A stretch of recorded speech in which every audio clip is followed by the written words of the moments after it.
It's Always the Husband by Michele Campbell. Read for you by January Lavoie.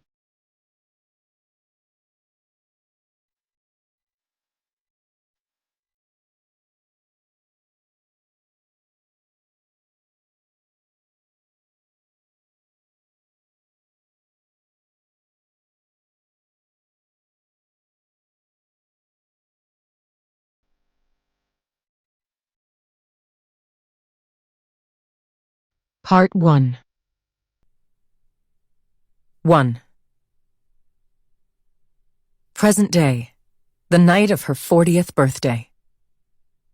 She stumbled through the dark woods, the trees dripping raindrops onto her hair and her party dress. Her shoes were covered in mud, and she trembled from the cold. "Hey!" she called out. "This is crazy! My shoes are soaked!" "Just a little farther." She was out of breath and her feet were killing her. It wouldn't be good for the baby if she tripped and fell. Then they rounded a bend. She got an open view ahead and knew finally where they were. When she saw the ghostly shape looming in the distance, she stopped dead. "Why?" "You know why." In a matter of minutes, they reached the foot of the bridge. A frigid wind blew in her face, carrying the scent of decaying leaves and ice-cold water. There were barriers across the bridge now, blocking access, and a profusion of warning signs. Danger, private property, no trespassing. The signs were there for liability reasons, but from what she understood, the local kids still loved to make the breathless leap into the river. The more people who died here, the bigger the dare. Kids had no fear. They were young and didn't know better. She could have told them. Somebody dies, and it changes the lives of those left behind forever. "I don't know what kind of point you're trying to make, bringing me here," she said, her voice shaking with tears. But she didn't turn back.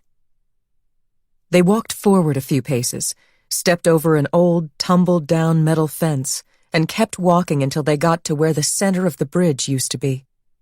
There it was, the abyss that he'd fallen through the night he'd disappeared forever. She looked down and saw the water roiling against the rocks.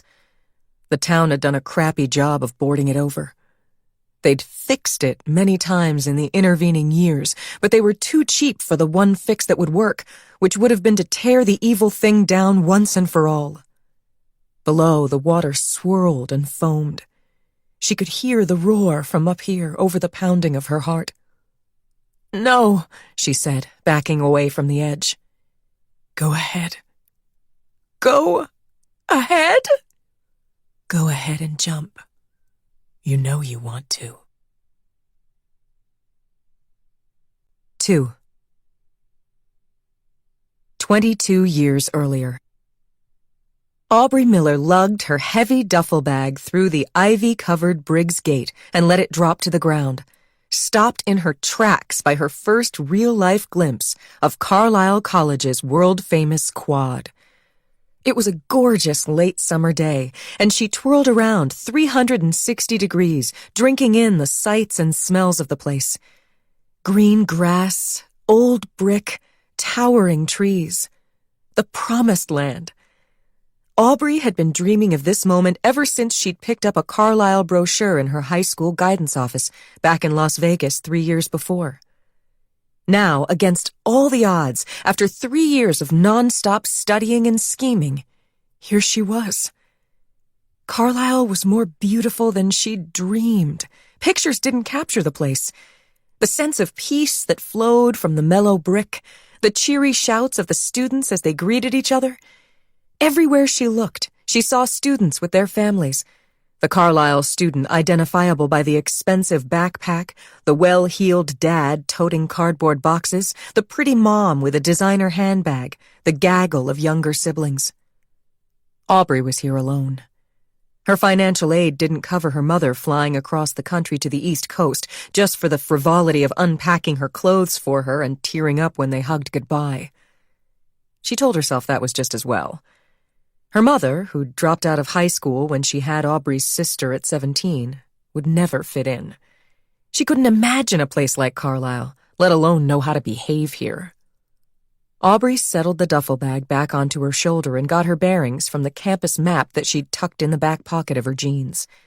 Her dorm was called Whipple Hall, and it was located somewhere along this exquisite quadrangle. At one end of the quad was Founders Hall, with the famous statue of Elias Carlisle holding up the lantern of knowledge.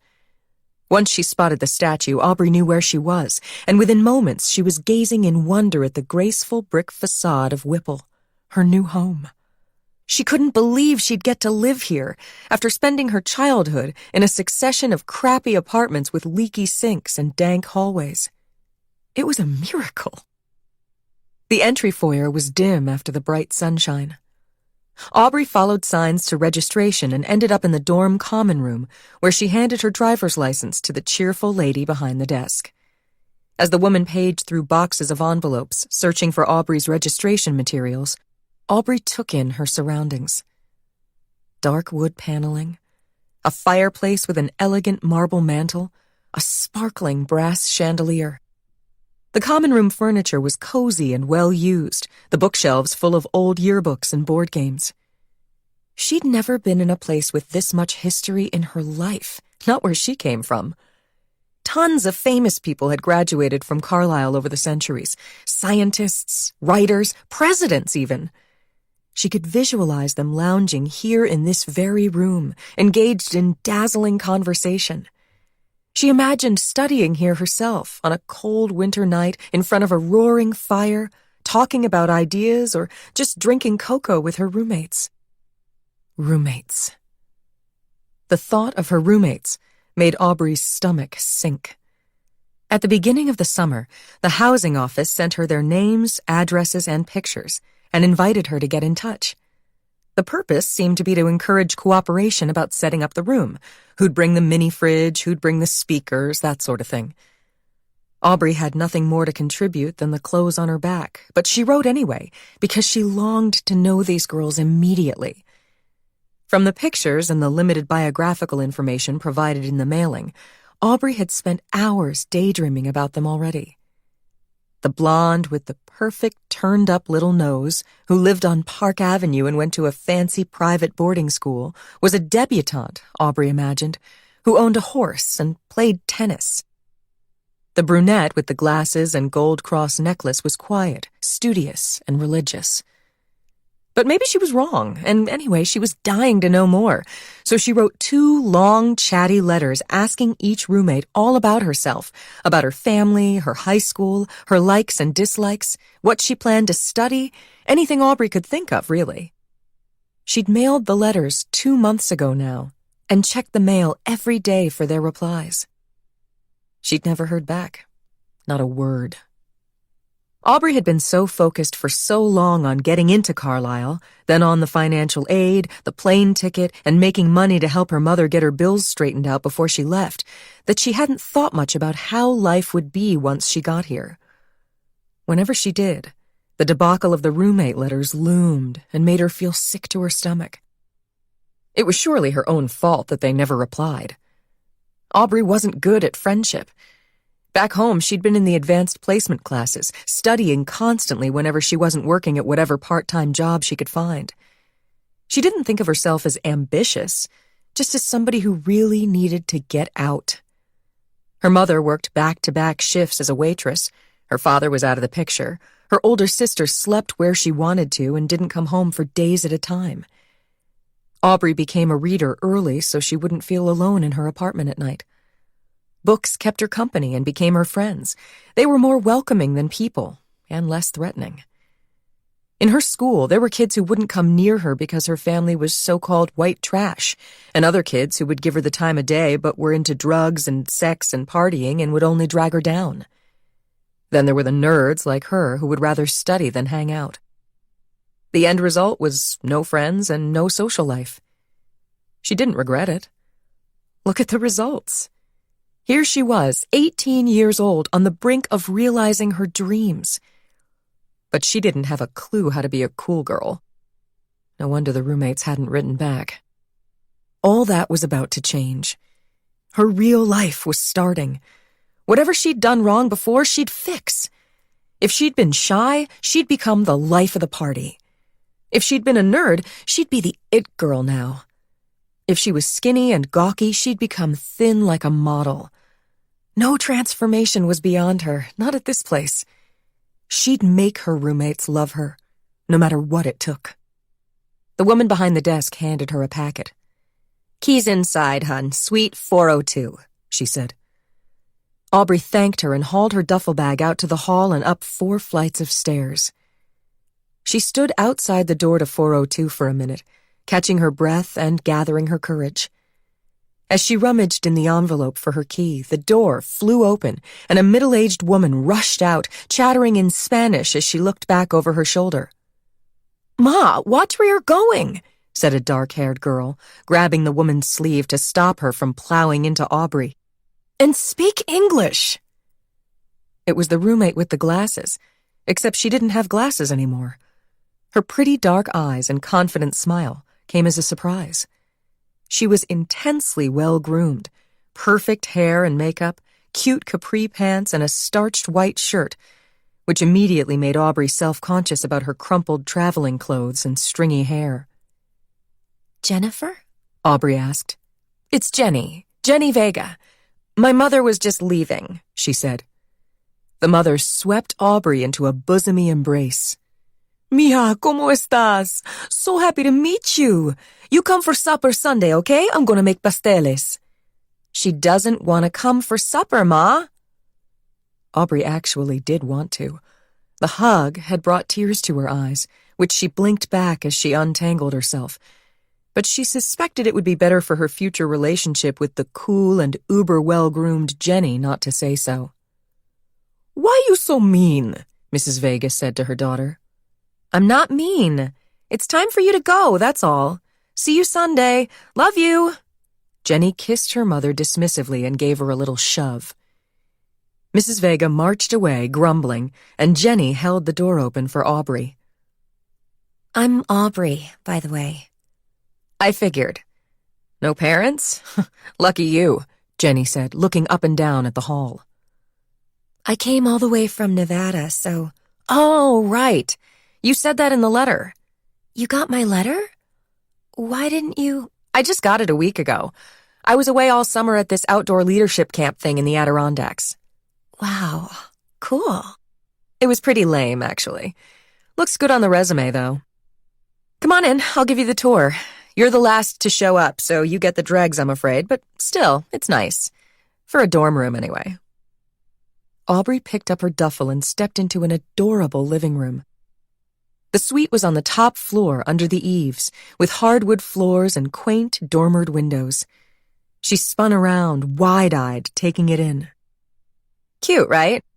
The sofa smells, though," Jenny said, wrinkling her nose. Jenny herself smelled of some fresh, spring-like perfume.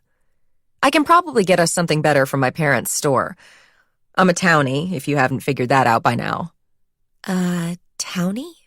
You know, town and gown. I grew up right here in good old Bell River, New Hampshire, which would be the armpit of the universe if not for Carlisle. Born in the shadow of the college, as they say. But my parents aren't connected to the college, far from it. They own the hardware store in town. That's awesome. I'm jealous. Jealous of growing up here? Don't be. The college looks down on the townies, you know. Carlisle is a head trip, you'll see. The people? I'm telling you, Jenny said, rolling her eyes. What do you mean? Kate, for example. She showed up first and grabbed the single, even though the housing letter says to wait and decide together who gets which room. So you and I are stuck sharing the double whether we like it or not. There's a lot of that around here. You know, people all full of themselves, stepping on each other. Maybe she thought we wouldn't mind sharing the double. Why wouldn't we mind? Of course we mind. Well, maybe she didn't think about it. Yeah, that's the point.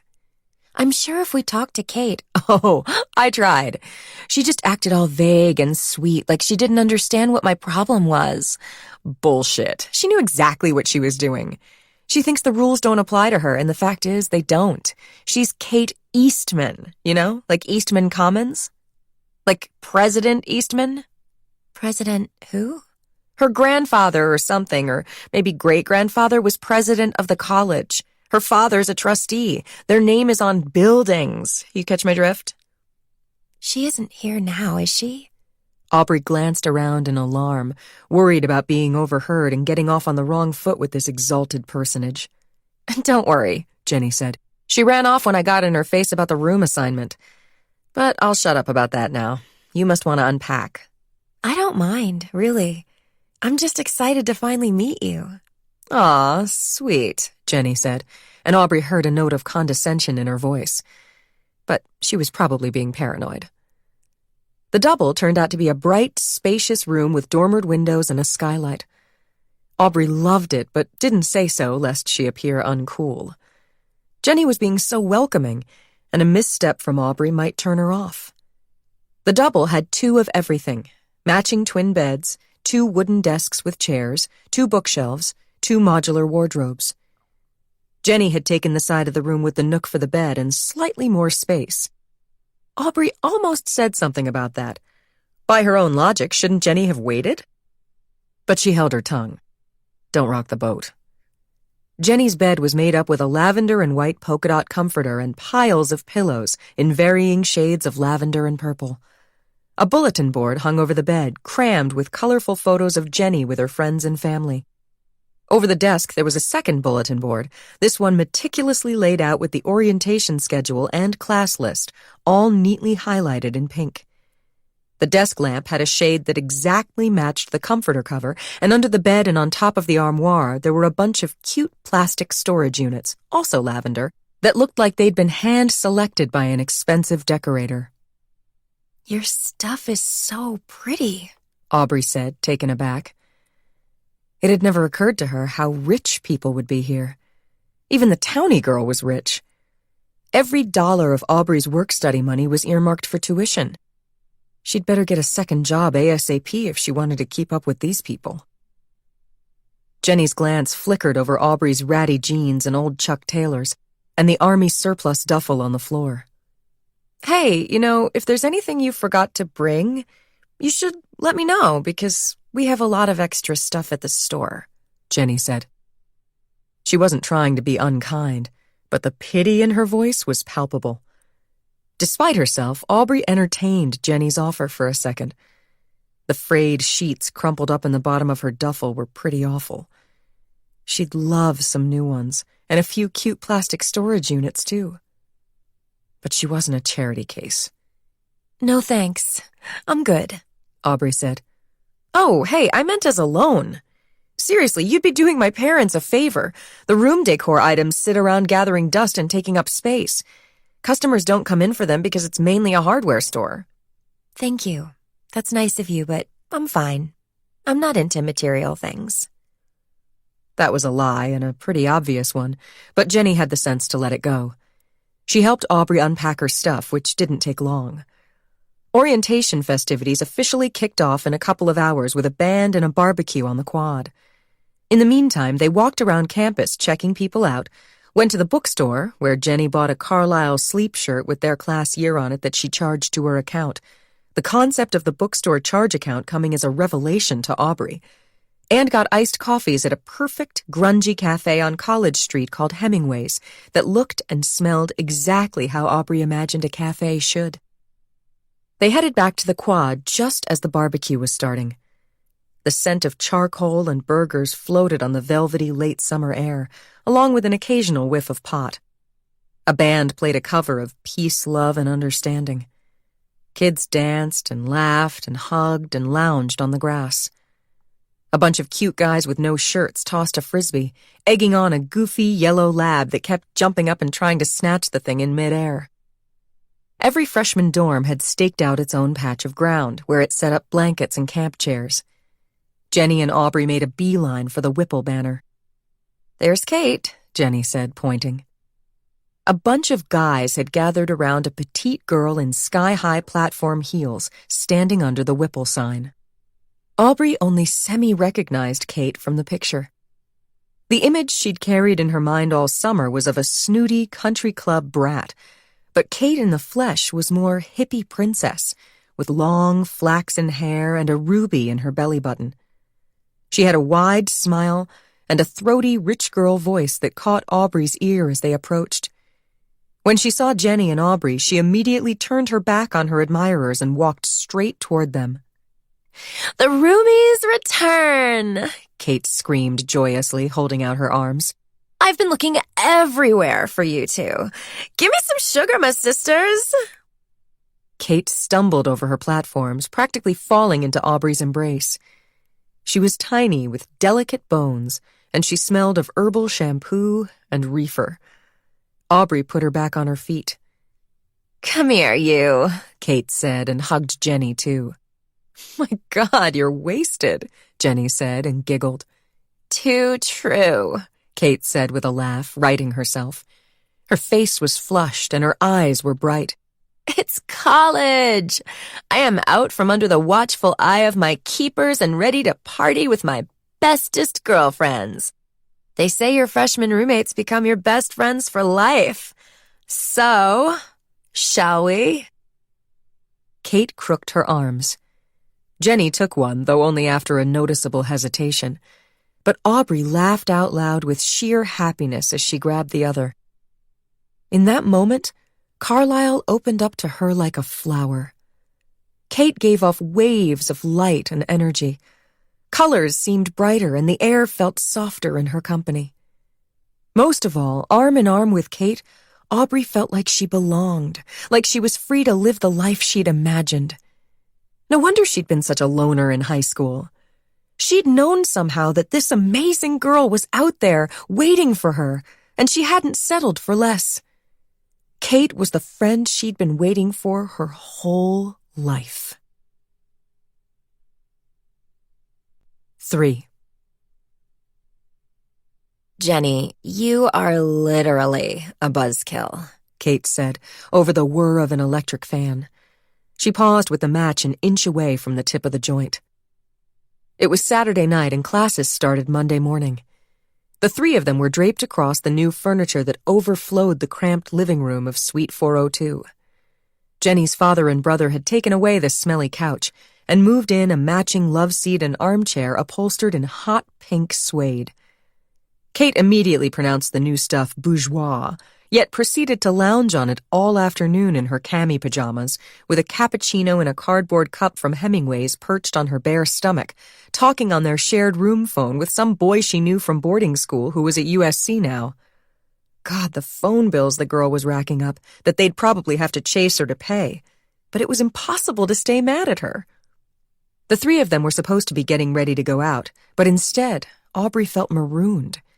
They all did.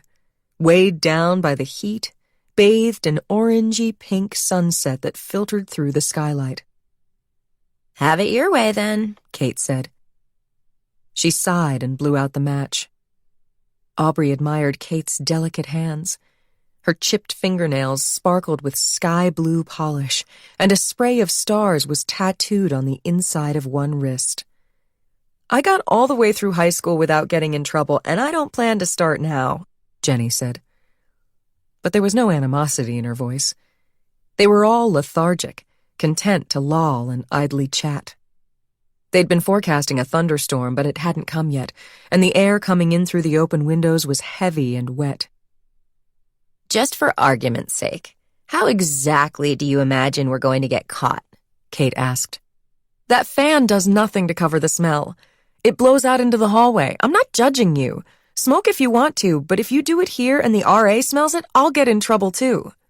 That Asian girl? She would never rat us out. What does the fact that she's Asian have to do with it? Nothing. She's some lowly biochem grad student. I could have her grant money pulled for looking at me the wrong way. Don't you understand what kind of protection you get by rooming with me? Kate said.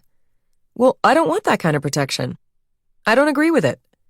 My, such an idealist, Kate drawled. Hey, it's after 8 o'clock, Aubrey said. Shouldn't we head out? They'd been through 4 deadly days of required orientation activities, team-building hikes, sexual harassment lectures, IT sessions where they learned to use Carly, the library's research database. Every night there had been pizza feeds and bands and open houses sponsored by some dorm or club. But tonight, the true debauchery began. The first fraternity parties. Frat Row would be lit up like Times Square and packed with hunky upperclassmen cruising for the tender flesh of freshman girls. "If Miss Priss here is even coming," Kate said, but there was a note of affection in her voice. "I'm thinking about it," Jenny said. Aubrey sat up and reached for her sneakers. "No, you don't," Kate said. "Only geeks show up this early. And you're not going sober either. Not if you want to walk in with me. Where I come from, we pregame. Hold on a minute." Kate got up and flounced off to her room. "Have you registered for classes yet?" Jenny asked idly, considering her manicure. "I thought we had until the end of next week," Aubrey said, sinking back down onto the sofa. "Not if you want to take anything popular," Jenny said. "Popular classes fill up early. Tell me which courses you're thinking of, and I'll tell you if you should worry." "I don't know. Maybe Renaissance painting? Or literature of the outsider? I heard the prof for that is really amazing. Oh, and French New Wave cinema or Eastern religions. There are so many." Jenny frowned. "What do you do with courses like those?" Kate came back, carrying a bottle of tequila and 3 paper cups. "Courses like what?" she asked. "Aubrey's thinking about taking Renaissance painting and a bunch of other floofy stuff," Jenny said, smiling. "Floofy?" Kate said, and laughed. "You're too much." "You're saying those courses aren't practical," Aubrey said. "I get it, but why come to Carlisle if not to study things that inspire me?" To get a job after?" Jenny said. "What a bore," Kate said. "Spoken like a girl with a trust fund," Jenny said. "I swear, you are prejudiced against me, Jenny Vega, but I forgive you. Hey, I have an idea. I'll take Renaissance painting too, Aubrey. Then you can come to New York over break and we'll go to the Met and look at the paintings in the flesh," Kate said. "Do paintings have flesh?" Aubrey said. "Nudes do." They laughed, pleased with their own cleverness. Kate sloshed a generous amount of tequila into each cup, releasing a bracing sting of alcohol into the steamy living room. Jenny made a face, which was a reaction to the smell of the alcohol, but Kate took it as a comment on her invitation. "Don't be jealous. You can come to New York too," Kate said, thrusting a cup at Jenny. "It's my personal mission to loosen you up. Once you're properly blotto, we'll go out and get you laid." Jenny gave a snort of laughter and rolled her eyes, but she took the cup. Heavy drops spattered the skylight, and Jenny got up to lower the window sash. They spent the next hour drinking tequila and doing each other's makeup. Or rather, Jenny and Kate did Aubrey's makeup. Aubrey was missing the girly gene. She'd never been interested in the mall or the cosmetics counter, never learned the tricks that made a girl attractive to boys. She was blessed with a tall, willowy figure and symmetrical features, but she was plain and rabbity-looking to her own eyes. Brows and lashes pale to the point of disappearing, lank hair, a shy manner. Her roomies transformed her. At their direction, she opened her eyes wide, sucked in her cheeks, puckered up. The tickly feel of the brushes on her face, the smell of alcohol on their warm breath, made the whole experience seem surreal. Or maybe that was the effect of the tequila. When she looked in the mirror, Aubrey didn't recognize herself. They'd made her beautiful, with dramatic eyes and lovely cheekbones. By the time they stumbled out of Whipple onto the quad, the rain had stopped and it had cooled off considerably. The sky was indigo, the air smelled sweet, and Aubrey felt like a new person. She also felt a raging headache coming on, but she didn't care. She'd borrowed a cute pair of cutoffs and a sexy top. Her new look made her brave, and what better thing to do with that feeling than go flirt with some frat boys? Kate had a list of parties ranked in order of prestige. It was important to be seen at the right ones. "The frats control social life on campus," Kate explained as they picked their way between puddles. "When you rush a sorority this spring, what the frats think of you will be made known, and it matters. Not for me. I can get in wherever I want. But for girls like you with no connections, having the guys think you're a cool girl, fun at parties, that can make all the difference. Oh, please, what year is this, 1954? Jenny said. In 1954, there were no women at Carlisle, Kate said. Exactly. You're a throwback, Kate. If I rush a sorority, which I haven't decided, it's because I want to network, not because I give a crap what some mentally deficient frat boy thinks of me. Don't listen to her. She'll spoil your fun, Kate said. Such fun, Jenny said. These are the sort of places girls go into when they come out covered in bodily fluids. Sounds like a good time to me, Kate said. They'd reached the far end of the quad and cut through Eastman Commons, which still smelled of the sauerkraut that had been served with dinner. On the other side of Eastman lay Dunsmore Avenue, a wide street that ran between the main quad and the science quad and was open to vehicle traffic. The sidewalks on both sides of Dunsmore were lined with rowdy, drunken students heading to Frat Row. At the corner of Livingston Street, the official name for Frat Row, the crowds spilled over. Students were ignoring the red light and walking between cars to get to the parties faster. Drivers who honked were answered with cheerful fingers and strings of expletives. Kate stepped off the curb, pulling Jenny with her. Come on, don't be a dweeb. They ran across the intersection, dodging cars and laughing. It's like you think I never jaywalked before, Jenny said on the other side. They were all breathless. That's exactly what I think, Kate said. You probably think I'm a virgin, too. Aren't you? No, Jenny said. Not that it's any business of yours. I'm your roommate. It is my business, Kate said. Anyway, you brought it up. Let me guess. Some socially conscious Mormon boy from your leadership camp? Tall, skinny, glasses. Mormons don't do premarital sex, Aubrey piped in. I know because there are a lot of Mormons in Nevada. It was a guy from my high school, Jenny said. A hockey player, she added to get a reaction out of Kate. A hockey player? Seriously? No way. You never mentioned him. I've hardly told you my life story. Where are you hiding him? I want to see a picture. Spill this instant. We agreed to cool it after graduation. You know, give each other space. That's big of you. No guy moves on from me. Not if I can help it. They die first, of grief. Aubrey was relieved when the crowd got so thick that they had to drop the conversation to concentrate on maneuvering. Kate would have interrogated her next, and she didn't want to admit to being the only virgin in the suite. Everything she did and said was wrong enough already. Kate steered them toward the Sigma Sigma Kappa house, which supposedly had the hottest parties on Frat Row.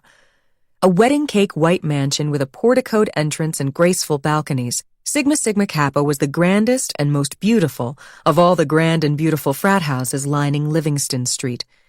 It was known as the elite frat, with the richest boys who had the best cars and clothes and connections, and were by far the most likely to end up at investment banks after Carlisle, with everything that entailed for their potential husband status. They were also considered the handsomest, although Delta Kappa Gamma, the jock frat, gave them a run for their money. Really, it depended on your taste, Kate said. They were all screwable, just in different ways. The Sigma Sigma Kappa front lawn teemed with girls dressed to the nines waiting behind a red velvet rope to get into the party. Guys in colorful shorts and shirts walked up and down the line, handing out red plastic cups. Occasionally, they'd pull girls out of the line, leading to a chorus of, "Pick me!" from those not chosen. This is disgusting, Jenny said. Would you chill? Hold on, I see a guy I know from Odell. Let me see if I can get us in, Kate said. She strode off toward a short, athletic-looking guy with a head of perfectly styled blonde hair. He wore pink shorts and a navy blazer and looked straight off the yacht. Odell Academy was the fancy boarding school Kate had graduated from.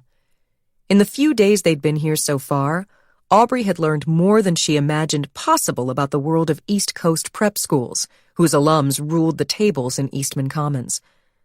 The prep school kids were all beautiful, with clear skin and the right clothes, good hair, and boisterous, confident manners. There was an established pecking order. The boarding schools were on top, places like Exeter and St. Paul's, Andover and Odell. The list went on. Aubrey didn't know all the names yet, but she would. Then came the prestige day schools from New York and D.C., Philly and Boston.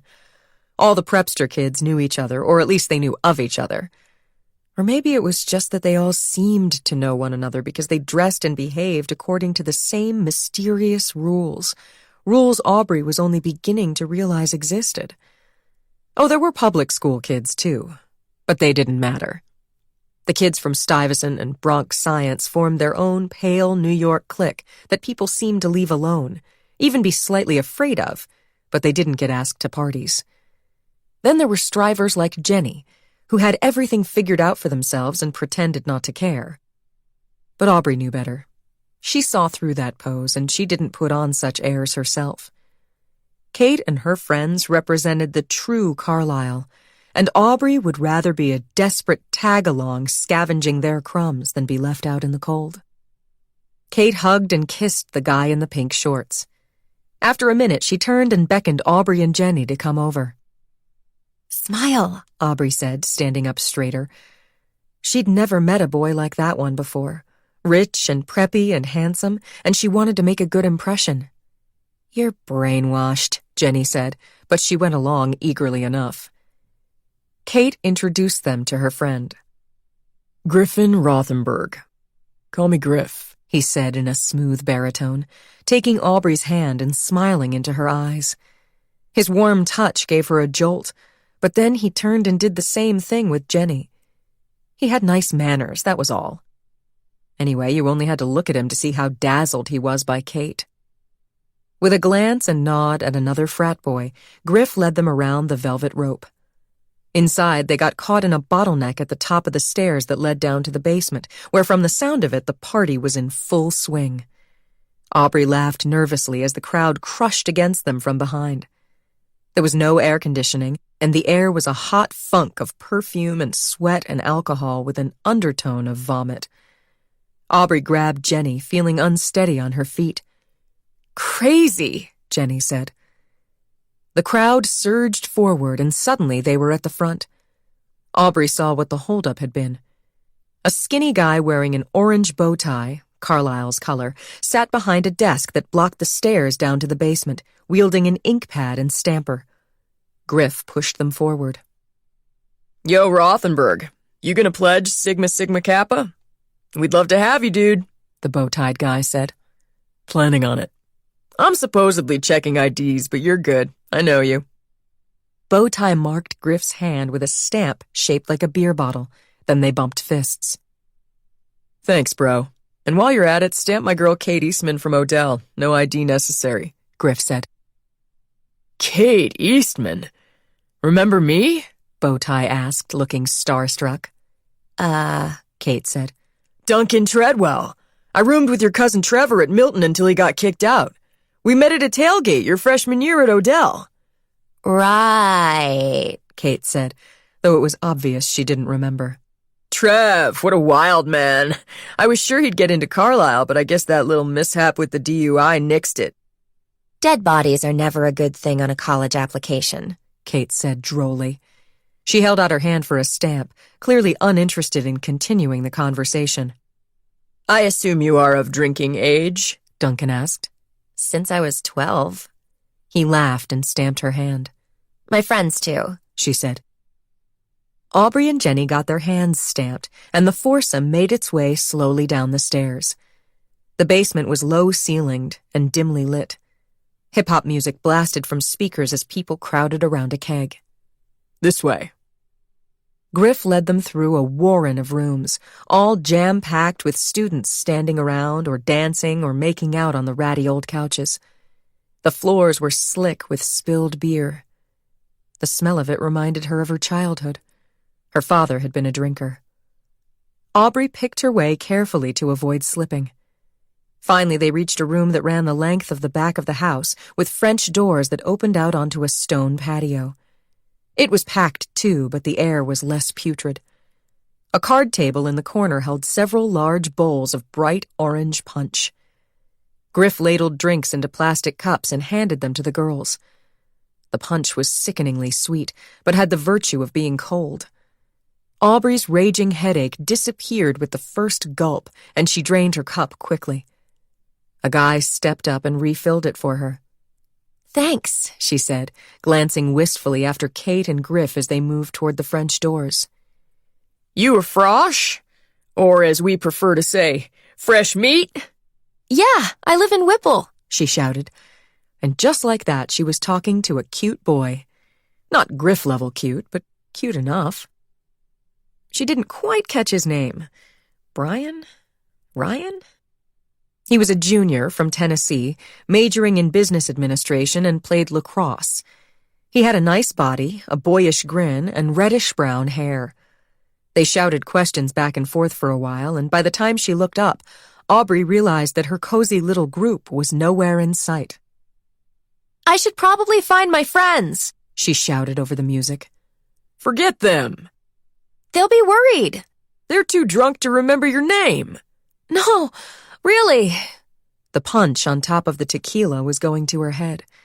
The room had started to spin some time ago, but she was just noticing it. Fine, they're over this way, Ryan yelled, and took her hand. She let him pull her along even though she suspected he didn't actually know where they were, or even which friends she was talking about. He led her into the darkest of the rooms. The couches and floor and pool table were covered with writhing bodies. Ryan shoved a couple of people aside and pushed Aubrey down into the corner of a creaky old sofa. Then he straddled her, pinning her to the sofa, and took her face in his hands. You're not half bad looking, you know, he said. She couldn't help laughing. Thanks. He leaned down and pushed his tongue into her mouth. Aubrey thought about resisting, but at that same instant she was overcome with a wave of nausea and had to concentrate completely to stop herself from hurling all over him. Unleashing a stream of vomit onto a frat boy would render her a social pariah from the start of her Carlisle career, so better not to make any sudden moves. The room went momentarily black, and Aubrey's head lolled back, which Ryan took as an invitation to yank her tank top aside and squeeze her boobs. The sharp pinch brought her to her senses, and she sat up fast, smashing her forehead into his nose. He yelped in pain. Aubrey seized the moment and shoved him off her, running for the patio with her hand over her mouth.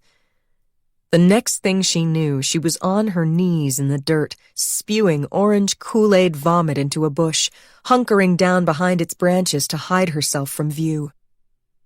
Out of the corner of her eye, she saw a figure detach from the crowd on the patio. Aubrey's vision went blurry, and when it cleared a moment later, Jenny stood over her, holding her hair back. "It's okay. Let it out," Jenny said. "You'll feel better." Everybody saw, she said, her face wet with tears and snot. "Nobody saw, I promise." There must be 50 people standing there. "Every one of them's blind drunk." "You're not?" "I'm the exception. Don't worry, nobody cares." She stroked Aubrey's hair. "I must smell like puke." "It's a frat party. Everyone smells like puke. Here." Jenny handed her a Kleenex and Aubrey wiped her mouth. "Still, it wouldn't be a bad idea to be more careful in the future," Jenny said. "Didn't your mom ever tell you don't drink anything a boy gives you in a red plastic cup?" Aubrey laughed weakly. "My mom isn't much for giving advice." "Well, you have me now," Jenny said. It was true. Aubrey couldn't believe her luck. Through a stroke of good fortune, she'd found the perfect roommate combination. Kate to get her into trouble, and Jenny to get her out.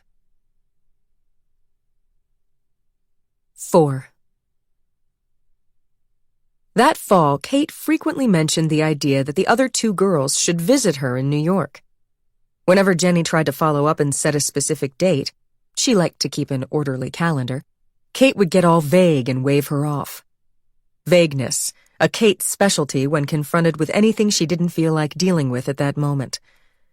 After a while, Jenny figured the invitation was BS, like a lot of stuff Kate said, and let the subject drop. She was busy with classes and chorus and had been elected freshman rep to the student council from Whipple. She worked at the hardware store every Saturday and had taken a second part-time job, typing and filing in the provost's office because she wanted to learn how the college ran. She was the first freshman ever hired by the provost, in fact. It would have been a struggle to fit a trip to New York into her crazy schedule anyway. Late one night, a couple of weeks before Thanksgiving break, Jenny switched off her desk lamp and got into bed. The lavender comforter cover was freshly laundered and she snuggled down under it, curling and uncurling her toes and trying to unwind from the difficult econ problem set she'd been working on. Aubrey had gone to bed an hour earlier, and Jenny assumed she was long asleep. After a few minutes in the dark, however, Jenny became aware of a quiet sniffling emanating from Aubrey's bed. "Aubrey?" she whispered. The sniffling stopped. "Aubrey, are you crying? What's wrong?" Aubrey broke into muffled sobs. Jenny sighed, threw the covers back, and climbed in next to Aubrey in the other bed. As usual, she was torn between feelings of tenderness and irritation for her roommate, who'd been having trouble getting her footing at Carlisle and seemed to lurch from one crisis to the next. The only time Aubrey ever looked happy was tagging along with Kate to parties. "What is it, sweetie? Tell me," Jenny said, stroking Aubrey's shaking back. "Is it about a boy?" "No." "Then what?" "I can't go home," Aubrey forced out between sobbing breaths. "Home? You mean home for break? To Nevada?" Aubrey nodded miserably, dissolving into sobs again. Jenny hopped out of bed, grabbed a box of Kleenex from her desk, and switched on the lamp. "Here, sit up," she said, resuming her place next to Aubrey. Aubrey sat up and blew her nose. "I can't afford the plane ticket. The dorms are closed for a week." "Why didn't you say something? You'll come home with me. You know you're always welcome. Problem solved." "Thank you. I'll take you up on that. But it's not the only problem." "What then?" "I don't know where my mother is," Aubrey said, bursting into tears again. "I don't understand. Did she go somewhere?" Jenny handed her another Kleenex and Aubrey mopped her face. "Her phone is disconnected. That happens sometimes. She waitresses. She doesn't always have enough to cover her bills. And even when she does, she isn't always organized enough to pay them. I used to handle that. I probably still should. It's just with everything." "Of course. I'm so sorry. That's awful." Jenny genuinely felt terrible for Aubrey. She couldn't imagine what it would be like, not only to have such money problems, but to be uncertain where your own mother was. Jenny's mother phoned her twice a day, and if Jenny didn't call back right away, she worried there was something wrong and called again. To not hear from your own mother was beyond her comprehension. Surely there was somebody back home who could help Aubrey get in touch. Jenny knew surprisingly little about Aubrey's home life because Aubrey rarely chimed in when they talked about their families. Jenny had noticed this silence and tried to be sensitive to it, but now she felt compelled to ask. "Is your father in the picture, or are your parents divorced? I'm sorry, I hope you don't mind if I ask." "Ugh, I can't talk about this," Aubrey said, flopping down and pulling the pillow over her head. Jenny tugged it aside. "Hey, come on. Divorce is nothing to be ashamed of in this day and age." Aubrey looked at her with watery eyes. "If you want to know the truth, it's a lot worse than divorce. My parents never got married. My dad drove a long-haul truck and my mom was like his road girlfriend. She says he had another family somewhere, and one night he drove away and never came back. I'm so ashamed. Don't tell anyone. Please." "Of course not. I would never. This is not your fault. You're the victim. It must have been terrible for you. How old were you when it happened?" "I was 3. It's not like I missed him or anything. All I remember about him is the smell of beer. But after he left, things were rough financially. My mom couldn't catch a break. Vegas is a tough town for a woman. She was pretty when she was younger and she made decent money waitressing. But she got old fast, and she didn't have the gumption to make a move. Take a GED course, learn to type. She never got her act together, and she lost one job after another. Once I was old enough to work, I did my best to help out, but then I left. Well, of course you did, and I'm sure she wanted you to. Who'd want their kid to pass up a Carlisle scholarship? But wait, don't you have an older sister? Amanda, right? Why can't she check on your mom and help her get her phone turned back on? Aubrey's sister was in her early 20s and worked as a cocktail waitress in one of the big hotels on the Strip in Las Vegas. She'd been in and out of trouble. Jenny knew the two of them weren't close. I tried, believe me, but Amanda doesn't return my calls, Aubrey said.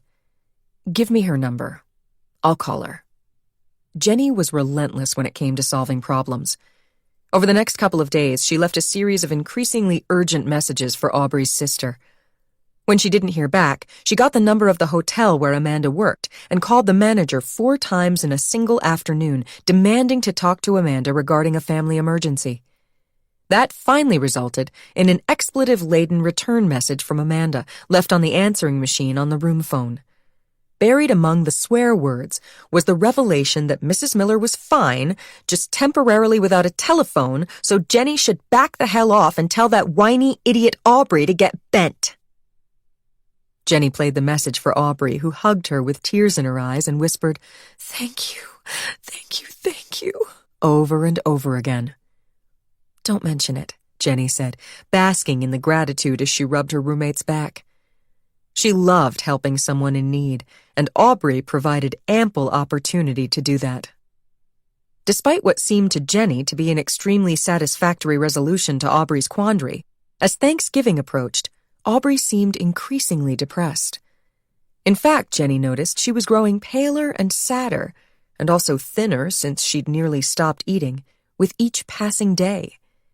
This disappointed Jenny, who liked to see more concrete results from her efforts. It also alarmed her. Jenny reviewed the protocols in her dorm rep handbook for what to do if you suspected that a student suffered from untreated or undiagnosed depression, anorexia, or any other of a long list of mental or emotional challenges. The first step was alerting the dorm RA, but Jenny dismissed that out of hand. Whipple's RA, a biochem grad student named Chen Mei, was rarely around. And when she was, she made very clear that she'd taken the position for the free housing and wasn't interested in being bothered with actual student problems. The handbook next counseled reporting Aubrey to Student Health Services or the Dean of Students' office, which could force Aubrey into a mental health evaluation or even make her take a leave of absence to seek treatment. The thought of taking such drastic measures horrified Jenny. She was a friend, not a rat. She had to help Aubrey on her own, without getting the administration involved and possibly getting Aubrey in trouble. But maybe not entirely on her own. Aubrey idolized Kate and tagged along with her everywhere, to meals, to parties, anywhere Kate would allow. She'd even bought some Nice and Easy from the drugstore in a shade called Palest Blonde and dyed her mouse-brown hair a color practically identical to Kate's. Nobody but Jenny seemed to find this odd. Everyone just said how great Aubrey looked. If Jenny weren't too busy to care, she might even feel hurt over how much Aubrey obviously preferred Kate's company, especially given that Kate was a snobbish bitch and made Aubrey do menial things for her, like running out to Hemingway's for a cappuccino, or going to early lectures and taking notes when Kate didn't feel like getting out of bed, even for classes Aubrey wasn't enrolled in. She claimed to enjoy it, but come on. Jenny wasn't petty. She wanted Aubrey to be happy, and it was time for Kate to start pulling her weight as a friend to make that happen. Jenny just needed to make Kate step up. On the Tuesday evening before Thanksgiving break, the quad felt silent and melancholy.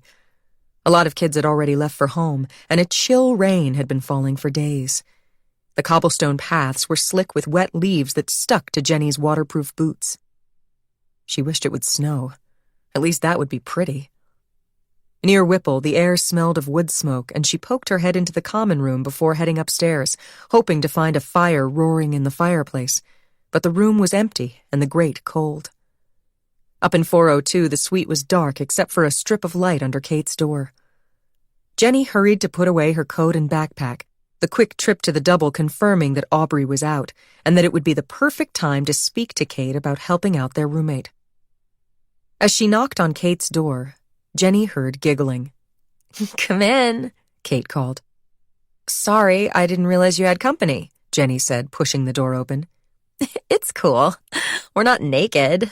Yet, Kate said with a naughty laugh. Kate was on her bed, tangled up with a dark-haired guy whose back was to Jenny. Kate's shirt and the guy's sweatshirt and jeans were on the floor at Jenny's feet. The guy turned around, a goofy grin on his face. When Jenny saw who it was, she froze. This is Lucas, Kate said. We know each other, she managed to say. Jenny, the guy said, his grin disappearing fast. Jenny glanced down instinctively at his briefs and saw something deflating there, too. Jesus, Lucas said and grabbed his pants, hopping as he shoved his feet into the legs. What's the rush, Luke? Kate said, amused. Jenny's seen guys pantsless in my bed before. Nothing shocks her. But Jenny was shocked. Sorry, gotta run, Lucas said. He stuck his feet into his sneakers and grabbed his shirt and backpack. A second later, the girls heard the front door slam. What was that about? Kate asked. I'm sorry, what? He hightailed it out of here like he saw a ghost. Jenny shook her head. I wouldn't know. Kate wore nothing but jeans and a black push-up bra. Her mouth was raw from making out. The sight of it had Jenny flashing on what it felt like to kiss Lucas when he hadn't shaved, and how she'd savor the irritated feeling the next day. That proof that they'd been together. Jenny watched in sick fascination as Kate picked up a tube of lip balm from her nightstand and slicked shiny goo over her reddened lips. Everything about Kate radiated sex. The ruby glinting dully in her belly button, the jeans that fit just so. Yet Kate never appeared trashy. Even when she acted like a slut, there was a classiness about her. She was playing with her golden hair now, twisting it into a messy braid at the nape of her neck without the benefit of a hair elastic. Jenny kept a basket on her desk filled with scrunchies and headbands and hair clips to match every outfit, yet with all the work that went into her hair, it never looked half as good as Kate's unwashed, unstyled locks did.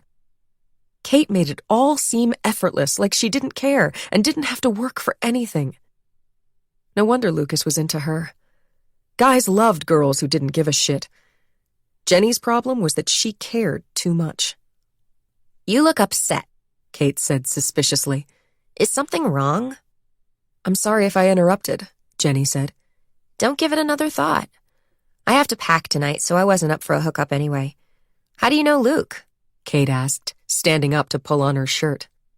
Lucas, Jenny thought, annoyed to no end to hear Kate call him something different than anybody else did, as if he belonged to her.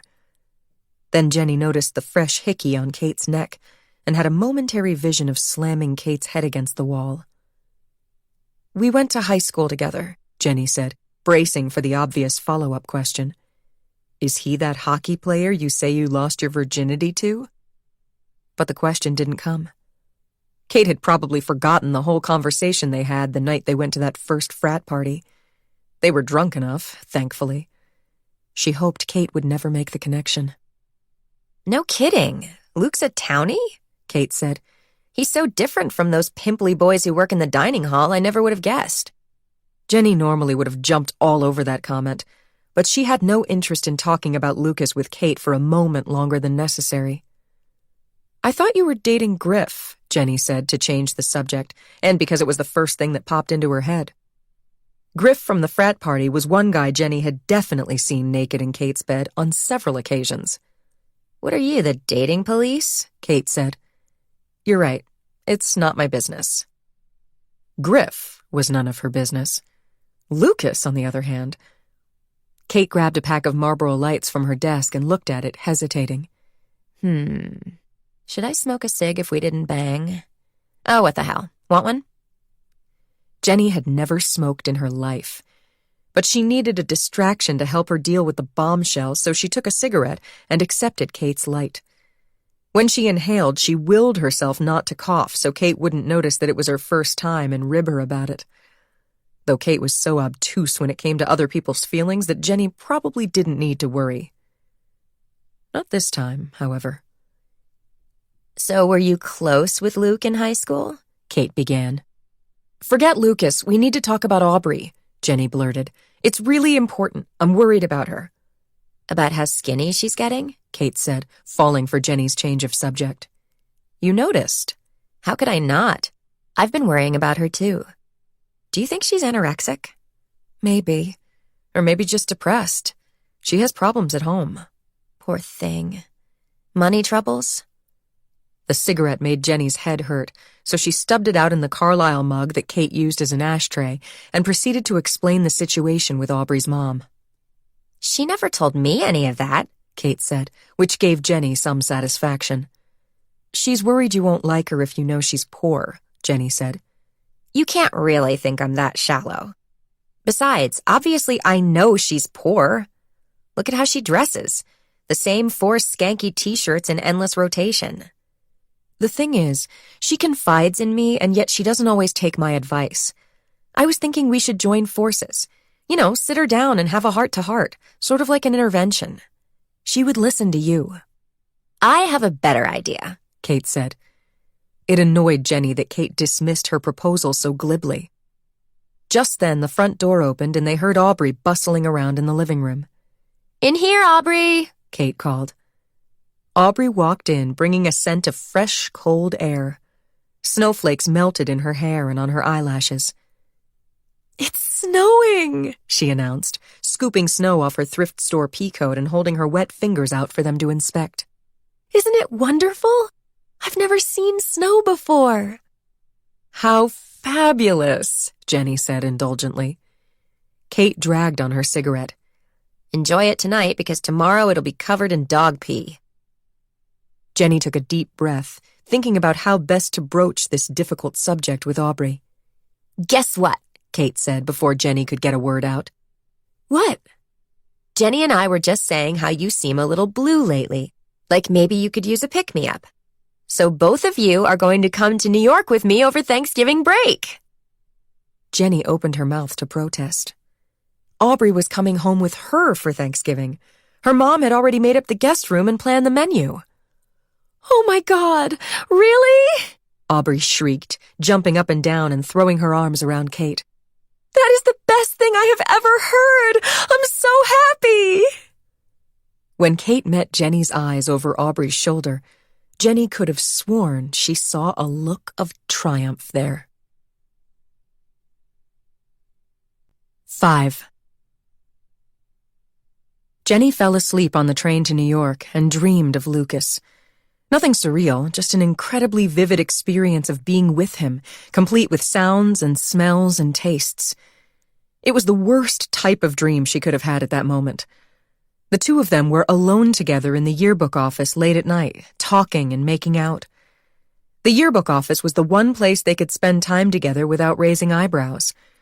He was a jock and she was a brain, and in their school those cliques didn't mix, so they were keeping their relationship on the down low for the time being. And that's where it stayed. They never ended up going public. If a tree falls in the forest and nobody hears, was Lucas really her boyfriend? In the dream, she asked to see the photographs he'd taken that day, and he showed her one of them kissing. This couldn't happen in real life. No photograph existed of them kissing, which made her sad to think about. Jenny laughed and looked up into Lucas's eyes. You would call his eyes brown like hers, yet the word hardly captured them. They had flecks of gold and hazel that sparkled in the light. In the dream, Lucas wore his old blue Cape Cod t-shirt. She put her hands on his shoulders, feeling the hard muscles underneath the soft fabric, and moved her hands down to caress his bare arms. His skin was smooth and velvety. He took her hands, turning them over and kissing the underside of her wrists, then kissing her palms, and her heart went crazy. She felt the familiar heat in the pit of her stomach as he leaned in to kiss her.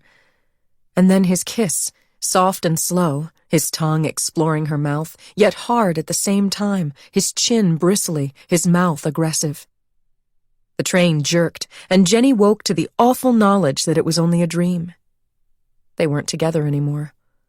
Officially, they never had been. She had tried to banish him from her thoughts, but since she'd seen him in Kate's bed, he'd come back with a vengeance. When she looked out the window, the world seemed ugly. New England in November, viewed from the train tracks in the waning light, was a wasteland of sagging, clapboard houses coated in a dirty snow that looked like ash. Some of the houses were three families like the one her family lived in Bell River, though her parents' house was in much better condition, perfectly kept, in fact.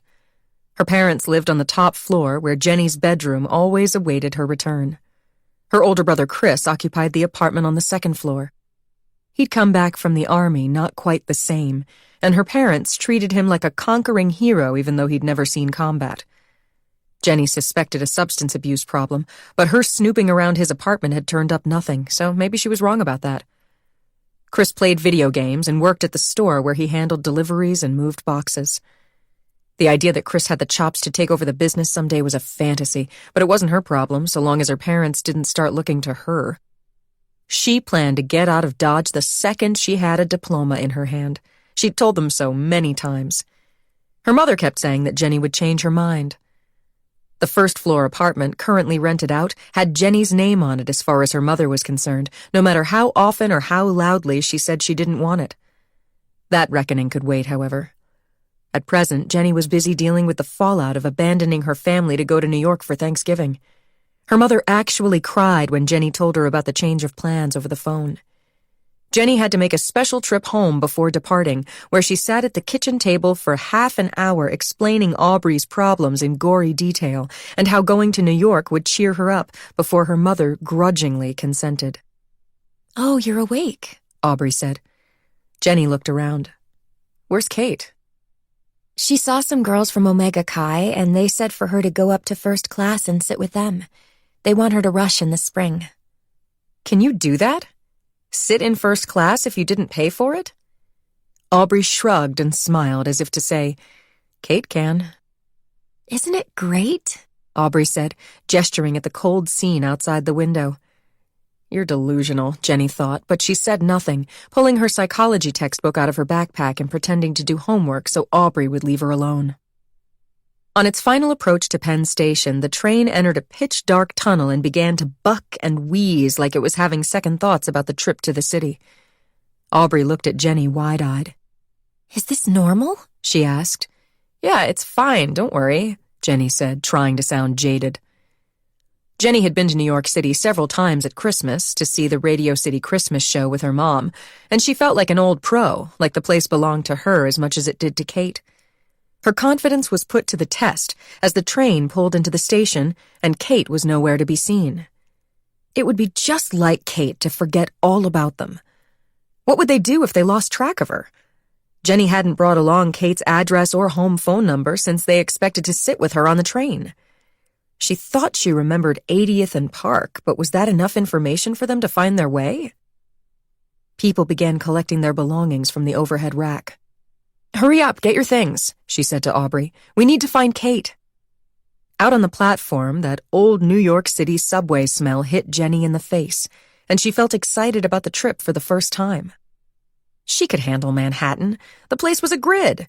If you could count, you could navigate. She imagined living here, less than 4 years from now, going to work in a shiny office tower, in a suit and heels, carrying a briefcase. They spotted Kate's bright hair in the distance, heading up the escalator, and hurried to catch up with her. Outside in the cold, Kate beckoned to them from the open door of a yellow cab. The driver popped the trunk. They heaved their luggage in and piled into the back seat of the taxi, laughing breathlessly. On the ride uptown, Jenny craned her neck and drank in the tall buildings. She really should put Lucas, and Kate in bed with Lucas, out of her mind and enjoy this trip, or she'd be wasting an opportunity, and Jenny hated waste. On Park Avenue, Christmas trees lined the medians. Their white lights twinkled against the blue of the evening sky, making her happy, until Kate killed the mood by warning them about what to expect. "Beware the step monster," she said. Kate's mother had died of cancer when she was 10, and she was on her second stepmother. Victoria hates me. She'll be all sorts of nasty when she sees you because she'll hate you by association. Ignore her. Dad will run interference since you're from Carlisle, and anything Carlisle is cool with him. Wait a minute. They know we're coming, right? Jenny said. Kate waved her hand airily, and Jenny's stomach fell. Relax, it's fine, Kate said. The cab came to a stop in front of a stately brick building. A uniformed doorman rushed over and opened the door. He was jolly, with a silver mustache and a big smile, and wore a jaunty cap with ear flaps. "Welcome home, Katie," the doorman said in a nasal New York accent, then knocked on the driver's window. "Open the trunk, my friend." Hey, Kate said, waving at the doorman perfunctorily as she jumped out and hurried into the lobby. The sidewalk was wide here and spanking clean. Well-dressed people glided by in both directions, some in furs, others walking fussy little dogs. Jenny stepped hesitantly from the cab. Kate was inside already, and the doorman was pulling bags from the trunk of the taxi and loading them onto a shiny brass luggage cart. Apparently their bags would be taken care of, but what about the cab fare? Jenny reached for her wallet, trying not to feel resentful. She was getting free lodging in New York, after all, and she knew Aubrey couldn't afford to cover the meter. Hopefully they wouldn't be taking too many cabs, or she'd end up with no money to buy Christmas presents this year. The lobby sparkled in the light of a tall Christmas tree and an enormous crystal chandelier. Kate stood inside the open elevator, practically bristling with anxiety and impatience. It had never occurred to Jenny before that Kate might be nervous to come home. let's go, Kate said. Our bags, Jenny said. Gus will bring them up in the service elevator. A second doorman lurked in the corner of the elevator, operating the old-fashioned controls. He slid the door closed noisily with a brass handle, and they started to climb. The elevator was dark and smelled of lemon furniture polish. A moment later, it deposited them directly into the Eastman apartment. The girls stepped into a grand entry gallery with a black and white checkerboard marble floor. There was no obvious place to put their boots and coats, only a carved table with a clawfoot base that held a tall vase of lilies and impressive oil paintings on the walls. 3 tow-headed boys, who all looked to be under the age of 8, came running into the foyer shouting Kate's name. My favorite monsters, she cried, patting them like puppies as they hugged her legs. Over their heads, she rolled her eyes at Jenny and Aubrey. Every time Victoria pops out a little Eastman, my inheritance shrinks. Plus, there's my stepsister Louise. She's not here. She lives in Switzerland with her mother. They spend money like it's water. Money must be the source of the conflict, then. Certainly when Victoria came out to greet them a moment later, she didn't seem remotely like a monster. To the contrary, she was young and pretty with expensively highlighted hair and did her best to be gracious in receiving her stepdaughter's unexpected guests. A crowd at Thanksgiving. How jolly, she said, smiling tightly. Plenty of food, and we'll make room at the table. I'll have Gus bring up some caterer's chairs from the storage room. Kate hugged her stepmother hello, and they exchanged pleasantries. Every word out of Kate's mouth dripped with contempt, no matter how innocuous the literal meaning. Comments as seemingly agreeable as, "Don't you look fab?" and "What gorgeous earrings, are they new?" carried a poisonous undertone that was as apparent to Jenny as it surely was to Victoria. Victoria showed them to a hall closet where they could stow their things, and said she would get to work finding sleeping bags for the floor of the library. You can duke it out for the couch, Victoria added. Can't we sleep in the maid's room so we can have some privacy? Rosalba's off for the holiday, isn't she? Kate whined. She'd kill me if she found out. I don't need her moping over it, Victoria said and strode off. See? She cares more about her housekeeper than she does about me, Kate said, loudly enough that Victoria surely heard. Kate led them to the library, which was basically a large, lavishly appointed, misnamed den. The walnut shelves held no books, but were filled instead with expensive-looking knickknacks and silver-framed photographs of the little step-monsters. Kate dumped her bag on the floor, and only then did Jenny realize that it wouldn't be just her and Aubrey camping on the gorgeous leather sofa. Kate didn't have her own bedroom in her father's apartment. This was Kate's only home away from Carlisle, and it didn't belong to her. Come on, this is better than the digs I usually rate, Kate said, seeing Jenny's dismayed expression. It's fine. I didn't say a word, Jenny said. What do you usually rate? Normally I sleep in a cot in the monsters' room, so I'm not in Victoria's way. I got upgraded to the library because of you two, I guess. The room doesn't matter. We'll only be here to sleep, Kate said. Kate set about making good on that promise. They changed out of their travel clothes and did their makeup in the hall bathroom, then hailed another cab. When they reached their destination, Jenny was careful to hop out first, and Kate opened her wallet without batting an eye. They cut a long line, and a bouncer looked them up and down and nodded, removing the velvet rope to let them into the nightclub of the moment, not bothering to check their IDs. Your new hair got us in, Kate shouted to Aubrey over the din as they entered the dark club. Jenny thought that was generous. Kate got them in. Something in her looks, her outfit, her attitude. Anybody who believed otherwise wasn't paying attention. Blondes have more fun, Aubrey said, smiling broadly. They threaded through the packed crowd, looking for the friends Kate had arranged to meet up with. Music pulsated. Young, fabulous-looking people dressed in the hottest fashions danced and swayed and made out under flashing colored lights. Everywhere she looked, Jenny saw waiters carrying trays weighed down with lavish cocktails and oversized bottles of champagne. How much do the drinks cost? Jenny worried aloud, but neither of them heard her. Kate's friends were already ensconced in a large, elevated booth overlooking the dance floor. Kate's on-again, off-again boyfriend, Griff Rothenberg, sat next to a glamorous brunette who leaned toward him and giggled suggestively while he ignored her, his eyes searching the dance floor restlessly. He spotted Kate, and his face lit up with wild desperation. As the girls mounted the steps to the booth, a security guard stepped in front of them. Griff sprang to his feet. She's with us, he said. The guard turned. Which one? He asked. Oh, all of them, Griff replied, and Jenny realized he hadn't even noticed her or Aubrey either, so preoccupied was he with Kate. Griff sat down and slid over to make room, and the three girls crammed into the booth, thigh to thigh.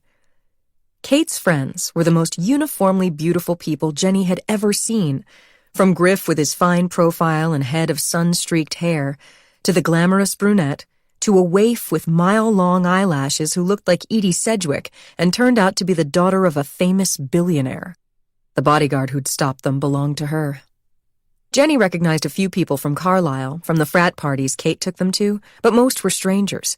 Kate's friends from Odell, or kids from her set who went to other schools but hung out whenever they were back in New York at the same time.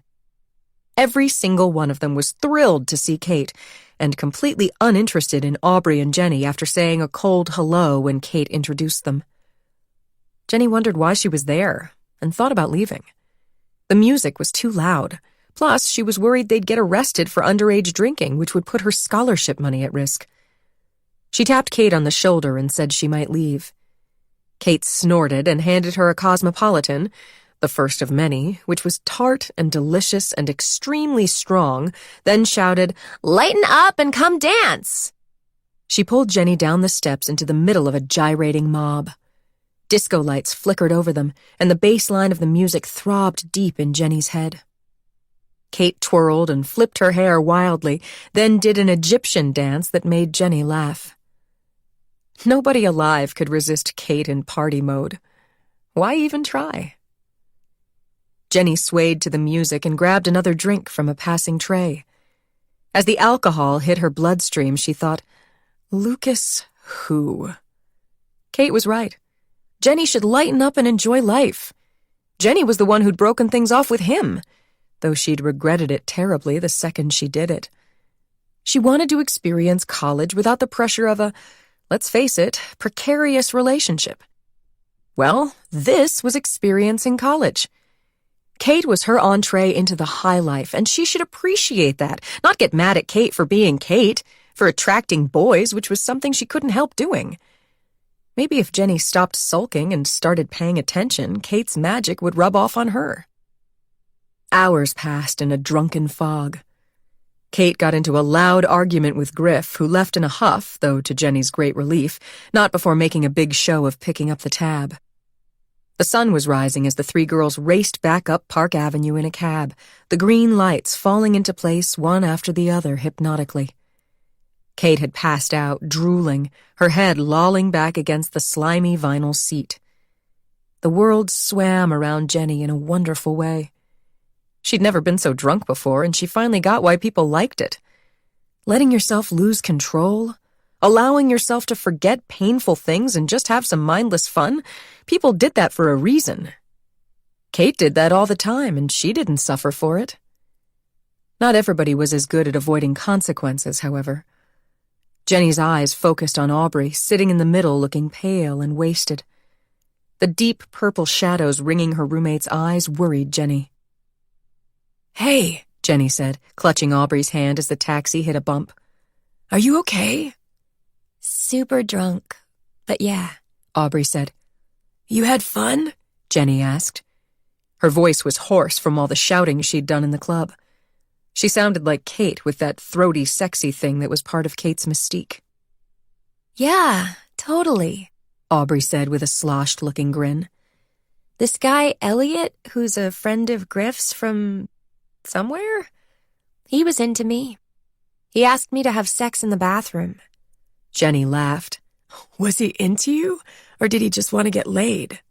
No, he was into me. I mean, there were other girls who would have done it with him, but even after I said no, he kept talking to me. Kate was right, it's the blonde hair. That and I lost a few pounds. Aubrey, you don't need to lose weight, Jenny said, but Aubrey didn't reply. I'm glad you didn't do it with him. Not that I thought you would. I was worried he'd kiss and tell. I don't want Griff to think I'm a slut. Who cares what Griff thinks? I don't want to get talked about. Right, that makes sense. You don't want to get a disease either. Oh, Elliot's friends with Griff and Kate. I'm sure he doesn't have a disease. Anyway, Kate thinks I need to sleep with someone and get the whole virginity thing out of the way, you know? She thinks it's holding me back. Holding you back how? Like, socially. I see her point, I just haven't found the right situation yet. I'll say, losing your virginity in a nightclub bathroom, you can do better than that. Wait for a guy who treats you right. Well, Elliot did show me a picture of his dog. Jenny burst out laughing. Aubrey laughed too and snuggled up against her, laying her head down on Jenny's shoulder. I feel like you guys are my good angel and my bad angel, sitting on my shoulder, whispering in my ear what I should do, Aubrey said, slurring her words adorably. Which one of us are you going to listen to, sweetie? Jenny asked. She stroked Aubrey's hair, which was like a silver cloud, doubled by Jenny's drink-blurred vision. I can't decide. I love you both. Be careful. Kate can be a bad influence. But Jenny couldn't muster much conviction to back up her words. Kate's head bounced against the seat as the taxi sped along, and she looked so vulnerable in her open-mouthed stupor that Jenny felt guilty and reached across Aubrey to shift Kate's head to a more secure position. How ungrateful was she to accept the free drinks and the hospitality, then say snarky things about Kate while she was passed out drunk in the seat next to them? Kate hadn't been under any obligation to include them tonight. She'd taken them out on the town, shown them a fabulous time, and asked nothing in return. She did that at school, too, a lot. Kate had proven herself to be a generous friend. Jenny shouldn't let jealousy over a guy poison their friendship, especially not a guy that she'd chosen to break up with of her own free will. The problem was, as often as she told herself that she'd been ready to leave Lucas behind so they could focus on college and date other people, deep down she knew that was a lie. She'd been afraid of getting hurt. She was determined to break up first, to stop Lucas from dumping her for someone more sophisticated, someone more beautiful the second he got to Carlisle. Dumping her for someone like Kate. And now look. 6. They woke up around 1, incredibly hungover, to the sound of a racket in the kitchen, and emerged with their eyes shut against the light like newborn kittens. Victoria took one look at them, gave them mugs of coffee and a bottle of Tylenol, and told them to get lost until dinner time. She made noises about the caterers needing space to work, but Jenny doubted that was the real reason. Jenny wouldn't want girls like them around her adorable tow-headed children either. They bundled up and went out into Central Park. The leaves were off the trees and the bitter wind cut through their jackets, but still, Jenny felt grand walking around the city. She breathed in diesel-scented air and admired the wintry sunlight glinting off the magnificent apartment buildings visible over the treetops. Kate dragged them all the way across the park with the promise of Thanksgiving floats. When they reached the west side, they found that the parade had ended hours ago. All that remained were hot dog vendors and piles of confetti, so they ate hot dogs for breakfast and walked back across the park all the way to Madison Avenue. The shops were closed. They linked arms and wandered up and down the deserted avenue, ogling the exquisite clothes in the windows, feeling like the city was theirs alone. Back at Kate's building, they chattered all the way up in the elevator and peeked into the overheated kitchen, which bustled with catering staff and smelled deliciously of roast turkey. They were ridiculously happy, right up until the minute Victoria cornered Kate outside the door to the library. "I'm warning you. Your father's here now, so you better clean up your act," Victoria hissed, in a tone that made Jenny look up from unpacking her dinner clothes. Victoria and Kate stood in the doorway glaring at each other. Kate made a sour face and turned away.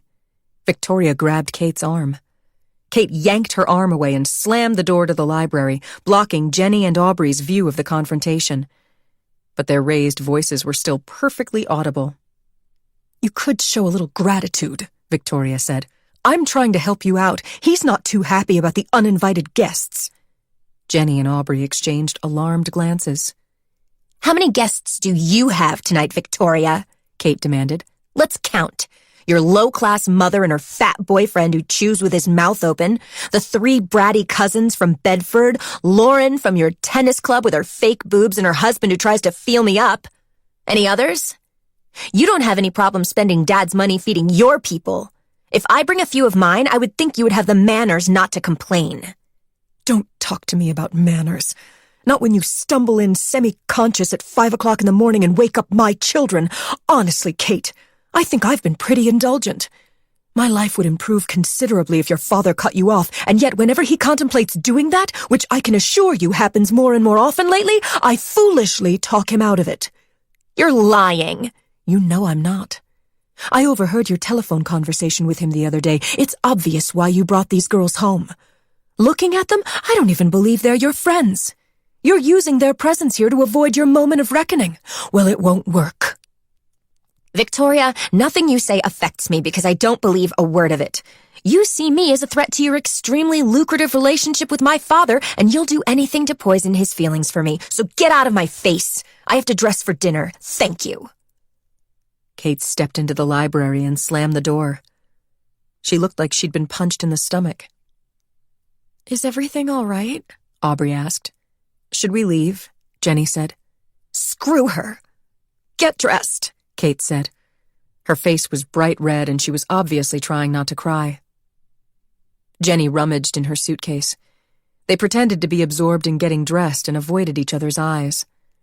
Aubrey pulled off her t-shirt and pulled on the sparkly top she'd worn to the club last night. My God, you cannot wear that, Kate said in horror. This is a family dinner. It's completely inappropriate. Aubrey blanched. I'm sorry. I didn't really think... How much thinking does it take? Only a trashy person would wear that. Aubrey was on the verge of tears. Stop it, Jenny said. Don't take it out on her. You shut up. Jenny grabbed Kate by the shoulders. Listen to me. Stop being a bitch and tell us what's going on because we're your friends. Honestly, Kate, we're the best friends you've got. We don't care about your parents or your apartment or your clothes. We actually care about you. Let us help. I don't need help, Kate declared, but her face said differently. Yes, you do, Jenny said. And we want to help you, which is probably more than you can say for those people at the club last night. Is your dad really going to cut you off? Aubrey asked, looking shell-shocked. Kate sat down on the leather couch, buried her face in her hands, and burst into tears. Jenny and Aubrey both rushed to comfort her. He might, Kate said, sobbing. Your stepmother turned him against you? Jenny asked. It's not that simple. He hated me ever since my mother died. He blames me. Kate buried her face in Jenny's neck, her shoulders heaving with sobs. It was thrilling for Jenny, feeling the hot tears against her skin, realizing that the great Kate Eastman needed her. I'm sure that's not true, Jenny said soothingly. It is. You don't know us, Kate wailed. Your mother died of cancer. It wasn't your fault, and your father doesn't blame you. You're imagining things. No, he's right. I was a bad daughter. When you were 10? I refused to visit her in the hospital because the tubes scared me. She got really upset, and that made her worse. My dad blamed me. He thinks I'm a terrible person. Hey, listen to me, Jenny said, pulling away and looking Kate in the eye. You're talking crazy, okay? People die of cancer. I know that's hard to accept when it's your own mother. Nothing you did as a child made your mother die, and your father doesn't think that. Do you hear me? Kate nodded miserably. But it sounds like he's mad at you now. Do you know why? Ugh, the usual. My bills, the clubbing, the drinking. I mean, what does he expect? It's college. I haven't killed anybody, for Christ's sake. It sounds like your stepmother is making things worse. That's what I've been telling you. What can I do? She has her hooks in him. You have to tough it out. We get dressed up, go out there, and charm your dad. You said he loves Carlisle, right? Let's Carlisle him to death. Make him remember how proud he is to have a beautiful daughter at his beloved alma mater with bright, responsible roommates who'll keep her on the straight and narrow. We'll make him forget he's mad. What do you say? Kate swiped her arm across her face. You think that could work? It's worth a shot. Come on, let's find something for Aubrey to wear. You and I both packed for a week. We can come up with something. The living room buzzed with conversation as they arrived for cocktail hour. A uniformed waiter passed hors d'oeuvres on a tray to the well-dressed guests. I'll introduce you to my father, Kate said under her breath. Ignore the others. They're Victoria's riffraff. Kate went up to her father and kissed his cheek, which he received with notable coolness. Keniston Eastman was very much what Jenny had expected. Tall, imposing, scary-looking even. His aquiline nose and heavy black brows reminded her of the grim-faced portrait of President Samuel Eastman hanging in Founders Hall. He wore a perfectly tailored jacket and an orange-striped Carlisle rep tie, and peered at Jenny and Aubrey disapprovingly as they approached. As Kate introduced them, Aubrey shrank back. Jenny took Aubrey's elbow and propelled her forward so Mr. Eastman could shake both their hands. Enjoying the college, are you? He asked in a perfunctory manner, grabbing a glass of champagne off a passing tray and taking a sip, as if he needed to fortify himself against them. Aubrey went pale at his question and seemed unlikely to open her mouth, so Jenny jumped in with a chipper smile. We're very fortunate to be at Carlisle, Mr. Eastman, and we know it.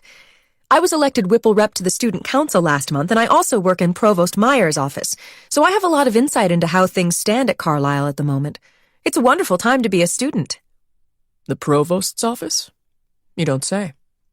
Gloria Myers is a good friend. He relaxed to the point that Jenny caught a hint of a smile in his eyes. Tell me, what are the hot-button issues on campus these days?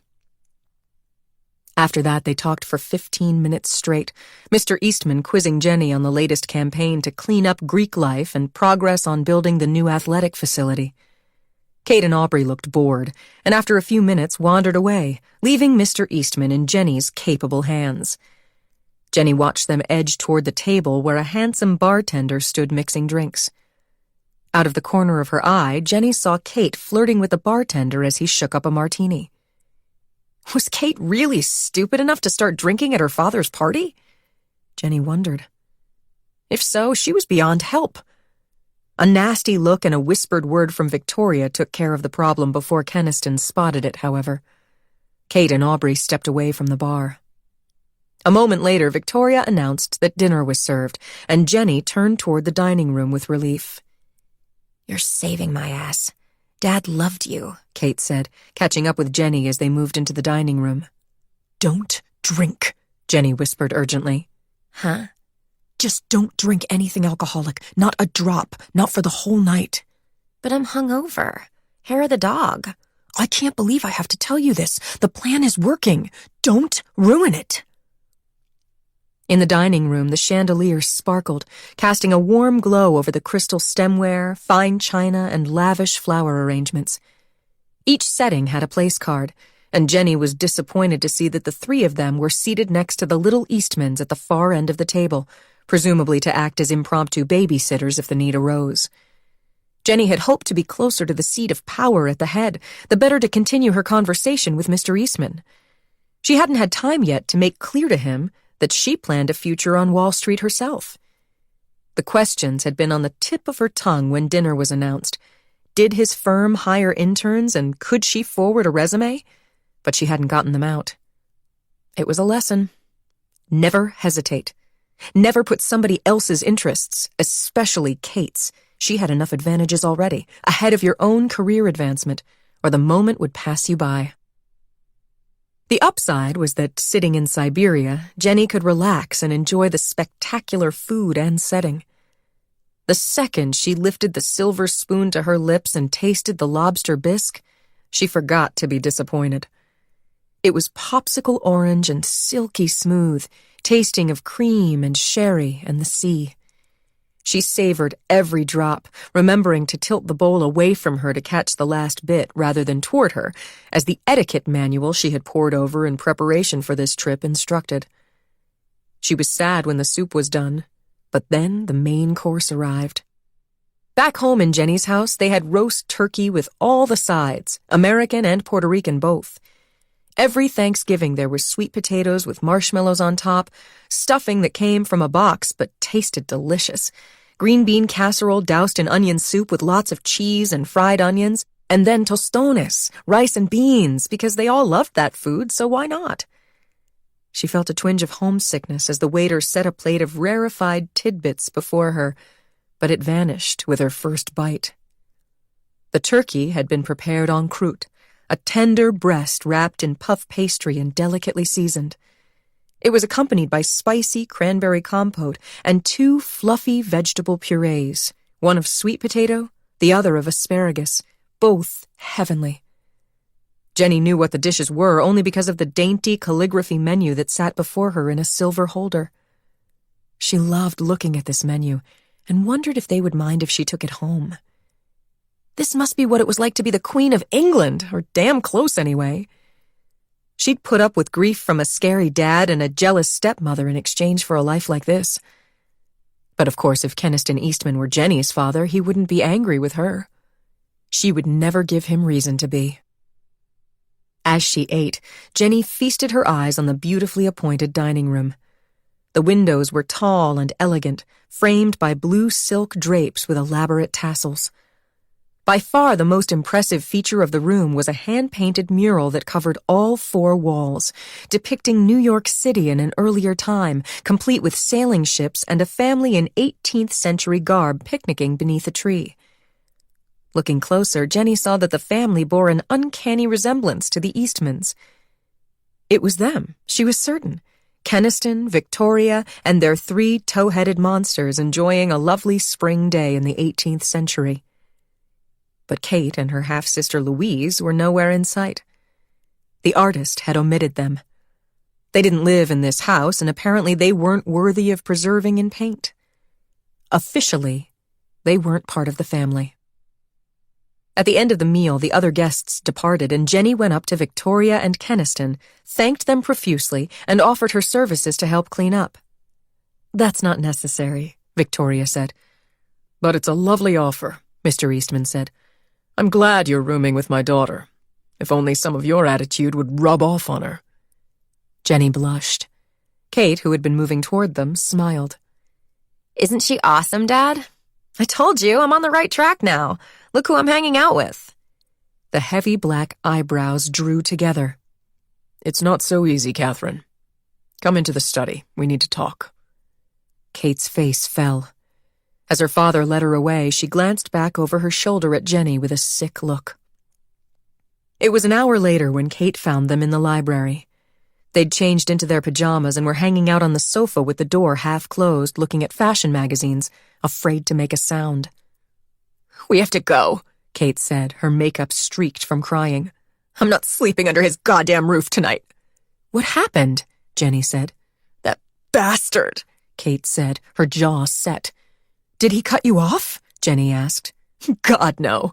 Leave me destitute? People would know and it would reflect badly on him. But you should have heard the way he talked to me. I can't stay here after that. Kate, Aubrey protested. It's after 11 o'clock. I don't give a shit what time it is, Kate said. Jenny saw that Kate was beyond consoling. If we hurry, we can make the midnight train, she said. It's a local. It gets into Bell River at 6:30 tomorrow morning. The dorms are closed till Sunday, Aubrey said. I'll call my parents, Jenny said. They can meet us at the station. You can both stay with me. Thank you, Kate whispered, drawing Jenny into a deep hug. You always know what to do. You're the best. Just absolutely the very best friend ever. Aubrey, you too, my little lamb. I love you to pieces. Get over here. What would I do without you guys? Aubrey joined in the hug. The three of them stayed there holding each other like that for a long time, and Jenny thought that even if sometimes she hated Kate, and sometimes she got incredibly frustrated with Aubrey, she also loved them more than she'd thought it was possible to love friends, ever. Promise me, Kate said, and Jenny realized that Kate was still crying. What? We'll never let anything come between us. Not a guy, nothing. We won't hurt each other. We won't screw up this amazing friendship. Of course we won't, silly. We love each other too much for that, Aubrey said, tears standing out in her eyes. Do you promise? Kate said. I promise, Aubrey said. Kate turned to Jenny. You too. Say it. I promise I won't let anything come between us, Jenny said. She meant it, and yet Kate's urgency left her uneasy. You didn't demand a promise like that unless you had a premonition of bad things to come. 7. Present day. In June, Kate moved back to Bell River after 22 years away. It was unseasonably hot for early summer, and the afternoon was as oppressive as her mood, with airless streets, black skies, and wilted flowers under dusty maple trees. The clouds opened just as Kate pulled up in front of the ugly brown house on Faculty Row. She sat in the BMW with music blasting and rain battering the windshield, her head on the steering wheel. It was all around her again. Carlisle, the past, her so-called friends, all the things she'd been running from for years now. Throw a rock from the front porch of this dump and you'd hit Briggs Gate. After a minute, Kate took her sandals off and tossed them onto the floor in the back, and lowered her seat into a reclining position. She'd take a nap. Who gave a crap what the neighbors thought? She didn't know them and didn't care to. She refused to get out of her air-conditioned car and venture into this deluge in order to enter a place she was distraught to live in. She'd rather stay in her car all afternoon, or at least until the rain stopped, enjoying the plush leather seats. She had no job to go to, no prospects, and she couldn't stand her husband.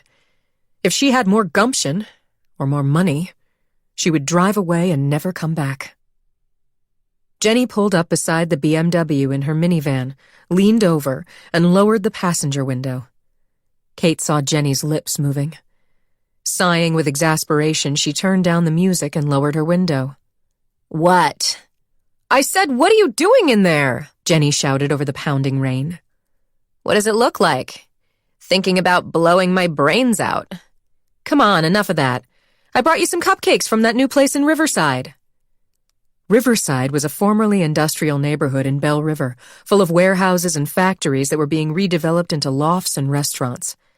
Belle River trying pathetically to be chic was what it was. I don't eat sugar, Kate said. I brought wine, too. You can't tell me you don't drink. Jenny held up a bottle, which got Kate's attention. Damn, she could stand an ice-cold vodka right about now, but Chardonnay would do in a pinch. Is Aubrey coming? She asked. Jenny without Aubrey was too much to take. Of course. She'll be here any minute. All right, but do me a favor. Don't act like this is some kind of party and you're happy to see me, okay? Kate said. I'm trying to make the best of this, Kate. You could at least help a little. Ugh, nothing ever changes, Kate thought. Jenny was still the priggish know-it-all of their youth. She was just more powerful and successful now, which made it worse. Jenny was the mayor of this one-horse town with her finger in every plot. Jenny's husband's construction company had the winning bid on every Carlisle building project. How did that happen, you might ask? Kate could tell a few hair-raising secrets if she had a mind to, most of them involving her own father and his influence, and yet Jenny acted like Kate was the corrupt one. Jenny and Aubrey must know how Kate felt about them, about this place. Hadn't they noticed that she never visited? That the three of them saw each other only rarely, and only when Jenny or Aubrey came to New York and tracked her down? Kate hadn't even been in New York much over the last decade or so. Well, unfortunately, the days when she went where she pleased were over, probably for good. And now here she was, stuck with these two again, back in this shitty town. Kate turned the engine off and collected her sandals from the back. Jenny pulled into the parking space in front of Kate. She had those annoying stickers on her rear windshield, the cartoon family complete with the mommy and daddy, the two boys with their sports equipment, and the dog for good measure. Gag me. As Kate watched Jenny get out and struggle with her packages, though, pulling boxes and bottles and finally a bouquet of Mylar balloons from the back seat in the middle of a downpour, she couldn't help but crack a smile. Jenny always had a plan, you had to give her that. She forced the world to conform to her expectations, where Kate wallowed in her disappointments, and Aubrey, let's face it, never dared to expect anything at all. Kate got out and went to help with the packages. Together, they ran up onto the covered porch. They were soaked by the time they got there, although Jenny looked none the worse for it. She had a sleek power haircut now that framed her face and made her look in control at all times. Which, of course, she was. The great manipulator, as Kate thought of her. On the days Kate didn't want to take responsibility for her own life, which was most days lately, her favorite people to blame were Jenny and her father. Well, and her suffocating whiner of a husband. She couldn't stand him either. She was half tempted to do something crazy, just to show them, to get them off her back once and for all. Great location, Jenny said cheerily as Kate fumbled for her keys. What are you, a real estate agent? The only reason we're living here is Keniston owns the place. He's my slumlord now. I'm warning you, it smells like cat piss in here. She opened the door and they stepped into the front hall. It was dark inside, but Kate saw Jenny wrinkle her nose. And you thought I was exaggerating, Kate said. She flipped a switch and the lights came on. Boxes clogged the front hall. Dark walls loomed over them. The house was a sad muddle of Victorian and arts and crafts styling, squat and dim and charmless. This way, Kate said. In the kitchen, the table was piled high with more boxes. Kate started moving them to the floor, rummaging through them at random, hunting for a corkscrew. You can put that stuff on the counter. I'll find us glasses for the wine, Kate said. Aubrey called out from the front hall. Back here, Kate yelled. Aubrey glided in, carrying a casserole dish with multiple green bags from the food co-op looped over her wrists. Of the three of them, Aubrey had improved the most with age. Of course, she had the farthest to come. The lithe figure, the sharp cheekbones, the clear blue eyes with no makeup belonged on the cover of a yoga magazine. Kate privately thought Aubrey's newfound serenity was just as likely to come from a prescription bottle as from chanting Om, but hey, whatever worked. Come here, you, Aubrey said, depositing her bounty on the counter and holding out her arms to Kate. I'm so glad to see you. Welcome home. Aubrey and Kate hugged. Tears stung Kate's eyes. As if Belle River could ever be home. As if her friends were true and actually happy to see her. As if any of this was how it looked from the outside. She longed for those days when they were young and loved each other like best friends should. Nothing had been right since they lost that.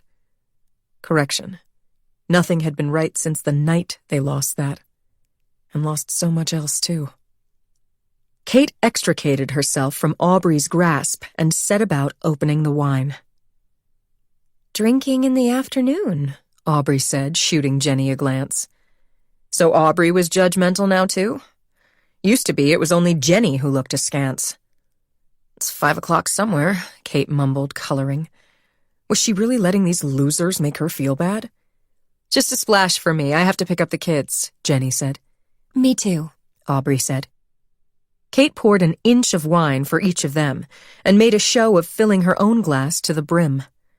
If she needed the entire bottle to get through this conversation, she'd chug the damn thing and they couldn't stop her. "So," Jenny began, "we wanted to talk about how we can best help you settle in here." "Thank you, but I don't want help."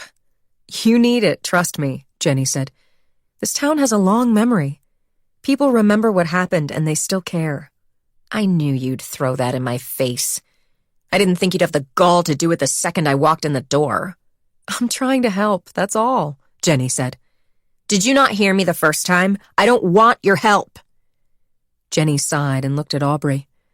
Of course the two of them were in cahoots on this.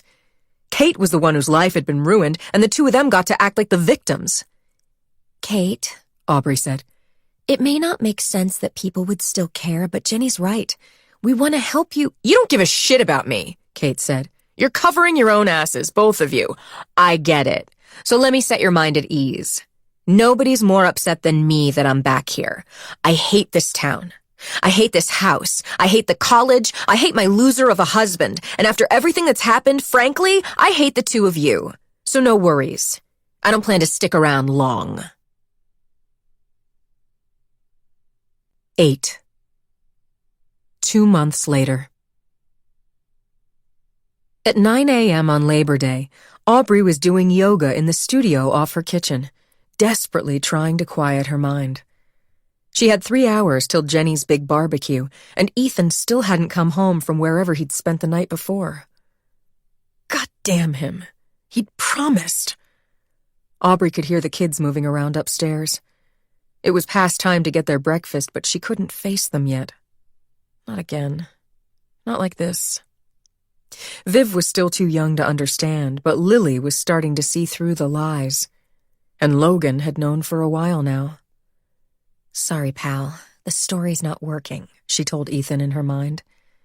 He could have the latest girlfriend buzz his pager and claim there was an emergency at the hospital, as had happened last night.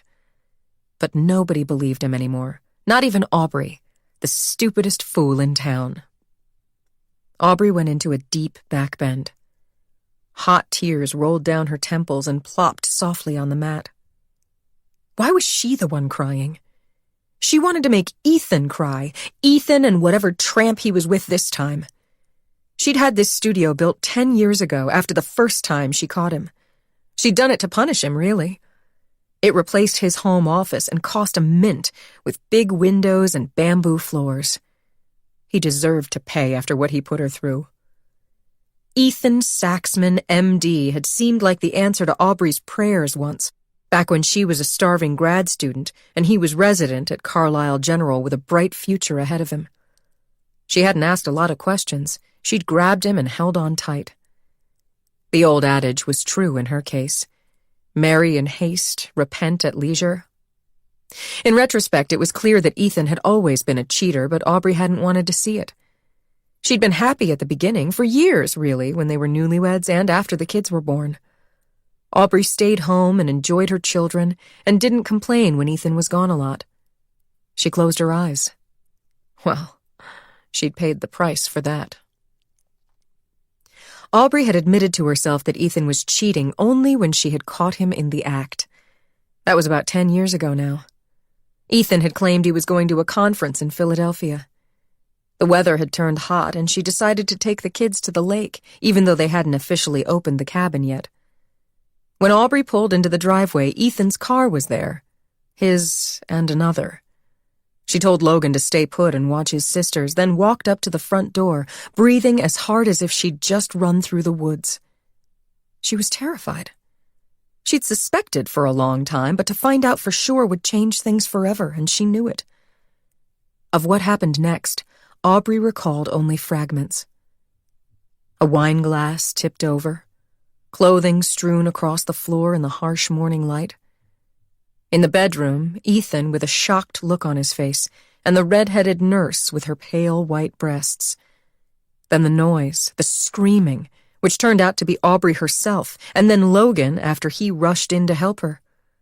Poor, poor child, to bear witness to something like that. She tried to protect them, and that was the problem.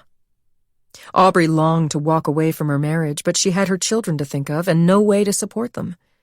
She knew how it felt to grow up with no father and no money. She refused to do that to them, so she stayed, and chose to believe Ethan's promises that he wouldn't betray her again. But he did.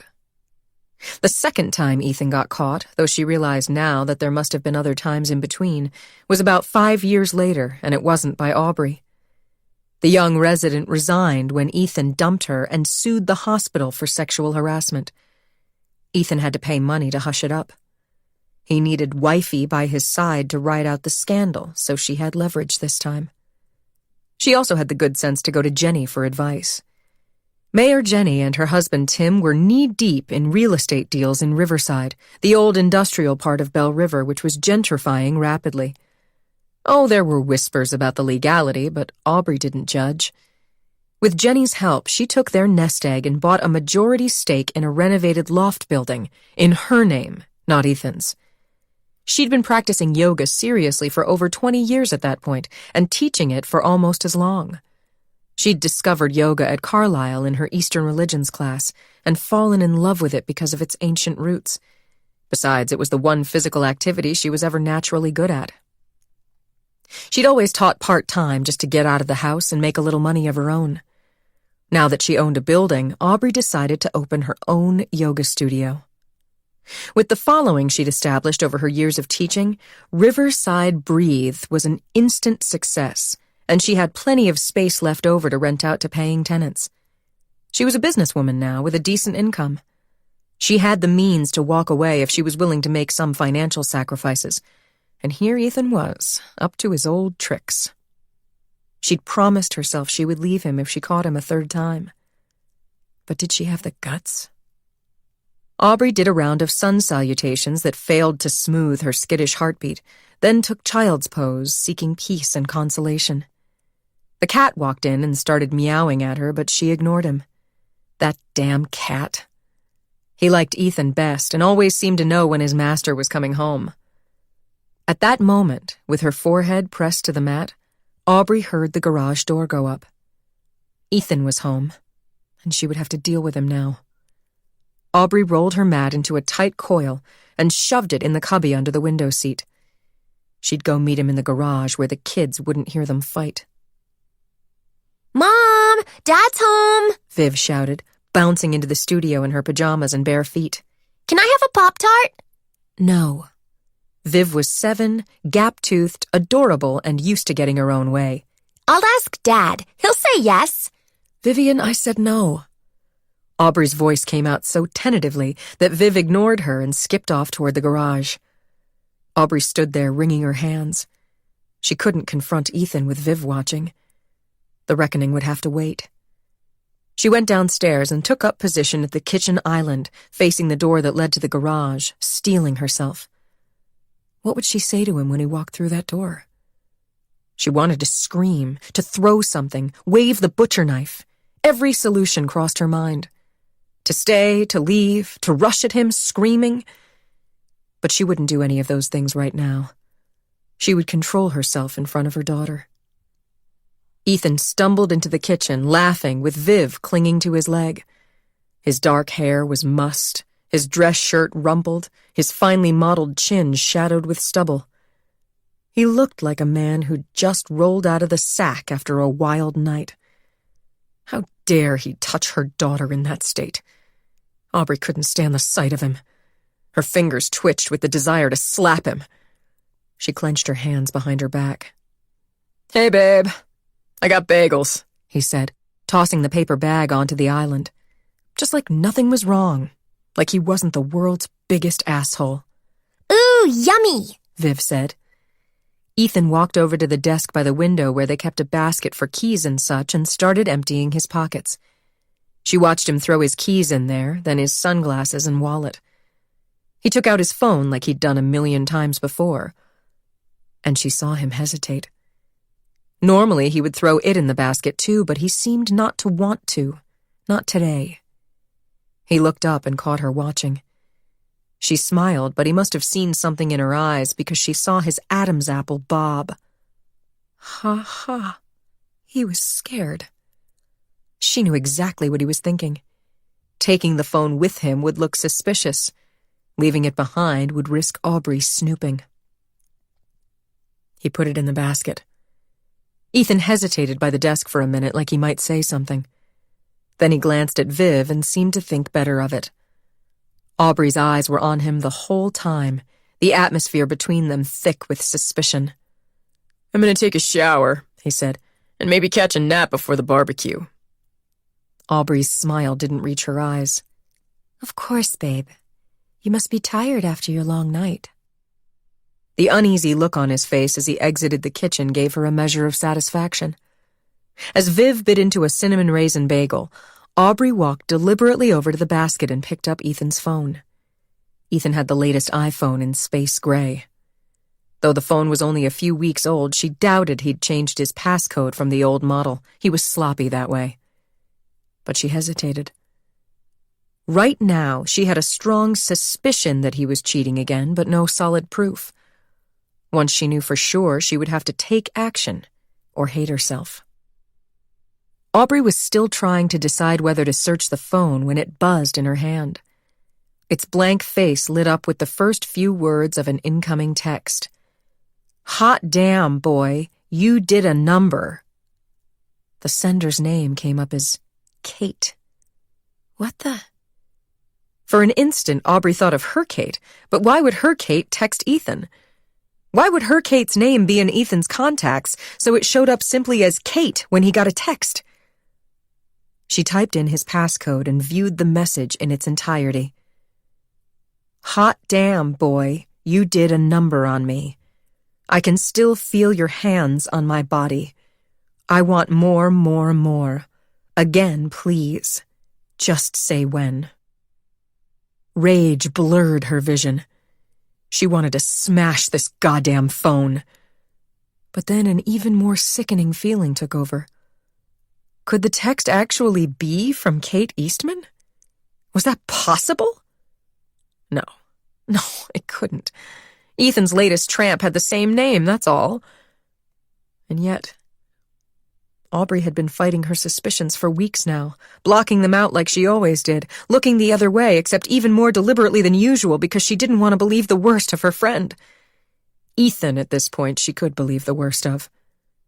But now the doubts came rushing in. Glances exchanged between the two of them, stories that didn't add up, times they both went missing simultaneously. Things Aubrey had done her best to explain away. Even now she was making excuses for them, telling herself this had to be a different Kate, hesitating to look at Ethan's contacts list when the truth was discoverable in an instant. She had to stop being such a freaking baby. Aubrey stared at the phone in her hand, then looked over at Viv, who was absorbed in her bagel. She had to force herself to look at the truth, here, now, even with her daughter in the room. No more excuses. Aubrey sank into the chair by the desk and went to Ethan's contacts list. Kate's cell number, which Aubrey knew by heart, was right there, under Kate. Couldn't he at least use a fake name, the piece of shit? Now Aubrey couldn't deny that the text was from her Kate. The Kate. Kate Eastman. Ever since freshman year at Carlisle, Aubrey had thought of Kate as her best friend, even though Kate left school after freshman year. even though Aubrey had done all the work of maintaining their friendship. When they visited or talked on the phone, when they messaged or texted or Skyped, which wasn't even that often, it was always Aubrey who initiated. Yet in her mind, Kate had always been a loyal friend who would never dream of hurting her. What did it say about Aubrey, if not only her husband but her best friend would betray her like this? Was she not worthy of love? Did she have terrible judgment in friends? Or was she just a goddamn idiot and people took advantage because that's how shitty people were? It was like discovering Ethan's cheating for the first time all over again. She felt so stupid. How long had she been denying the obvious? With shaking fingers, Aubrey went back through Ethan's texts. There were only 3 damning ones, part of an exchange with Kate from last night in which they set up their meeting at a local motel. He'd obviously gotten smarter about hiding the evidence and deleted earlier texts. It was clear from their intimate tone that this wasn't the first time. They agreed on the time and the place, and then Kate texted that she was at the motel waiting with nothing but her thigh-high boots on. Aubrey went cold and still.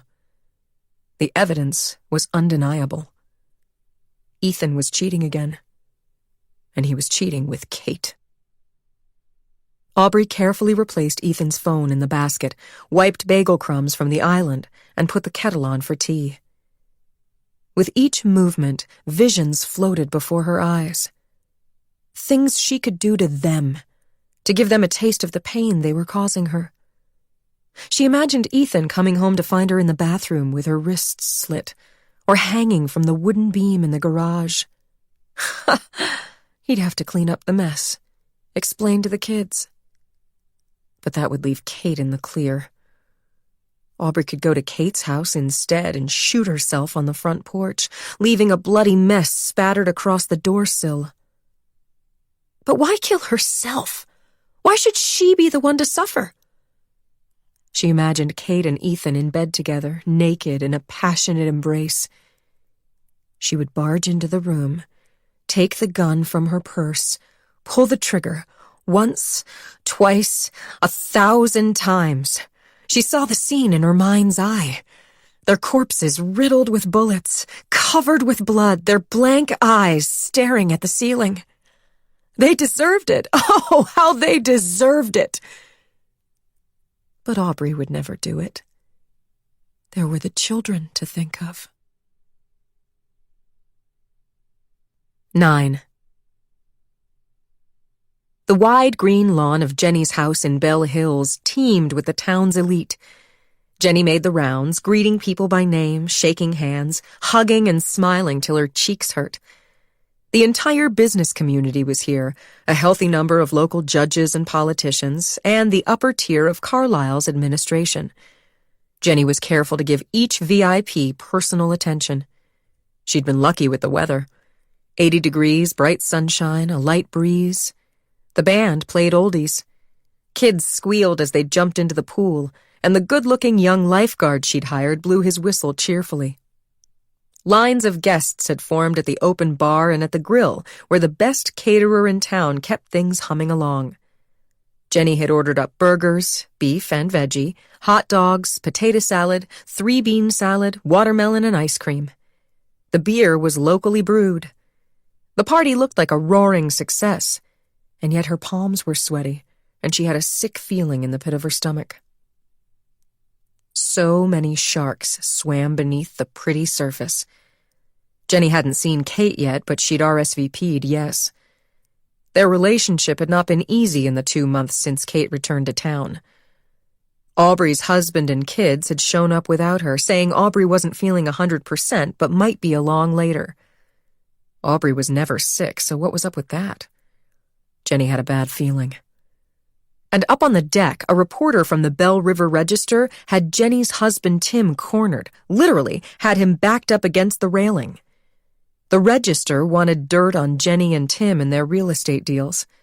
Tim knew that, and she'd warned him 1,000 times to keep his distance, yet he let himself get cornered anyway.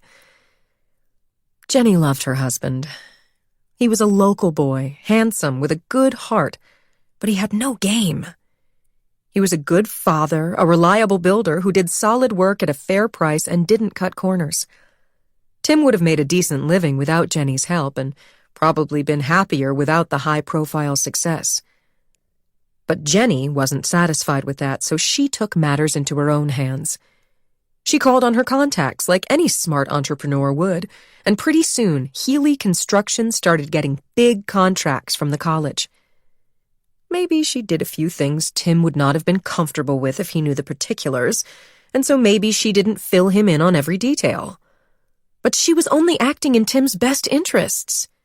He couldn't handle the truth. Jenny made her way through the crowd and up onto the deck.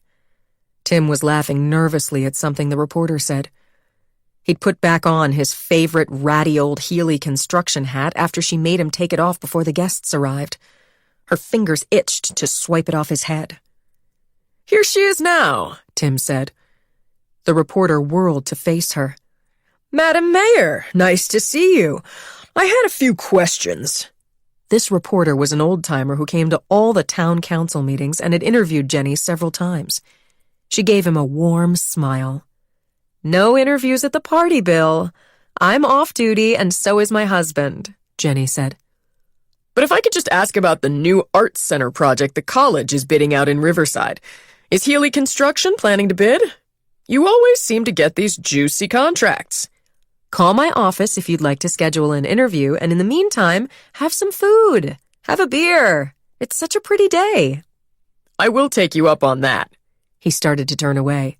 "Oh, but first, can you point someone out to me? I understand Kate Eastman is here today, and I'm interested in interviewing her." Suddenly it felt very hot in the sun. Sweat prickled on the back of Jenny's neck. "Kate," she said. "Kate Eastman, the trustee's daughter. I believe she was a friend of yours." "Why do you want to talk to Kate?" "Well, the Eastmans are important to the college. I thought her return might make a good story, that's all." But as he spoke, the reporter shifted his gaze, not meeting Jenny's eyes, and her suspicions grew. Could this local interest story actually be about something else?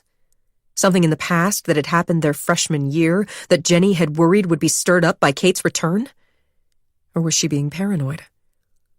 "I don't think Kate made it to the party, unfortunately. Now, if you'll excuse us, Tim and I have to mingle."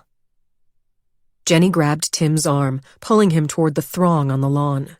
"Come on," she said when he resisted. Jenny hadn't seen Kate yet, but that didn't mean Kate wasn't here somewhere. She wanted to find her and warn her to stay away from that damned reporter. "No, stop it," Tim said, and headed instead for the sliding glass door that led to the kitchen. Jenny followed him. She knew Tim well enough to see that he was upset. Was it the reporter asking about the real estate deal that set him off, or the mention of Kate? Inside, the kitchen was deserted and sparkling white, air-conditioned to an Arctic chill. "Don't let that reporter upset you," Jenny said. "I can handle the press. And didn't I tell you not to wear that hat? It looks shabby." "Stop telling me what to do," he said. Tim went over to the sink and ran the water, filling a glass and chugging it. She came to stand beside him and glanced out the window to the deck. The reporter had disappeared. Presumably he was out in the crowd searching for Kate. Jenny couldn't go after him, not until she calmed her husband down. Tim looked worn out. There were lines around his eyes that hadn't been there a few months ago. Her hours as mayor had taken a toll on Tim, and on their marriage. He had to pick up the slack with the kids because Jenny was gone all the time. Meanwhile, bidding for the new Carlisle Arts Center project had reached the make-or-break stage. Tim wanted to take over the bidding when, in the past, he'd been content to let her handle things. The timing could not be worse. Tim was too damn honest for the business he was in, and he would screw up everything. Into the middle of this tinderbox walks Kate Eastman holding a lit match. "Everything's under control, babe," she said soothingly. She reached out to touch him, but he backed away. "I'm starting to think I can't trust you when you say things like that," he said. "Come on. We're a team." "Are we? Then why do you keep me in the dark, Jen?" "We agreed that when it comes to the business, I handle bids and you handle operations." "Not just about that. Tell me the truth. You know what that reporter was implying. We'll bid on the arts project and we'll win because we always win when the college is involved. Why is that, Jen? Because you do good work at a reasonable price. You've built up a reputation. They trust you. You're telling me your pal Keniston Eastman has nothing to do with it? What are you getting at? I don't want to be in bed with him and his filthy daughter anymore. Kate has nothing to do with this. I don't believe you. Tim's blue eyes were troubled. She felt bad for him. She really did. But he needed to suck it up and back off. Too much was at stake here. Next, he'd be asking her about that incident again from freshman year when Kate got in trouble, when an innocent person died. They couldn't talk about it. It had to stay buried. "Babe," she began, squeezing his arm. Aubrey stepped through the sliding glass door. Thank God, just in time. "Let's talk about this later, okay?" Jenny said. Yeah, whatever you say, Jen, Tim said bitterly. You call the shots. He brushed past Aubrey on his way out the door without so much as a hello. "Sorry about that. We were in the middle of a spat, but I'm glad you're here. I need to talk to you about something," Jenny said, thinking of the reporter. But her words barely seemed to register with Aubrey, who looked pale and ill. "Are you okay?" Jenny said, looking at her friend with concern. "Ethan said you were sick." I've been better. "He said I was sick? Like physically?" Aubrey said with bitterness in her voice. "Are you two having problems again?" Ethan didn't. Oh, yes, he did. And you'll never guess who the woman is this time, Aubrey said, sinking into a chair at the kitchen table. Jenny filled a glass of water and brought it over to her. "Who?" Jenny asked. Oh, great. Was this about to turn into some big drama? Aubrey's marital problems were nothing new, and Jenny had other things to worry about, like her guests, and the reporter who was looking to track down Kate Eastman and possibly start asking a lot of questions. It's Kate, Aubrey said simply. She looked through the glass of water like she didn't see it. Kate? You mean... Yes, Ethan is sleeping with Kate this time. Oh, Jenny said. She did her best to appear shocked, but privately she had suspected this for a while. Those two had a chemistry that, given their well-known proclivities, could only mean one thing. It's been going on for a while, Aubrey said. But I just found out. I know Ethan is a sex addict, I guess, and a liar. I've put up with that for the sake of the children. But to go after my best friend, it's too much. Aubrey shook her head numbly. Her eyes were dry.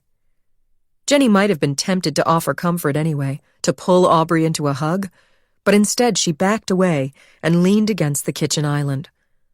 Aubrey's words stung. Kate barely gave Aubrey the time of day over the past 20 years, and now she was sleeping with Aubrey's husband. Jenny was there in every crisis. Yet Aubrey called Kate her best friend. What is wrong with me, Jenny? I've been playing the fool for years. I have to do something about this. I have to make them stop, Aubrey said. I don't mean to say I told you so, Jenny said, but I've always said you should leave Ethan. Then he'd win. They would win.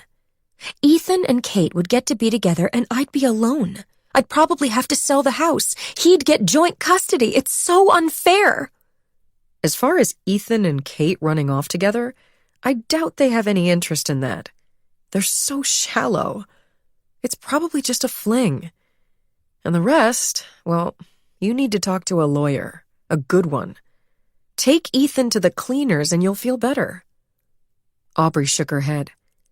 After the way they betrayed me, that's not enough.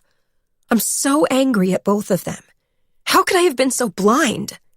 You like to see the best in people. You mean I'm a fool? Jenny sighed.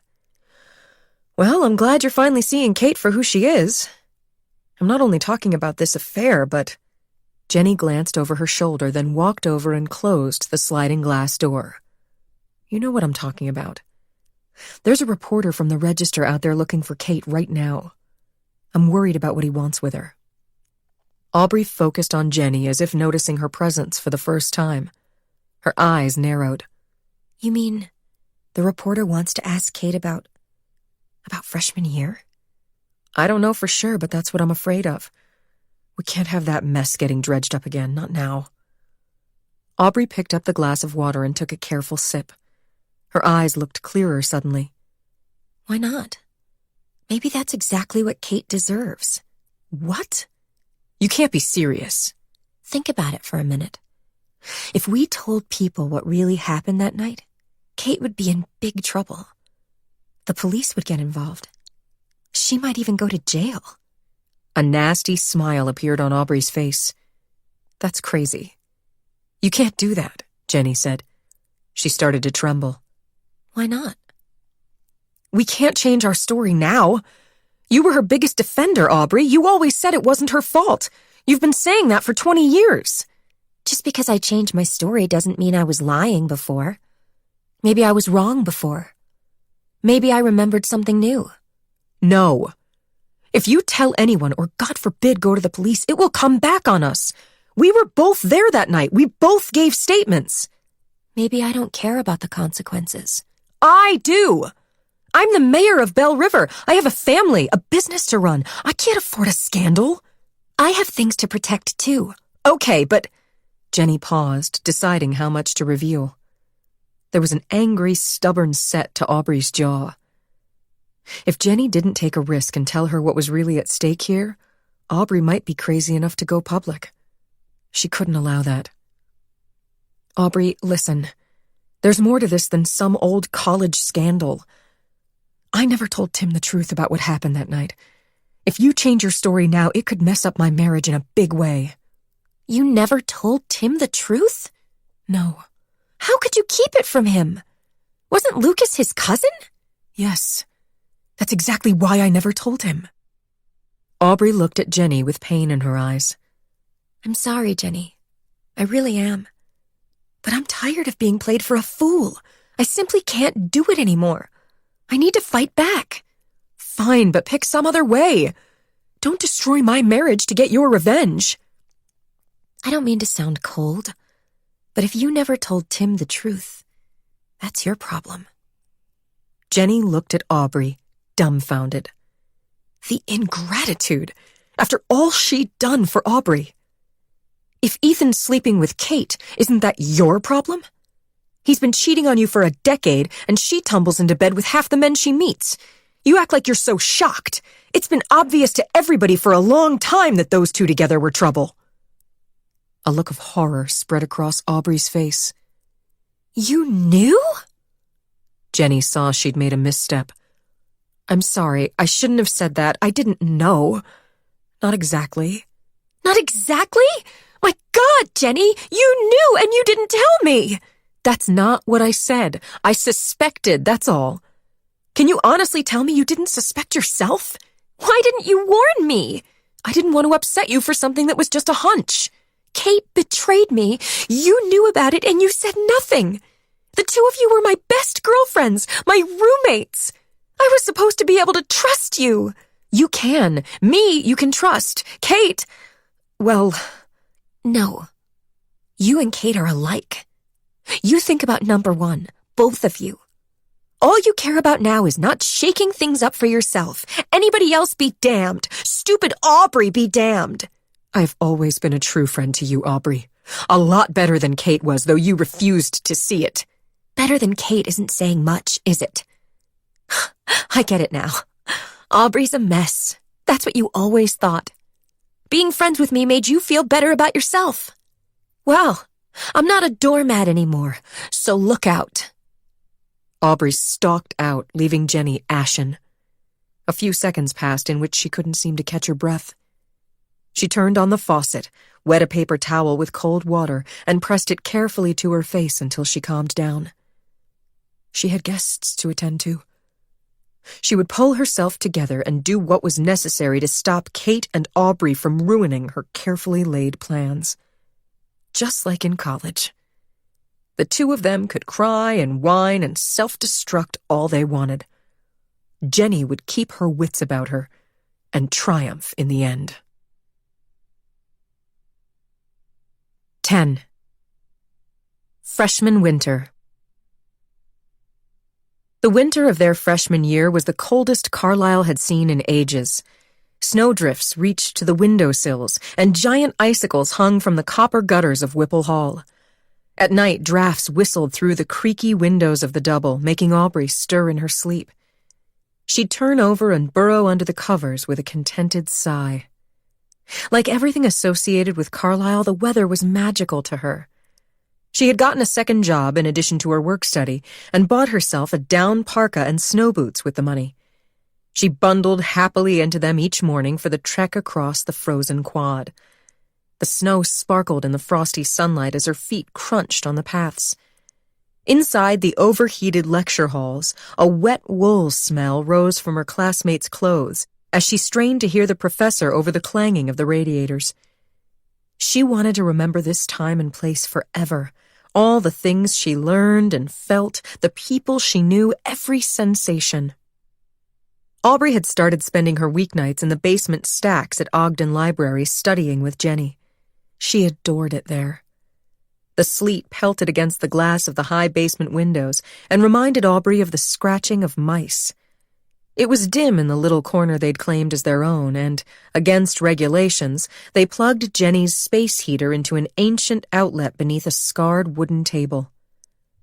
Aubrey warmed her feet and imagined herself sitting by a fire in the time of Dickens, with only a candle for her light. With the musty smell of old books filling her senses, she'd lose herself in their pages. Aubrey was taking novels of the Gilded Age, Eastern religions, Intro to Astronomy, and Sanskrit so she could read Hindu and Buddhist liturgy in the original. It was a heavy load, but she was eager to open her mind, to become worthy of Carlisle. She was writing a paper on the Yoga Sutras of Patanjali, ancient Hindu texts that promised the acquisition of supernatural mental powers through the regular practice of yoga. Was it true? She went to yoga class to investigate so she could include her personal observations in the paper. That was the sort of amazing work you could do here. But when she tried to talk to her friends about what she was learning, most of them would say, "Cool," and change the subject to which parties were worth going to on Saturday night. It surprised her how few people at Carlisle cared about acquiring knowledge for its own sake. Her roomies didn't. Jenny studied to get A's. Kate never studied. Kate skipped class when she felt like it and barely cracked a book. All term, she would ignore her assignments, then spend reading week hopped up on stimulants. Dexedrine, the minuscule amount of Coke she could afford since Keniston cut her allowance, and cup after cup of black coffee so she could stay awake, cramming for days. Then she'd regurgitate it for the exam and promptly forget it. Watching Kate pound uppers during fall term, Aubrey worried that her heart would stop, that she'd drop dead on College Street on her way to Hemingway's for an espresso to add to the toxic cocktail already flooding her bloodstream. But nothing bad happened. That's how it always went with Kate. No consequences. Her grades turned out decent, so she repeated the same scam for winter term, all play and no work, stockpiling a sizable stash of uppers for exam time. One Wednesday night in early February, Aubrey was down in the stacks reading when she heard a knock on the window above her Carol. She'd been far away, lost in Edith Wharton's New York, which reminded her uncomfortably of Carlisle. The heartless rich kids, the genteel wraiths who'd fallen on hard times, the strivers looking for their next advantage, they were all here.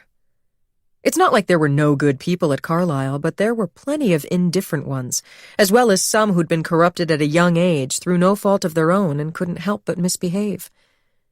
Aubrey put Kate in that latter category, if she was being honest.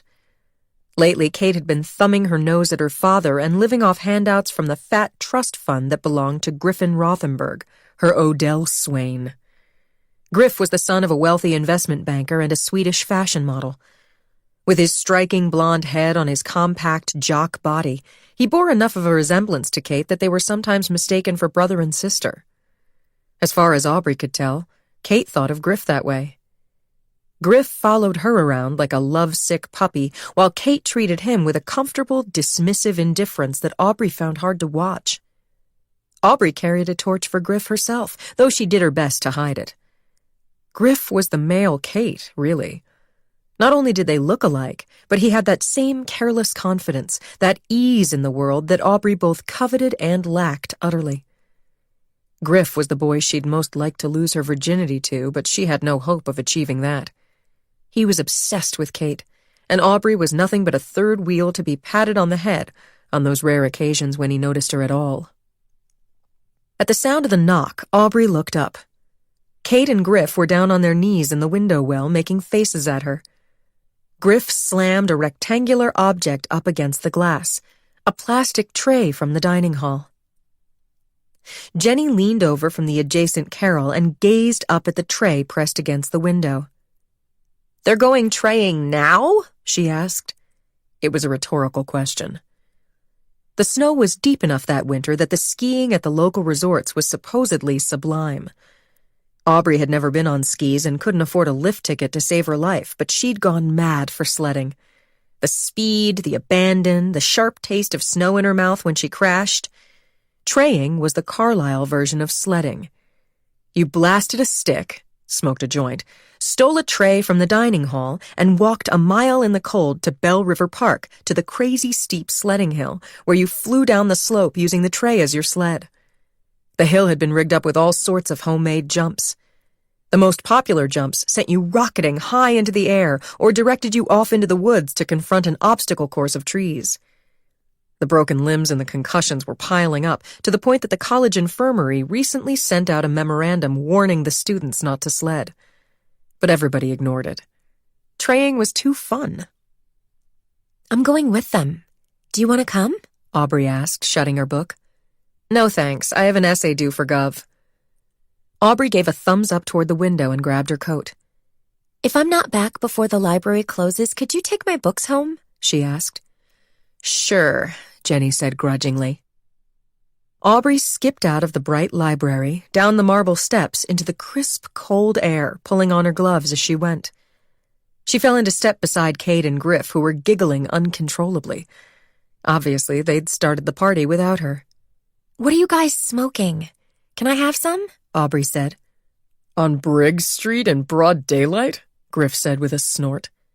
"Broad moonlight," Kate corrected. The moon shone in the black sky and reflected off the snowbanks, strong enough to make Aubrey squint. Their breath came out in puffs of smoke as they walked. "I have a fresh joint in my pocket," Kate said. "We'll smoke it when we get there." "At least tell me what you're laughing at," Aubrey said. "Griff claims there's a rumor we had a threesome in Deekman Hall." "You and Griff did?" Aubrey asked, tingling with jealousy. She told herself Kate was above sleeping with Griff and that as a consequence, he was celibate and frustrated. But probably not. "Not me and Griff. Us," Kate said. "Not a threesome, a foursome," Griff said. He was laughing so hard that it was difficult to understand him. "All 3 Whipple trips with some frat bro from the 10-man on more than one occasion." "No, an orgy with the entire suite," Kate said, collapsing against Griff in giggles as she walked. In Carlisle speak, Aubrey, Kate, and Jenny were known as the Whipple Triplets, or the Whipple Trips for short.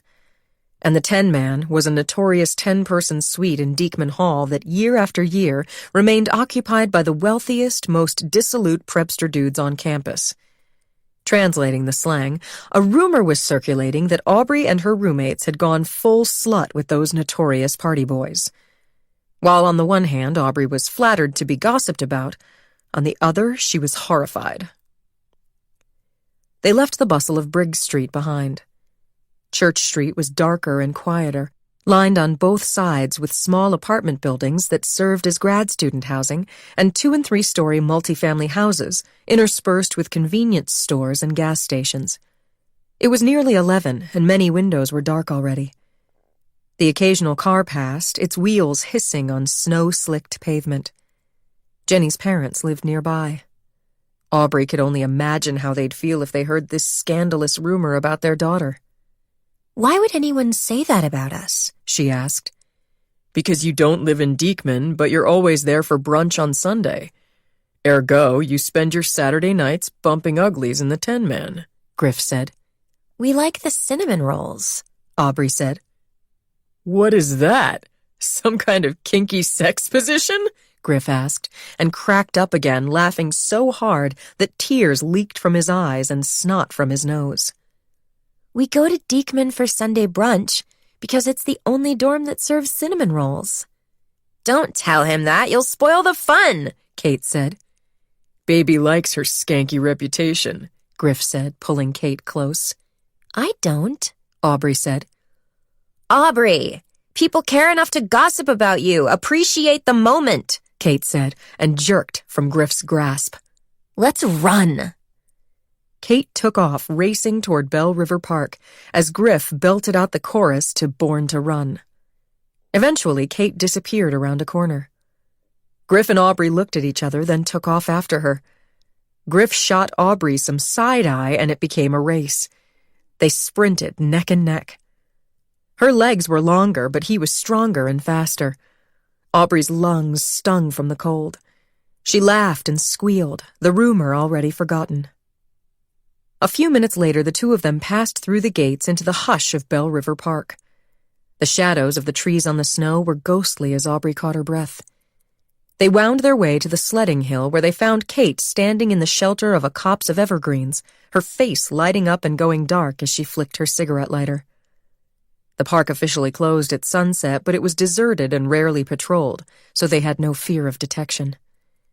Kate succeeded in getting the joint lit. "Here," she said, and handed it to Aubrey, who drew the pungent smoke deep into her lungs. Aubrey had never touched drugs or alcohol before freshman year, but under Kate's tutelage, she'd quickly become a connoisseur. Pot seemed like part of a Carlisle education, like studying Buddhism or going to art films dressed all in black. She'd smoked enough dope that she could now get a contact high just from breathing the air in the vicinity of someone else smoking, or putting her lips to the mouthpiece of a well-used bong. Or so she believed. A psychopharmacology major she knew from Sanskrit class swore there was no such thing as a contact high, that it was only a placebo effect. If that was true, why was Aubrey soaring off the first hit from Kate's joint? The joint came her way again, and Aubrey took another toke, then grabbed the dining hall tray from Griff's hand. "Me first," she said, and ran for the sledding hill. As she ascended the steep hill, Aubrey's feet sank into the snow, making each step an effort, and she slowed to a trudge. Man, she was high. Every step sent strange vibrations up her legs and spine. The cold felt warm on her exposed skin, and the snow looked indigo in the moonlight. She lost track of time. The hike up the hill seemed to go on forever, but then suddenly she was at the top, looking down. Where were Kate and Griff? Her eyes were having trouble focusing. The spot where she thought they should be was swallowed in the darkness of the evergreens. What if they'd abandoned her, here in the freezing cold? Suddenly that seemed likely, and then virtually certain. Her heart seized up. She imagined the park police finding her tomorrow morning, frozen solid in a fetal position, and alerting the RA in Whipple, that biology girl they barely knew who'd have to inform Aubrey's roommates. Would Kate feel guilty at all? Would she cry? Probably not. Then something moved below. Aubrey stared right at them. She'd been staring at them the whole time. Wait. Kate was kneeling in front of Griff. Could they be? Aubrey threw the tray onto the snow and plopped down on top of it. The impact against the hard ground made her teeth clatter. She tasted blood and pushed off before she quite had her balance, immediately spinning around and barreling downhill backward. "Ah!" she screamed. As much as she kicked and flailed, she couldn't right herself, and in what seemed like a split second, she crashed into Kate and Griff at the bottom. They toppled over into the snowbank, limbs tangling, voices crying out, hoarse in the wind. Aubrey hit her head on someone's boot hard enough to see stars. Griff's pants were down around his ankles. Kate got to her feet, laughing. "Gimme that, you spaz. I'll show you how it's done," she said in her luscious voice, made deeper by smoke and cold. Kate grabbed the tray from under Aubrey's thighs and ran off toward the hill. Griff picked himself up and turned away quickly. Aubrey saw a flash of smooth white butt as he yanked up his pants and rearranged himself. She stood up abruptly and staggered, reaching out for the nearest evergreen for support, rubbing her forehead. "You okay?" Griff asked, turning back to her. I guess, Aubrey said. She was high enough that even though she knew intellectually that she'd really cracked her head, she couldn't feel it, and she wasn't alarmed. What about you? Fine. You didn't get frostbite in a sensitive place, did you? She asked and giggled. Marijuana had amazing sedative properties. She was bitterly jealous of Kate, of the way Griff adored Kate, of how cavalierly Kate squandered his attentions. The resentment hibernated somewhere deep in Aubrey's chest, but at this moment she couldn't access it, and it didn't matter. It just seemed funny how their signals were so crossed. Kate would never love Griff, and Griff would never love Aubrey. Sad, sad, sad. Griff laughed, but then stopped short. "She only has sex with me when she's high," he said, suddenly maudlin. "Do you think that's a bad sign? Sometimes I'm not sure if she really cares about me or if she's using me for my money." You're the only one who isn't sure about that, Aubrey thought to herself. Griff looked at her with such profound sadness that Aubrey worried she'd mistakenly spoken aloud. I'm sorry, she said. "It's not your fault. I'm the idiot who lets her." Everyone thinks it's a privilege to get abused by Kate, Aubrey said. She thought she was trying to make him feel better, but as the words came out and hung in the icy air, Aubrey felt their truth in her own case. The wind gusted, and Griff swayed on his feet, listing in Aubrey's direction. For one mesmerizing second, she thought he would kiss her. Then she realized they were both totally baked, that was all. His balance was off. She was imagining things. Why would Griff kiss her? The guy was utterly crushed. He was so obsessed with Kate, who didn't give two shits about him. He wouldn't kiss Aubrey. She could kiss him. Aubrey was experiencing a strange disconnect between thoughts and actions, and didn't realize she'd acted on her desire until their lips met. His mouth was warm and firm. Her lips parted, and so did his. They were French kissing. He smelled of pot, but tasted like peppermints and snow. Griff pulled away, rubbing his eyes. "Whoa. Did that just happen?" he asked. I'm not sure, Aubrey said. But she was sure. She had the memory now, and he couldn't take it away from her. At the top of the hill, Kate turned around and settled onto the tray, calling out to them to watch. "Please don't tell her we did that," Griff said. Like she cares who you kiss, Aubrey almost said, but she wouldn't hurt Griff out of spite. He was like her, pining for a person he couldn't have. Maybe one day he would see how alike they were. In the meantime, Aubrey felt no guilt over that kiss. Normally, girl rules would apply here. Aubrey and Kate were best friends and sweetmates. Until such time as Kate officially declared her lack of interest in Griff and designated him fair game, Aubrey should keep her hands off. But Kate had such bounty when it came to men and didn't follow the rules herself. Kate was sleeping with more guys than poor Griff, and he had no clue. Or who knew, maybe he did, and he let her walk on him anyway. One of Kate's hookups was that Lucas kid who Jenny was obviously still crazy for. Fair's fair. Why should Kate get everything and the rest of the world go begging? Kate skidded toward them on the tray, whooping, and came to a stop 10 feet short of where they stood. Ah, that sucked. What a dud. I'm going again, Kate called. She stood up, stamping the cold from her feet, and looked past them down the path. Jenny? You came! Aubrey and Griff turned in unison. Jenny hurried toward them, white clouds of breath streaming behind her. Aubrey instantly saw that something was off. Something bad had happened, then told herself it was the weed talking. Pot made her paranoid. She ought to write that down on a piece of paper and carry it around so she could look at it when she was wasted and remind herself not to fret. But Kate looked worried too. She strode over to meet Jenny. What is it? Kate said. Is everything okay? Aubrey, your sister left a message on the room phone. Your mother's in the hospital. She says it's serious enough that you should go home. Aubrey's brain was pleasantly foggy from the pot and the kiss.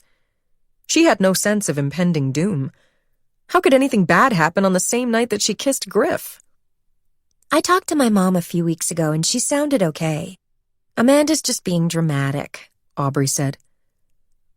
But in the back of her mind, she knew that wasn't the case. Her mother had mentioned doctor's appointments a couple of times recently, and tests. Aubrey, with her college kid's blinders on, hadn't followed up. Besides, she knew her sister well enough to suspect that Amanda wouldn't bother to call without good reason. I hope you're right, Jenny said. She didn't give any details, but she did say it was urgent and you should plan to go home right away. I think you should at least call her. I can't go home, not with finals coming up. Besides, I can't afford the plane ticket. Let's go back to the room, sweetie, Jenny said. You can call Amanda and get the whole story. If it's really bad, I hate to say it, but if it is, the school has emergency funds for that sort of thing. We'll figure it out. Aubrey looked from Jenny to Kate and back again, her face slowly crumpling as the news sank in. Leave it to her mother to go and get sick. Life had been too much for Brenda Miller to handle ever since Aubrey's dad walked out when Aubrey was 3 years old. Could you give yourself cancer? The Yoga Sutras spoke of the connection between mind and body. Who knew? Maybe you could. Maybe her mother had wished herself dead because she was tired of the struggle and managed to make it happen. At least now I won't have to send her any more cash, Aubrey thought. Then she started to cry, out of guilt more than grief. Like her father and sister before her, Aubrey had left her mother in the lurch. Brenda came to the airport to say goodbye when Aubrey went east. She pretended to be happy, but as Aubrey was about to disappear through security, Brenda hugged her tight as a vice and whispered over and over again, "Don't leave me. Stay with me. Please stay. I can't get by without you." Aubrey gave her mother a quick peck on the cheek, then pried her arms away and ran. That was the last time they saw each other, and now her mother was going to die. "She can't go alone. We can't let her. She's a mess," Jenny whispered. Jenny and Kate sat together on Jenny's bed in the double.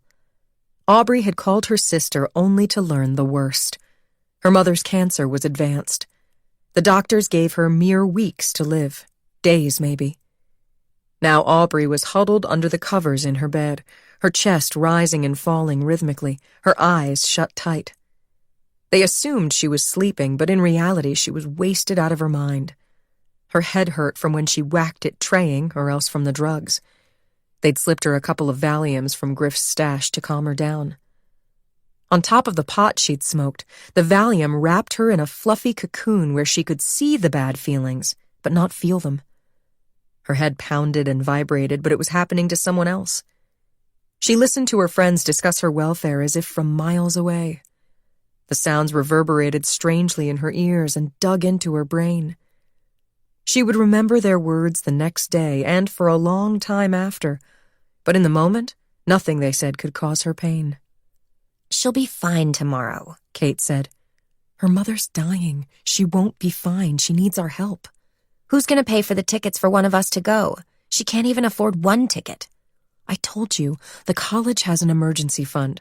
I'll do the paperwork in the morning." "Maybe they'll pay for her. They're not going to pay for 2 tickets. Sorry to inform you, but I'm flat out broke. Besides, we have exams coming up too." Like you give a rip about exams. What kind of friend are you, Kate? "How dare you, Jenny? I'm a good friend, thank you very much. Aubrey wouldn't have a social life if not for me." "Congratulations, but I'm afraid another drunken frat party is not what Aubrey needs right now. We can come up with the money for an extra plane ticket if we put our minds to it. She has to deal with the doctors, and from the way it sounded..." Jenny paused and drew a breath. "Funeral arrangements, too.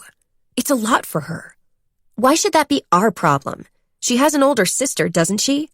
"The sister's useless and a total bitch on top of it. I'm telling you, we can't let Aubrey go through this alone. One of us should go with her." "Well, I can't go," Kate said petulantly. "Why not?" "I just can't." Deep inside her drug-happy cocoon, Aubrey felt a jolt of worry. Jenny should back off before Kate agreed to come to Vegas. The last thing Aubrey wanted was for Kate to come home with her and get a first-hand view of her pathetic, trashy family. Kate would never look at her the same way again. "You owe me an explanation, don't you think?" Jenny said. I don't owe shit to anybody, especially not to someone who just accused me of being a bad friend. After everything I've done for you, Jenny, I constantly invite you to stuff you could never get into on your own, and you never even say thank you. Her mother was sick, and now her best friends were arguing because of her. She wanted to speak, to beg them to stop, to tell them how much it hurt to see them angry with each other. But the drugs were in the way, and she couldn't form words. Nobody ever helps me, Kate said. Helps you with what? I want to help Aubrey because her mother is dying. What's your problem? Jenny said. My mother died too when I was only 10, and all I got was blame. From Keniston, Jenny said skeptically. Exactly. Oh, come on, Kate. You always harp on that, but we both know that's not true. How do you know? You weren't there. He blamed me because I wouldn't visit her. I couldn't. She'd been so beautiful, and then she was skin and bones, tubes in her, and there was this bag attached to her full of shit and God knows what. It smelled. Aubrey heard sniffling. Kate was crying. I understand, Jenny said. No, you don't. Nobody does. Keniston forced me to visit her anyway. He never cared what it felt like to me. He just said I was a bad daughter. People always think the worst of me. This is not the time for self-pity. Oh, first I'm a bad friend, now I'm having a pity party. Admit it, you hate me. I don't hate you. This is about Aubrey. We should try to help Aubrey, that's all. I would be no help. I freak in hospitals. I said so. Shut up about it and stop forcing your goody-goody ideas on me. Can you please lower your voice? Jenny whispered urgently. God, she can't hear us. She's wasted out of her mind. I'm tired of trying to measure up to your ridiculous standards. You're taking this way too personally. It is personal. Everything with us is personal. You do things to show me up, Jenny, to prove to everyone you're better than me. Well, two can play that game. I had sex with Lucas, you know. Jenny made a strangled noise. But you said nothing happened. You said you had to pack. Not then. Not at Thanksgiving. Just the other day. And don't act like you don't care. I know he was the guy you talked about, the one you lost your virginity to. I knew, and I did it anyway. There was another long silence. Aubrey held her breath, listening hard, glad she had the drugs to make her feel nothing, or she would have hated Kate right then. She didn't ever want to hate Kate. Kate was her dearest friend. Why? Jenny said finally in a small voice. Because I felt like it. Because he wanted to. Because I am not constrained by your uptight, narrow-minded definition of friendship. The silence stretched out. I was right, Jenny said, her voice harsh. You are a bad friend. You're a bad person. Jenny got up without another word and left the room. Aubrey peeked at Kate through her lowered eyelashes, which were wet with tears, and saw that Kate was smiling.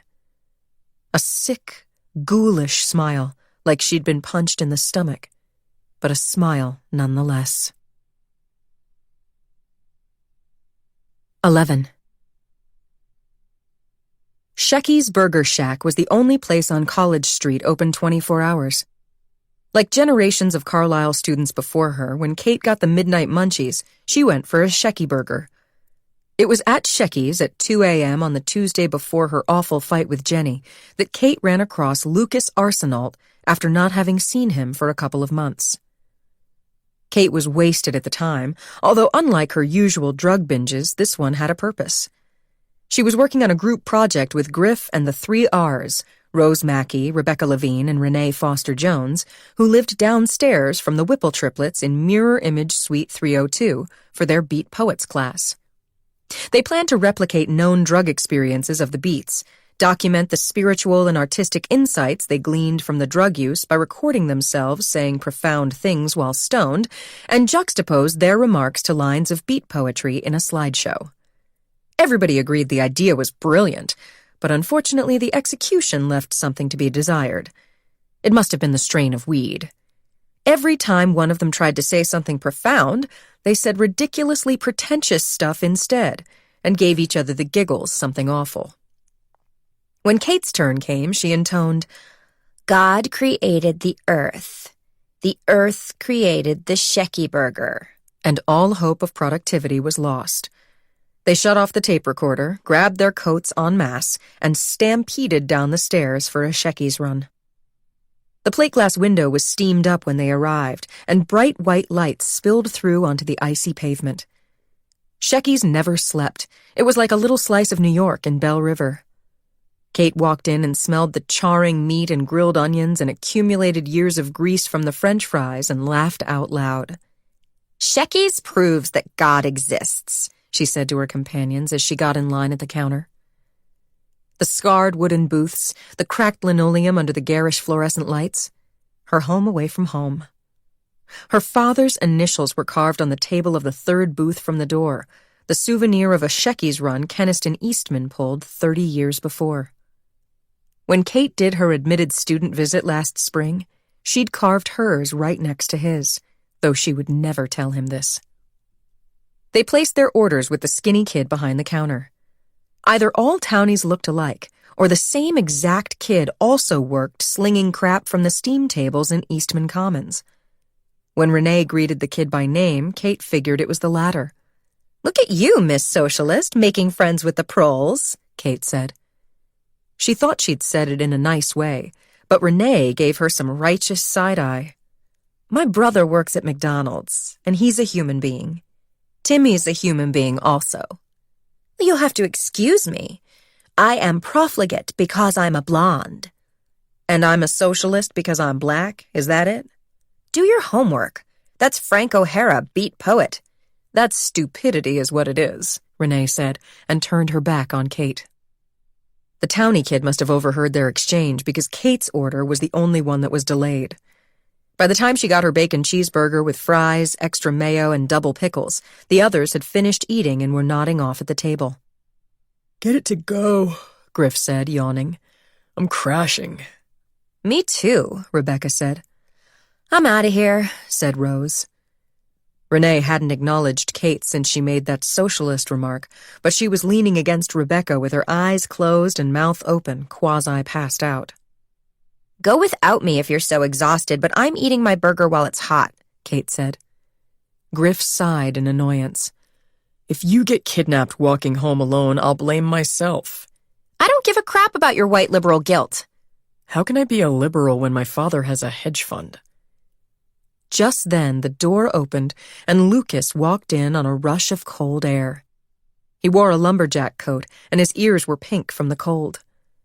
Something in the fine tilt of his head, the athletic way he carried himself, bulky and graceful at once, caught her eye and reminded her why she'd taken him to her bed last fall. They'd never finished what they started, had they? Yo, what up, Timmy? She heard him say to the kid behind the counter. The kid smiled so hard his whole face stretched, and Kate saw that Lucas must be some kind of hometown hero. Figures. Kate turned to Griff. You're off the hook, buddy. The guy who just walked in goes to Carlisle. I'll get him to walk me back to Whipple. Griff looked pissed. If he didn't want Kate walking home alone, he certainly didn't want her going with that good-looking stranger. The three R's started pulling on their coats and hats and shuffling sideways to get out of the booth, taking a long time about it. Eventually, in his drug-addled state, Griff got carried along with the crowd. He waved to Kate wistfully as the door shut behind them. Lucas sat down on a stool at the counter waiting for his order. The townie kid had gone into the back to prepare it. Shecky's was empty now. The two of them were the only customers in the joint. Kate carried the red plastic basket with her burger and fries over to the counter and sat down on the stool next to Lucas. He was flipping through the leaves of a coin-operated jukebox. So, she said, barely glancing at him, as if they were continuing a conversation from a moment before. She picked up her Shecky burger and took a bite. Maybe it was the weed, or the burger, or maybe it was the boy, because in that second the planet turned on its axis, and she felt like she was exactly where she was meant to be. Lucas took a quarter from his pocket and put it down on the counter. You like the Violent Femmes? She dabbed at her lips with a napkin and looked more closely at the writing inside the jukebox. I know that song. Why can't I get just one fuck, right? Is that supposed to be like my theme song? He laughed. No, I just feel like hearing it. It's an angry song. I'm an angry guy tonight.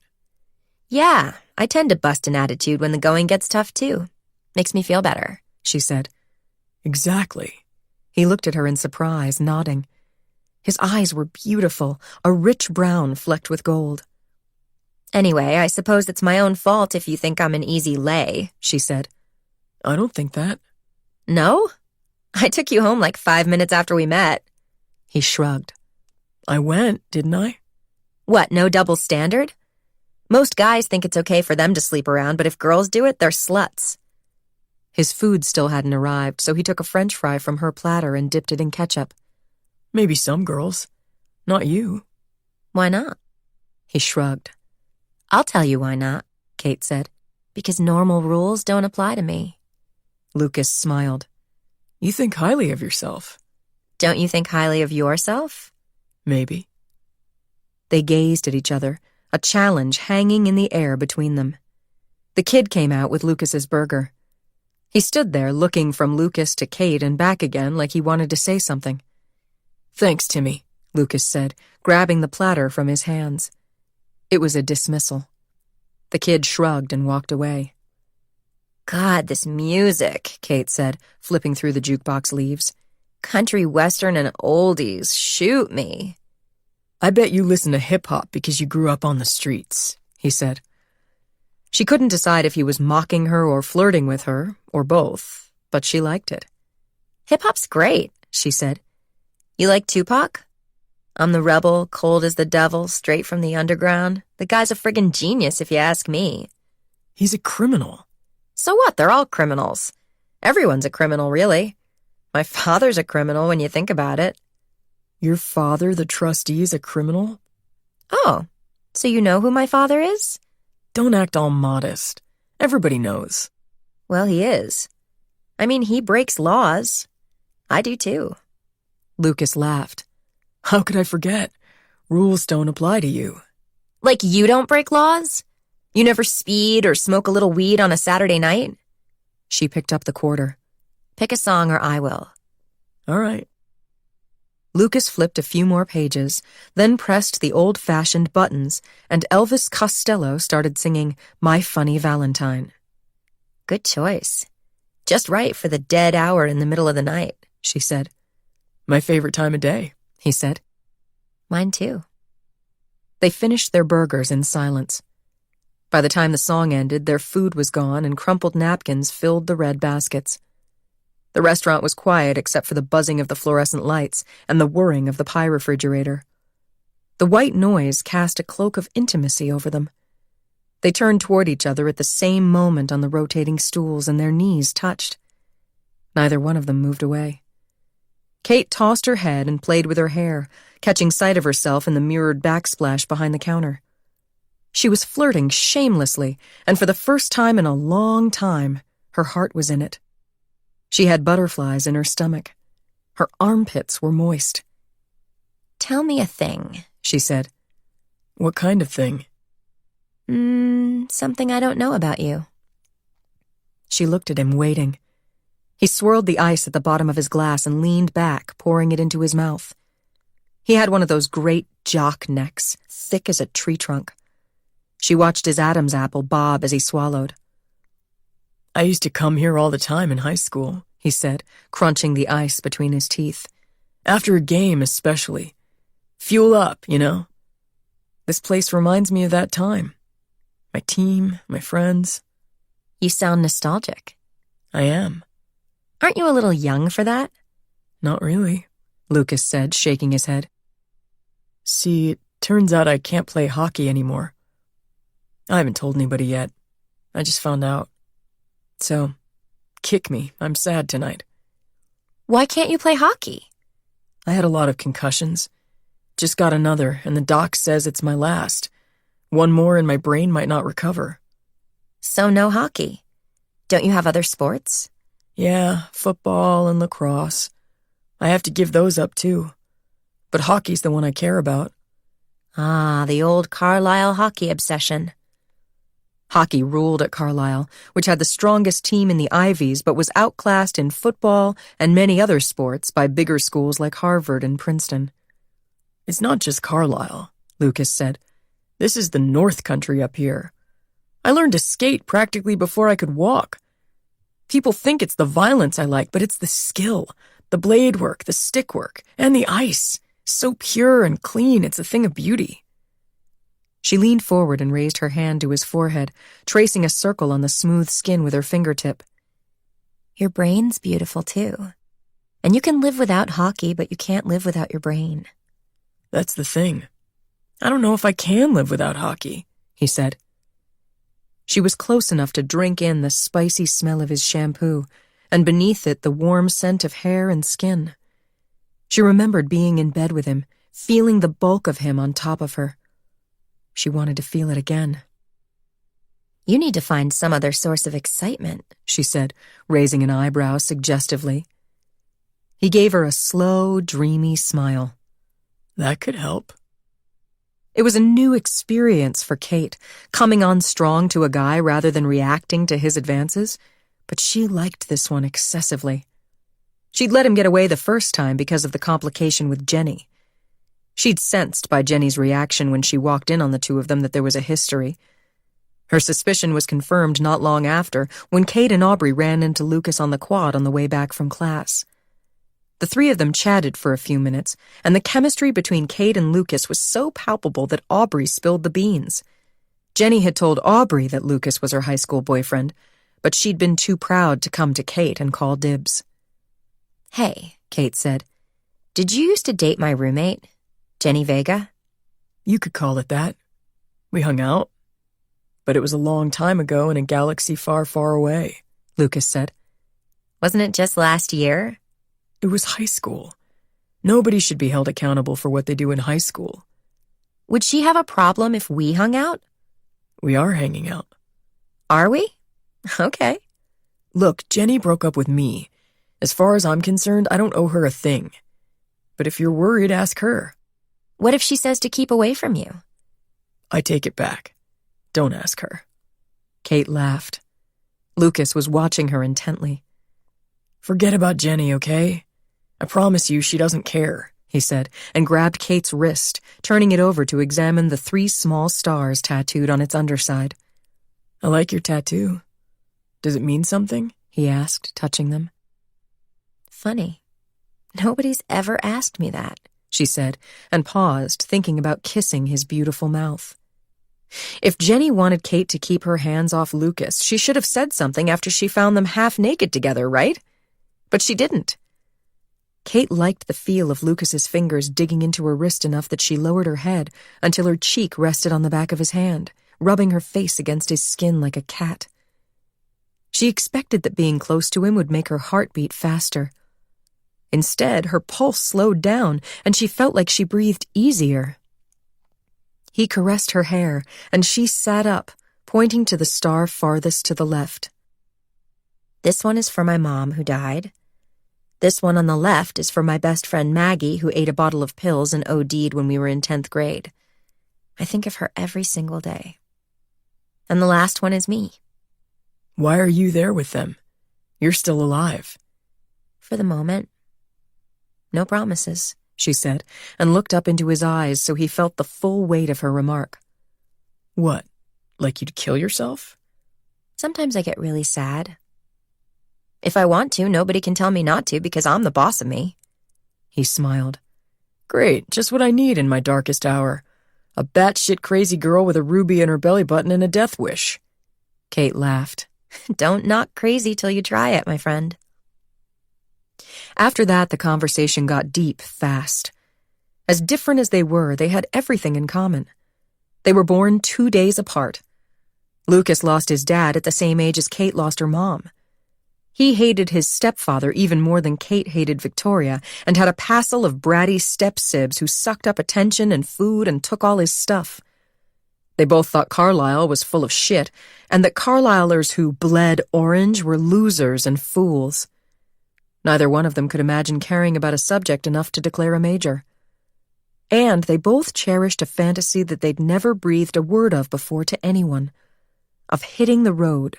No money, no destination, no phone. Vagabonding around with nothing but a couple of changes of clothes and a backpack until they got bored of it, which might be never. Maybe they would go away, together, far away, and chop wood and live off the land. They might never come back. "Hey, you know what's on here? You'll love this," Lucas said, pulling another quarter from his pocket. He pushed the jukebox buttons from memory, and Roger Miller drifted out with that sublime finger-snapping. "Trailers for sale or rent, rooms to let, 50 cents. I do love this, Kate squealed. I know all the words. "Me too," He said and laughed. They started singing along. Third boxcar, midnight train. Destination, Bangor, Maine. "Ever been to Bangor?" Lucas asked. I've been a lot of places, but Bangor, Maine is not one of them. "It's like a 5-hour drive. I know a great donut shop. Opens at 6. We could get 'em fresh from the deep fry." At that moment, Kate would have gone anywhere with him. She stood up and grabbed her coat. I'm in. Lucas's car was a faded old ragtop with bench seats that looked like it was held together with chewing gum and wire. He drove with one hand on the wheel and kept the other arm tight around her. She leaned into him, shivering as the heater coughed and snorted.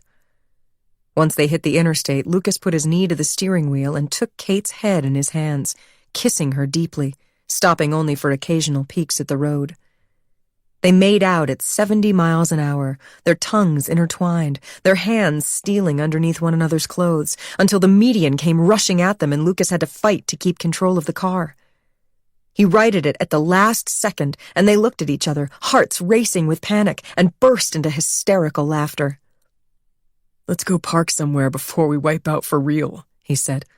"I know a place." He took the next exit and got on the main road that ran along the river, heading back toward campus. A few minutes later, they pulled off onto a narrow dirt road that led to a gravel parking lot facing out over the water. A full yellow moon hung low in the sky, throwing off an eerie glow. The river was clogged with giant blocks of ice, bobbing and glinting, silvery in the moonlight. "The cops won't bother us here, not at this hour," he said, smoothing her hair back from her face. Where are we? "Not too far from school, actually." You've been here before. "A million times. This is the deepest part of the river. We swim here in the summertime. You can't see it through the trees, but a little ways upriver's the old railroad bridge. We jump off it and race to the float. It's like a dare every year after ice out. First man to the float gets a beer." Sounds dangerous. "Yeah, people drown sometimes. But kids around here still do it. It's like a rite of passage." Cool, I want to try. Not now, obviously, once it warms up. "Yeah, I don't think so." I'm an ace swimmer. Lifeguard certified, 5 summers of sailing camp. "It's not that. A winter like this, ice out isn't until May. Swim before June, the water will paralyze you in minutes and you'll sink like a rock. By the time the river's swimmable, I'm gonna bet you'll be off on Martha's Vineyard sipping cocktails." I don't have any plans for the summer that I can't change. Who knows? Maybe I'll stay in Bell River. He laughed. "Right, and hang out with me and my townie friends down by the dairy bar." Why not? "That'd be a sight. I'd like to see it, actually."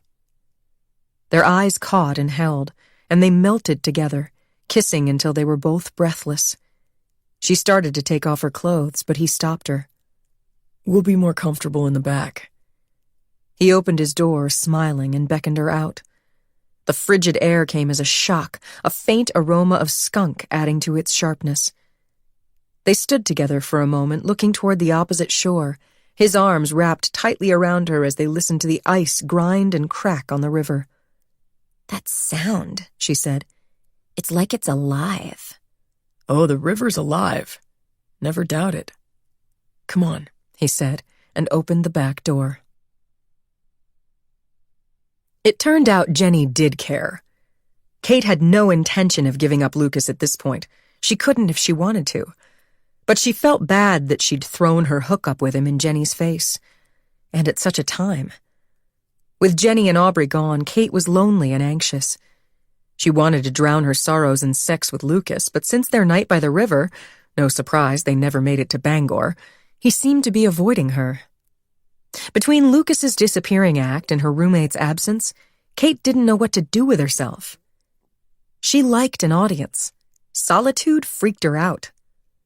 Griff was available to sit with her non-stop, holding her hand and staring into her eyes if she let him, but that got cloying after about 5 minutes. He took hanging out way too seriously. Grabbing a milkshake together meant they were getting engaged as far as Griff was concerned. So 2 days after her awful fight with Jenny, at her wit's end, Kate called Aubrey's mother's apartment and left a message on the answering machine, begging Jenny to call so she could apologize. Later that day, the phone rang in Suite 402, and it was Jenny calling from Nevada. I'm so sorry. Can you forgive me? Kate cried. She paused for breath and then, hearing only the buzz of silence on the line, plowed ahead.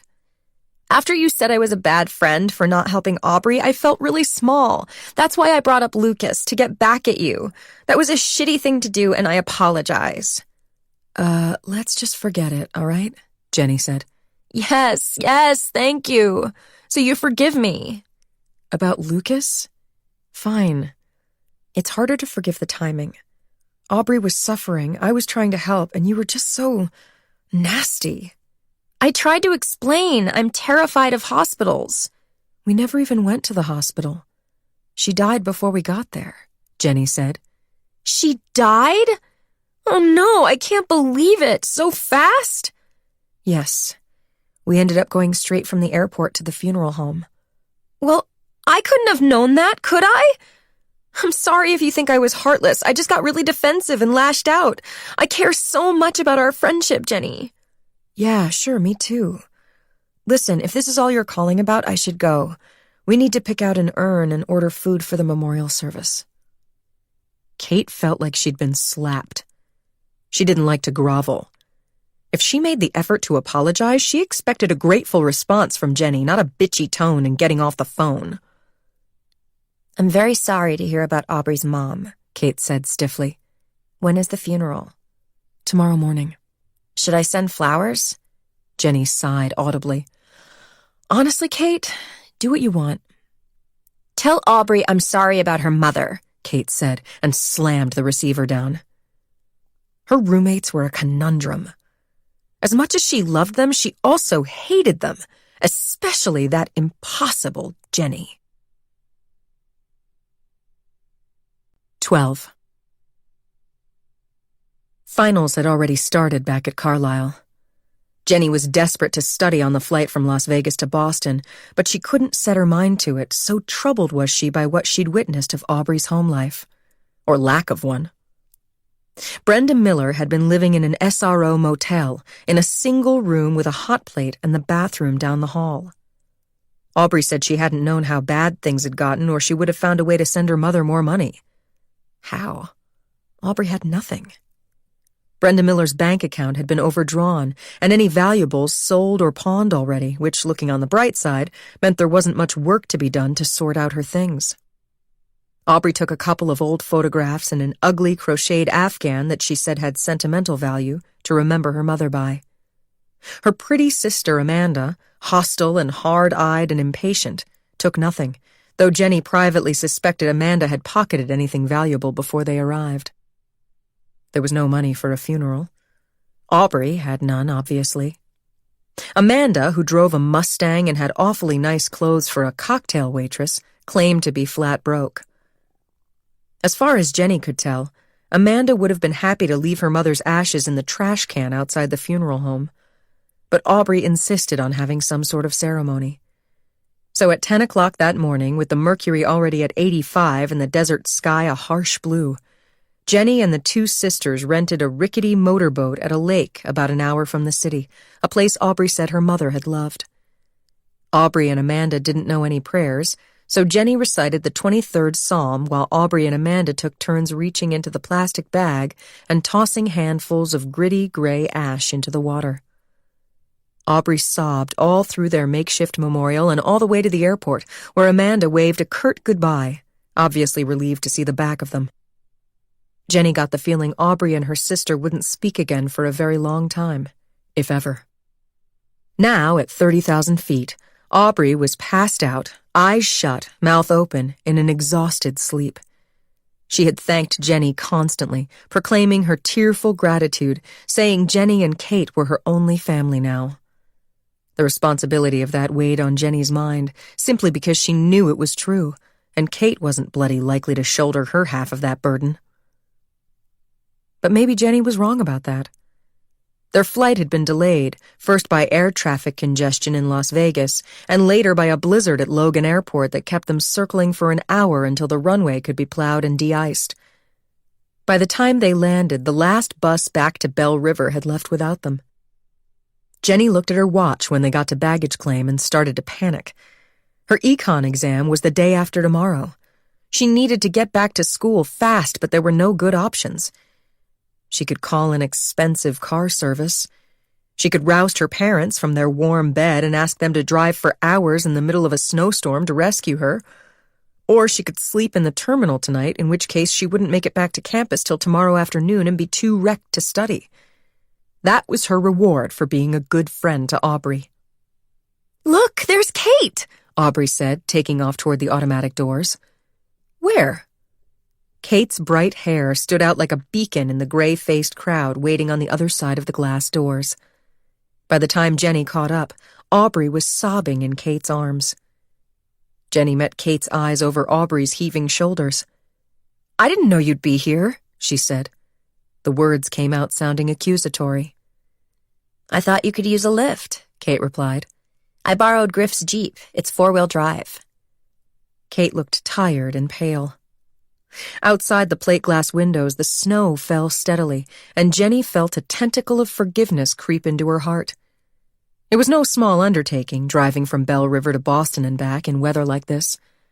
A ride home in time for a decent night's sleep beat the hell out of camping on the floor of the terminal, using her suitcase for a pillow and being too exhausted to study the next day. It was hard to stay mad at a person who'd drive 4 hours in a snowstorm to rescue you from a fate like that.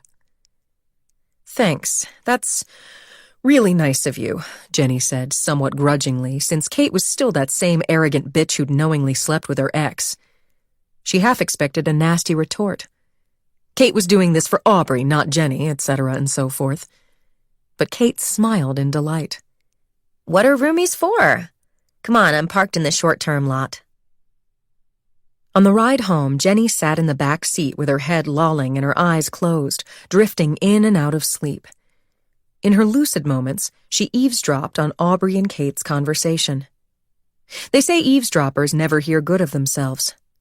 That was a myth. Aubrey told Kate in detail about all the ways Jenny had helped out in her moment of need, and to Jenny's surprise, Kate joined in the praise. Jenny was smart and together and a loyal friend, Kate gushed.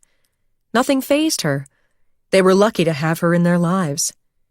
Hey, maybe Kate suspected Jenny was awake and was saying sweet things in order to get back in her good graces. But still. Jenny dozed off, feeling generous toward Kate.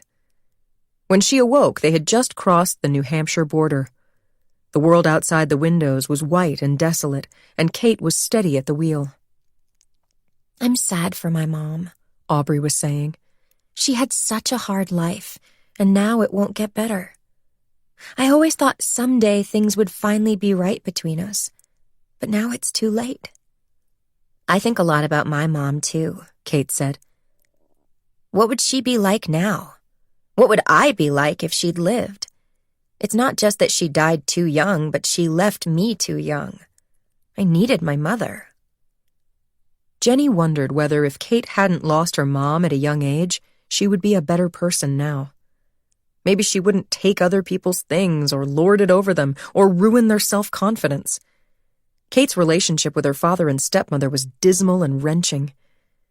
Jenny liked to think Kate had things easy, but maybe that wasn't entirely true.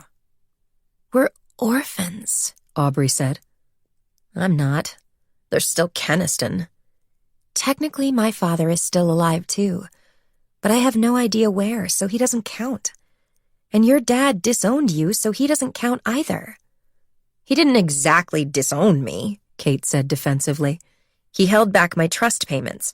I mean, yeah, that's outrageous, but it's Victoria's doing. He's under her thumb. I feel sorry for him, the old fool.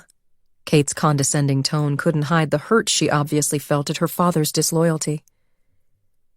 The windshield wipers swished against the melting snow as they drove on. It got quiet inside the Jeep, and Jenny melted a little too. She liked to think of herself as a fair person, and it seemed only fair to forgive Kate. As jealous as she might be over Lucas, the fact was Jenny broke up with him before Lucas and Kate even met. Maybe Kate had lorded her conquest of Lucas over Jenny, but she did that in retaliation for Jenny saying mean things to her first. Ultimately, Kate wasn't so bad. Her life was harder than it looked from the outside. Jenny decided to cut Kate some slack, at least for now. The three of them made it through exams and the new term began. The weather was icy and bleak. Jenny trudged on, fighting a cold and the winter doldrums, while Kate and Aubrey gave in to the gloom. Jenny watched with dismay as they partied every night and slept through classes, ate mounds of junk food for days on end, then ate nothing at all. Their hair looked greasy and their sheets smelled of sweat, and it seemed to Jenny that they would fail out of school if somebody didn't intervene. So she took to scolding them, which accomplished nothing except to make them close the door to Kate's room and ram a towel in the crack when they smoked weed. At least it was an improvement over smoking in the living room. Jenny tried not to care about their decline. If they couldn't be bothered to help themselves, why should she knock herself out trying to help them when she was so crazy busy? In addition to 5 classes and 4 extracurriculars, Jenny worked 15 hours a week in the provost's office. It wasn't one of those mindless work-study jobs like checking IDs at the gym or signing out books in Ogden Library, where you sat on your butt in your sweatpants, schmoozing cute guys. It was clerical work and demanding. The bosses noticed every typo. You had to wear office attire. You couldn't be late or trade hours with other students, even if you had a big paper due. But the job gave her access to inside information and FaceTime with important people in the administration. It would be killer on her resume and hopefully earn her a letter of recommendation. So she stuck with it. No question, though, it added pressure and contributed to how fed up she felt with her roommates lately. On a dark afternoon at the beginning of March, Jenny was called into the provost's office unexpectedly because both secretaries were out with the flu and the trustees were in town. The gray sky spit snow as Jenny hurried over the icy paths toward Founders Hall, her legs freezing in thin nylons. She rode up in the creaky elevator to the dark-paneled provost's office where she found Gloria Myers, the provost herself, waiting for her with her fingers tapping impatiently. The provost was a sturdy woman with steel-gray hair, whose wardrobe tended toward jewel tones and bold earrings. She looked as if she should be nice, like somebody's artsy grandma, but in actuality she was brusque and intimidating. Before Jenny even had her parka off, the provost was rattling off a complicated series of instructions for assembling the meeting binders. The Board of Trustees meeting began in 15 minutes. Assembling the binders in time was not humanly possible, but Jenny was afraid to open her mouth and say so she simply nodded and walked over to the Xerox machine. The next 40 minutes of her life was spent furiously copying documents and inserting them into 3-ring binders. Jenny loaded the binders onto a cart and headed down the hall to the large conference room, feeling like she was going to the firing squad. Byron Ogletree, the president of Carlisle, was standing at a lectern at the head of a long table when Jenny struggled through the heavy wooden door, pushing the binders on the cart. Ogletree was a famous economist and looked every bit the academic with his mane of white hair, goatee, and bow tie. He paused in mid-sentence and looked at Jenny, which made her freeze like a deer caught in headlights. Gloria Myers came to her rescue. "You hand them out to this side of the table and I'll do the other," Gloria whispered, grabbing an armful of binders. "Then take a seat in the back in case I need you."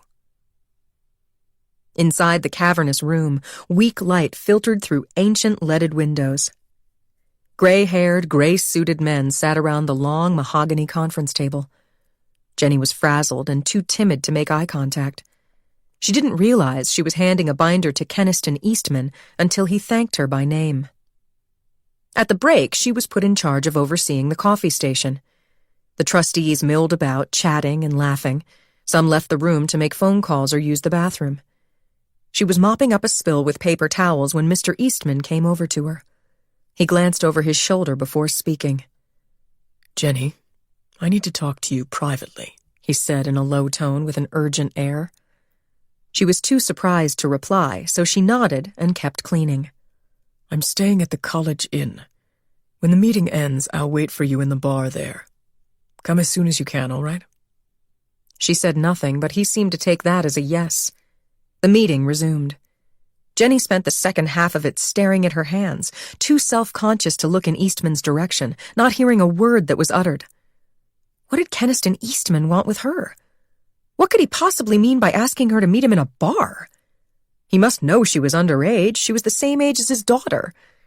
If an older man invites a girl who's not of drinking age to a bar, does that signal an improper advance? If Keniston was making an improper advance, what should she do about it? He seemed to her too old and intimidating to be physically attractive, but maybe physical attractiveness wasn't relevant here. What would be the benefits to her if she said yes to a proposition from Keniston Eastman, or the repercussions if she said no? It wasn't like Jenny never thought about him. She fantasized about him regularly, but these fantasies were not the same kind she had about Lucas. In her daydreams, Keniston was her mentor. He offered her a job, made introductions, took an interest in her career. She wanted that from him badly. What if he offered her such things in exchange for an occasional assignation? Would she really turn him down? Or would she say yes? That was a horrifying thought and an exhilarating one at the same time. It was 4:30 and getting dark by the time Jenny walked through Briggs Gate. Trading the quiet of the quad for the bustle of College Street, she felt on the verge of something big. The wheels of passing cars had melted the day's snow into a gray slush that soaked through the soles of her shoes, but she ignored the chill on her toes. The College Inn had pride of place at the corner of College and Main, its elegant brick and limestone facade designed to mimic the look of the dormitories lining the world-famous quad. In her years growing up in Belle River, Jenny had never set foot in the inn. It was the hotel of choice for the Carlisle power crowd, parents with fat wallets, Carlisle class of this or that returning for reunions or tailgates, visiting scholars on expense accounts. The lobby was old school. Persian rugs and a brass chandelier, deep leather armchairs. The man behind the reception desk wore an orange and white striped tie, Carlisle's colors, and looked at Jenny expectantly. She felt conspicuous in the down parka she wore over her office clothes, but she squared her shoulders and tried to look confident. After all, she belonged here as much as anybody. Keniston Eastman had invited her. Before the desk clerk could speak, Jenny saw the entrance to the restaurant on her right and ducked inside. The room was dimly lit and mostly deserted, with rich wood paneling and a faint tang of cigar smoke in the air. Keniston waved at her from a booth near the back. She took a deep breath and went to join him. Jenny, hello, he said with forced heartiness, and shook her hand. She saw again how much he looked like the portrait of his ancestor that hung over the grand staircase in Founders, the same forbidding profile and heavy eyebrows. "Hello, Mr. Eastman," she said, sliding in across from him and shrugging out of her coat. She felt hot and breathless and slightly ill. If this was really a proposition, she didn't think she could go through with it. I was surprised to see you this afternoon, but then I recalled you mentioned that you work for the provost's office, he said. "Yes, sir. How nice that you get to visit for your trustees' meeting. Kate must be thrilled that you're in town," she said awkwardly. This wasn't feeling like the beginning of an illicit relationship, but even so, she was thrown off balance, being alone with him like this. Keniston grimaced. Kate doesn't know I'm here. That's why I asked to speak with you. I'm a bit out of touch with her, and so I wanted to ask you something. Of course. This was about Kate. What an idiot Jenny was, and how full of herself. Her cheeks burned. She was grateful for the dim lighting so Keniston wouldn't see her blush or read in her eyes the ludicrous assumption she'd made. The idea that Keniston Eastman, with his millions and his expensive suits and his pretty young wife, might try to seduce her, little old Jenny Vega from the wrong side of the tracks in Bell River. Who did she think she was? Completely ridiculous, not in a million years. And thank God for that, right? She was profoundly relieved, although a tiny bit disappointed to lose her shot at Eastman's patronage. Caught up in her own embarrassment, Jenny missed what he'd just said. Since Thanksgiving, so... I'm sorry, she said, faltering. Can you repeat that? It's been a long day. Of course. Forgive my rudeness, just plunging into things. Can I get you a drink? A glass of amber liquid sat before him. Scotch, probably. She could smell its sharp, smoky scent from across the table. I'm not of legal age, she said. I wasn't suggesting you order alcohol. He signaled to a waiter who came over instantly. The young lady will have a... Diet Coke, please, with lemon, she said, blushing anew. What a ditz she was. Within minutes, her drink appeared, and Jenny sipped the ice-cold soda gratefully as Keniston launched into his tale of woe. She was too distracted at first to realize that he was confiding in her, telling her the private details of his troubled relationship with his daughter. Some stuff Jenny already knew or could have guessed. Kate and Keniston had quarreled bitterly over Thanksgiving and weren't on speaking terms. Kate had a difficult relationship with Victoria that led her to view Keniston's efforts at guidance as vindictive attacks. Keniston was terribly worried about her drinking and drugging and spending and cutting class. He wasn't a monster. He remembered what it was like to be in college, and a certain amount of misbehavior was expected in a normal child. But Kate wasn't a normal child. Kate was different. She was troubled. I asked you here because I have to tell you something, and ask a favor of you, but this is highly confidential. You have to promise me it will stay between us, he said. Of course, she whispered, leaning forward. You can count on me. I won't breathe a word. His face was grim. Jenny wasn't thinking about what he would say or how he felt. She was too caught up in the drama of being taken into his confidence. Keniston took a swig of his drink, girding himself for the revelation. Did Kate ever tell you about what happened to Maggie Price, her best friend at Odell? He began. Not that I recall. Oh, you'd remember if she had. Maggie committed suicide her sophomore year. A beautiful girl, very smart, everything ahead of her. From a prominent family. Her parents were friends of mine. It's beyond comprehension what they went through. She did it with pills, an intentional overdose. And she left a note. The note mentioned Kate by name. Jenny looked at him in surprise. What did it say? It said, "See, I showed you it doesn't hurt. I'll be waiting." Jenny stared at Keniston, too shocked to reply. So Kate had been part of a suicide pact? That seemed impossible. The Kate Eastman Jenny knew was so alive and so full of herself. She would never choose to die. Was the note for real? Jenny asked. Maybe Maggie was making it up. Oh, no. I confronted Kate. She admitted they were planning to do it together, but Kate got cold feet and backed out at the last minute. It's the only time I was happy she didn't keep her word. I sent her to a psychiatrist after that, naturally, but my suspicion is she's no longer following the prescribed treatment. He paused and looked Jenny in the eye. Is she? I wouldn't know. I mean, we're close, or I thought we were. She's never mentioned any of this to me. I'm pretty shocked to hear it, actually. I see. What treatment is she supposed to follow? Medication, talk therapy, a structured schedule including regular sleep and exercise, and refraining from the consumption of drugs or alcohol. That's very important because Kate is prone to addictive behavior and binge drinking. When she relapses, she gets depressed and she's extremely susceptible to, all right, I'll say it, self-harm. For what it's worth, Mr. Eastman, Kate doesn't seem suicidal to me. Not at all. I'm glad to hear it, but you're not a professional. No, I'm not, Jenny admitted. I know she's back to her old habits. Victoria told me Kate came home drunk from the nightclub when you were in New York over Thanksgiving. Yes, I'm sorry.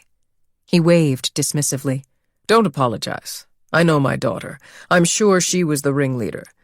The point is, we argued about it. I was trying to help her, but I'm afraid I merely succeeded in driving her away. She made it sound like you argued over money.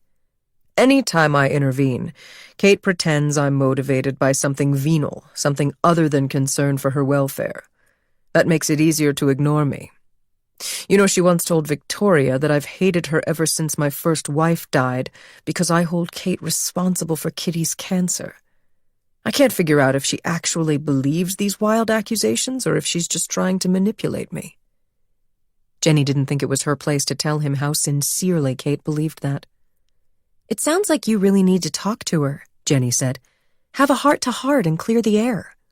I wish that were possible, but she won't speak to me. That's why I need you. No problem, Mr. Eastman. I'm happy to help. I can go back to Whipple right now and ask her to come over here and talk to you. No, not that, he exclaimed. If she knew I was here in town, if she knew I was meeting with you, don't you see? She'd never speak to either of us again. She can't know we talked, ever. Oh, then I'm confused. What I need is for you to keep me posted on her situation, he said. What do you mean, keep you posted? Are you asking me to spy on her? That's an unfortunate choice of words. As her father, I need to know, is she doing a lot of drugs, drinking a lot? Is she sleeping around with a lot of boys? The doctor says that's bad for her self-esteem. Sleeping around with a lot of boys seemed to be quite good for Kate's self-esteem, but that wasn't the point. Mr. Eastman, you're asking me to inform on your daughter. I'm asking you to help me help her. Think of it as an act of friendship. I don't think she'd see it that way, she said. Kate doesn't always know what's best for her. I'm sorry, I wish I could do what you're asking, but I don't feel right spying on Kate. That's not what friends do. He sighed and signaled the waiter for another round of drinks. Only once they'd come and he'd taken a long pull on his second scotch did he speak. I admire your integrity, Jenny. Really, I do, Keniston said. He was probably buttering her up. But she liked the feeling of having this important man admire her, so it was difficult not to fall for it. I would never ask you to go against your principles, he said.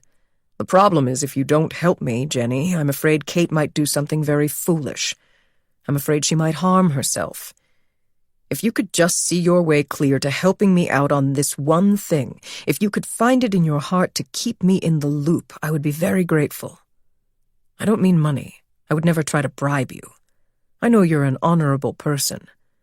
I recognize that what I ask is a bit of an uncomfortable undertaking. You would be putting yourself out. I would consider it my duty and my privilege to repay you someday in whatever form is of most use to you. Advice, introductions, a first job out of college if that would be of interest. Of course.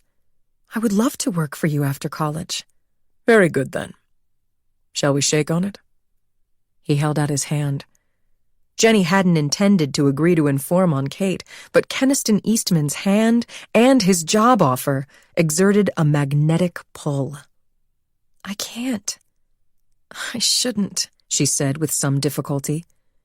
I promise she'll never find out. Sir, if there was anything truly wrong, I'd tell you. But I'm not comfortable calling you up and saying, oh, there was just a guy in Kate's room, or she smoked pot, or, stuff like that. What if we were to touch base by telephone once a week, and you give me a general picture of how she's doing? You mean give a thumbs up or thumbs down? I could do that.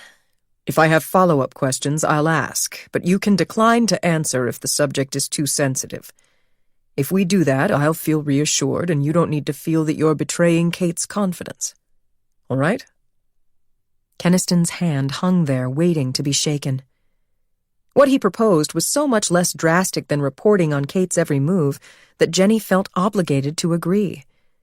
It would seem churlish not to after his hospitality in New York and his taking an interest in her career. She wanted to work for him after college so much. This would put them in regular contact.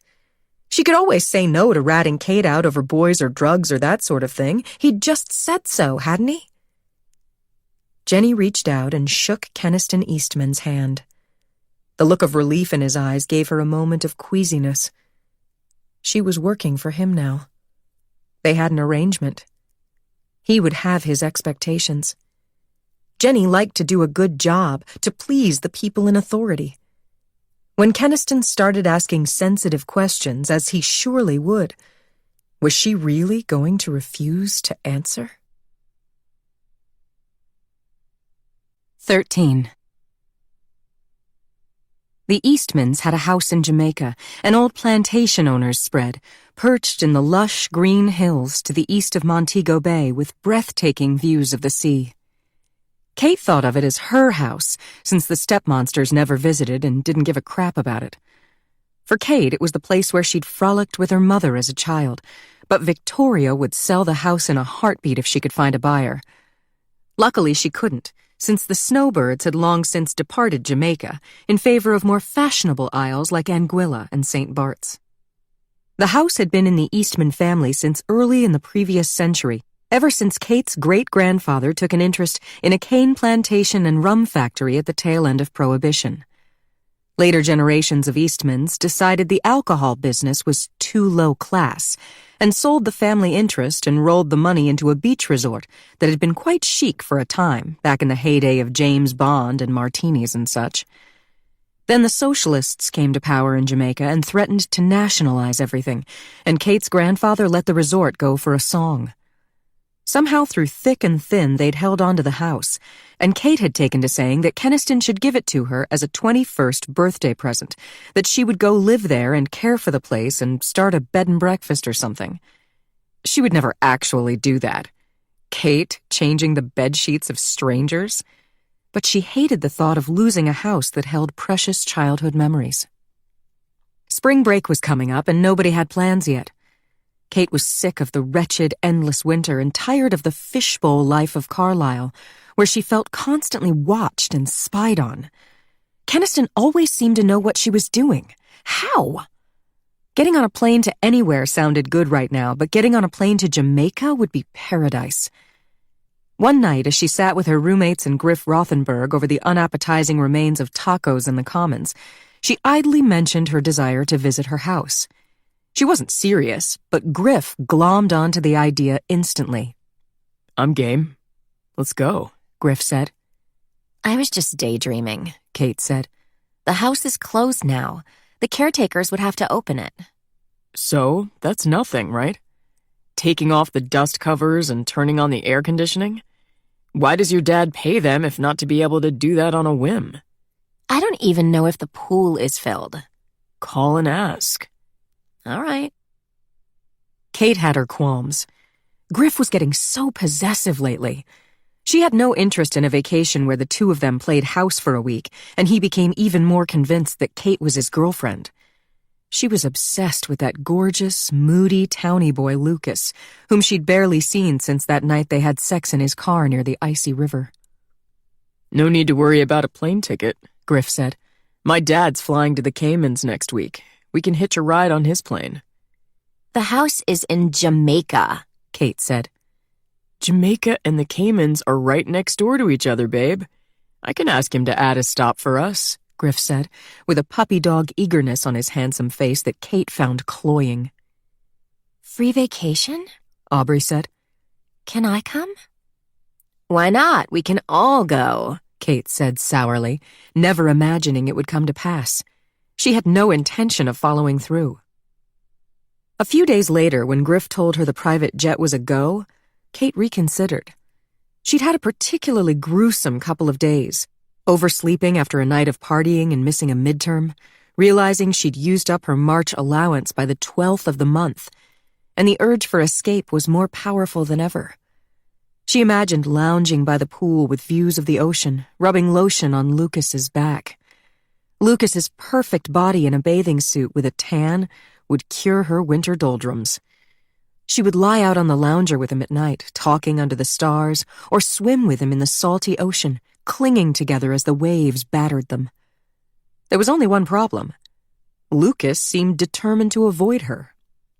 Since that time they ran into each other at Shecky's, Kate had succeeded in spending only the occasional night with her townie and always in her room. He never invited her to his.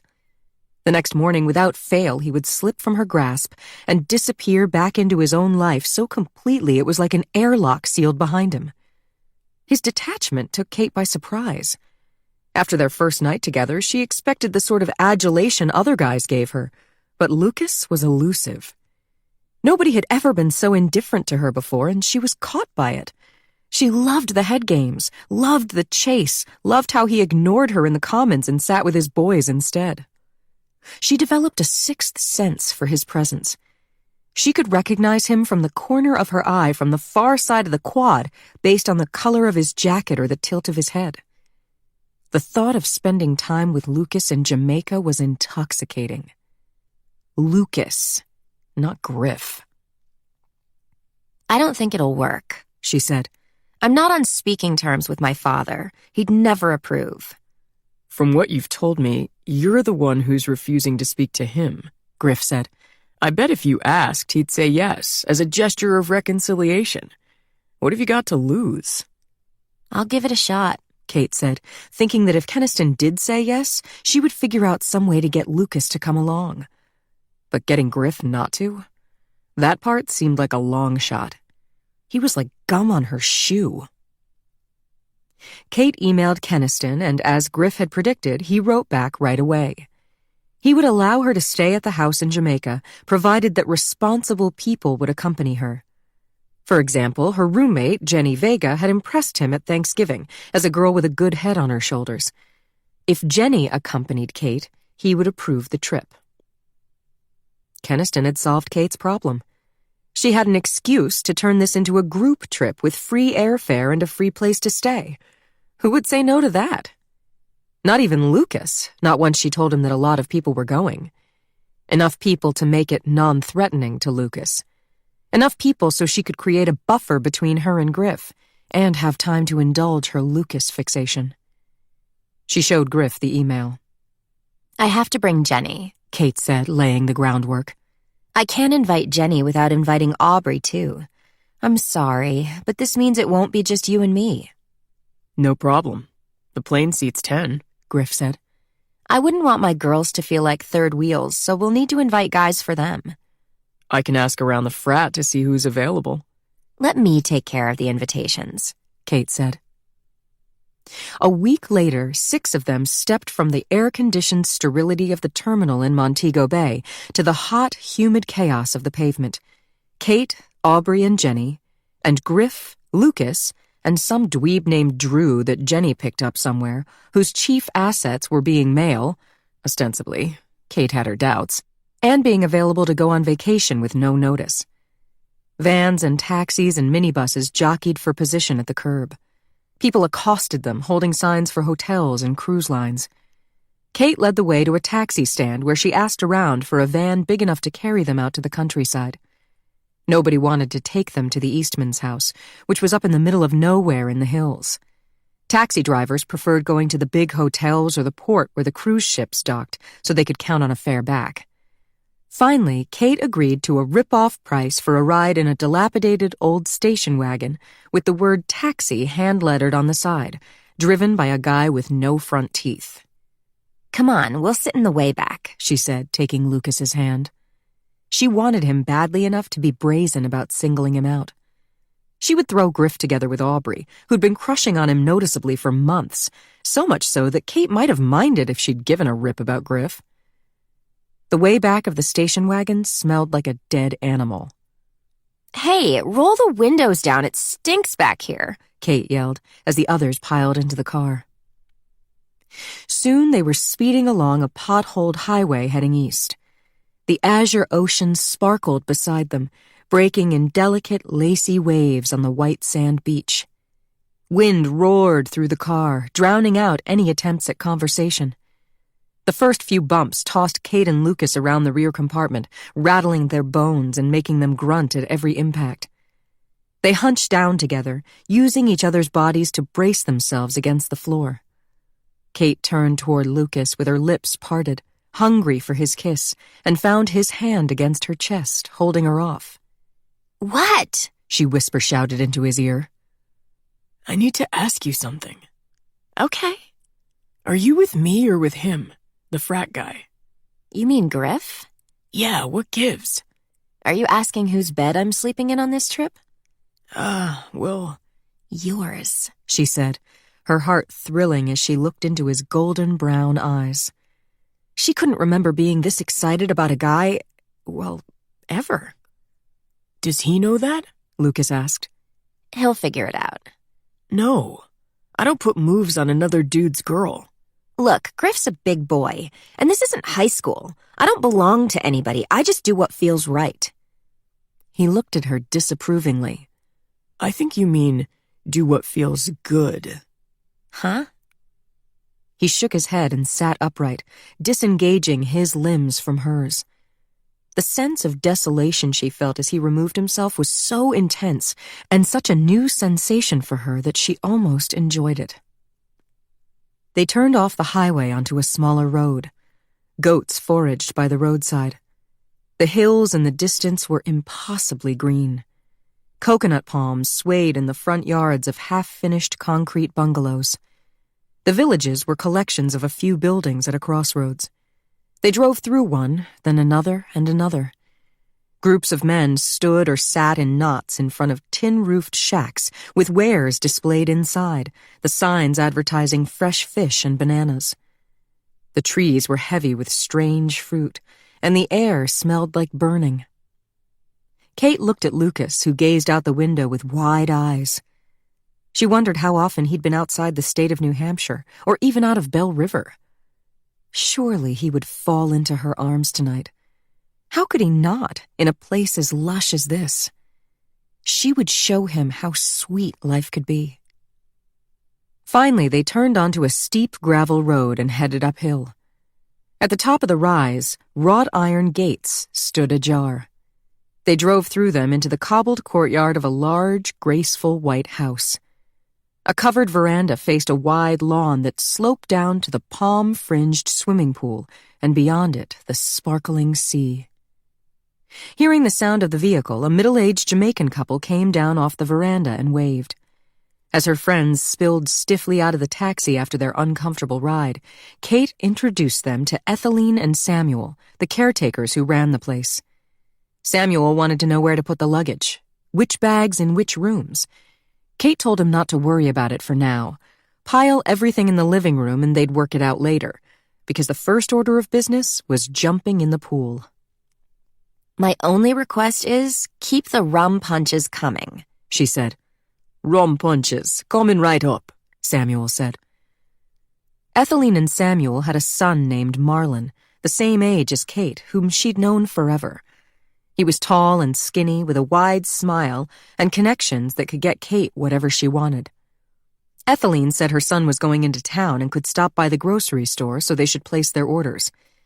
Kate wrote up a grocery list and whispered in Marlon's ear about the special delivery items she was looking for. He wanted her to front the cash. Groceries and alcohol could be charged to Keniston's monthly bill at the store in town, but not the drugs.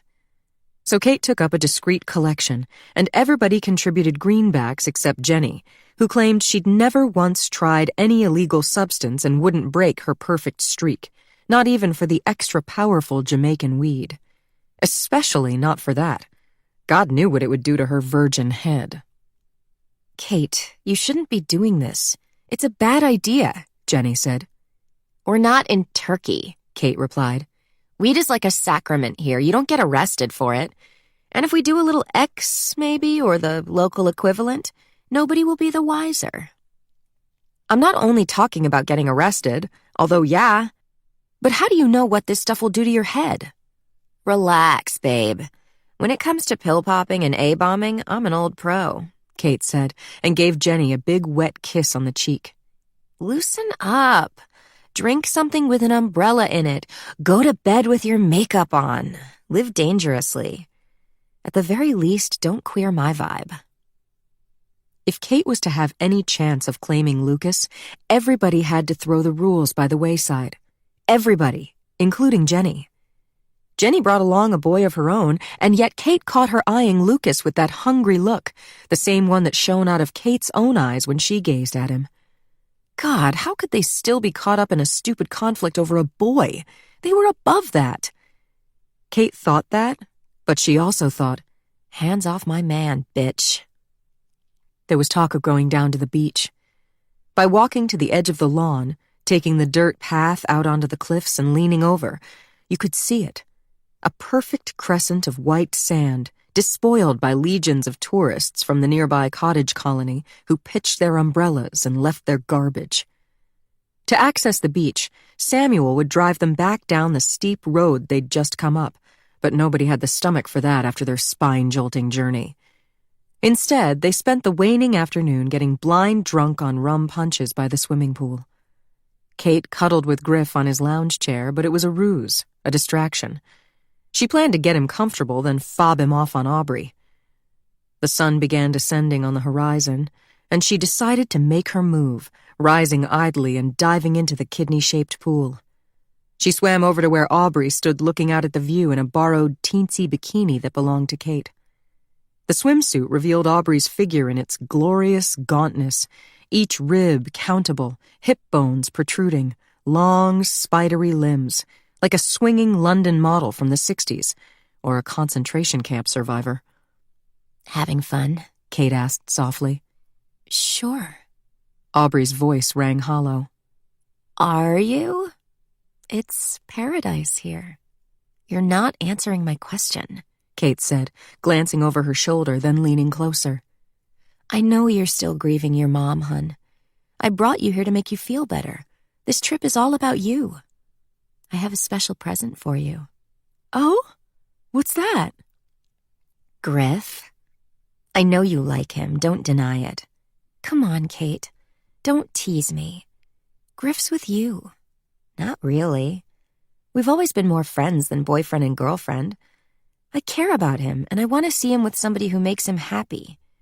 I think that person might be you. Yeah? How does he feel about that? Aubrey asked skeptically. Well, I know he likes you. He has his eye on you. He doesn't act like it. He's shy. Really?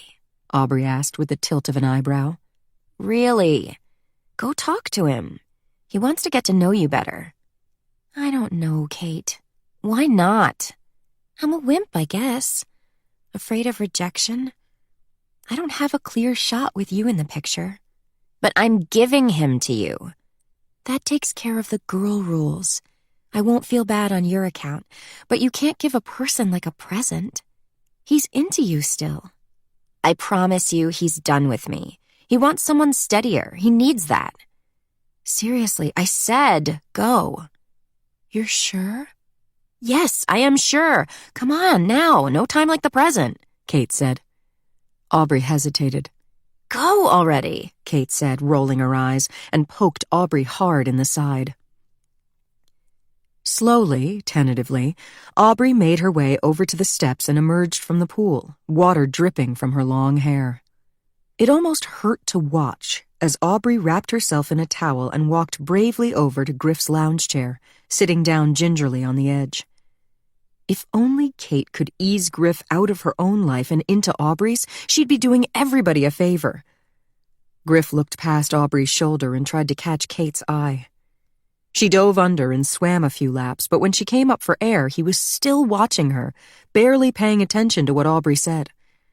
Meanwhile, Lucas lay in the last bit of sun with a towel over his eyes, indifferent to everything around him. He hadn't spoken a word since they arrived at the house. Jenny and her friend Drew were wandering around taking photographs of the view. After a while, Kate got out of the pool and went to lie on the lounge chair closest to Lucas. Samuel came out and lit the tiki torches. Their acrid, lighter fluid smell reminded Kate of summers of her childhood. Ethelene called them to the veranda where a feast of jerk chicken with rice and beans had been laid out on the long mahogany table. Citronella candles flickered up and down its length, giving off their sweet scent. They ate in their wet bathing suits and bare feet, drinking chilled Sauvignon Blanc and talking about how crazy school was. They all loved and loathed Carlisle. At some point during dinner, Marlon came by and put a brown paper bag in Kate's hand conspiratorially. "Pipes in there," he whispered. "Papers, too. Take your choice. And those special extra treats you asked for. Be careful with those, they mess with your head." I can handle it. All right.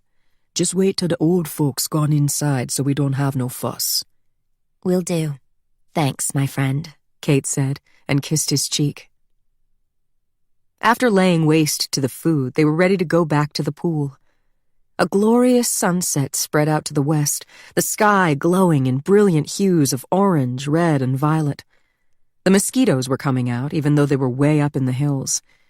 They wrapped fluffy, striped towels close around them and huddled together on the chairs in the cooling air.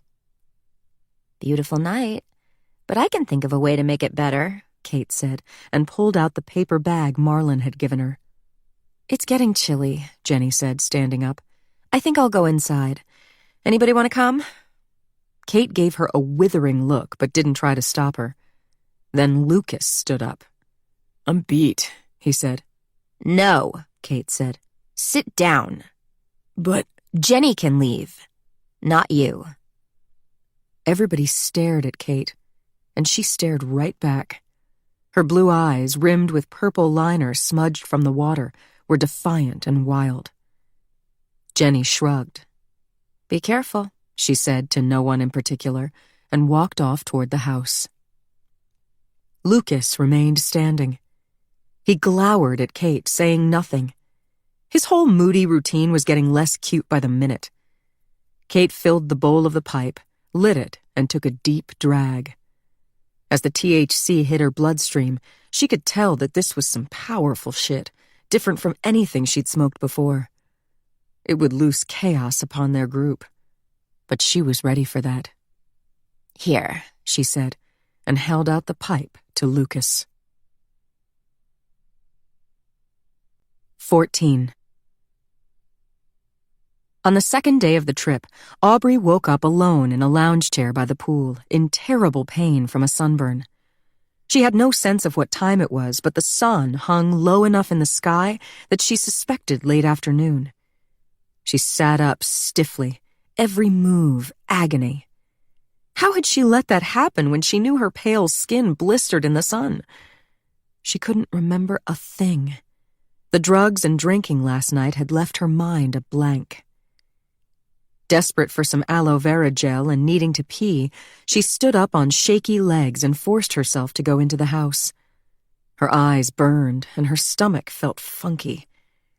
Aubrey found a bathroom, then wandered the empty rooms of the first floor for what seemed like a long time, looking for her friends who'd vanished into thin air. At least it was cool in here.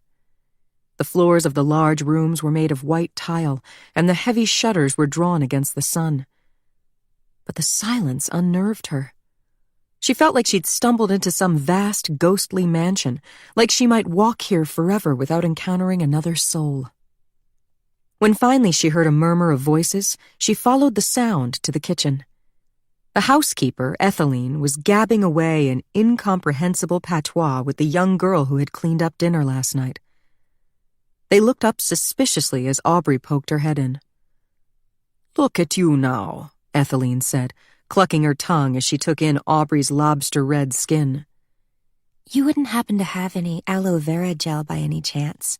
Aubrey asked timidly. "We don't got no drugstore fancies. I can give you a banana peel." What? "Banana peel. Rub it on your skin, it take the pain away." The young maid giggled, which made Aubrey think Etheline was making fun of her. Still, a banana peel was better than nothing. Okay, sure. Thank you. And I'd like a banana to eat, too, if that's okay. "That's just fine." Aubrey took what Etheline handed her and backed out of the kitchen. On the second floor, endless bedrooms opened off a wide hallway. Kate had told them yesterday to take their pick, and Aubrey chose the pokey one at the end of the hall. Servants' quarters, Kate called it. But the others were much too grand, if a bit musty and neglected. She'd worry she might break something and have to pay for it if she slept in one of those. Kate had taken the same room she'd used when she was a girl. It was large and airy, with a 4-poster bed and tall windows that looked to the sea. Plus, it had an air conditioner, which Aubrey discovered too late. Hers didn't. Who cared anyway?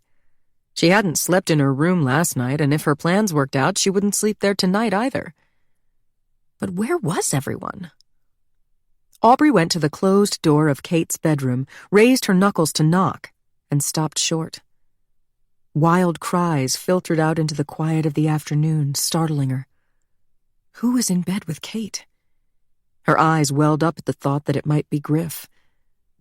Last night, something had happened between Aubrey and Griff, who'd long been the object of Aubrey's all-consuming crush. Admittedly, they'd both been high out of their minds, but still, Aubrey hoped with all her heart that it meant something, that it at least meant he liked her a little. But was Griff in bed with Kate now? Kate and Griff were so alike. The sun-streaked hair, the fine profile, the glossy skin. They'd traveled the whole wide world and knew the same people and places. With Kate in her way, Aubrey had no shot with a guy like Griff, and having a shot with him mattered very much to her. Kate already had everything a person could want, where Aubrey had nothing. If there was a chance with Griff, she would throw herself at his head with no regrets. But if there was no chance, she really shouldn't humiliate herself.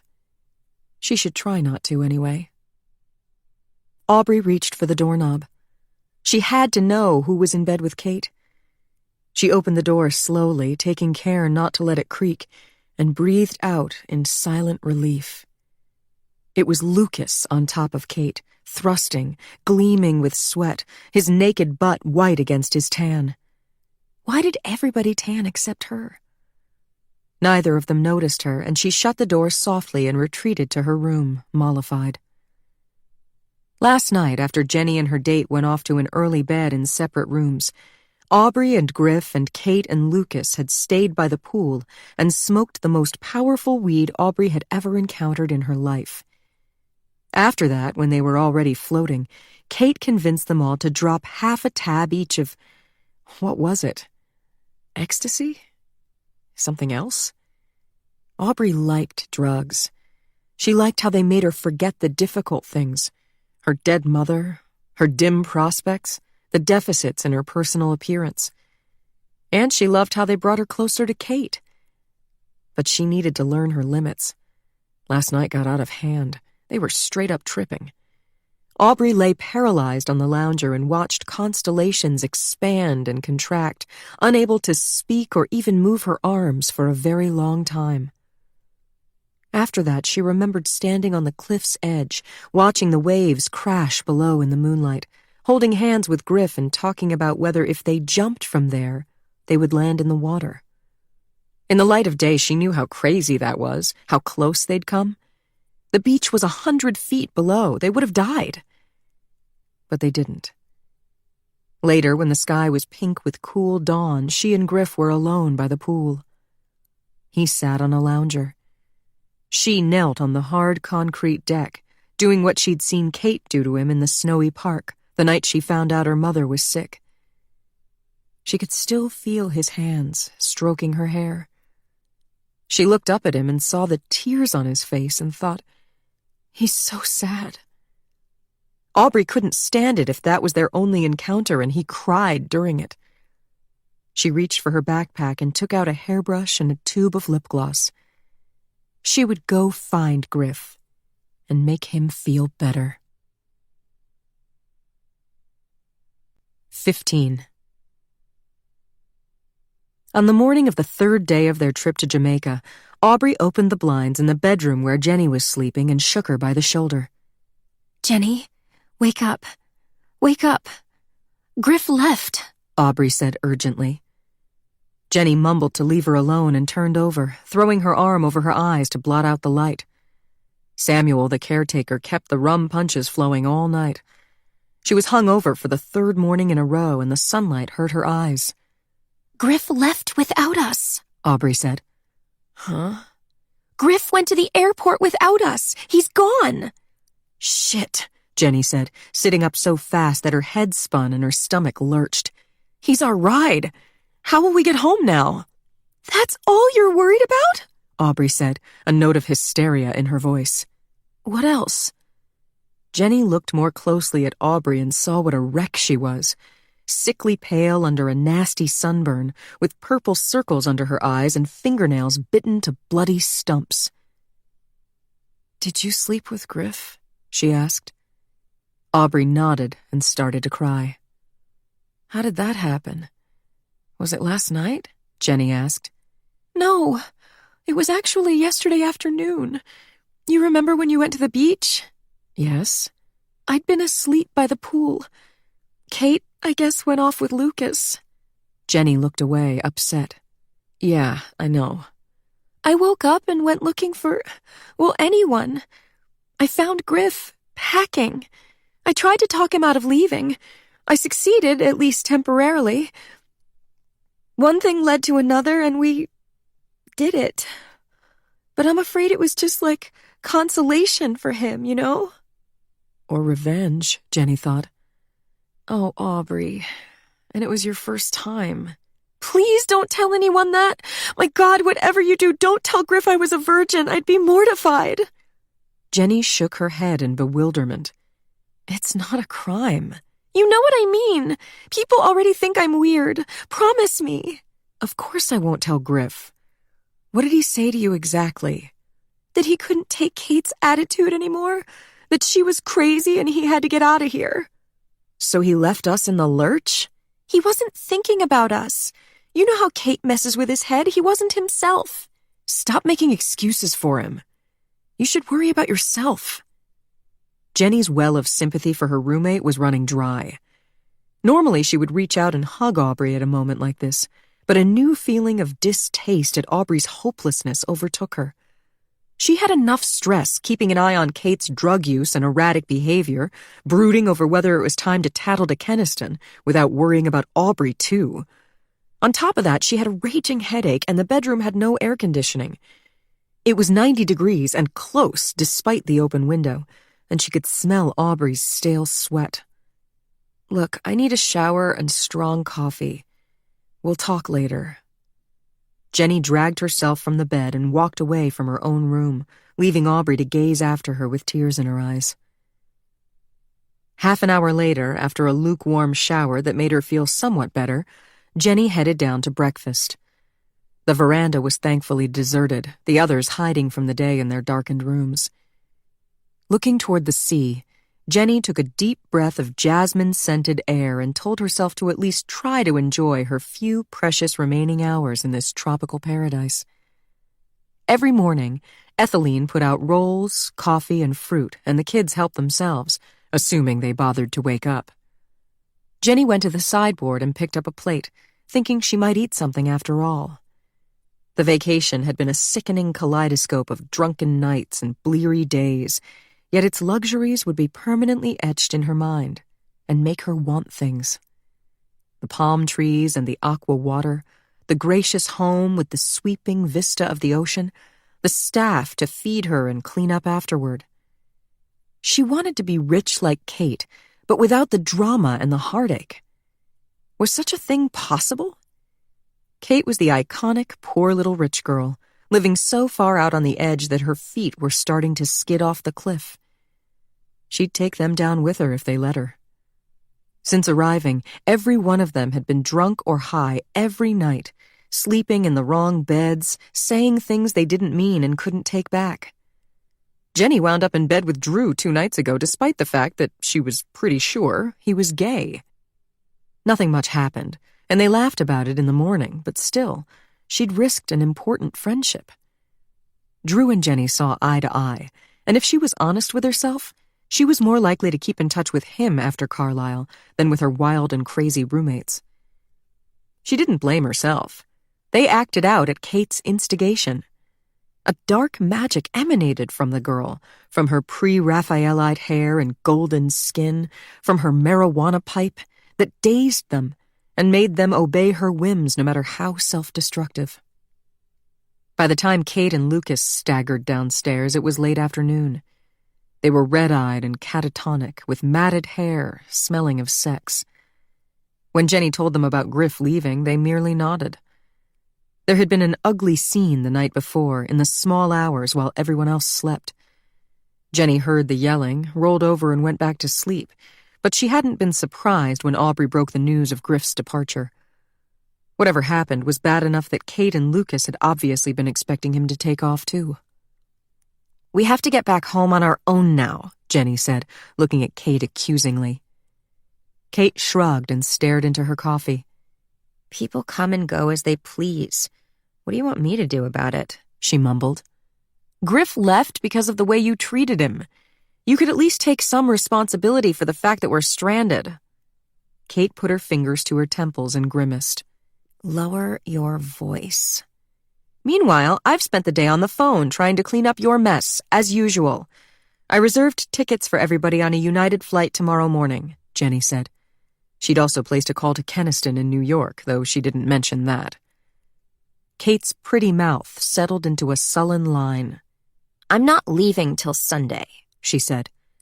"They were the only seats I could find. 7 a.m. departure. It's spring break. Everything else is booked. Drew and I want to get back to Carlisle on time, so we'll be on it. If you want to stay, that's your choice, but you won't find an open seat until next Tuesday at the earliest."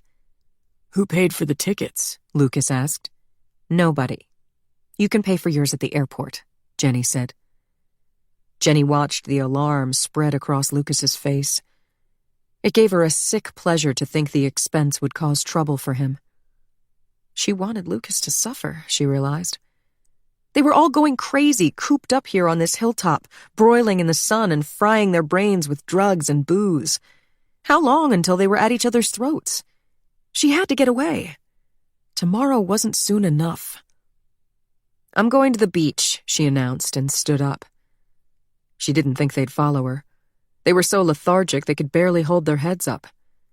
But as she collected her towel and sunscreen in the living room, Lucas skulked up to her. "Hey, Jen," he said under his breath. "I'm kind of short on money for the flight. I was wondering if you could maybe spot me something. I'll pay you back, I swear." "You should ask Kate. She's your girlfriend, isn't she?"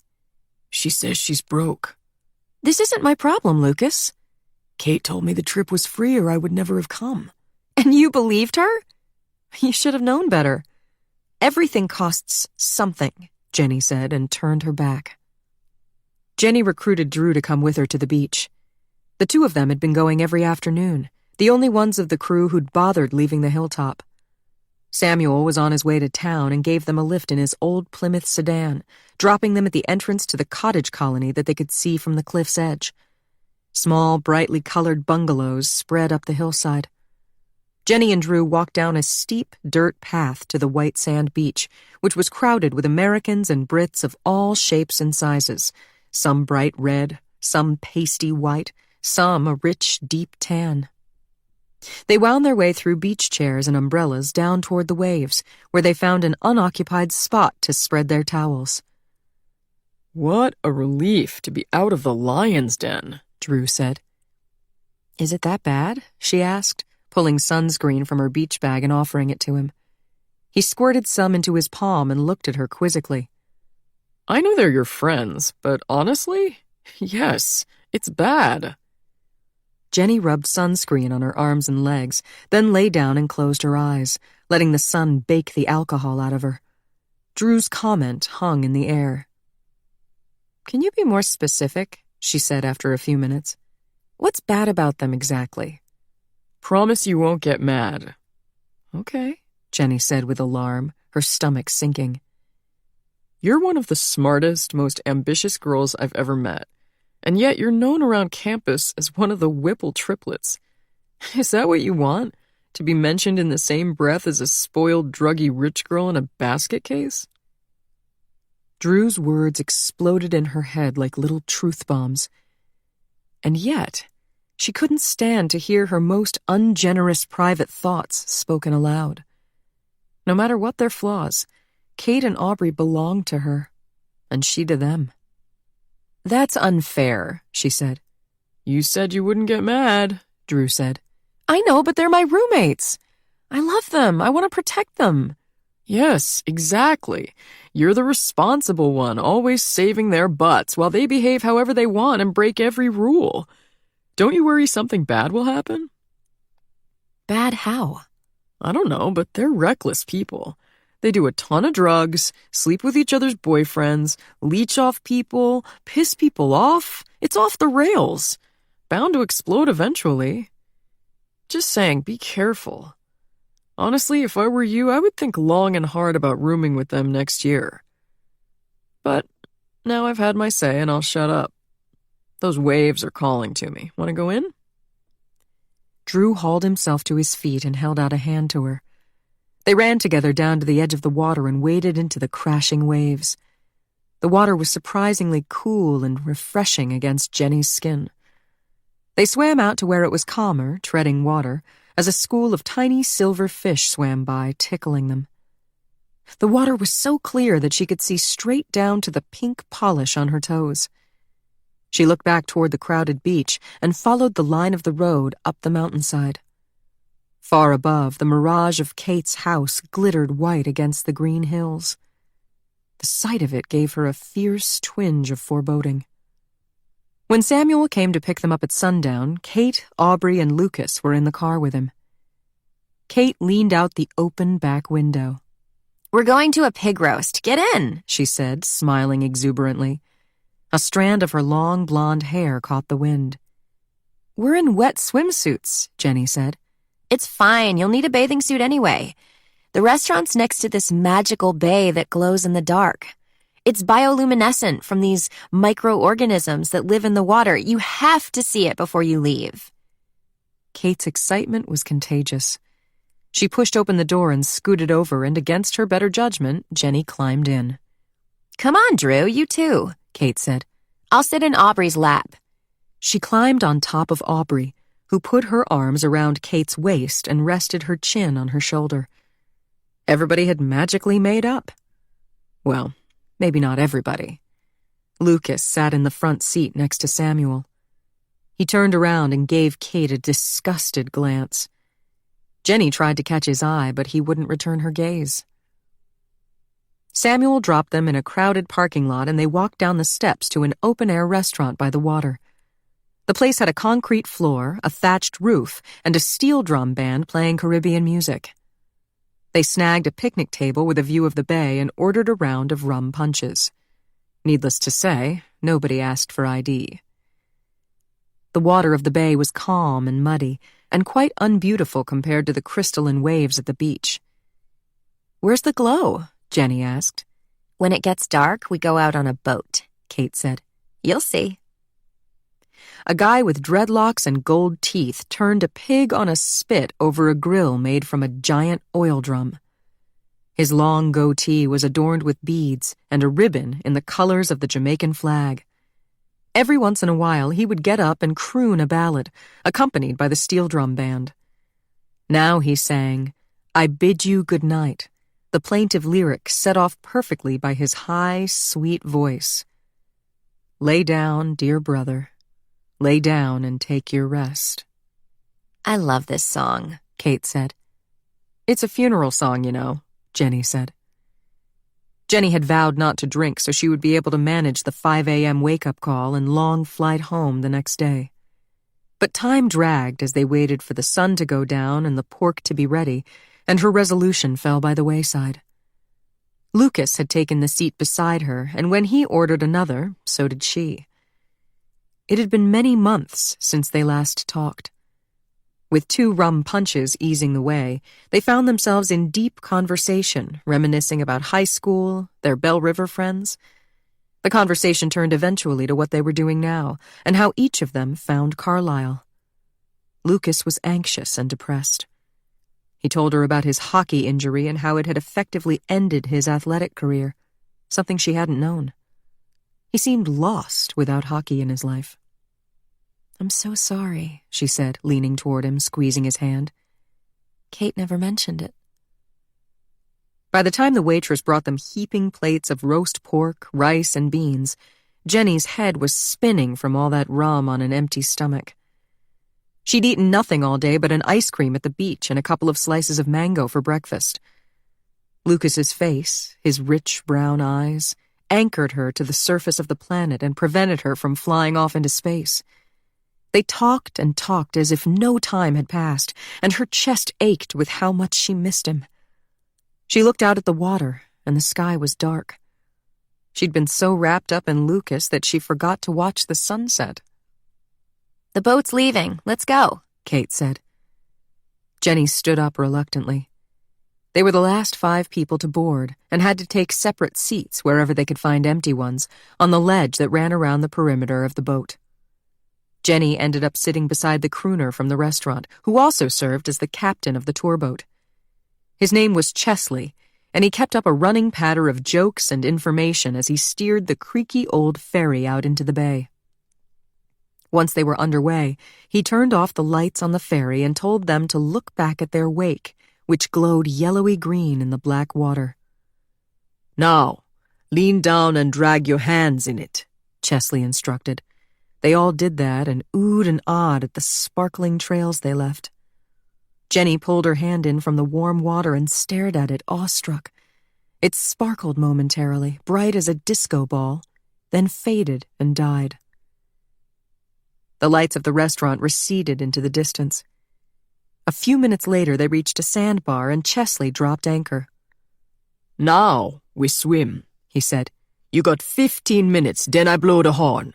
Get back to the boat within 5 minutes, or I drive away and leave you to the sharks. He laughed uproariously at his own joke. Just kidding. They take my license for sure if the sharks get you. People stood up and began diving one by one into the water. They would hit with a splash, sending rings of glowing color radiating outward. Jenny peeled off her cover-up and swung her legs over the side of the boat, dropping down easily into the water. It was warmer than the ocean, and shallow enough to stand comfortably, the bottom made of fine silt that squished between her toes. There was no moon tonight. The sky and the water merged together into blackness. But wherever people moved, a luminous brilliance flared and then disappeared, like a candle being snuffed out. The invisible creatures clung to Jenny's skin, outlining her limbs in electric radiance. She turned and Lucas was beside her, recognizable from his glowing outline in the blackness. They were alone behind the boat, the splashes and giggles of the others audible from around the corner. We're in fairyland, she whispered, running her hands through the water and setting off sparkling waves. His hair and eyelashes glittered as he came closer.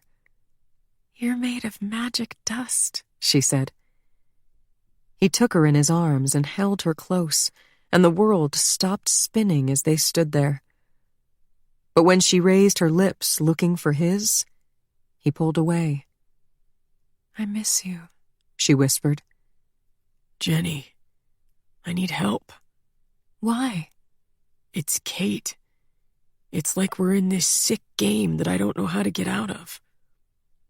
A powerful wave of bitterness swept over her as she heard the truth in his voice. The stupid fool was in love with Kate. If you think she's bad for you, break up with her or stop whining about it already. You don't understand. She's inside my brain, under my skin. Even if I wanted to, I couldn't escape. What is wrong with you? You have no backbone? Leave me out of it, Lucas. Just then the horn sounded, 3 long blasts, loud enough to make them jump. I'm going back to the boat, Jenny said, and took off swimming toward the ladder. 16. In high school, Aubrey imagined that once she got to Carlisle, life would be perfect. She would finally fit somewhere. She would find her true friends and they would love her for herself. But Carlisle proved to be a new treadmill, faster and more slippery than any she'd encountered before, with no way to get off. She had no recourse, no other vision for her future. Either succeed here or give up forever. So naturally, she tried to prove herself in Jamaica by matching Kate shot for shot, toke for toke. She ingested any pill or powder or smoked any bong that they put into her hands to show them she was one of them. She gave up her virginity to Griff because he was of that place and she craved his stamp of approval. Sometimes she thought she maybe even loved him. Now, back at school, Griff walked the other way every time he saw her coming, and she'd accomplished nothing except to pick up an expensive Ivy League drug habit. Not that she was alone in this. Drugs were an everyday vice at Carlisle. Nobody thought twice about it. Everybody did it. But Aubrey seemed to have more trouble managing it than other kids did. Her hands shook all the time. She felt headachy, feverish, unable to eat or sleep, and the only thing that made her feel better was getting high again. So she started going to parties where she knew there would be drugs. Not just on weekends. She went on weeknights, too, even when she had a paper due or a midterm the next day. Aubrey never intended to stop going to class. She loved her classes. At first, she had a rule that no matter how late she partied, she'd force herself to get up for class the next morning. Trouble was, she kept sleeping through her alarm. She'd wake up when it was dark outside and find that she slept the clock around. The dorm was quiet not because it was early morning. How could it be? It had been early morning already when she collapsed on her bed fully clothed and lay there watching the ceiling spin, but because everybody was at dinner without her. The first time this happened, she was terribly upset. But the second time, she didn't think as much of it. She missed one day of classes, and then another, and before she knew it, the thought of going to class provoked greater anxiety than the thought of not going. Without the touchstone of the lectures to keep her grounded, she fell behind on her reading. And once she missed reading for a few days in a row, the syllabus became like a tall mountain to climb. She couldn't catch up. She wouldn't know where to begin. Aubrey imagined that something very bad would come of all this. She wanted to escape the consequences, but there was nowhere to go. She couldn't go home. Her mother was dead. Dead, dead, dead, dead.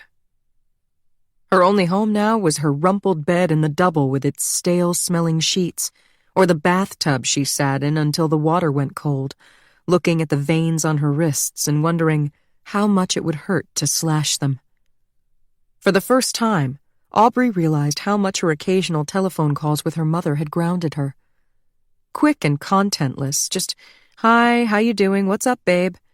A few brief facts about how much and where her mother was working, which courses Aubrey was taking, how she'd done on a test. They never talked about anything deep.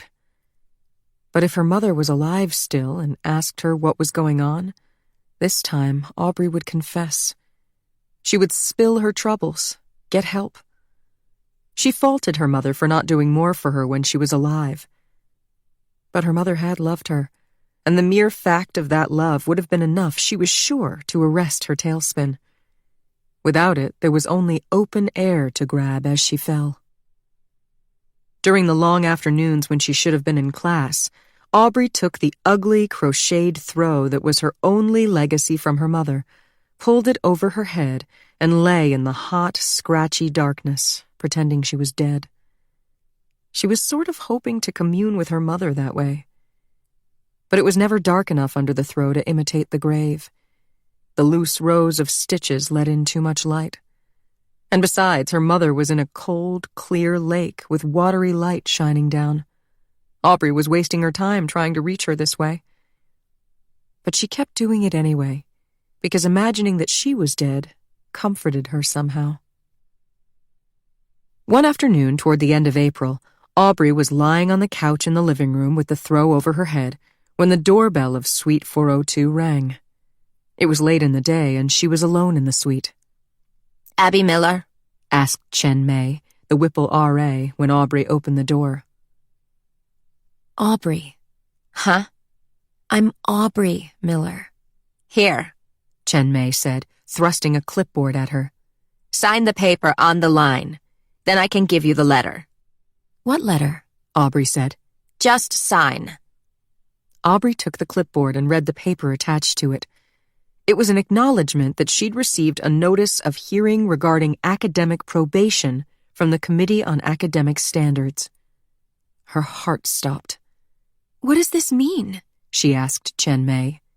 You got AC Pro. Either shape up or they'll kick you out.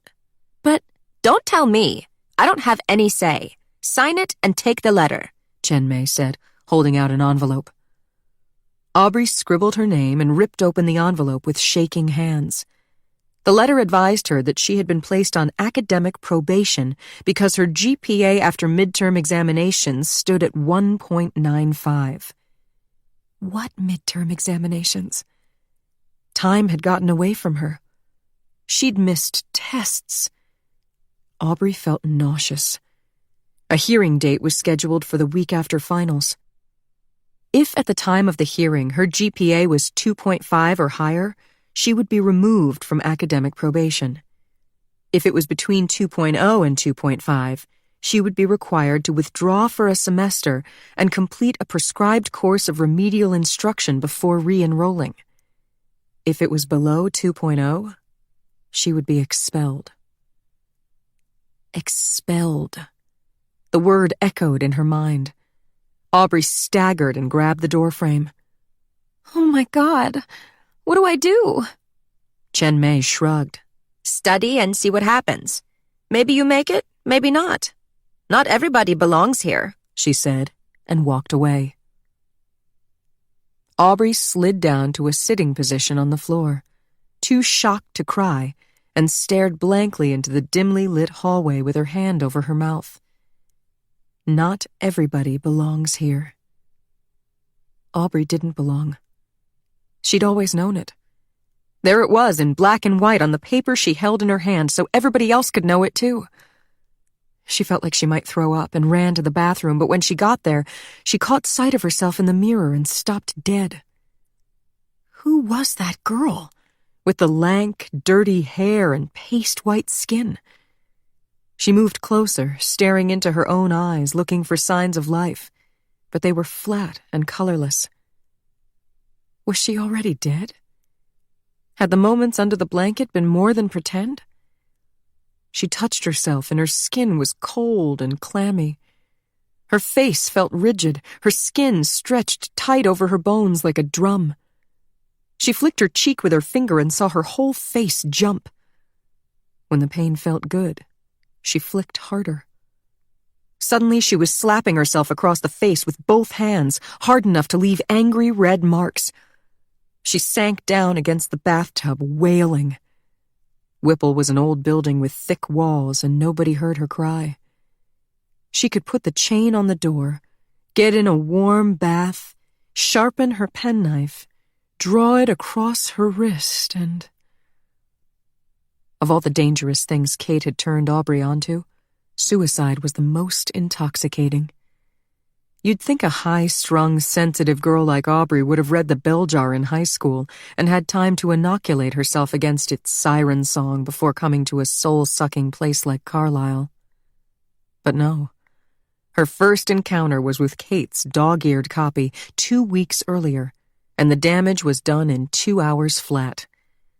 She couldn't manage to do any reading for class, but she'd read The Bell Jar 5 times since then, and listened over and over again to this one Tom Waits song, where he said the world wasn't his home, he was just passing through.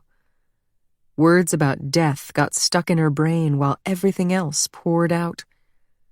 She was obsessed with the inscription on the inside cover of Kate's copy of The Bell Jar. M to K with heart, heart, heart. We desire the things that will destroy us in the end. Aubrey liked to sit and run her fingertip over the girlish handwriting, imagining Kate in her room at Odell, lying across her narrow bed, whispering to Maggie in her breathy voice. Kate gave the book to Aubrey the same night she told her Maggie's story. In Kate's telling, it was a romantic tale. 2 young girls, closer than sisters, half crazy, at odds with the world, make a pact.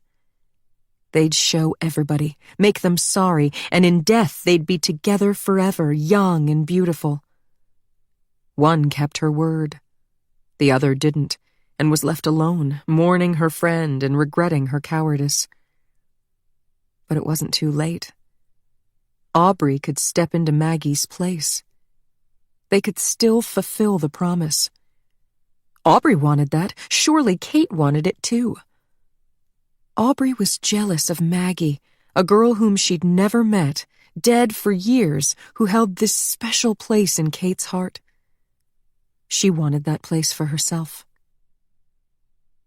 Aubrey reached up, grabbed the hard porcelain edge of the sink, and hauled herself to her feet. She saw the path now. A way to belong at Carlisle once and forever, to lock her fate to Kate's. She would become a story they would tell for years to come. Once she saw the answer, there wasn't a moment to waste. Kate had gone to Shecky's to meet Lucas. Aubrey would find her and convince her. She had to. Her plan made no sense without Kate. It shouldn't be impossible. Kate was in a bad way herself these days. Her affair with Lucas was spiraling out of control. Griff had finally gotten fed up with her and kicked her off the trust fund gravy train. Kate's father seemed to know things about her behavior that he shouldn't know. Kate believed her profs were spying on her for Keniston, and it made her paranoid and jumpy. She was depressed and sick of the world. All Aubrey needed to do was remind her there was a way out. Aubrey left a note on Jenny's bed, right where it couldn't be missed, along with the letter from the Committee on Academic Standards underneath. Let them know what they'd done to her. Let them see that she and Kate had won in the end by taking matters into their own hands and settling their fate on their own terms. They might not print her picture in the brochure, but damn it, they wouldn't forget her. 17. This place is driving me crazy, Lucas said as they sat at the counter at Shecky's Burger Shack, waiting for the food he'd ordered. It was a warm, late spring evening, perfect for dining al fresco on the lush lawns of Carlisle, and the burger joint buzzed with students ordering takeout. The festive atmosphere was at odds with the dejected look on Lucas's face. Shecky's? Kate asked, between sips of a vanilla milkshake. No, not Shecky's. Carlisle. What are you talking about? It's like this sick social experiment. All these different types of kids. Rich, poor, black, white, smart, jocks, idiots, whack jobs. They throw us in the deep end and expect us to swim. If we drown, that's actually a good thing as far as Carlisle is concerned. They winnow out the weak links. You can't blame Carlisle for everybody's problems. Look at me. I was fucked up before I ever walked through Briggs Gate. Even a week or two ago, Lucas would have laughed at that comment and leaned in for a vanilla-flavored kiss. They would have sat at the counter making out until the manager told them to knock it off or get a room. Now Lucas just stared at her sullenly. He had asked her to meet him here tonight because he had something to tell her. Another girl would worry that he planned to break up. But no guy had ever broken up with Kate Eastman before. What was it you wanted to tell me? She asked. He wouldn't meet her eyes. Look, this term has been hard on me, what with my injury, facing up to the end of my athletic career. At least they're not taking your money away. No, I mean, it's an Ivy. The financial aid is mine to keep. But I told you before, hockey's who I am. Without it, I don't know what to do with myself. Babe, you need to relax. Take your mind off it. I scored an 8-ball last night. We could go somewhere and snort it and fool around. I don't want to get high, Kate. It just messes me up worse. The skinny kid handed Lucas the bag with his food, giving them both a searching look. The kid bugged her. He was always watching. Whatever, if that's how you want to play it, she said, trying not to sound too annoyed. But she was annoyed. From the start, Kate had been attracted to Lucas's moodiness, the clouds in his eyes, the disappearing act he pulled when she wanted him most. Add the jockey looks and towny pedigree, and Lucas was her dreamboat small-town hunk. Most guys bored her fast, but Lucas stayed interesting. She hoped he wasn't about to turn needy and draining. She had enough of that from crazy Aubrey, who was a basket case these days. Look, it's not just Carlisle getting me down, Lucas said. Ever since I've been with you, I'm doing too many drugs. I'm losing my grip. Kate sighed irritably. So don't get high. It's your choice. Don't put it on me. I need a break, Kate. A break? Wait a minute. Are you breaking up with me? She asked in astonishment. The skinny kid who'd been mopping the counter next to them with a limp rag turned and stared. Mind your business, she hissed at him. Why are you so obsessed with me? You're like a goddamn peeping Tom. Leave Timmy out of this. Let's go somewhere we can talk, Lucas said. Fine. I hate this fucking place. Give me a minute. The skinny kid had gone back to the cash register to take an order from some Omega Chi girls Kate knew. They were dressed to the nines, on the way to some party, stinking up the place with their clouds of perfume. They waved at Kate, and she waved back, flashing a smile so fake it was like a death grimace. Kate reached into her pocket and pulled out the baggie she'd scored the night before from Rudy down the hall, who was from Corona and had mad connections. Lucas was acting weird and stressing her out. A little bump would smooth things over. She snorted it off her pinky fingernail, sniffed hard, and relished the rush. Lucas walked over and had a brief conversation with the skinny kid, who reached into his pocket and handed Lucas his car keys. The Omega Chi girls made whooping noises as Kate walked out with Lucas. Who's the hottie, Eastman? One of them yelled. I recognize him. He's a hockey player, another one said. Kate let the door slam behind her. She saw the disgusted look on Lucas's face. Oh, please. I'm not like them, she said. An old rusted-out Subaru was parked in the alley behind the restaurant. Lucas unlocked the passenger door and opened it for Kate. Wadded-up Shecky Burger wrappers littered the floor. The back seat was piled high with school books and sports equipment. The engine started with a whine that didn't sound good, and Lucas pulled out of the alley onto Palliser Street, which ran parallel to College. He took a back route Kate was not familiar with. She didn't know where they were going, and she didn't care. She was pissed. Who the hell did this towny fucking nobody think he was, breaking up with Kate Eastman? She'd blown off Griff Rothenberg for this guy. Griff, with his house in St. Bart's and his private jet, easy on the eyes to boot, and now Lucas had the audacity to dump her? No way. No fucking way. The coke made her feel like she could arrange the world how she wanted, and she wanted Lucas. She wasn't done with him yet. Nope, not done with his mouth, his eyes, his body. She was hung up on the boy, and she was keeping him till she got tired of him. End of story. Lucas, listen, she said soothingly. You're freaked out about not playing hockey. I get it. But this has nothing to do with me or what drugs I do. There's no need to break up over this. I need to get my head straight, okay? I'm taking next year off. I'm gonna live at home and work for my uncle's construction business. He needs somebody to help out with landscaping, and I need time away from this place before it kills me. Wait, you're taking a year off from Carlisle? Yes. To mow lawns? Yes, okay? So I'm beneath you. We can agree on that. I knew you wouldn't understand.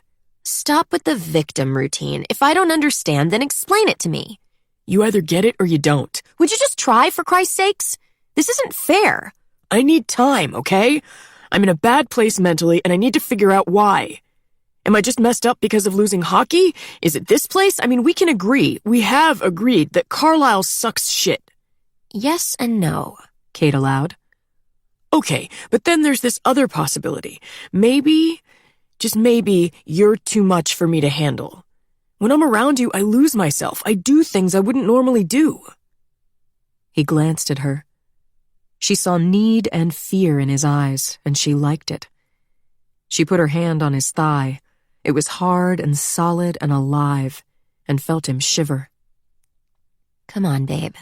Admit it, she said, her voice full of come-hither promise. You love what we do. You love every second. It's not my fault that you're obsessed with me.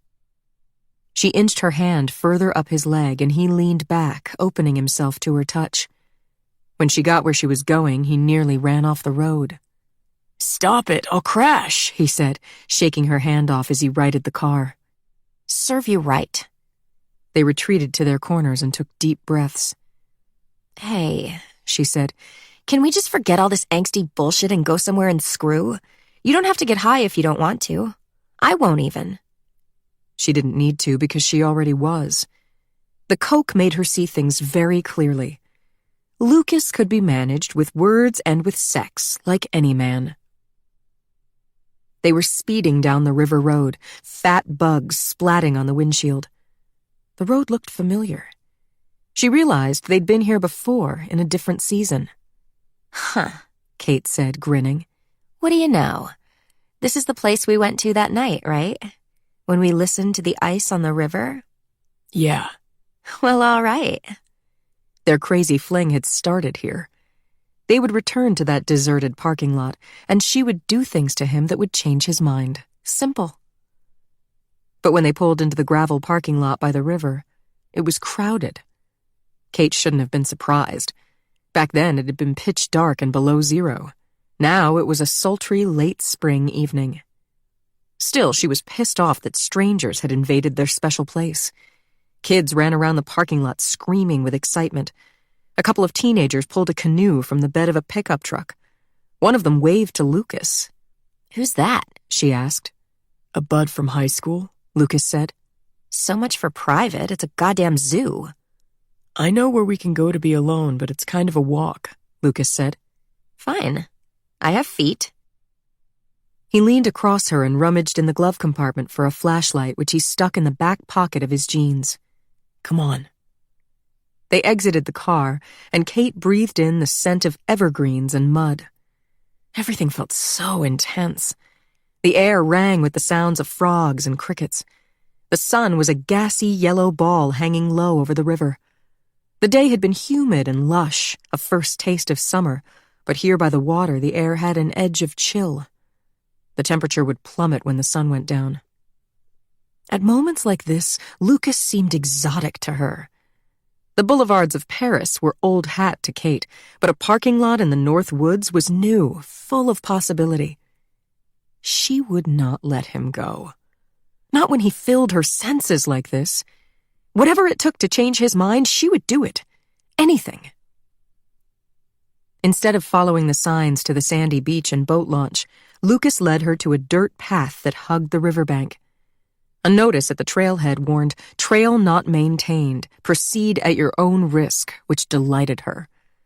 Kate wore flip-flops with her cutoffs and tank top and ignored the brambles and pebbles that assaulted her feet as she clambered quickly up and over the trunk of a fallen tree at the path's mouth.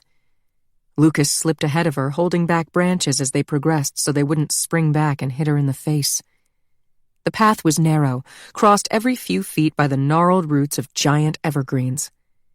To their left, the forest was a dense wall.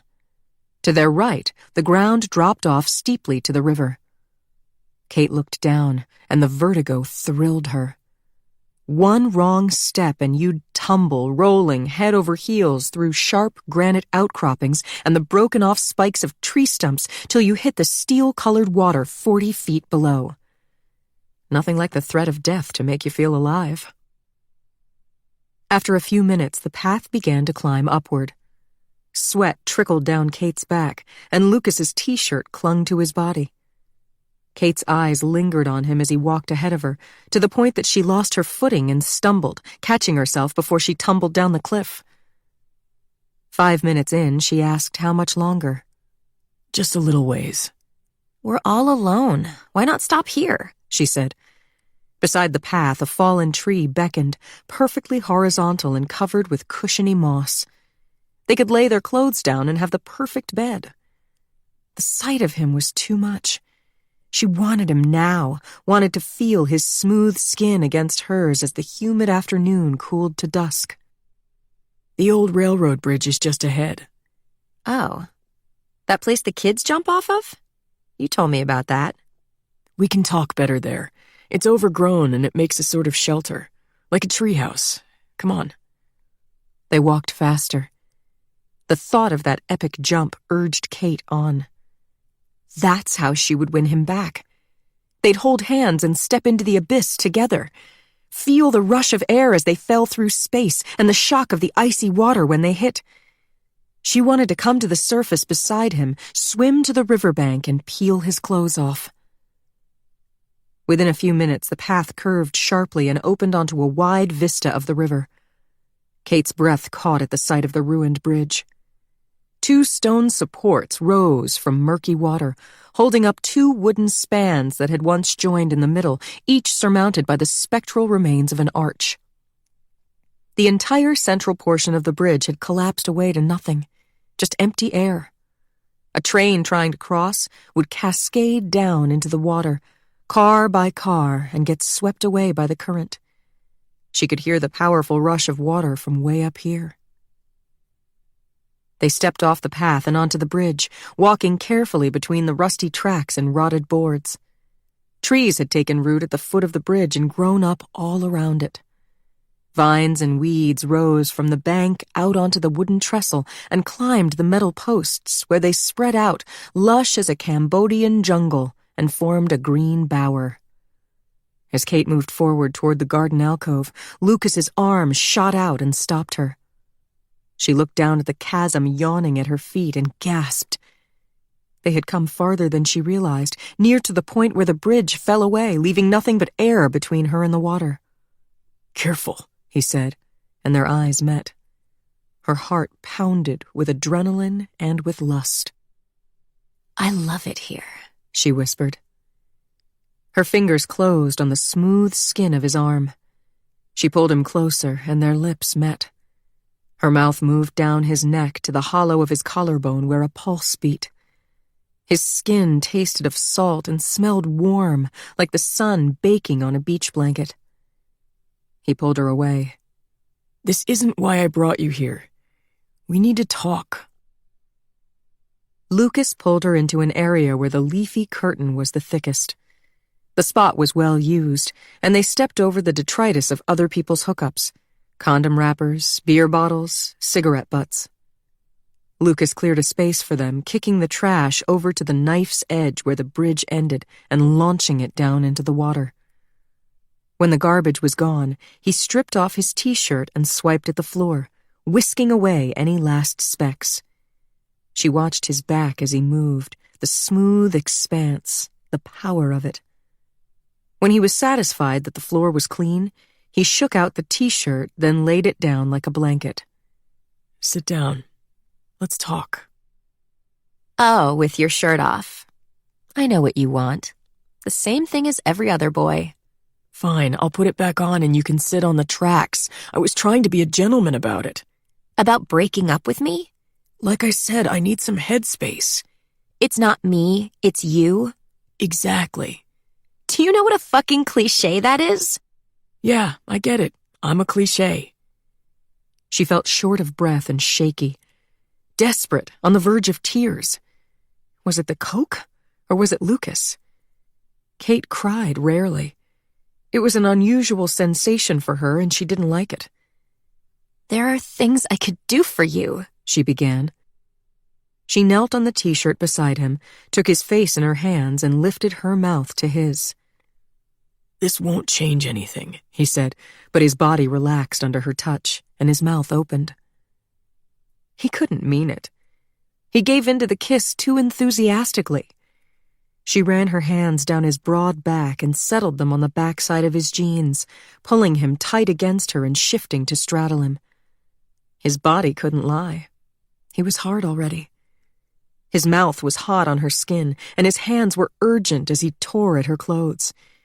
He pushed her backward, and she cried out as he yanked off her panties and plunged into her. With the leaves rustling in the hot breeze, Kate felt like she was living some other girl's life. This was what it would be like if she'd been born in Bell River with a normal family and Lucas was her sweetheart. She would feel joy. She would be able to love someone. Tears would wet her cheeks as they made love. But this was a dream, an interlude.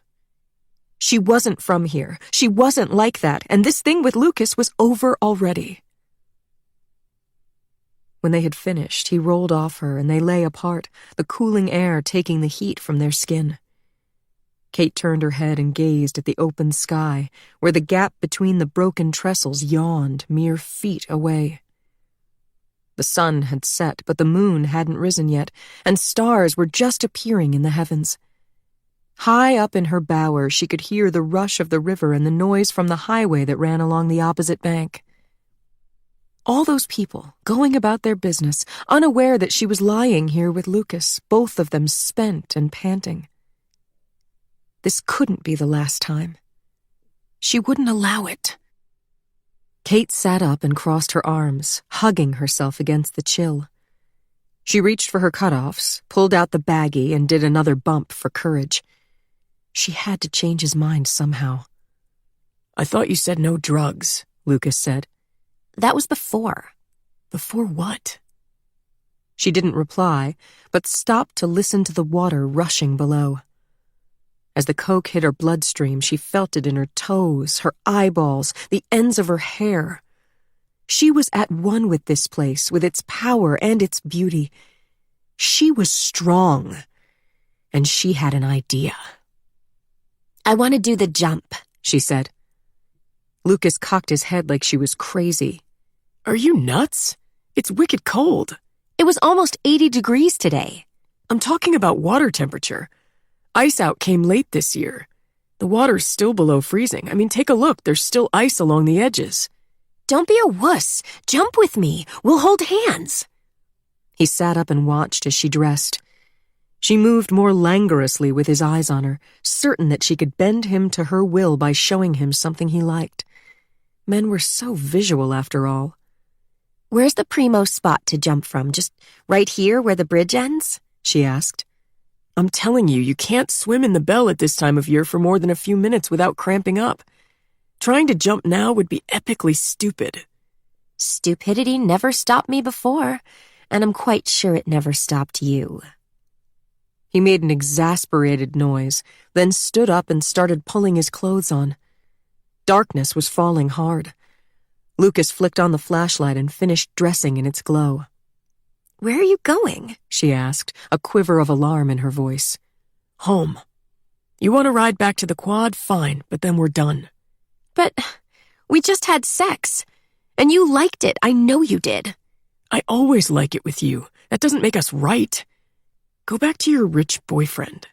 He's the one for you. You can abuse him and he won't complain. He'll pay for your coke. It's perfect. I don't know why you can't see that. Lucas, I didn't mean to say you were stupid. I'm sorry if it came out wrong. Lucas, please! He tried to move past her, but she grabbed at his arm. The flashlight flew from his hands, bouncing once and flying off the edge of the bridge. The water was so far below that they heard no splash. Lucas exclaimed in alarm. Kate peeked over the edge and got a sick, excited fluttering in her stomach. In the fading light, the water below looked black instead of silver. She could hear the roar and see the sparkle of light on water. She saw the force of the current. Jesus, be careful, he said. What if I want to jump? Kate said, her voice full of sick excitement. The world felt off-kilter, and her instincts said to lean into that feeling, to welcome it. If she couldn't have Lucas, they could both jump and let the chips fall where they may. Maybe they'd live, maybe they'd die, but they'd be together. You're crazier than I thought, he said. Kate! The shout rang out from the path behind them, startling them both. For a terrible instant, Kate lost her balance and tottered, arms helicoptering much too close to the edge, until Lucas grabbed her. She felt the electricity in his arms as they stepped back from the brink. The two of them were connected, in fear, in excitement, and she loved the sensation. Kate turned toward the voice. Aubrey stood at the foot of the bridge, her tall, pale form lit up against the backdrop of dark trees. Just what Kate needed. Her loser roommate showing up at the critical moment when she and Lucas were about to get somewhere ultimate. Aubrey would ruin it. What the hell is she doing here? Lucas said. I'll get rid of her, Kate said under her breath. He's breaking up with you, isn't he? Aubrey said, coming toward them. No, he is not. You don't have the first fucking clue about it. How did you find us? Kate demanded. Timmy told me. When Kate looked blank, Aubrey said, The kid from Shecky's. I rode my bike all the way from town. I knew you would need me, Kate. I don't need you. Lucas and I want to be alone, so go away. Your roommate's right, Kate, Lucas said. I said what I came to say. Enough already, I'm out of here. No! Kate cried. She turned on Aubrey. Get out of here, you psycho bitch! You're ruining everything! Kate, he's just some towny asshole. He doesn't matter, don't you see? He's the only thing that matters. Get lost! Get out of here! Face it, Aubrey said cruelly. he doesn't want you. But it's okay. This place is perfect. We can jump. We can stick it to them all. We can end it just like you and Maggie planned, Aubrey said. Leave Maggie out of this, Kate said. Who's Maggie? Lucas said. Kate motioned to the tattoo on her wrist. my best friend from high school who died. Remember? I told you about her. The one who OD'd? Lucas said. Wait a minute. Did she kill herself? Is that why you're so keen to jump? You want to off yourself and take me with you? God, I'm sick of all you Carlisle freaks. You're all crazy. Don't talk to me like that, Kate said, turning on Lucas, hysteria building in her voice. Aubrey's mention of Maggie had knocked something loose inside her, something terrible and dark that had been building all night. The people Kate loved always left her. Her mother, Maggie.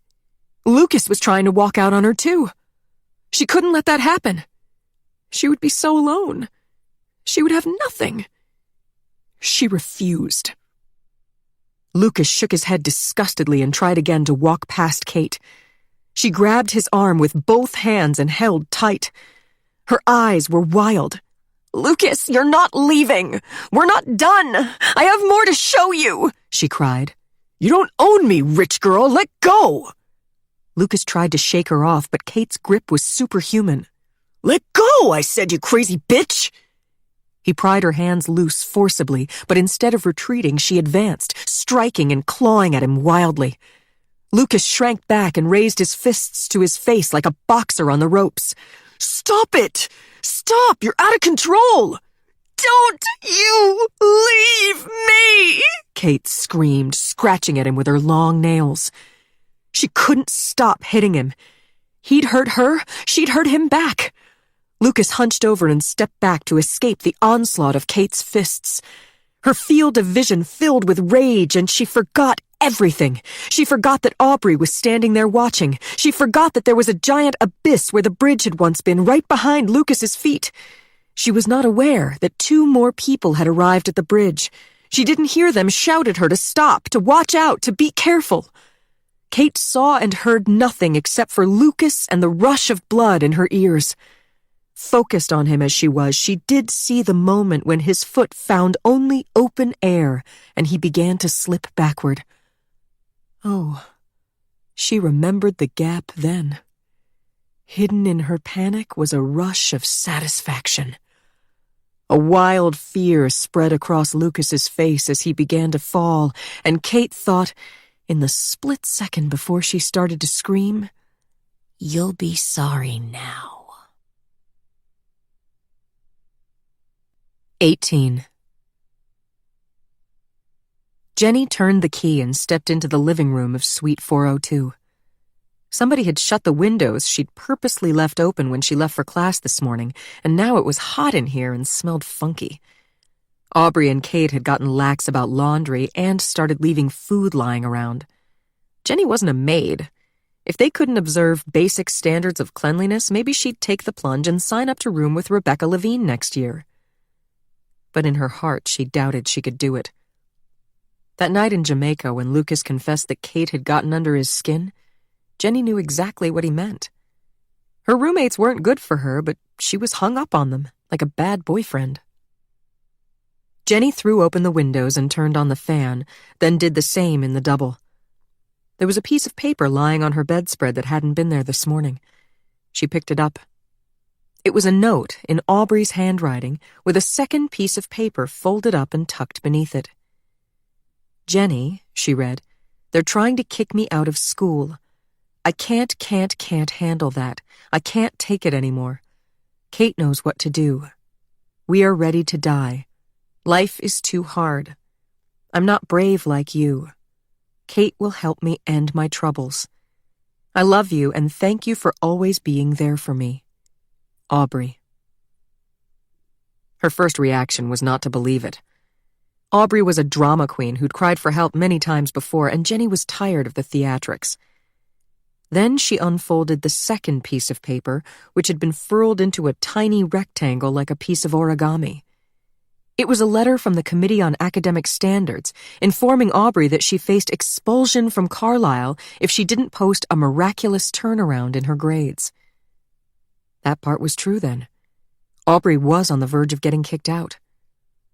Jenny thought about the terrible things that had happened to Aubrey in the past few months. Her mother's death, that humiliating mess in Jamaica with Griff Rothenberg. Now the prospect of getting expelled from Carlisle, when Carlisle was the only thing Aubrey had left. That would be enough to break a strong person, and Aubrey wasn't strong. This suicide threat could be real. What's more, Kate was supposedly in on the suicide pact and helping Aubrey. And Keniston Eastman had specifically warned Jenny that Kate had a history of self-destructive behavior.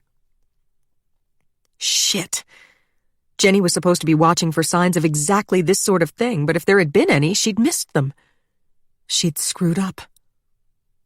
Jenny ran to the phone in the living room and dialed Keniston's private number. No answer. She left an urgent message on the answering machine, laying out the facts, and prayed he'd call back quickly. When the phone didn't ring immediately, Jenny started to feel sick to her stomach. What if Aubrey was already dead? Or Kate was? Should she call the police? As she picked up the phone to dial, there was a knock on the door. Jenny felt a surge of relief and ran to open it, thinking it would be Aubrey coming back. But it was Rebecca Levine.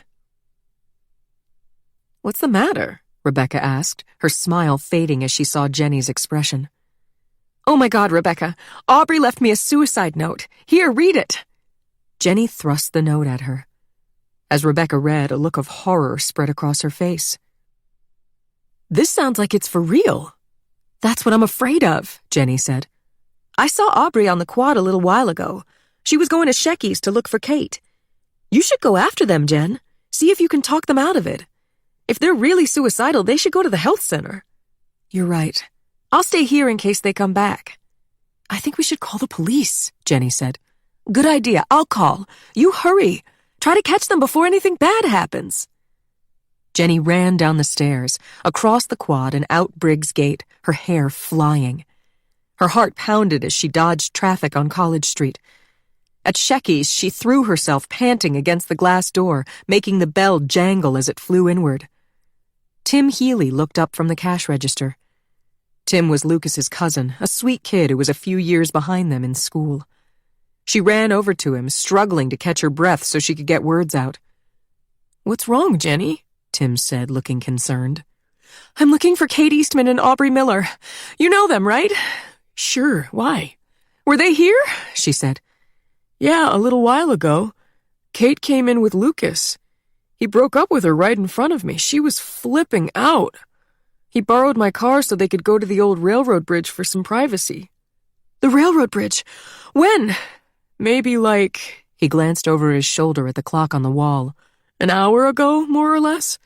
Aubrey came by after they left. She wanted to know where Kate was. I told her and she took off on her bike." "I have to get to the bridge right away. Can you give me a ride?" "Lucas took my car and my shift's not over till 8. Is something wrong?" Jenny smashed her hand on the counter on the verge of tears. "Tell me what the problem is," Tim said. "Aubrey's gone off the deep end because she's in trouble at school. Now you're telling me Lucas broke up with Kate. I'm worried about them, Tim, really worried, like they might be a danger to themselves. Please help me." "Wait here. I'll figure something out," Tim said. He disappeared into the kitchen, returning with a set of keys, shucking his apron and tossing it so it caught on a hook behind the counter. "Let's go," he said. They raced toward the river in somebody's ancient pickup truck. Jenny's once crisp white blouse showed through in places with sweat, and her knees bobbed up and down frantically. "Can't you go faster?" she said. "Not unless I want to get stopped," Tim said. "Hey, are you telling me the whole story?" "I told you they're in trouble. Aubrey left a suicide note. My other friend called the police to look for them." They were on the river road now, and Tim stepped hard on the gas. Jenny's hair whipped into her eyes in the rush of air from the window. Darkness was falling. The moths looked like snowflakes rushing into the glare of the headlights. "She's bad news," Tim said over the roar of the wind. "Who?" "Kate, who do you think? If Lucas wasn't messed up in this, I wouldn't even try to help her. But he's my cousin." "Lucas can take care of himself," Jenny said, still angry at him from Jamaica.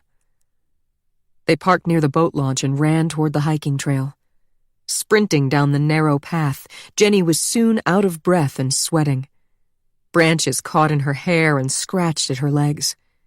More than once she stumbled on the uneven surface and had to call to Tim to slow down so he didn't leave her behind in the gathering dark.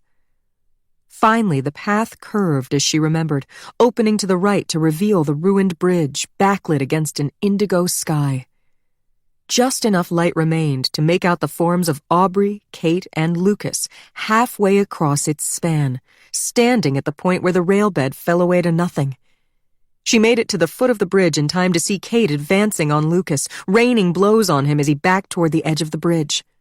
"Holy shit! Stop it! Stop!" Tim yelled. Lucas took a step backward to get away from Kate's punishing blows and began to flail and slip backward. Tim screamed Lucas's name. Lucas let out a terrible shriek as he disappeared off the edge of the bridge, a shriek that hung in the air for an endless, sickening moment, stopping abruptly when he hit the icy black water below. Tim reached the spot where his cousin had stood a split second before. Jenny caught up with him, skidding to a stop, unable to believe her eyes. Did that really happen? Did Lucas really fall into the river?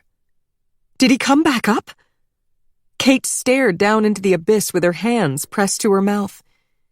Beside her, Aubrey screamed hysterically. Jenny looked down and saw only black water. "You pushed him!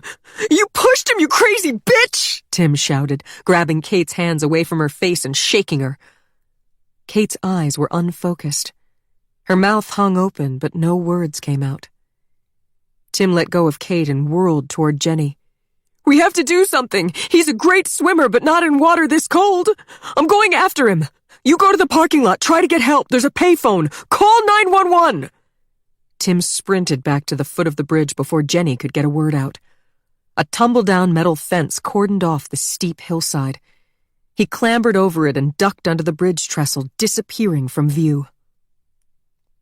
Kate sank to the ground, shaking visibly. Aubrey knelt beside her and took her in her arms. Jenny had come here to stop Kate and Aubrey from harming themselves, but now Kate had gone and hurt someone else. Screw her roommates and the damage they caused. Jenny had dragged Tim Healy into this mess, and now he'd gone after Lucas and might be endangered too. She wanted to help Tim look for Lucas, but she was afraid to leave her roommates here in this condition. Of the two of them, Aubrey seemed in better shape, though that wasn't saying much. Jenny shook Aubrey by the shoulder and looked her in the eye. "Aubrey, listen, we have to help Lucas. If he's hurt, or God forbid if he dies, Kate could go to jail. Do you understand?" "She didn't mean to push him." "It sure looked like she did," Jenny said. "But there's no time to argue. He could die if we don't do something. I know you don't want that. I'm going with Tim to try to help. You go to the parking lot and call the police. Can you do that?" Aubrey nodded, but she looked so shaken that Jenny doubted it. This was a girl who had just left a suicide note, and here she was sitting on a broken bridge at the edge of an abyss. "I read your note," Jenny said. "I can't leave you here." Aubrey glanced toward the spot where Lucas had fallen. "The note was a mistake. I know that now." "I'm glad, but you and Kate need to get away from here, okay? I won't leave you in a place where you could jump." "We won't jump. Not after what just happened." "I believe you, but please stand up. Get moving, both of you." Jenny held out her hands and helped Aubrey to her feet. Aubrey's eyes looked a little clearer, giving Jenny a measure of reassurance. "I'll take care of Kate," Aubrey said. "We'll leave here as soon as she calms down. Go look for Lucas." Time was running out. A person could die in minutes in water that cold. Jenny had no choice but to take Aubrey at her word. She nodded and walked to the end of the bridge, to the place where she'd seen Tim go over the fence.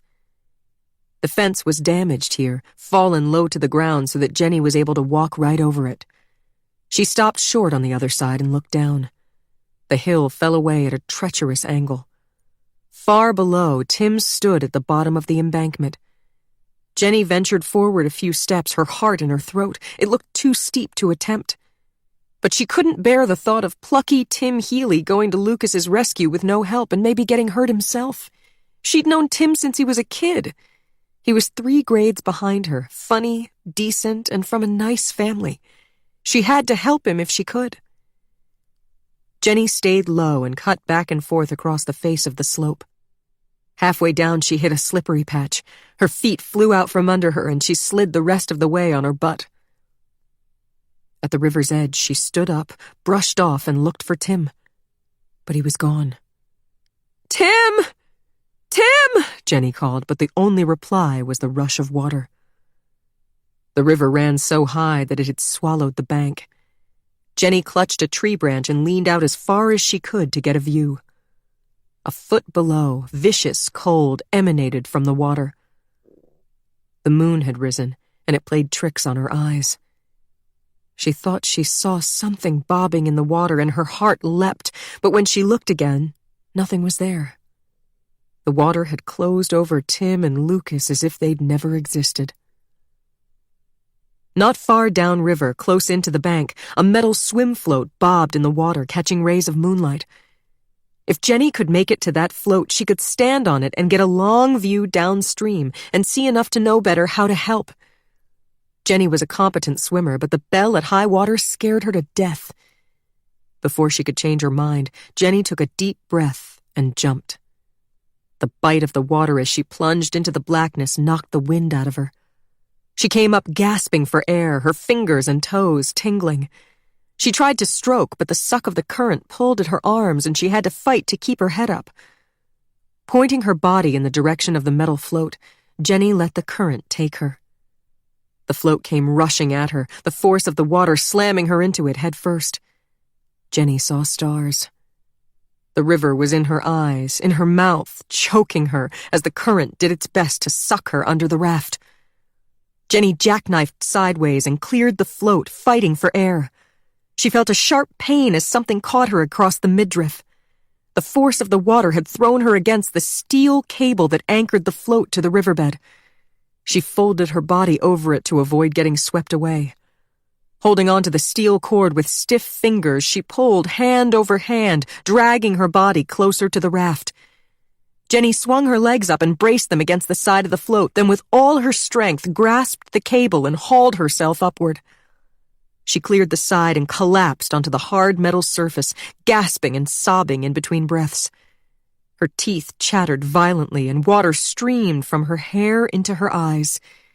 She dragged herself to a sitting position, then staggered to her feet on the swaying raft. The river raced by on both sides. 50 yards downstream, around where the gravel parking lot should be, lights flashed red and blue against the black of the trees. The police were here. Jenny jumped up and down, screaming and waving her arms to attract their attention. After a few minutes, she saw a rubber rescue raft put in at the boat launch and head in her direction. As the rescue boat approached, something caught Jenny's eye and she looked down into the water. Right below the surface, on his back, looking up at her with his eyes wide open and his hair streaming around his beautiful head, was Lucas. Jenny started screaming and didn't stop until the fireman pulled her into the boat. She woke up in a hospital bed under layers of cotton blankets. Her mind was foggy from sedatives, and she felt more tired than she had in her life.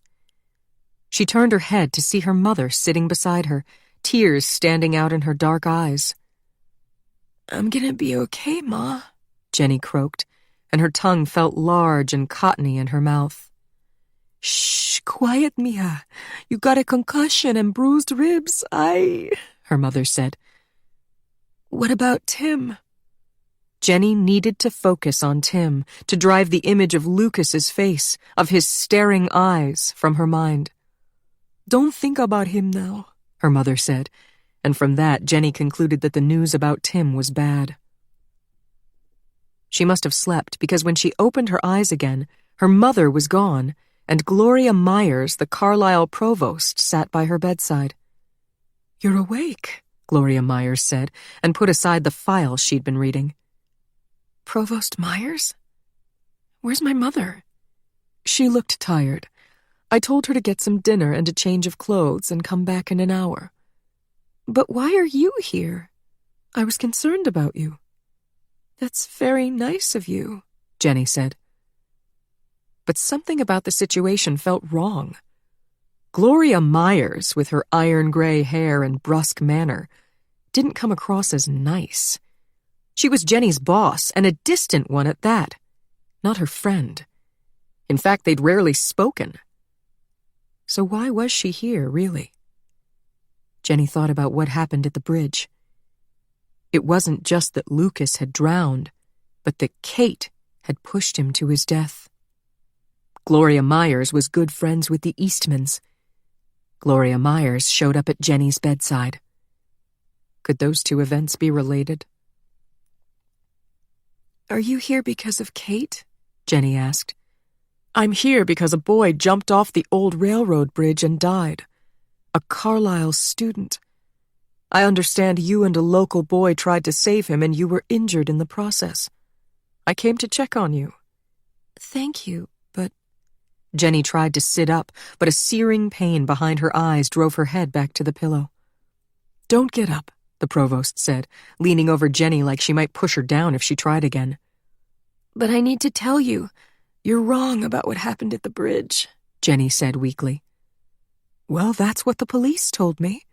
The boy jumped. They said it might be a suicide or a dare. That bridge is a hazard. It ought to be torn down." "He didn't jump," Jenny insisted. Gloria Myers held up her hands as if to ward off Jenny's words. "Don't say anything right now. You suffered a head injury. You're confused and tired. I should be going. You rest. I'll tell the nurse that you shouldn't be disturbed."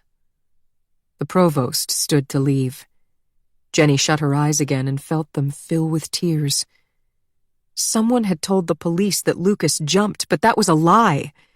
Jenny ought to set the record straight, tell Gloria Myers what had really happened, and what's more, tell the police. But she didn't have the strength right now. Her head hurt too much. She couldn't think straight.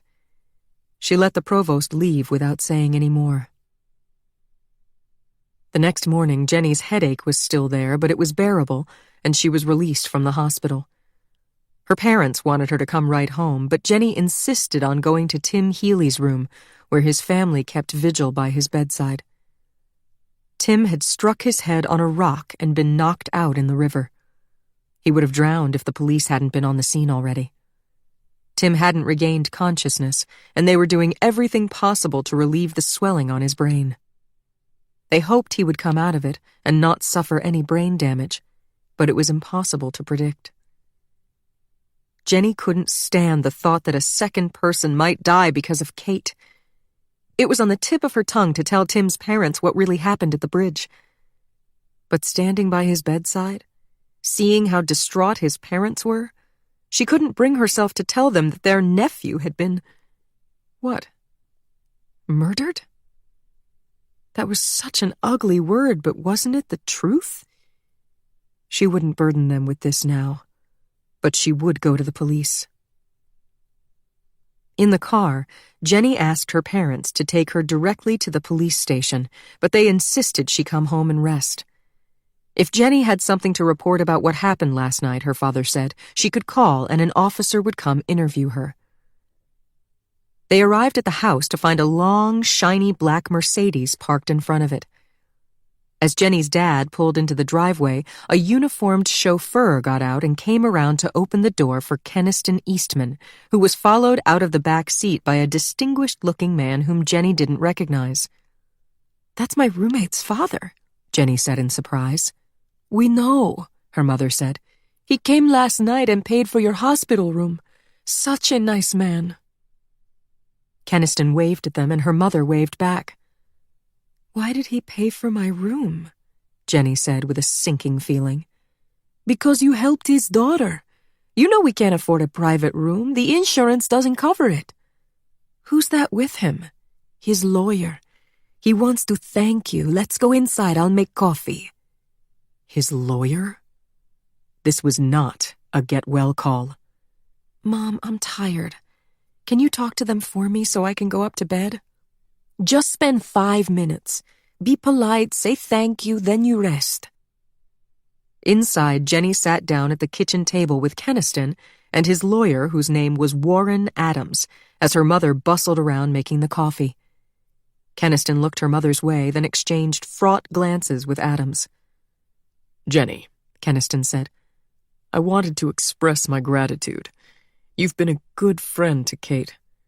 I know the police are going to want to speak to you about Mr. Arsenault's suicide, and as a token of my gratitude, I wanted to offer Warren's help as you go through that process."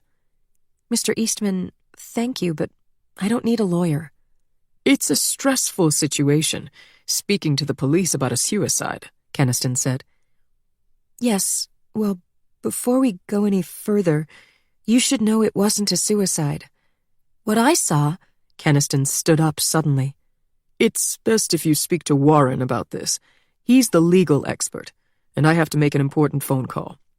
Mrs. Vega, could I trouble you to show me to a telephone?" "There's one right here," Jenny's mother said, pointing to the phone on the wall. "A private one, if you please." Jenny watched as Keniston shepherded her mother from the room. He carried a cell phone, so why did he need to use their telephone? It occurred to Jenny that this was a ruse to leave her alone with the lawyer. "Miss Vega," Adams said, "I know you've just gone through a difficult experience. If you like, I can take a signed statement from you right now and relay it to the Bell River Police so you don't have to go down to the station. Our understanding, based on eyewitness accounts from Kate Eastman and Aubrey Miller, is that the young man threw himself off the bridge. He was apparently distraught over a recent injury that ended his hockey career." Jenny cleared her throat nervously. I'm sorry. That's not what I saw. "Well, you were standing farther away, so perhaps you didn't have a clear view." Was it Kate who said Lucas jumped? He wasn't pushed? Adams fixed her with cold blue eyes. A nerve pulsed in his cheek. "Pushed? Absolutely not. Nobody said anything of the kind. Both Miss Eastman and your other roommate, Miss Miller, are very clear that he jumped and that, frankly, he wanted to die." Jenny wasn't surprised that Kate would lie to save her own skin. As for Aubrey, she worshipped the ground Kate walked on and wouldn't say a word against her. Besides, Aubrey was in trouble at Carlisle. Big trouble. Trouble that Keniston Eastman could make go away with one phone call. It would be Jenny's word against theirs. "Just so you know," Adams continued, "the conclusion that Mr. Arsenault's death was a suicide is backed up by other sources. We have doctor's reports concerning his head injury. The hockey coach confirmed that he was forced to leave the team. Provost Myers said that Mr. Arsenault filed an application for permission to withdraw from school, which is a very serious step to take. The facts, in our view, show a young man who was going through a very difficult time, difficult enough that he chose to take his own life." People in Bell River don't kill themselves. We suck up the hard times and go on. "Miss Vega, I'm sure his death comes as a shock. But your roommate's statements have been vetted and verified, and as far as we know, nobody contradicts them. Unless you know someone who does." Jenny understood that he was asking what her own account to the police would be, but she wasn't ready to answer that yet. "What about Tim Healy?" she asked. "He saw everything. You might be surprised at what he has to say when he wakes up." "I'm sorry to say he may not wake up. We're very concerned for Tim and his family. We've offered to fly in specialists. But given the severity of his head injury, I've been told that should he recover, which we sincerely hope he does, it's unlikely he'll have any memory of what happened." "Tim's doctor actually told you that?" Adams's eloquent shrug reminded Jenny that Tim was in Carlisle General Hospital, in the Eastman wing. Patient confidentiality would count for squat there if the hospital's great benefactor started asking questions. The Eastmans had many allies. Jenny had none. If she wanted to go to the police and turn Kate in, if she wanted to make enemies of the Eastmans, she would take the consequences on her own. Miss Vega, I have to ask, Adams said. What are you planning to say to the police? The question hung in the air. If only she could reverse time. Make Kate not push Lucas. Make him not fall, not die. But she couldn't. It was time to decide. Tell the truth and pay the price, or fall in line. What if... she began and hesitated. What if what? What if I said I had seen Kate? I won't say push Lucas, that's too strong. What if I saw her hitting Lucas and he was backing up and then he fell off the bridge? What about that? Well, I would say you were wrong, that your version of the facts is untrue. Beyond that, I might think you bore some grudge against Miss Eastman for alienating Mr. Arsenault's affections, and that you were lying out of spite. Other people might think that too. Maybe they'd even think you were so twisted from romantic disappointment that you needed psychiatric help. Or that you had a substance abuse problem. Substance abuse? Me? Jenny exclaimed. Several witnesses say they regularly detect the smell of marijuana coming from your room. From my suite. Kate's suite. Miss Vega, let me be frank. I haven't had time yet to go through a full process of collecting material on you. Maybe you think your reputation is beyond reproach. But any witness can be discredited. Making accusations against my client will draw a very robust response. A response that could damage your reputation at the least, and at the worst could lead to your expulsion from Carlisle if we find evidence of drug use, say, or giving a false statement. If you were expelled, you'd find it difficult to gain admission to another college and quite impossible to get a job in finance in the future, which I've been told is something that you want. Jenny's nerve deserted her and her throat went dry. She couldn't believe this was happening, yet on the other hand, she wasn't surprised at all. This was how Keniston Eastman rolled. Bring in a lawyer to make the threats, leave the room, keep his hands clean. She wouldn't even be able to pin this shakedown on him. And if I tell the police the same thing Kate did? She asked. If you tell the truth, you will remain a great friend of the Eastmans, with all the benefits that entails for you and your family. Adams looked meaningfully around the kitchen, his glance taking in the 20-year-old appliances, the pictures of Jesus and John F. Kennedy hanging on the wall, the much-laundered checkered curtains. He was letting her know that the huge disparity in wealth and power between Jenny and the Eastmans had double consequences. Not only would he be happy to destroy little Jenny Vega if she dared to stand against his clients, but if she chose to do the opposite, things could be very sweet for her. Having Keniston Eastman owe you a whopping favor was kind of like winning the lottery. Keniston walked into the kitchen. Sorry for the delay. Have you two had a nice chat? He asked, coming over to the table. The condescension in his manner made her furious. He was so certain she would roll over that she wanted to throw his daughter's sick, twisted actions in his face. Did Kate really look you in the eye and tell you Lucas Arsenault jumped? Jenny asked. Wait a minute, didn't you hear what I said? Adams said, looking alarmed, as if he might get in trouble for not having everything wrapped up by now. But Keniston met Jenny's eyes unperturbed. Kate and I didn't get a chance to speak before she left, Jenny. She's gone to stay with her stepmother. With Victoria? No, her former stepmother. My ex-wife Simone lives in Geneva with my younger daughter. Kate was distraught, and we thought it would do her good to get away from this environment for a bit and be with family. She may even enroll in school over there. In Geneva? Jenny asked. Yes, he said. Switzerland? Indeed. There was a glint of victory in his eye. Jenny had taken a course in European history and politics. Switzerland was a neutral country, she recalled, with bank secrecy and a reluctance to extradite those accused of crimes. So Jenny could throw away her entire future in an attempt to make Kate pay for her sins, and it would come to naught in the end. This was what true wealth bought you. Kate Eastman was beyond the reach of the law. she could kill someone and get away with it. Let that be a warning to the likes of Jenny Vega. "All right," Jenny said. "Write the statement. I'll sign it." Part 2. 19. Present day. The dog ran off the side of the jogging trail, heading straight for the riverbank. "Baxter, get back here now!" the jogger yelled as his dog disappeared into the fog. Baxter was a rescue mutt, part hound, and the scent of animals in the woods could prove irresistible to him. But he knew better than to leave the trail during a training run. "Baxter!" The dog's owner called again through rapid breaths as he slowed his pace. He scanned the woods for any sign of his pet and found none. "Damn dog!" From somewhere to the left, Baxter started barking like mad.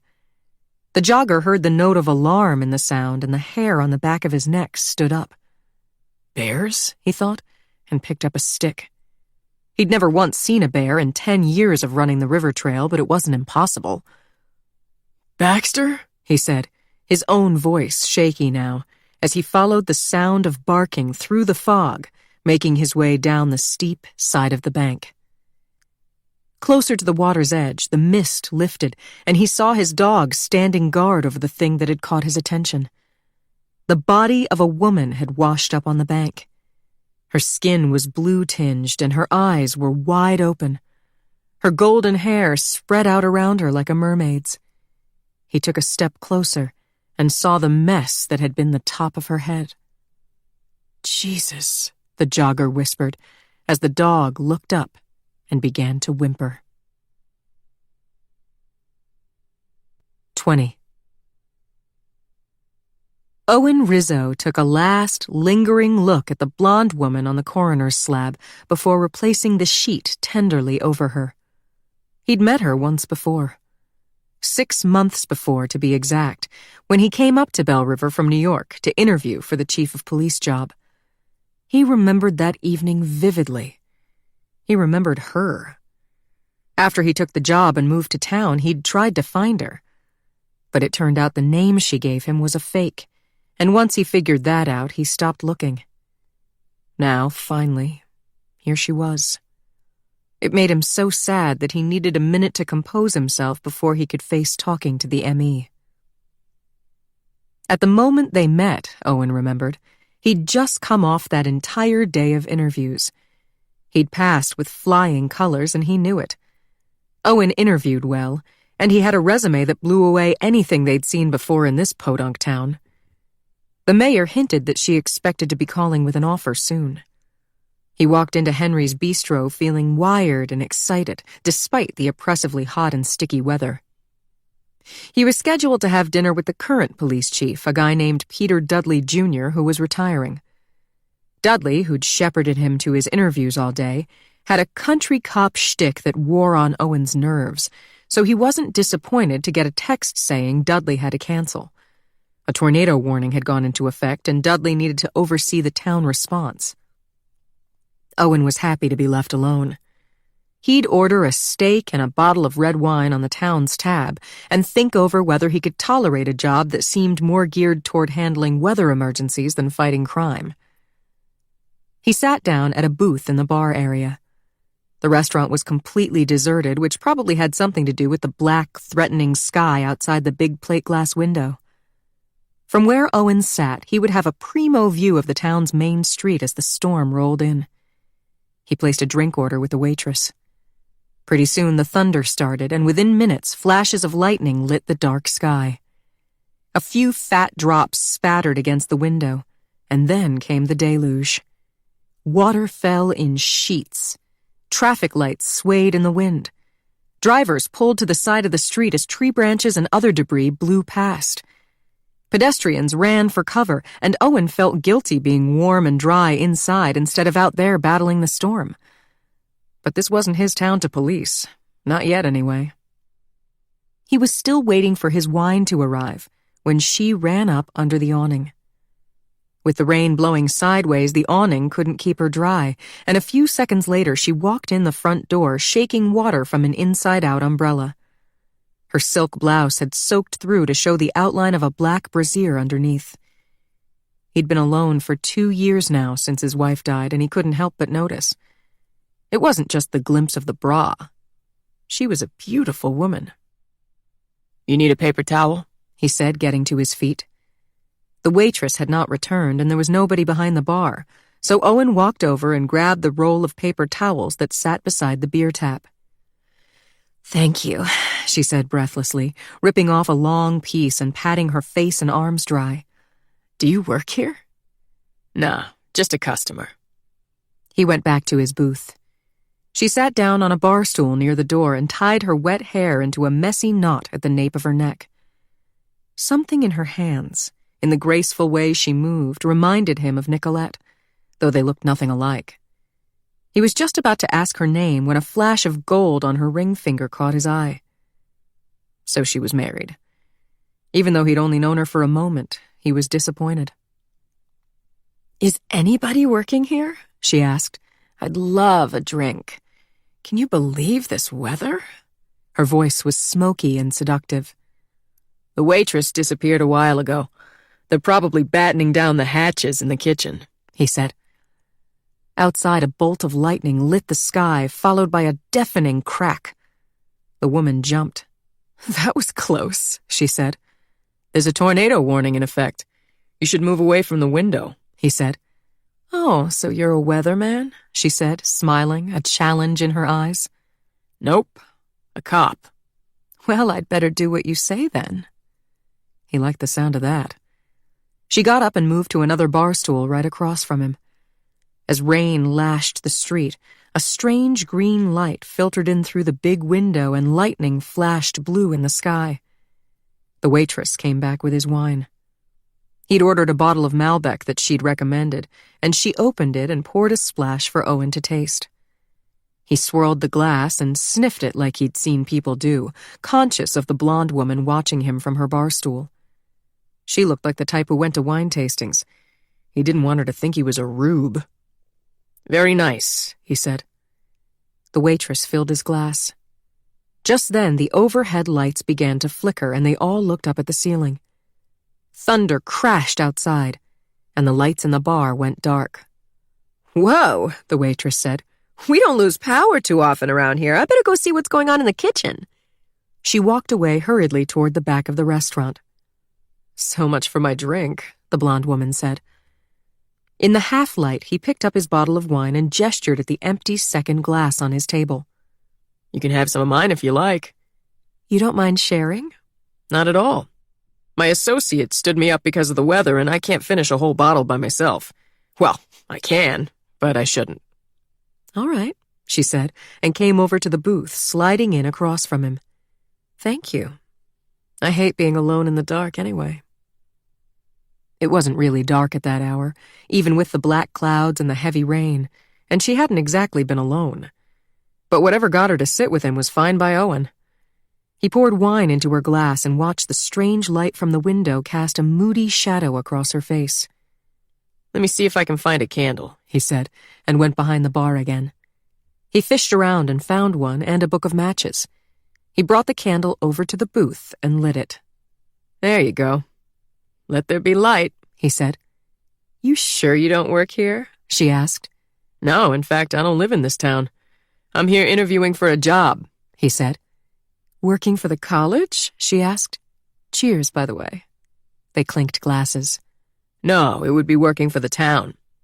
Police chief, actually." "Very impressive. It fits. You look like a G-man." "A G-man?" He laughed. "Isn't that what they're called? Like Dick Tracy or something from the comic books? With the dark hair and the strong jaw?" "That's a little before my time." "Mine too, but everybody knows Dick Tracy. Nobody ever said you look like him before?" He chuckled. "Maybe once or twice." Thought so. You were being modest. So, Chief, tell me. From what I recall back in the day, there wasn't much in the way of crime in good old Bell River. unless you count underage drinking or toilet papering houses on Halloween. Less crime is what cops like. Won't you be bored? She said. You look like a man who goes where the action is. What, because of my strong jaw? She laughed. Exactly. She ran a fingertip around the rim of her wine glass and smiled up at him. They were flirting, he realized. He hadn't flirted since Nicolette died. Not seriously, anyway. Not like he meant it. It sounds like you haven't spent much time in Belle River recently. What are you, a Carlisle grad back for a visit? He asked. Yes and no. I started here my freshman year but never graduated, to my father's everlasting shame and disappointment. I ended up bumming around Europe for a while, getting my degree over there. That sounds like more fun. Carlisle's stuck up anyway, right? Who needs it? I'm with you on that one. You're not an alum, I take it, she asked. St. John's. You probably never heard of it. In Queens? Sure I did. I'm a New Yorker, born and raised. You are too. I can hear it in your voice. The comment about the New York in his voice touched Owen. He was a New Yorker in his bones, and he had his doubts about leaving his home and moving to this remote college town. If it was just him, he'd stay put. Stay in his job, move up the career ladder in the big city police department, keep the house in Long Island he'd bought with Nicolette when they got married. But he wanted his kids to grow up somewhere peaceful and pretty, where he didn't have to worry about them walking home from school on their own. This town fit the bill. He didn't love it for himself, but it would be good for them. And if there were women like her here, maybe he could get used to it. Owen Rizzo, by the way, he said, extending his hand. She hesitated for a second. Maggie Price, she said, and shook it. Her hand was warm and alive. He held it a second too long and glanced down and saw little blue-green stars tattooed on the underside of her wrist. Man, she was sexy. He wanted to know her better. Yes, she was married, but they were stuck here together in a storm, far from home. He could enjoy her company without crossing any lines, couldn't he? Their eyes met. You live in New York, then, like me? He asked, already imagining asking her to dinner in the city. She's married. Not anymore. I moved back to Belle River about a week ago after more than 20 years away. Unfortunately. Unfortunately? This seems like a nice enough town. Quaint, peaceful, decent restaurants if you don't mind eating in the dark. Peace and quiet never did much for me, she said. And things didn't go so well when I was in school here. Belle River is... well, it's bad luck for me, I'm afraid. Why come back, then? He asked, studying her eyes. They were cool and blue, shadowed by long lashes in the half-light. Reversal of fortune, you could say. She looked around restlessly. From her expression, he saw that she didn't want to tell that particular story, so he didn't press. Outside, the rain came down in torrents, and lightning flashed. Maggie set her wine glass on the table. It was nearly empty. He refilled it and poured himself another while he was at it. What happened to the waitress? She said, and as if on cue, the waitress appeared. Sorry, folks, power line went down. It may be a while before the lights come back on and the kitchen is closed for now. That's a drag, Maggie said. If I don't get to eat something soon, I'll have to stop drinking this very nice wine or I'll end up plastered. We could order a pizza, Owen said. There's an idea. Go for it, Chief, Maggie said. Owen pulled out his phone and looked at it. Sorry, no signal. Maggie took hers from her bag. Look at that. Mine's out too. It's probably from the storm, the waitress said. College Pizza's not going to be delivering in this mess anyway. Maggie looked out at the downpour. It's getting worse, isn't it? Miss, do you think you could dig up some peanuts or something? I can do a bread basket. Hold on, I'll be right back with that. And another bottle of this, please, Maggie said, holding up the Malbec, which was already nearly empty. A couple of minutes later, they had their bread and wine and settled in to drink and watch the storm rage. A pretty flush suffused Maggie's cheeks as she asked Owen why he would ever leave New York to come to a place like this, so small and dull. Her interest in him was like a warm light. He opened under its influence. He told her about Nicolette dying, about how hard the cancer had been and what it was like now trying to raise his son and daughter by himself. Ty had been 8 and Annie 6 when Nicolette passed, and there was no family to help. His parents had both died not long before his kids were born. Nicolette's lived in a retirement community in Florida and weren't interested in more than the occasional visit. "Sounds lonely," she said. "Yeah, now that you mention it, I have been lonely," Owen said, and realized that right this minute, here with Maggie, he wasn't lonely at all. They got to talking about his work. Owen loved his job. He was the senior detective on a joint state-federal narcotics task force, and the work was thrilling. Half high-level investigation, half cops and robbers on the street. He'd just taken down a Salvadorian gang that had cornered the meth trade in Brooklyn and Long Island and had 30 murders to their credit. But as much as he loved it, the work was dangerous. The hours he kept on the task force were brutal, and his kids were suffering. He tried to get time off, but his boss was old school, an ex-Marine now with the DEA, who thought your wife dying didn't make your kids his problem. Nothing could fix that except a new job, preferably one where Owen didn't answer to anybody, which was why he applied here. Chiefs' jobs in wealthy college towns with a salary like this one didn't come along too often, and even if it wasn't a perfect fit, he should probably jump on it. Owen looked up at the clock and saw that nearly 2 hours had passed since they started talking. The second bottle of wine was down to the dregs. He'd been running on and on about himself, though, hell, that felt great, but he hadn't learned a thing about her. "Long story short, I'm here because I'm looking for a fresh start.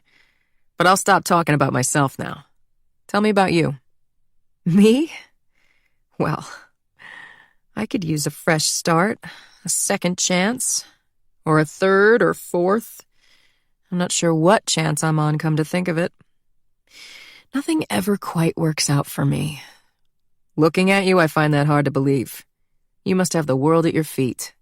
"Thanks for the vote of confidence, but no. My mother died of cancer when I wasn't much older than your kids are now. I never had the guidance I needed after that, and I guess you could say I went astray. I screwed up my life pretty badly. Maybe I would have done better if I had a father like you. Caring and strong.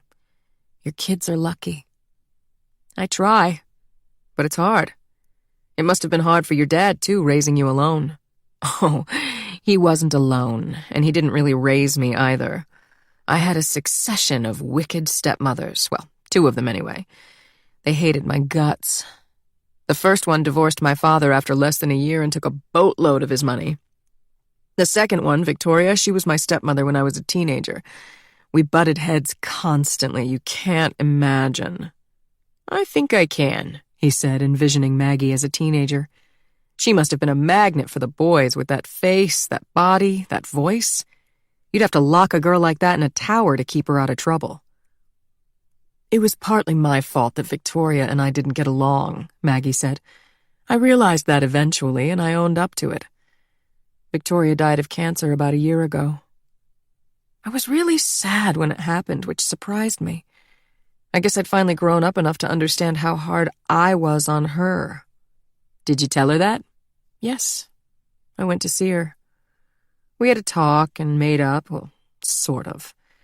I blamed my father for playing us off against each other, so I apologized, but I wanted her to acknowledge the role he played. She wouldn't go there. She was his loyal retainer to the end." "So he's the bad guy, your father?" "Oh, yeah. Classic bad guy. Cold, harsh, distant, always gets his way. He was never available when I was growing up. He messed me up big time." "And let me guess," he said, leaning toward her. "You married a man just like him." She looked down at her left hand. "Married?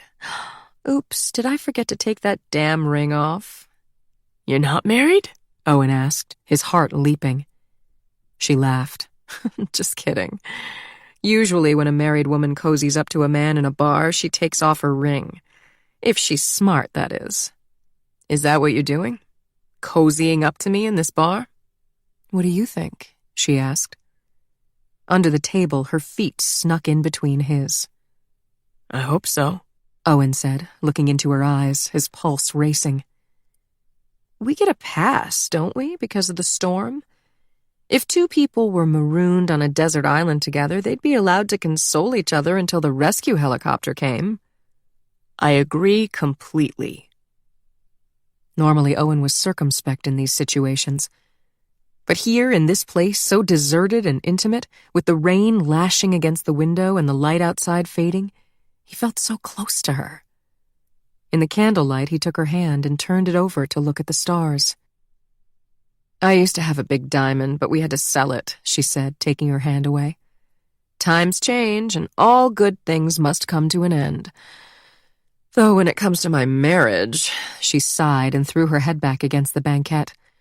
It's not so easy to end that, I'm afraid. I've been trying to get away from him for years, but it never happens. Why not? You have kids? He asked. No. You own property together? No, not anymore. He shrugged. So leave him then. Sounds like you could if you wanted to. She leaned forward and looked at him from under her lashes. Listen to you, Chief, encouraging me to leave my husband. And we've only just met. She leaned closer and their fingers intertwined again. I'm just saying life is short. If you're unhappy, you should make a change, he said. Oh, but you don't know me. I've always been unhappy. Her voice was breathy and low, and he seemed to hear it deep inside his head. Always? He asked. Not now, not right this minute, but that's because I'm distracted. You're a pretty good distraction, you know? Her lips were parted. He was desperate to kiss her, and there was nobody here to see. He pulled on her hand, and as if by magic, she came around to his side of the booth and slipped in beside him. He took her face in his hands, and they had a kiss straight out of his teenaged wet dreams. Mouths open and hungry, tasting of red wine, their hands exploring each other. It wasn't until he started to unbutton her blouse that he remembered where they were and pulled back. Her eyes and her mouth were blurry with lust, and he had a raging hard-on. He'd never cheated on his wife, though this wouldn't exactly be cheating, and he'd never slept with a married woman. But even if what they were doing was wrong, he didn't want to stop. I'm staying at the inn right down the street. Come back to my room with me, he said, and his voice sounded strange and thick to his own ears. But before she could answer, in one of the worst instances of timing in Owen's life, the lights came back on. They sat back, blinking in the sudden brightness, their hands falling to their sides. Maggie rearranged her clothes and moved back to the other side of the booth. He felt abandoned. I don't know, Chief. Maybe we shouldn't, she said, smoothing her hair. The waitress walked into the room, exuding cheerful efficiency, and broke the mood for good. There you go, folks. Power's back on. Not too bad an outage, huh? Give me a minute and I'll be right back for your food order. Somebody pounded on the plate glass window. Owen looked up and saw a man standing there, a good-looking man of about his own age, slightly disheveled, with blonde hair wet from the rain. He was staring at Maggie, and he looked angry. Oh, that's my husband. I better go, Maggie said breathlessly and grabbed her bag. She started to slide out of the booth, but Owen stopped her with his foot. He saw something in the man's eyes that troubled him, a glint of rage, of hysteria almost. Hey, will you be okay?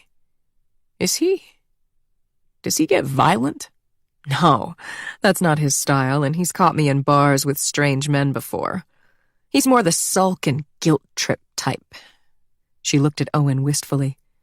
Hey, sorry I have to run. But you should take the job, move to town.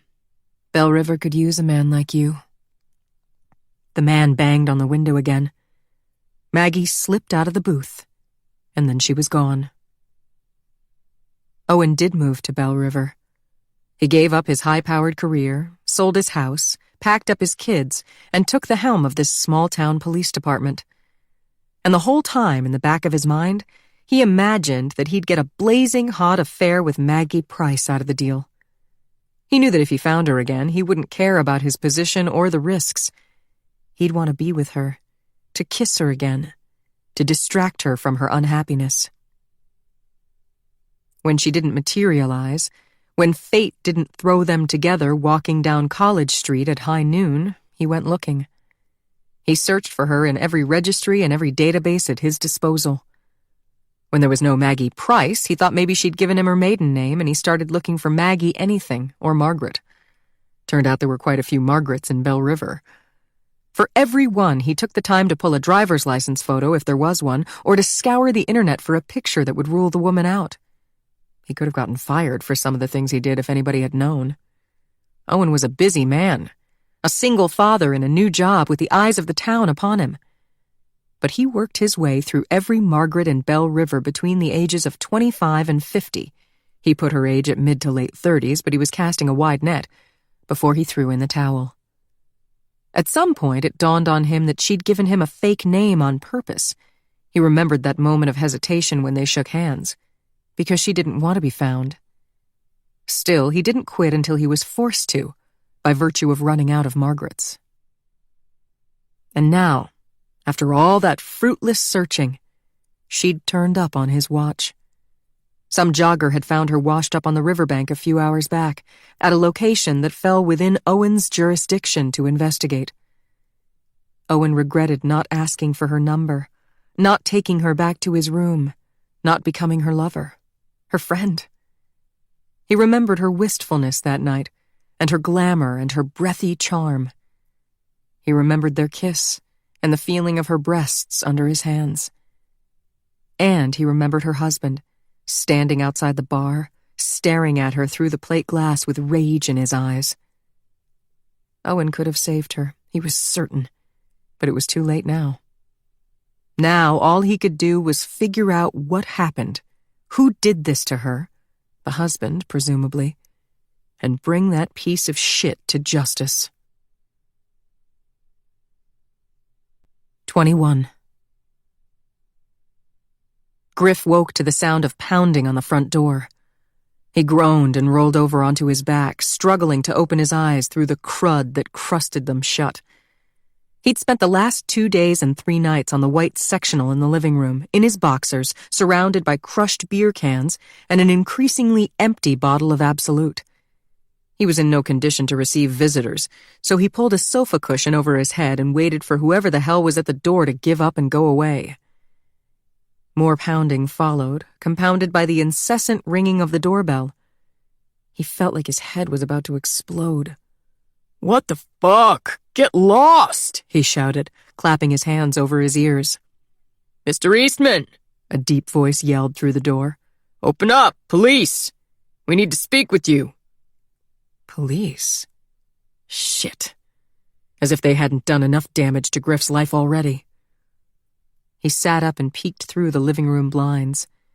It was afternoon already. What time, he couldn't say. Dead leaves blew down the street in a stiff breeze.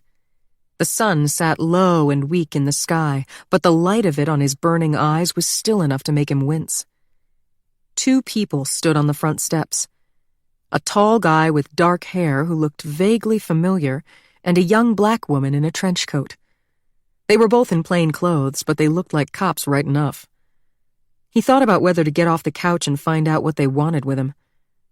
Once upon a time, Griff's father had a clever lawyer named Bert Lipman, and Lipman had offered Griff this piece of advice. You were not required to let a cop in without a warrant, but you should probably do so, unless of course you were sitting on piles of evidence that needed destroying. Otherwise, it was smarter to play nice, or the cop would get the warrant anyway and come back looking to screw you over for the inconvenience. Griff knocked on the window, and the cops turned to look at him in unison. Just a minute, Griff mouthed, holding up a finger. He cast around the living room for clothing and found none. It was damn cold in here.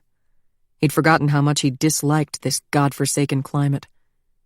There was a bathrobe, he remembered, hanging on the hook on the back of the door in the moldy downstairs bathroom. He went to get it, stopping to splash some water on his face. Griff combed his hair with his fingers, and it felt stiff and dirty to the touch. He was 40 years old. Life as he'd known it was over, and it was feeling increasingly like a hassle to carry on with things. He looked green and ill in the harsh light. His eyes were bloodshot and yellow. Drinking your dinner for 3 nights running was not the best thing for the liver. He needed a shave. There was a bruise on his left cheek and his lip was puffy. He probed it gingerly with his finger and winced. Using his tongue, he poked around his mouth and found that the entire left side of his jaw was tender. At the front door, he hesitated. Did he really need to let these bloodsuckers in? He decided to compromise, opening the door but leaving the chain on. "Can I help you, officers?" he said through the chain. A bitter wind swept through the gap and Griff's eyes began to water. The man stared at Griff intently, which naturally made him uncomfortable, given that the guy was a cop and Griff was in a bathrobe and bare feet in the middle of the day. "Did you know it's after 2 o'clock?" the cop asked. "Right, officer. Is there something I can do for you?" Griff said. The man pulled a leather wallet from his jacket pocket and flashed a badge. "Chief Owen Rizzo of the Bell River Police Department. This is my colleague, Detective Keisha Charles. Are you Keniston Eastman?" "No," Griff said. "Is Mr. Eastman available?" "No." "When is he expected to return?" "Mr. Eastman doesn't live here. He owns this house. I'm the tenant," Griff said. "Oh, Mr. Rothenberg." "Mr. Rothenberg, do you mind if we come in?" the officer asked, glancing at the chain lock suspiciously. Nobody in this one-horse town so much as locked their doors. Griff must look paranoid, but he had his reasons for hating cops. "What is this about, officer?" "This is in reference to a Catherine Eastman," the police chief said, and Griff's stomach dropped to his feet. "What about her?" "You know her?" "Yes." Griff was using the Bert Lippman approach to talking to cops. Say nothing or say as little as possible. "How about if you invite us in and then I'll explain? It's damn cold out here." Griff was leery of letting cops into his house, but the mention of Kate's name had an effect on him, as it always did. Maybe it would be a foolish move to let them in, but he needed to know what they had to say. "All right. Come in." Griff stepped back and removed the chain. A wintry draft blew into the hallway along with the cops, making him pull the bathrobe closer. He watched with mingled amusement and embarrassment as they took in the surroundings. "Cleaning lady's day off," Griff said. That was an understatement. The place looked like the health department should pay a visit. Griff and Kate had done nothing to fix it up in the months they'd lived here, other than moving in their sleek New York furniture, which looked ridiculous in the dilapidated rooms. Neither of them could bear to think that this Bell River misadventure was anything but temporary.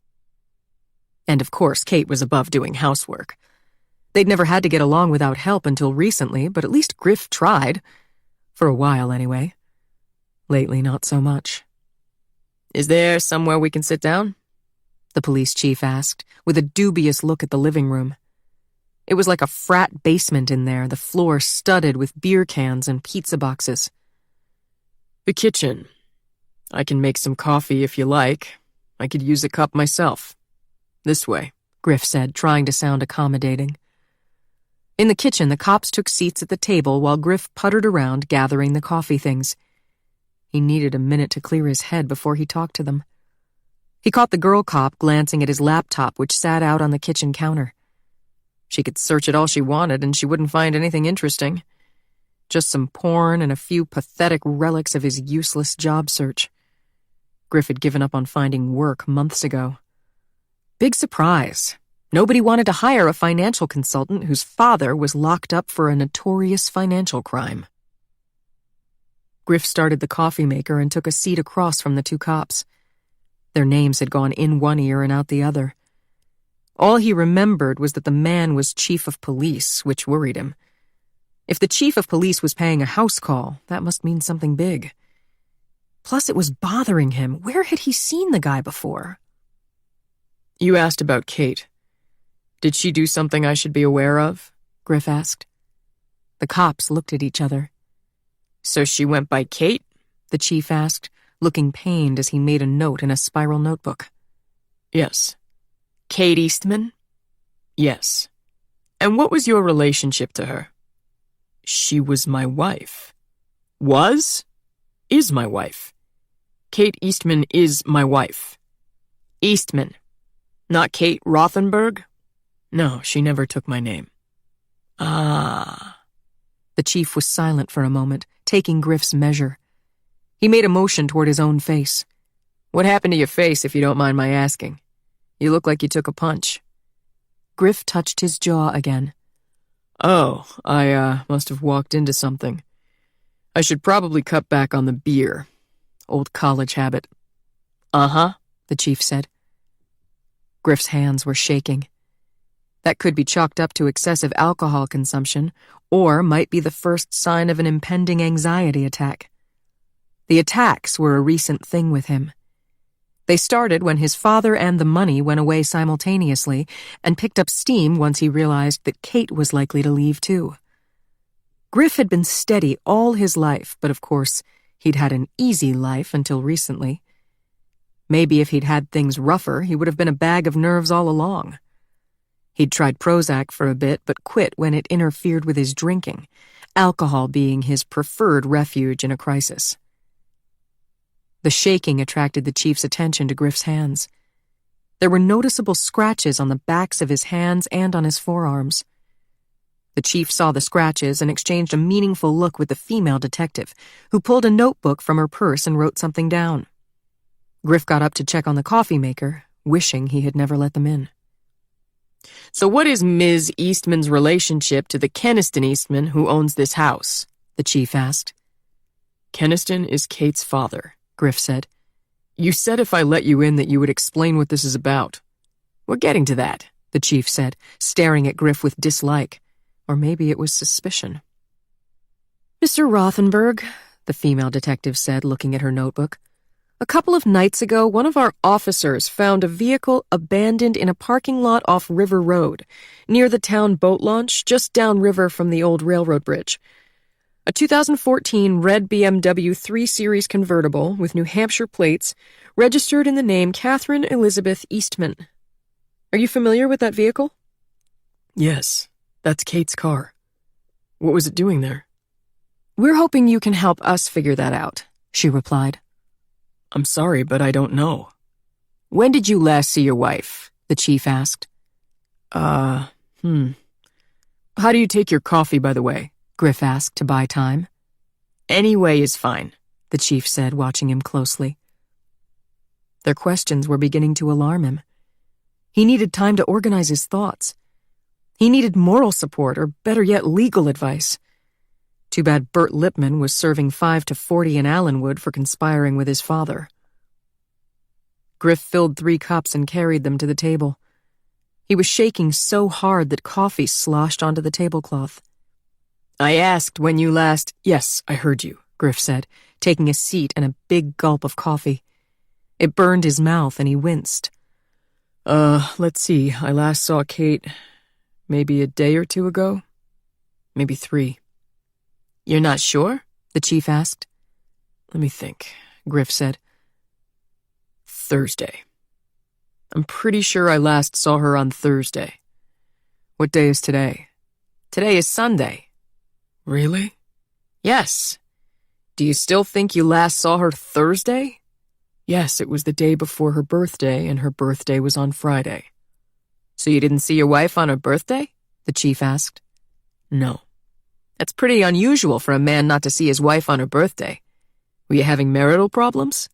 What business is that of yours? Based on what you just said, you haven't seen your wife in 3 days, but you didn't report her missing. Why not? Griff's heart started to pound and he felt like he couldn't breathe. Did something happen to Kate? Just tell me. Griff glared at the cop, and he glared right back. The female detective cleared her throat. Mr. Rothenberg, I'm afraid we have some bad news, she said. Griff went cold, and then hot. He'd been avoiding acknowledging to himself the likely reason behind their visit, but the moment had come when denial was no longer an option. He looked into the female detective's eyes, which were kind, and tried to speak, but found he couldn't. Kate, I love you so. Yesterday, a jogger on the river trail found a body washed up on the bank of the Bell River, she said. The 911 call initially went to fire and rescue, who responded and took custody of the body of a female subject, approximately 5'4", 110 to 120 pounds, blonde hair, 30 to 40 years old, deceased. Does that match the description of your wife? Yes, Griff said softly, looking down at the tablecloth. I mean, it generally does, but that doesn't mean it's her. Right? The detective flipped through her notebook again. The medical examiner took fingerprints from the body, which is standard procedure. The fingerprints were matched to one Catherine Elizabeth Eastman, previously arrested in New York 5 years ago on suspicion of DUI. We were able to trace her to this address, which is how we found you. The conclusion is that the deceased is most likely Ms. Yes, he said, and the syllable came out like a plea for her to stop. We were hoping you might be able to come down to the station, she said gently. You won't be viewing the actual body. The ME photographs the victim prior to autopsy, and we have the official pictures at our office. We need you to make a formal identification for the record. Griff put his head down on the table and cried like a baby. 22. Aubrey was touched when Griff called her from the police station. Touched, but not surprised that she was the one he'd turned to in his moment of need. He didn't call Jenny, even though Jenny was the mayor and tight with the chief of police and could pull strings. He called Aubrey because Aubrey had always been on his side. Aubrey had the integrity not to blame Griff for his father's mistakes. She never thought less of him because he'd lost his vast fortune. She never stopped thinking he was gorgeous and interesting. She never wavered in her support and friendship, even when his family name became synonymous with crook in certain circles. When Jenny and Tim lost the money they'd invested with Marty Rothenberg's firm, Jenny turned her back on Griff. She was afraid of associating with the likes of him, as if the stigma would rub off. Griff moved up to Bell River and couldn't find a job to save his life, but did Jenny offer to help? Nope. Everybody in town owed her a favor, and she couldn't be bothered to make a single call. What kind of way was that to treat an old friend? Jenny wasn't the worst offender, though, not by a long shot. Kate had vowed to take Griff for better or worse, richer or poorer. On their wedding day, as Aubrey recalled, Griff was richer and Kate was poorer. She'd run through her trust fund and her father wouldn't pony up any more beyond the cost of the fancy wedding. But Griff went ahead and married her anyway without so much as a prenup. Was Kate grateful to him for coming to her rescue? Hell no. The second the feds raided Rothenberg Capital and slapped the cuffs on Griff's dad, Kate turned around and started treating her husband like dirt. He could no longer support her in the fashion to which she was accustomed. Coming down in the world as a bitch, and Kate took her frustration out on her husband. Forget the vows. Marriage vows meant nothing to Kate. That part about forsaking all others? Optional as far as Kate was concerned, as Aubrey had learned to her own pain and disappointment. Aubrey spent her entire adult life thinking the sun rose and set on Kate Eastman, but she'd learned the hard way that Kate was not worthy of her admiration. Griff apparently didn't know that yet, since he was crying on the phone. She wondered if she should enlighten him about Kate and Ethan, but it didn't seem like the right moment. What happened to Kate? Aubrey said. I can't understand you, Griff. Calm down. Speak slowly. Ethan was sitting at the kitchen island working on a jigsaw puzzle with Viv. He'd been out all night Thursday and didn't come home till the wee hours on Friday.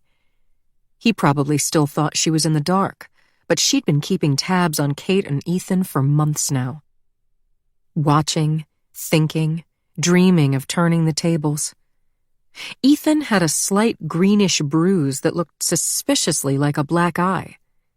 What was that all about? Aubrey had pretended not to notice. Why give him the satisfaction? And they'd barely spoken all weekend. He crept around like this wasn't his house, spending most of his time watching football in the basement, emerging only 10 minutes ago when Viv begged him for attention. The second Kate's name was mentioned, however, Ethan came to life. What's that? He asked, looking over at her. Oh my God. Oh my God, no, Aubrey said. Ethan's face went white. What is it? What happened? She waved at him to shut up. How did it happen? She asked Griff. How did what happen? Ethan cried, and she made him wait while she listened to Griff's tale in gruesome detail. You shouldn't go through this alone, Aubrey said into the phone. No, really, I'm coming down there right away. I'll be there in 15 minutes. Okay? You just sit tight, honey. Aubrey hung up and turned to Ethan. I have to go to the police station, she said. Jesus, Aubrey, didn't you hear me asking what happened? Griff needs moral support. Aubrey, what happened to Kate? Ethan demanded. Aubrey glanced meaningfully at Viv. Little pitchers have big ears. I'll call you from the road, she said, though she had no intention of doing that. Let him stew.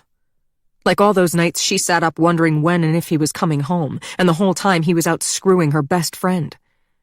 Aubrey had always prided herself on being smart, and yet she'd let them play her for a fool. Not anymore. Viv had been following the adults' conversation closely. What happened to Aunt Kate, Mommy? Viv asked. She was in an accident, baby.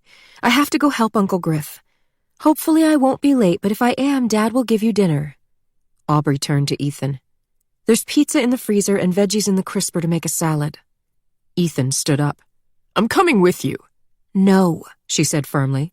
Somebody needs to stay with the kids. Lily has an algebra test tomorrow. You need to make sure she studies. I'm a doctor. If there was an accident, I can help. It's too late for that. He went white. What do you mean, too late? Are you really going to make me say it in front of her? Aubrey said, and grabbed her car keys from the basket. She slammed the garage door extra hard as she went out to the car. Aubrey was sick and tired of making nice with that scumbag cheater piece of shit. All the love she'd ever felt for Ethan was gone. And that was tragic because she'd loved him a lot once. When they met, she was a grad student in comparative religion, and he was an orthopedics resident at the hospital. He came to a yoga class she taught at the student center because he was interested in yoga as therapy for joint injury. He ended up asking her to dinner, where Aubrey wowed him with her knowledge of the Vedic spiritual roots of various poses. At the time, Ethan seemed like the answer to her prayers. He was handsome and successful, and she was lonely and broke. Her college friends had moved away, and there was nobody to warn her to put the brakes on with Dr. Heartthrob. She fell for Ethan hard, and the more invested she got, the more he backed off. He probably wouldn't have married her if she hadn't gotten pregnant with Logan. But once Logan was born, Ethan seemed really happy, so long as family life didn't interfere with his work. She quit her PhD program to stay home with their growing family because Ethan was so busy with his career. Aubrey went from being a Carlisle brainiac to being a doctor's wife, ignored and taken for granted, and she was still in the process of digging herself out from that.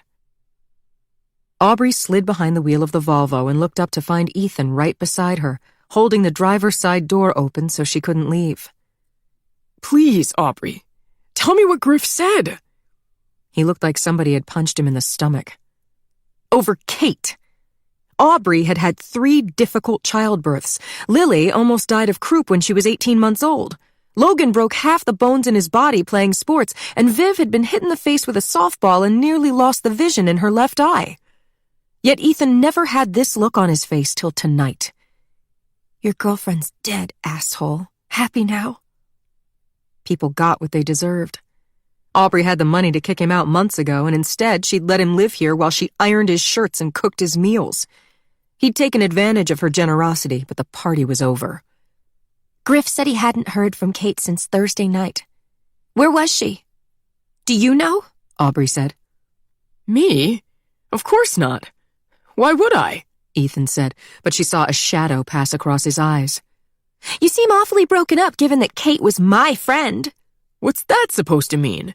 I don't know. I'm upset, Ethan, okay? Let go of the door. I'll call you when I can. Aubrey hit the garage door opener and pressed the ignition. When Ethan didn't let go, she put the car in reverse and stepped on the gas, forcing him to jump aside. The Bell River Police Station was housed in a historic brick building in the heart of town, but inside it was bare bones, government-issue ugly, with linoleum floors and harsh fluorescent lighting. Griff sat in the waiting area, bent over with his head in his hands. Aubrey took the seat next to him and put her hand on his shoulder, but still he didn't look up. Hey, She said softly. I'm here, Griff. Are you ready to go? He raised his head. His eyes were flat and dead-looking, and he smelled like the bottom of a bottle, but Aubrey didn't care about any of that. She saw him as he'd been 2 decades earlier, on the dance floor at Spring Fling their freshman year. It wasn't long after that trouble at the old railroad bridge because Kate was recently departed, and Griff was hurting. He'd just heard from a friend in Paris who'd run into Kate in Saint-Germain-des-Prés at 2 o'clock in the morning, riding on the back of some guy's motorcycle. Kate had said to tell Griff hi, and he couldn't stop talking about what that meant. Was Kate thinking about him? Was she sad to be so far away from school? Doesn't sound like it, Aubrey thought to herself, and, honey, she dumped you already, you just don't know it yet. But in Griff's eyes, he and Kate were on separate continents against their will, torn apart by the vagaries of fate. Aubrey let him talk for as long as he needed to. Griff looked amazing that night, in a cream-colored jacket that set off his tan and his sun-kissed hair. They slow-danced, and he buried his face against Aubrey's neck. Later, they went back to his room. Yes, comforting Griff had always been sweet. And now she'd have a chance to do some more of it. They found Kate's body down by the river, he said. The river? My God. I didn't see her in person. They took her to some facility to do an autopsy. They had me look at pictures for the identification. That's awful. I am so sorry, sweetheart. Aubrey, it didn't even look like her. Her face was this strange color, like... He put his head down and started to cry. Aubrey rubbed his back for a few minutes, then, getting impatient with the hard plastic chair, took his hands in hers. Griff's hands were freezing cold, so she rubbed them. Hey, she said. I can't imagine what you're going through. I want to help. Let me take you home, all right? I'm going to get you a hot shower, a cup of herbal tea, and put you to bed. My car is outside. Griff wiped his eyes with his coat sleeve. There's no way I could sleep tonight. I understand. But let's get you out of here anyway. Unless... I'm assuming you're free to leave? Why wouldn't I be? I didn't mean anything by that, just wondering if there are any more formalities. No. They wanted to interview me, but I refused to talk to them. After what happened to my dad, I thought I should consult someone first. Do you think that was a mistake? Oh, gosh. I'm not the one to ask about legal stuff. A woman with bright red hair sitting behind the courtesy desk was watching them with a little too much interest. Let's talk about this in the car, Griff, Aubrey said firmly. Come on. Darkness had fallen early and with a northern ferocity. The sky was black and full of stars, and the temperature hovered around freezing. Aubrey breathed deep and felt clean, cold air rush into her lungs. Griff, wearing only a t-shirt and jeans, hugged himself and shivered. You didn't bring a coat? Aubrey said. The cops came to the house to tell me that they found her. They said to come downtown, so I just walked out. I wasn't thinking. The heat takes a second to come on, Aubrey said once they were in the car. Griff huddled against the passenger door.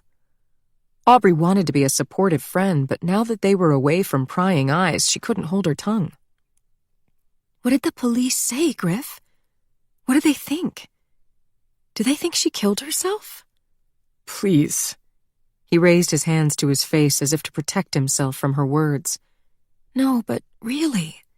They must have some explanation, some theory. They don't think someone killed her. Aubrey. We were supposed to have dinner Friday night. I think you knew that, just us girls for her birthday. But she never showed up. Did you see her that night? Did she say anything that made you think something was wrong? Would you shut up? He cried, making her flinch. She would hate for this intimate feeling between them to be spoiled over something stupid like when Griff saw Kate last, or what he knew about her death. After a moment, Aubrey recovered and patted his knee reassuringly. You're right, I'm sorry. This isn't the time. It's just, I'm in shock. I know you are too. They fell silent. Aubrey pulled out of the parking spot. As usual, there was no traffic downtown. There never was after 6:30 or so. The stoplight at the corner of Briggs Street had been turned to blinking yellow, so Aubrey didn't even have to stop. The right turn onto Faculty Row came up so fast that she nearly missed it. I forgot how close to town you live, she said. Griff nodded miserably. Aubrey pulled up in front of his house. We're here, she said. The lights were off inside the ugly brown house, and it loomed over the street, hulking in the darkness. When Aubrey opened her door, cold air rushed in, pushing out the warm air from the heater. Griff shrank back into his seat. Aren't you coming? She said. That fucking house, Griff said. I hate it. I can't stand the thought of going back in there. Aubrey closed her door again and looked at him. You know, it's probably not a bad idea for you to stay somewhere else tonight. Not be alone. I can go upstairs and pack a bag for you if you like, she said. The problem is I have nowhere to go. Can you believe that? I can't even afford a hotel room. Griffin Rothenberg, golden boy, homeless. That's a shocker, huh? He said with a bitter laugh. It hurt her heart to see him like this. You can come home with me, honey, she said. To your house? Yes. He looked up and their eyes met. Griff's were bloodshot, but blue as ever in the glow of the streetlight. Aubrey, I appreciate the offer, but I couldn't stand to see your husband. The hatred in his voice felt familiar to Aubrey. It took her a second to realize that Griff felt the same way about Ethan as she did herself, and another to understand that must mean Griff knew. Griff knew about Kate and Ethan's affair. Jenny had admitted she knew, and now Griff. How many others? Was Aubrey the only fool who hadn't seen what was right before her eyes? She'd hate herself, except she hated Kate and Ethan more. You knew, she said aloud. He nodded. You did too? I figured it out just recently, but I never said anything to anyone. Ethan doesn't know I know. Did Kate? Please. I can't talk about her, he said. Of course, I understand. It's too upsetting, and you need your strength. We'll save it until after you've had a decent night's sleep. I thought of someplace I can take you that's quiet and peaceful. My cabin at the lake. The heat's off, but there's plenty of dry firewood and a wood stove. Thank you. That sounds good, he said. Griff reached out and squeezed her hand, and Aubrey felt a rush of love. You couldn't really think of this as a bad night, despite Kate dying and all. In the long run, people who did evil got what they deserved, and everything worked out for the best. 23. When Aubrey called to give Jenny the news about Kate late Sunday night, Jenny grilled her for information. Who found the body? What did the police think? When was the funeral? But all Aubrey could talk about was Griff, Griff, Griff, how worried she was about Griff. Who gave a shit about Griff? What about Kate, their friend, who was dead? Jenny hung up and started to cry. She'd loved Kate once. The wild child with the golden hair, full of chaos and laughter. Kate made life exciting. She made things sparkle. It shouldn't have come to this. It was late and the boys were in bed. Jenny went looking for Tim because she needed someone to comfort her. She knew better, but she did it anyway, hoping. He was sitting in the den, half watching the ball game, a surveyor's report from a job site on his knee.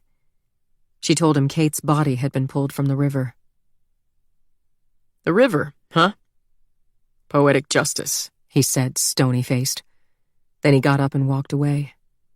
She heard him in the kitchen, opening the fridge and popping a beer, and she felt alone with her sorrow. Jenny went to her room and slammed the door. She got in bed, pulled the blankets up, and started sobbing. After a while, Tim came in. Jenny rolled over and looked at him with wet eyes, but he turned his back and went into the bathroom to get undressed, something he never did. He was making a point. She would suffer this loss by herself. Tim had never liked Kate. No, that wasn't strong enough. Tim hated Kate. He'd never forgiven her for whatever role he imagined she'd played in Lucas's death. He was glad Kate was dead, and he wouldn't pretend otherwise, not even for Jenny's sake. Which was crazy when you thought about it, because he had no facts to back him up. Tim didn't remember a single thing that happened that night at the bridge 22 years ago. The doctors had been right. His head injury had wiped his memory of that event, and to this day it hadn't returned. Tim came back into the bedroom and got into bed with his phone, scrolling through emails, ignoring her. The bulk of his body beside her felt as unyielding as a brick wall. Jenny sat up, reached for the box of Kleenex on her bedside table, and blew her nose. She longed to yell at him, to accuse him of heartlessness, of insensitivity, of being a bad husband. But she couldn't because she was the one in the wrong. There was a lie at the center of their marriage, a worm in the apple. And it was her fault. Years ago, when she lied to cover up Kate's crime, Jenny took sides against Tim and his family. She was only 18 at the time, and the pressure had been intense. To this day, it gave her the shakes to think about that meeting in her mother's kitchen with Keniston Eastman and his lawyer. A young girl, naive, up against the sharks of Wall Street, what was she supposed to do? She might have forgiven herself by now, except it wasn't just the police she lied to. She lied to her own husband. She was still lying to this day. But if Jenny was truly honest with herself, she would admit that she hadn't been naive. Not back then, not ever. She got rewarded for her lie year after year. It's not like Keniston gave her money, nothing so crass as that. He gave her a job out of college. He gave her sterling references and important contacts. And years later, when she was looking to expand Tim's small family construction company into something bigger and more lucrative, Keniston gave her access to the people at Carlisle who had the power to award contracts. Jenny handled those bids. Tim didn't know the details. He didn't even know the basics. Carlisle's business took Healy Construction from a mom-and-pop concern into a successful company with nearly 100 employees. Tim never knew that Keniston Eastman played a key role in that. Tim hated the Eastmans, period. If he'd known of Keniston's role in the contracts, he would never have accepted the work. So Jenny kept Tim in the dark. But she did it for a good reason. She was trying to build the business. For both of them, for their family, for the boys' futures. Jenny was just plain better than Tim at planning ahead, at making things happen. Their relationship had started years earlier when Jenny befriended Tim as he struggled to recover from his head injury, and it still retained a bit of that big sister, little brother flavor. Once Tim got better and went back to school, Jenny would stop into Shecky's a couple of times a week to say hi and check up on him. When Tim turned 18, she brought him a pint of Jack Daniels with a bow on it. She was 21 by then and legal, and they drove out to Dunbar Meadows on a muggy night to celebrate. They got trashed on a blanket under a big yellow moon to the sound of crickets chirping and made out like crazy. The next day they pretended it never happened. He came to her graduation and sat with her family, but after Carlisle, Jenny moved to New York. Tim went off to UNH, and they kept in touch only sporadically. When her father died unexpectedly about 5 years after her college graduation, Jenny came home to help her mother sell the hardware store. It was supposed to be temporary. But one night, bored and casting around for something to do, Jenny dialed Tim's number for the first time in a long time. Tim was not long out of college then, working for his dad's construction company as a job foreman, learning the ropes. When Jenny saw him that first night outside the movie theater on College Street, she actually said, "Wow," out loud. Maybe it was all that physical labor. He was taller and bigger and tan from the sun. He was handsome. They went to Shecky's for a burger for old time's sake, and sitting opposite Tim in the booth, Jenny realized that she'd never felt as comfortable with any other guy.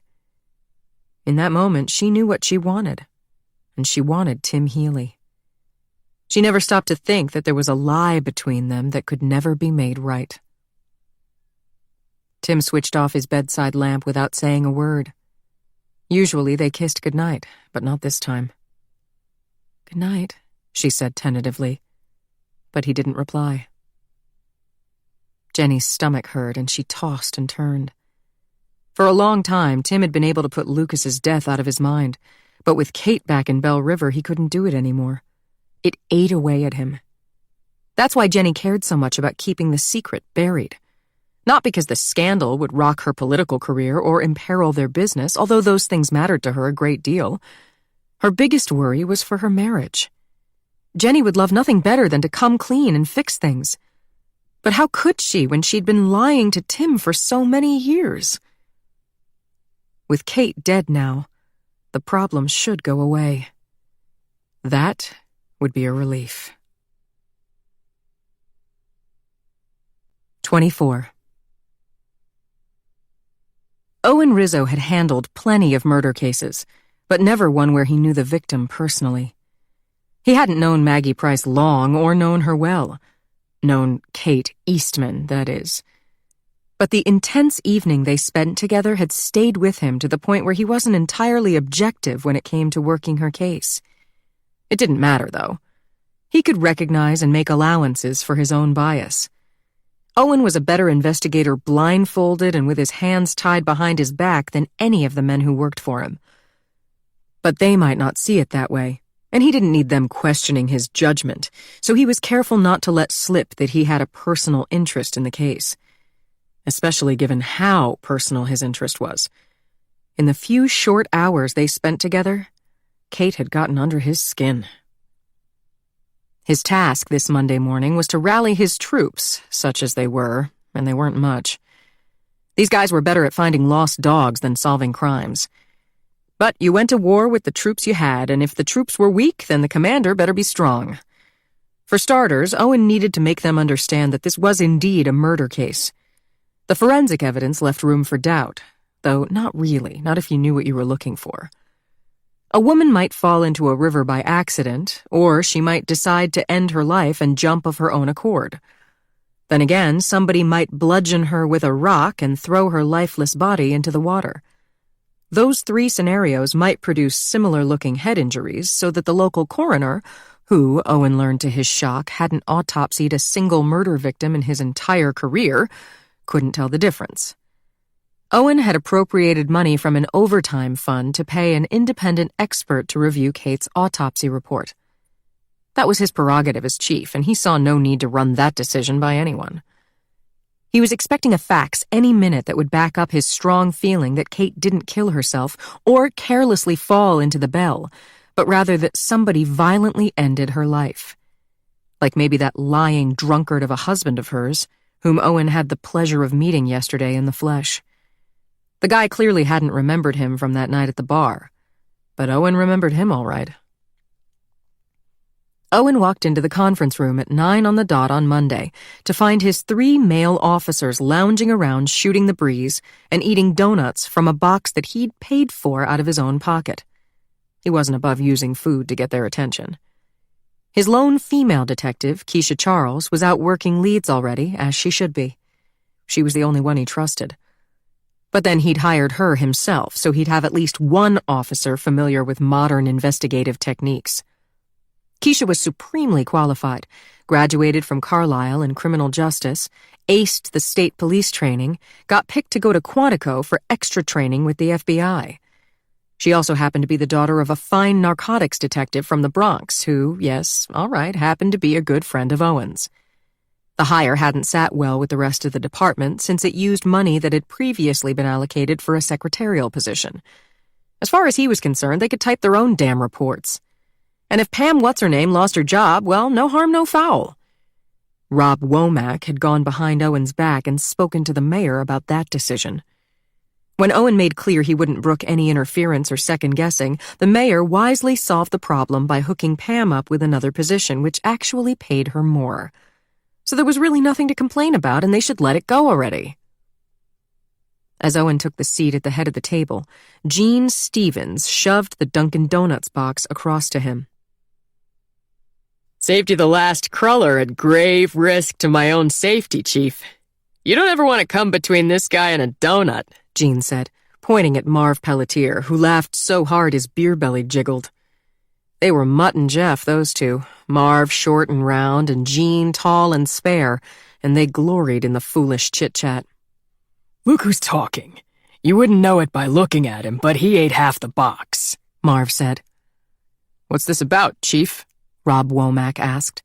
We heard you caught a floater last night. Is that true? Can we please not refer to her in a disrespectful manner? Owen said. Sorry, Womack said, his jaw setting. A her, you say? So it's a girl then? A woman. Yes. We don't get too many females jumping, Gene said. Who says she jumped? Owen said. All three of them looked at him with surprised expressions. Come on, get real, Chief, Womack said. There they went, leaping to conclusions already. When Owen originally pondered this move, he'd worried that he or the kids wouldn't like the town, or that he'd find the job boring. None of that turned out to be true. Instead, the problem was the friction between him and the men. Only the men, Keisha was great, under his command. He simply couldn't get them to conform to his standards for what good police work looked like. Of his 4 full-time non-traffic patrol officers, Marv Pelletier and Gene Stevens were the biggest pains in his butt. They spent their time carping about how the former chief ran things better and how the town and the department were going to hell. Worst of all, they were competent with paperwork but lax with actually getting their butts on the streets, which meant they were either lazy or cowards. Fortunately, they were both near retirement age. This guy Rob presented the opposite problem. Rob was young and ambitious, a musclehead type with a starched uniform and a spick-and-span cruiser who'd been passed over for the chief's job when they hired Owen. He was borderline insubordinate and regularly told Owen how they did things around here rather than doing what he was told. None of this was a great setup for working an important case, a case Owen cared about more perhaps than any other in his career. She jumped, Chief, I guarantee it, Rob said. The kids love to jump off the old railroad bridge. They do it on a dare and they don't always come back up. Not too many girls do it, though, Gene said. Girls are too smart for that shit. Local girl or Carlisle? Marv asked. She wasn't a girl. Owen flipped open the case file. Victim is Catherine Elizabeth Eastman, aged 40, 19 Dunsmore Street.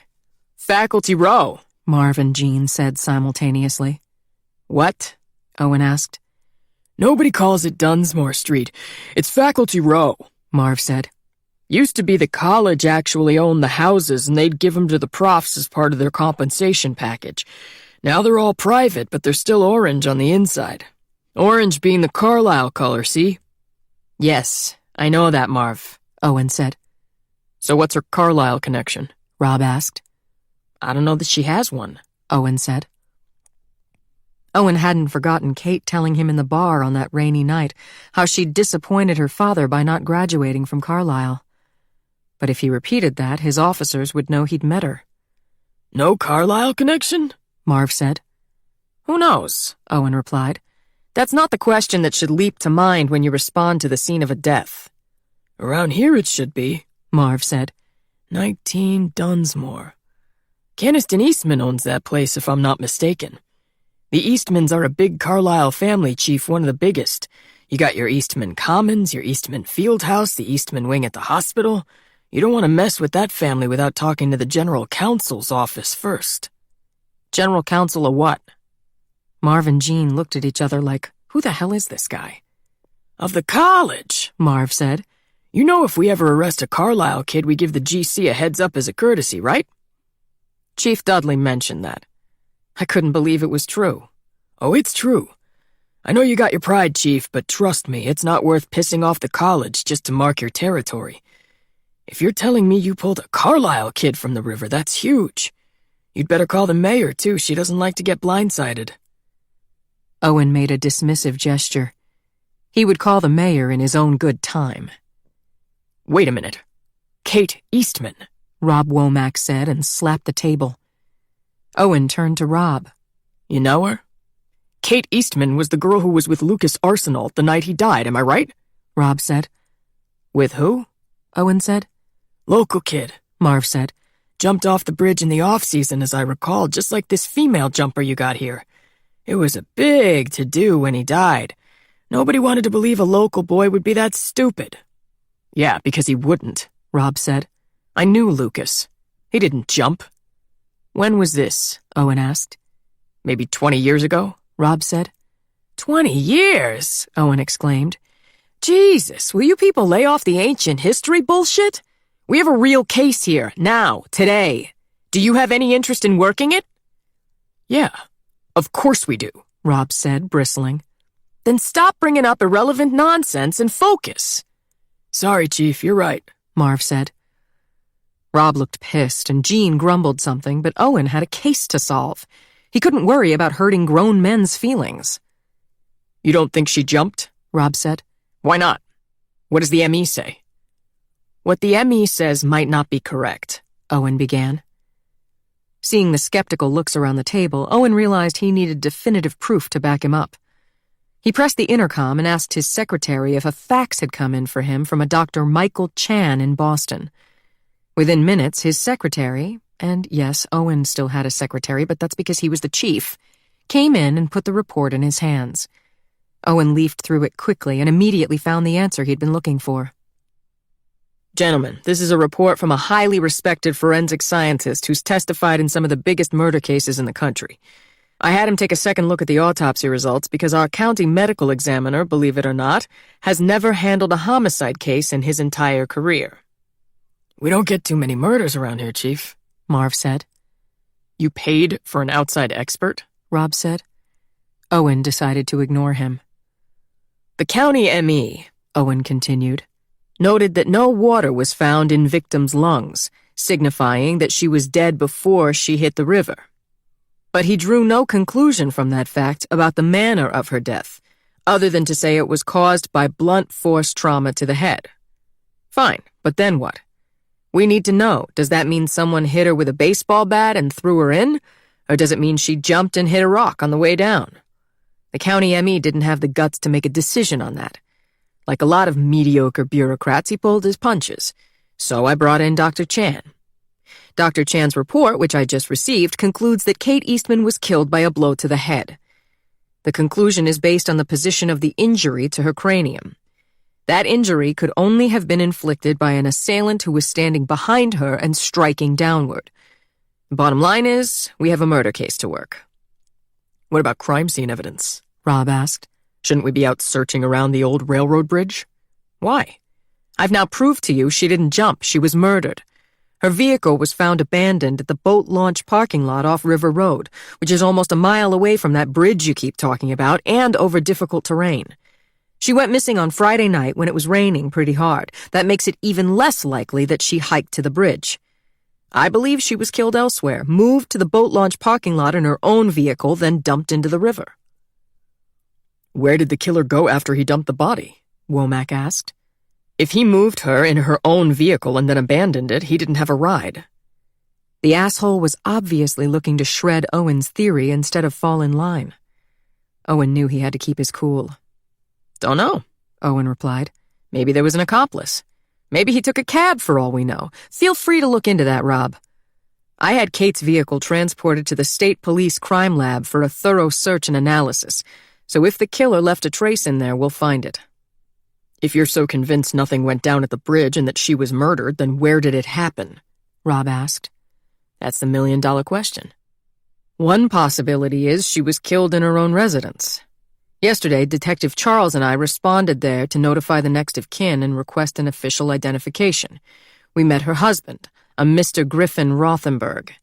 He was passed out drunk at 2 o'clock in the afternoon and had an ugly bruise on his face that he couldn't explain and scratches on the backs of both hands. Scrapings were removed from under the victim's fingernails, so hopefully we'll get a match. The State Police Forensics Lab is working with the ME to analyze evidence from the body. Since she was in the water for a while, hair and fiber evidence may be degraded, but we hope not. Oh, and the husband refused to cooperate beyond IDing the body. He lawyered up? Marv said. Not even. It's not like he said he wanted a lawyer present, but then he'd talk. He walked out on us. Wouldn't consent to a search of premises so we could look for evidence that might explain what happened to her. To me, that's a red flag. What kind of grieving husband doesn't want to get to the bottom of his wife's death? It sounds like you already decided the husband did it, Womack said. so I guess you don't have much use for us. Owen wanted to punch the guy, but he forced himself to take a deep breath instead. Not at all. In fact, I have assignments for every one of you. Jean, you're good with paperwork. I'd like to start working on a warrant application for 19 Dunsmore Street. I recognize that we don't have probable cause yet, but we can lay out what we know so far and make contact with the county attorney to start the process. As additional facts come in, we add them to the warrant application so we can be ready to go as soon as possible. Every minute we delay is another minute Rothenberg could destroy evidence. Yes, sir, Jean said. Rob, you canvass the neighbors on Dunsmore Street and find out if anybody heard anything unusual on Friday night, which is when we believe Ms. Eastman went missing. Screaming, yelling, throwing things, bumps in the night. Anything indicating domestic violence could give us probable cause to search the house as well as for an arrest warrant. But be discreet. We don't need to spook Rothenberg and have him skip to Mexico. All right, Womack said, nodding. What about me, Chief? Marv asked. Marv was the one in whom Owen had the least confidence, but he had to assign him something or the guy would get miffed. Tell you what, Marv. You investigate any prior domestic violence complaints against Griffin Rothenberg. They moved to town recently. Before that, they were in New York, so check both places. What about Keisha? Marv said. Can she check New York? Just because she doesn't bother showing up for the meeting doesn't mean she ought to get off without an assignment. Lazy POS, Owen thought. Keisha has plenty to do, all right? She's out working a lead for me, something I asked her to look into. In fact, here she comes now. Through the glass partition, they watched as Keisha Charles yanked off her coat and scarf and dug through her briefcase. She strode into the conference room, bringing with her the bright, cold morning. Sorry I'm late, Chief, but when you hear what I found, I guarantee you'll forgive me, she said. Have a seat, he said. Fill us in. Keisha took an open chair and rummaged through her folders, picking out one and laying it open on the table. Last night, you gave me 2 assignments. First, find out everything there is to know about Kate Eastman's husband, Griffin Rothenberg. So let's start there. Griffin Rothenberg, Carlisle graduate in economics, is the only child of one Martin Allen Rothenberg, whose name you're probably familiar with. A string of whistles rang out around the table, accompanied by a "Holy shit" from Rob Womack. Because he was prosecuted for a major insider trading scheme and financial fraud. Rothenberg Capital Partners. Not quite Bernie Madoff scale, but close. His entire company went under, and 10 of his closest associates went to jail with him. You know, that doesn't surprise me one bit, Owen said. That guy had an attitude, didn't he? He sure did, Chief, Keisha said. Like father, like son, Owen asked. Do you think there could be a connection between Kate's death and that fraud case? You mean was the son involved in his father's crimes? Did the wife know something she shouldn't, that sort of thing? You never know. I'll look into it. It could provide a motive. Even if there's no direct connection, we know Griffin Rothenberg was once a rich son of a bitch and now he's down on his luck, living in a dump and drinking all day.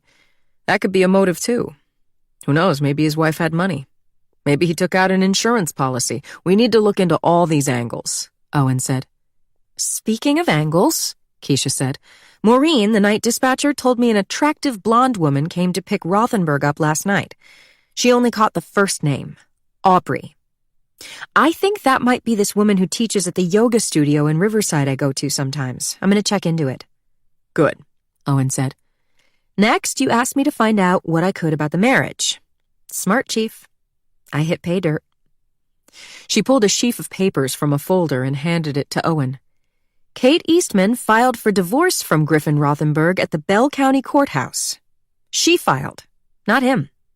That's a copy of the divorce complaint. Take a look at the date stamped on the top.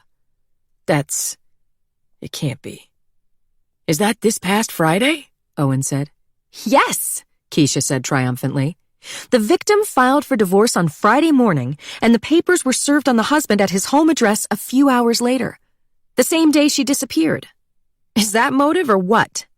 Not only is it motive, that's probable cause right there, Owen said. A woman goes missing the same day she serves her husband with divorce papers, then she turns up with a fractured skull dumped in the river. The husband has a big bruise on his face and scratches on his hands. That settles it. We're going to the judge right away to get a warrant on that house, Owen said and stood up. Take this brief pause to let your mind settle. The journey ahead awaits with new emotions and new discoveries.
Owen wasn't about to drag his feet and risk letting that creep Rothenberg get away with killing the lovely Kate. He knew something the others didn't. Something sensational that had been in the ME's report. He'd kept it on the down low so it didn't get splashed across the front page of every newspaper in the state.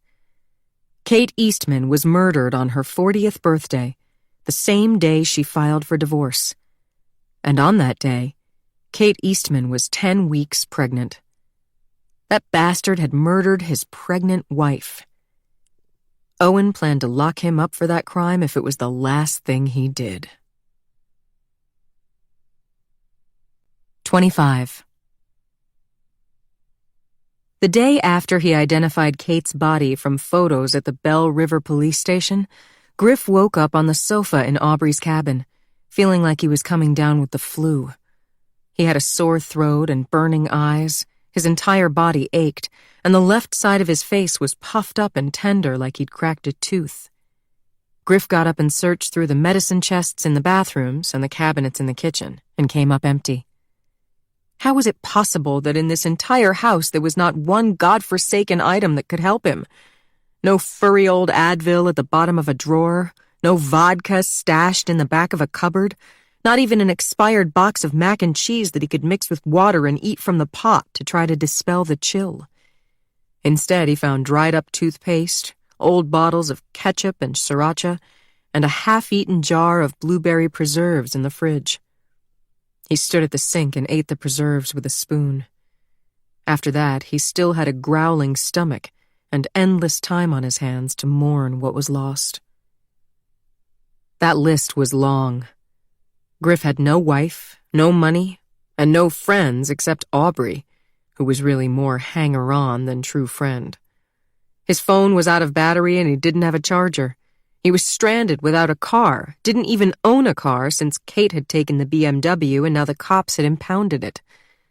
He had no idea when Aubrey was coming back and no way to reach her since there was no landline that he could see. He had no advisors and no lawyers at a moment when he surely needed them. He didn't even have religion to comfort him because he lost his faith years ago when his mother left them out of the blue to go back to Sweden. This dark moment was always coming for him. Maybe it was where he was fated to spend the rest of his life, or maybe it was a test, the first step on a perilous journey to some other, happier existence. Griff built a nest of cushions on the floor as close to the wood stove as he could get without singeing his clothes, and lay down on top of it, wrapping himself in an ugly Afghan from the sofa. He stared up at the cathedral ceiling and tried to think straight but drew a blank. The ceiling was made of a raw, silvery wood that Aubrey told him had been salvaged from a historic local barn. That's how the people were around here. They wanted to tell you about the provenance of the wood in their houses. They would explain how they'd grown the tomatoes you were eating using only organic methods, and that their children went to schools that had no walls where they made musical instruments from found objects. In a moment of delusion when they first moved up here, Griff thought it might be worthwhile to be a part of that. He'd investigated buying a small organic farm, and when that proved too expensive, getting some chickens for the backyard, though it turned out raising chickens in downtown Bell River was against the law. He'd even talked to Kate about having a child. Ha! When Griff's father's empire collapsed, the only part he truly minded was seeing his suddenly old and frail-looking father go to jail. That was partly for his father's sake and partly for his own, because Marty Rothenberg was a surprisingly loving dad, and Griff missed him very much. His mother was a different story. The money, on the other hand, he was glad to see the back of. Nobody believed that, but it was true. All the money had ever done was separate him from people, make it hard to tell who actually cared about him and who just wanted something. Take Kate, for example. He always thought they were exactly alike. They'd grown up together in the same rarefied air. The doorman buildings on park blocks. The gated communities filled with lavish second homes standing empty till their owners cared to visit. The islands whose runways accommodated only private jets. Naturally, they kept bumping up against each other over the years. There were some differences. Her family was merely wealthy, where his had the riches of sultans. But the class difference between them made up for that. Her people came over on the Mayflower. His father was born in Brooklyn, had stubby fingers, and always wore cheap suits to prove he wasn't ashamed of where he came from. Griff's fashion model mother had bequeathed him her blonde hair and bone structure, but he had his father's heart and short stature. His father was a mensch, a man of the people, and his crimes had been driven mainly by the desire to make other people happy. Nobody else saw that, but Griff did. He saw the good in everyone. For instance, he'd always seen the good in Kate Eastman. The first time he laid eyes on her was at a middle school dance. People thought they'd met at Odell, but no, it was earlier, just a few months after his mother left. He was in 7th grade at St. Alfred's and she went to Miss Kent's, and the two schools held mixers sometimes to justify the expensive dance lessons a lot of the kids still took. He'd been smoking cigarettes in the bathroom with a couple of buddies to avoid talking to the girls, and they got chased out by one of the chaperones. As he stepped back into the dimly lit gym, he had a vision that changed the course of his life. People moved aside like the Red Sea parting, and there was this girl standing alone, bathed in a white light. She was dazzlingly beautiful, and she looked bored. Of course, he later realized that Kate was by herself that night because she thought the other girls in her grade were beneath her. But at the time, Griff was enough of a romantic to believe she was waiting for him. He was a loner in a crowd even then and desperate for a soulmate. But he didn't tell her that. Instead, he told her that he had a car and driver waiting downstairs if she was up for going to Brooklyn to get a slice of decent pizza. "Do you have any rum?" she asked. "I'd love a rum and coke." The car has a mini fridge. We can probably dig up something. They made out in the back seat all the way down the FDR and over the Brooklyn Bridge. The Manhattan skyline viewed out of the back window of the car looked so beautiful that it made him want to cry. After that, they were never really apart. Except for weeks and months and years here and there and all the time she spent with other men, but he didn't count that. The years Kate was in Europe were the hardest.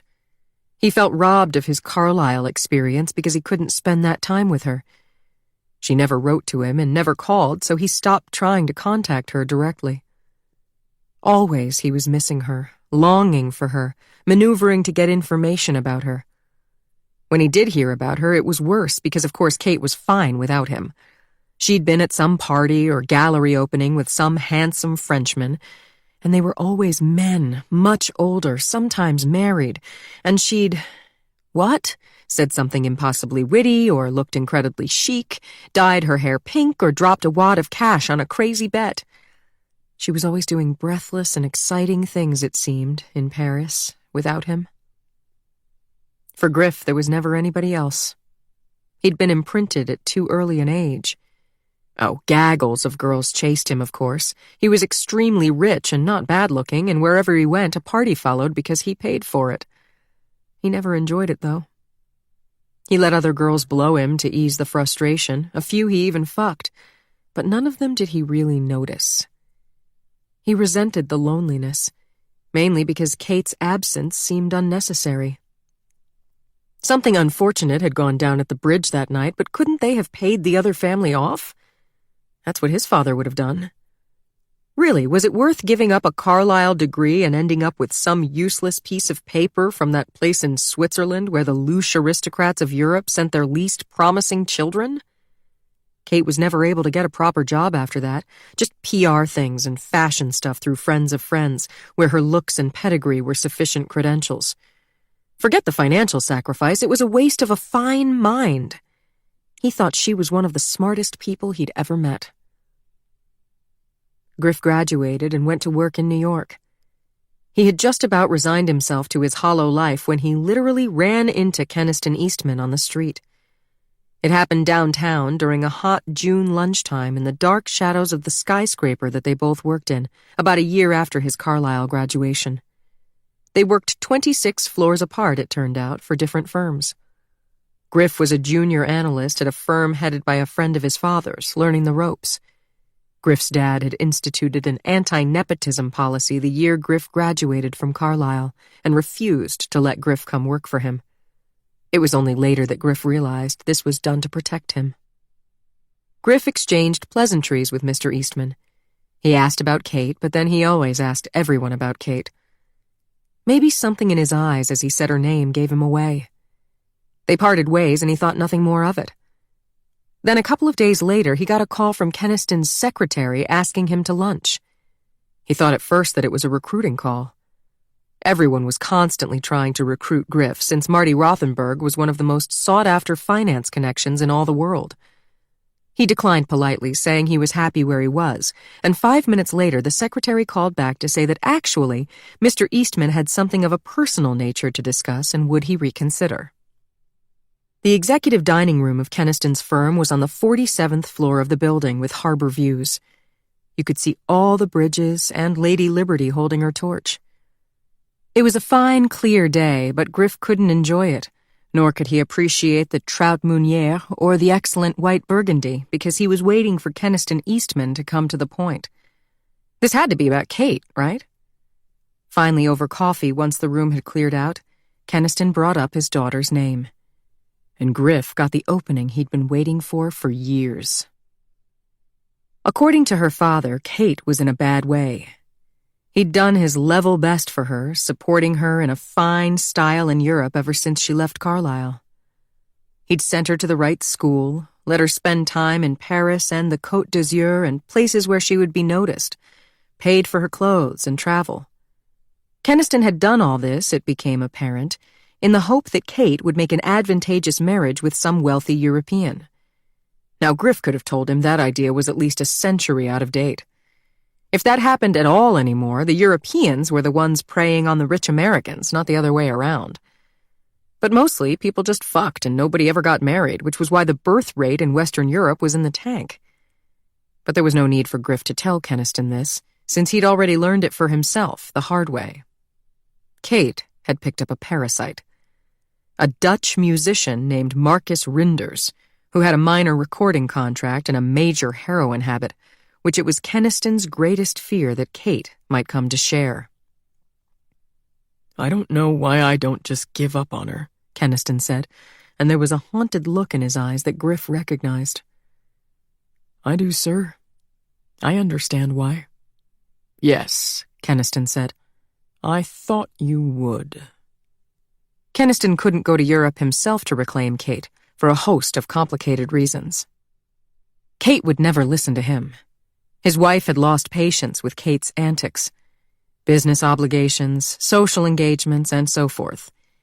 But Griff was a young man of means, still carefree, whose employer surely valued his contributions enough to be willing to grant him a leave of reasonable if uncertain duration. And if not, Keniston would be happy to put in a word.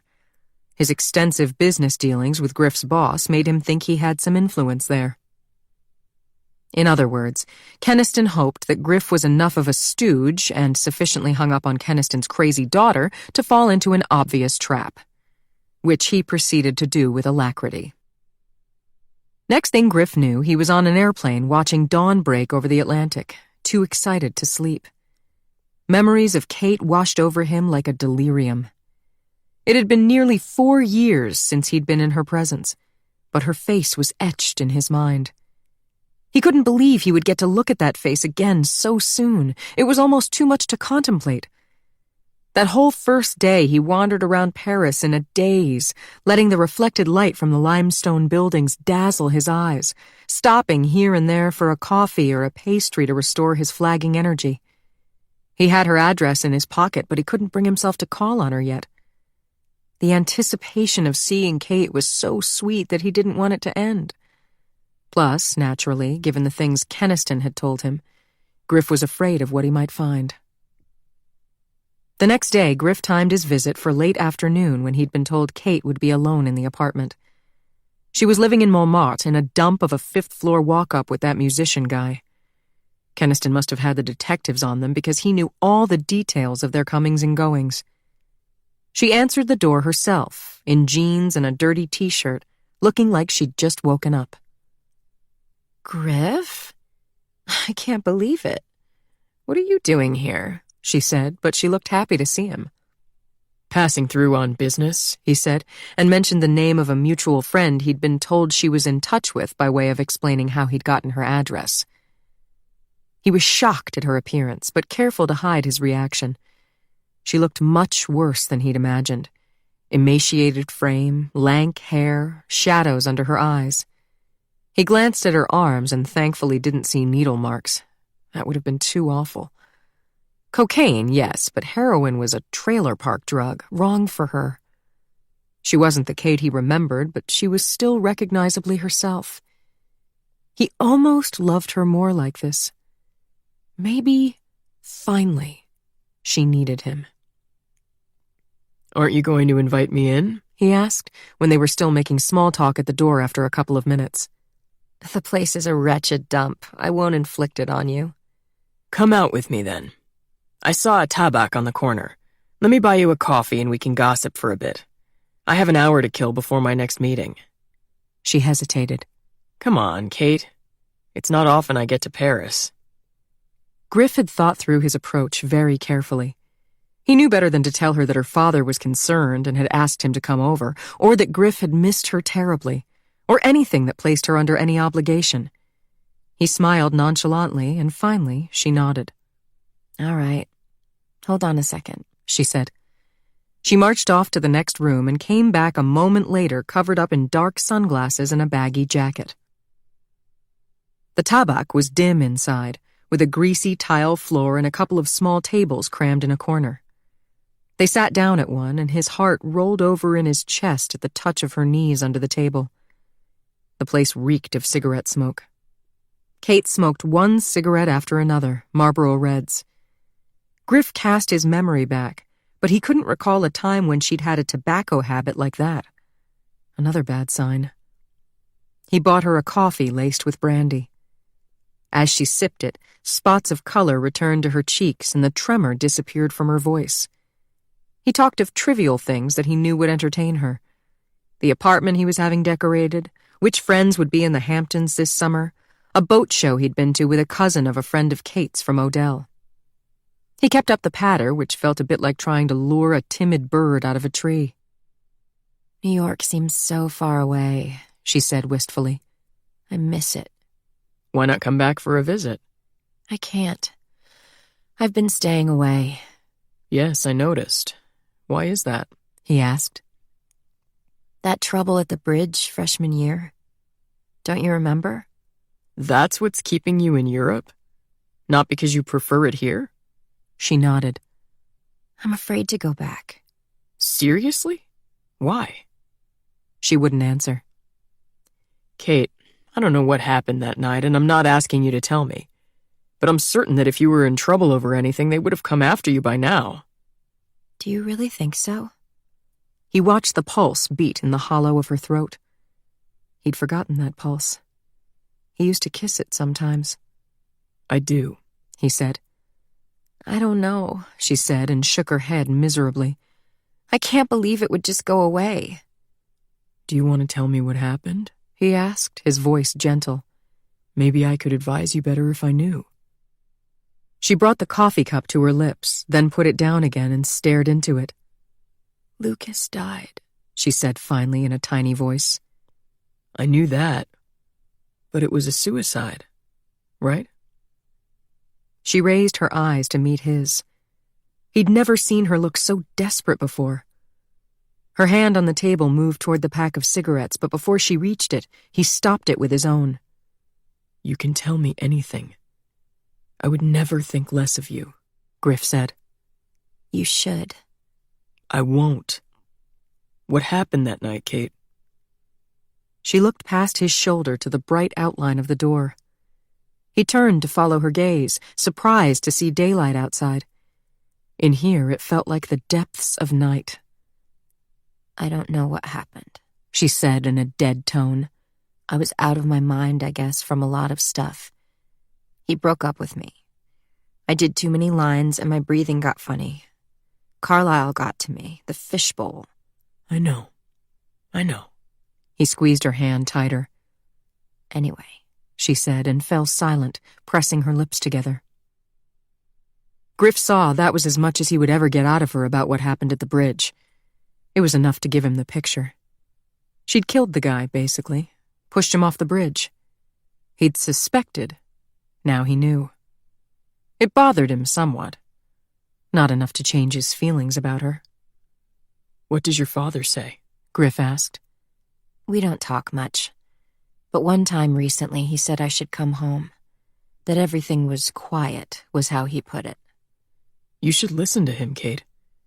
I think you feel guilty and that's why you're hesitating. Shouldn't I feel guilty? She asked, meeting his eyes tentatively. Maybe you should, but not so much that you ruin your life. Everybody else has graduated and moved on. Not Lucas. He shrugged. What could he say to that? I never paid for what I did, Kate said. It seems to me that you're paying very much. Look at you. Look how thin you are. He pulled her hand toward him and circled her wrist with his fingers. So thin. You're killing yourself over this, slowly but surely. That won't do anybody any good. 2 crystal tears rolled slowly down her cheeks, illuminated by the light from the door. He wanted to catch them with his tongue, to press his lips to her pale forehead. But he knew better, and sat back in his chair. You want to make amends, Griff said. That's good. You should want to. But don't waste your life over it. Come home to New York and do something positive with your time. I have a friend who runs a nonprofit that works with girls in the projects. I'll introduce you to her. Kate gave a sad laugh, but it was still magic to his ears. What, so I can, organize charity balls? She said. No. Mentor kids. Give back. She smiled, but then her face clouded over. I'm living with my boyfriend. He wouldn't want me to. Oh, come on. Really? He doesn't like me to go places without him. That's a hassle. Well, come for a week then, just for a visit. He can't object to that. For a week? Sure, why not? I've got 1,000,000 frequent flyer miles. I'll spot you the ticket. First class, as much champagne as you want. How's that sound? She shook her head. He'd throw a fit. He sounds like a pain in the ass. Don't tell him then. What? Is he home now? It didn't seem like anybody was at home. No. His band plays at this lounge on Wednesday nights. He won't be home till the morning. Since when does Kate Eastman answer to anyone? Pack a bag and we'll grab a taxi to the airport. By the time he gets home in the morning, you'll be halfway to JFK. Leave him a note if you must. I thought you had a meeting. Nothing I can't cancel. What do you say? Griff made it sound like a grand adventure, a great escape, but he was still surprised when she agreed to come along. They were back in New York the next day. He would have to pretend not to be in touch with her father so she wouldn't realize that the whole plan had been orchestrated by the two of them, but that wouldn't be difficult.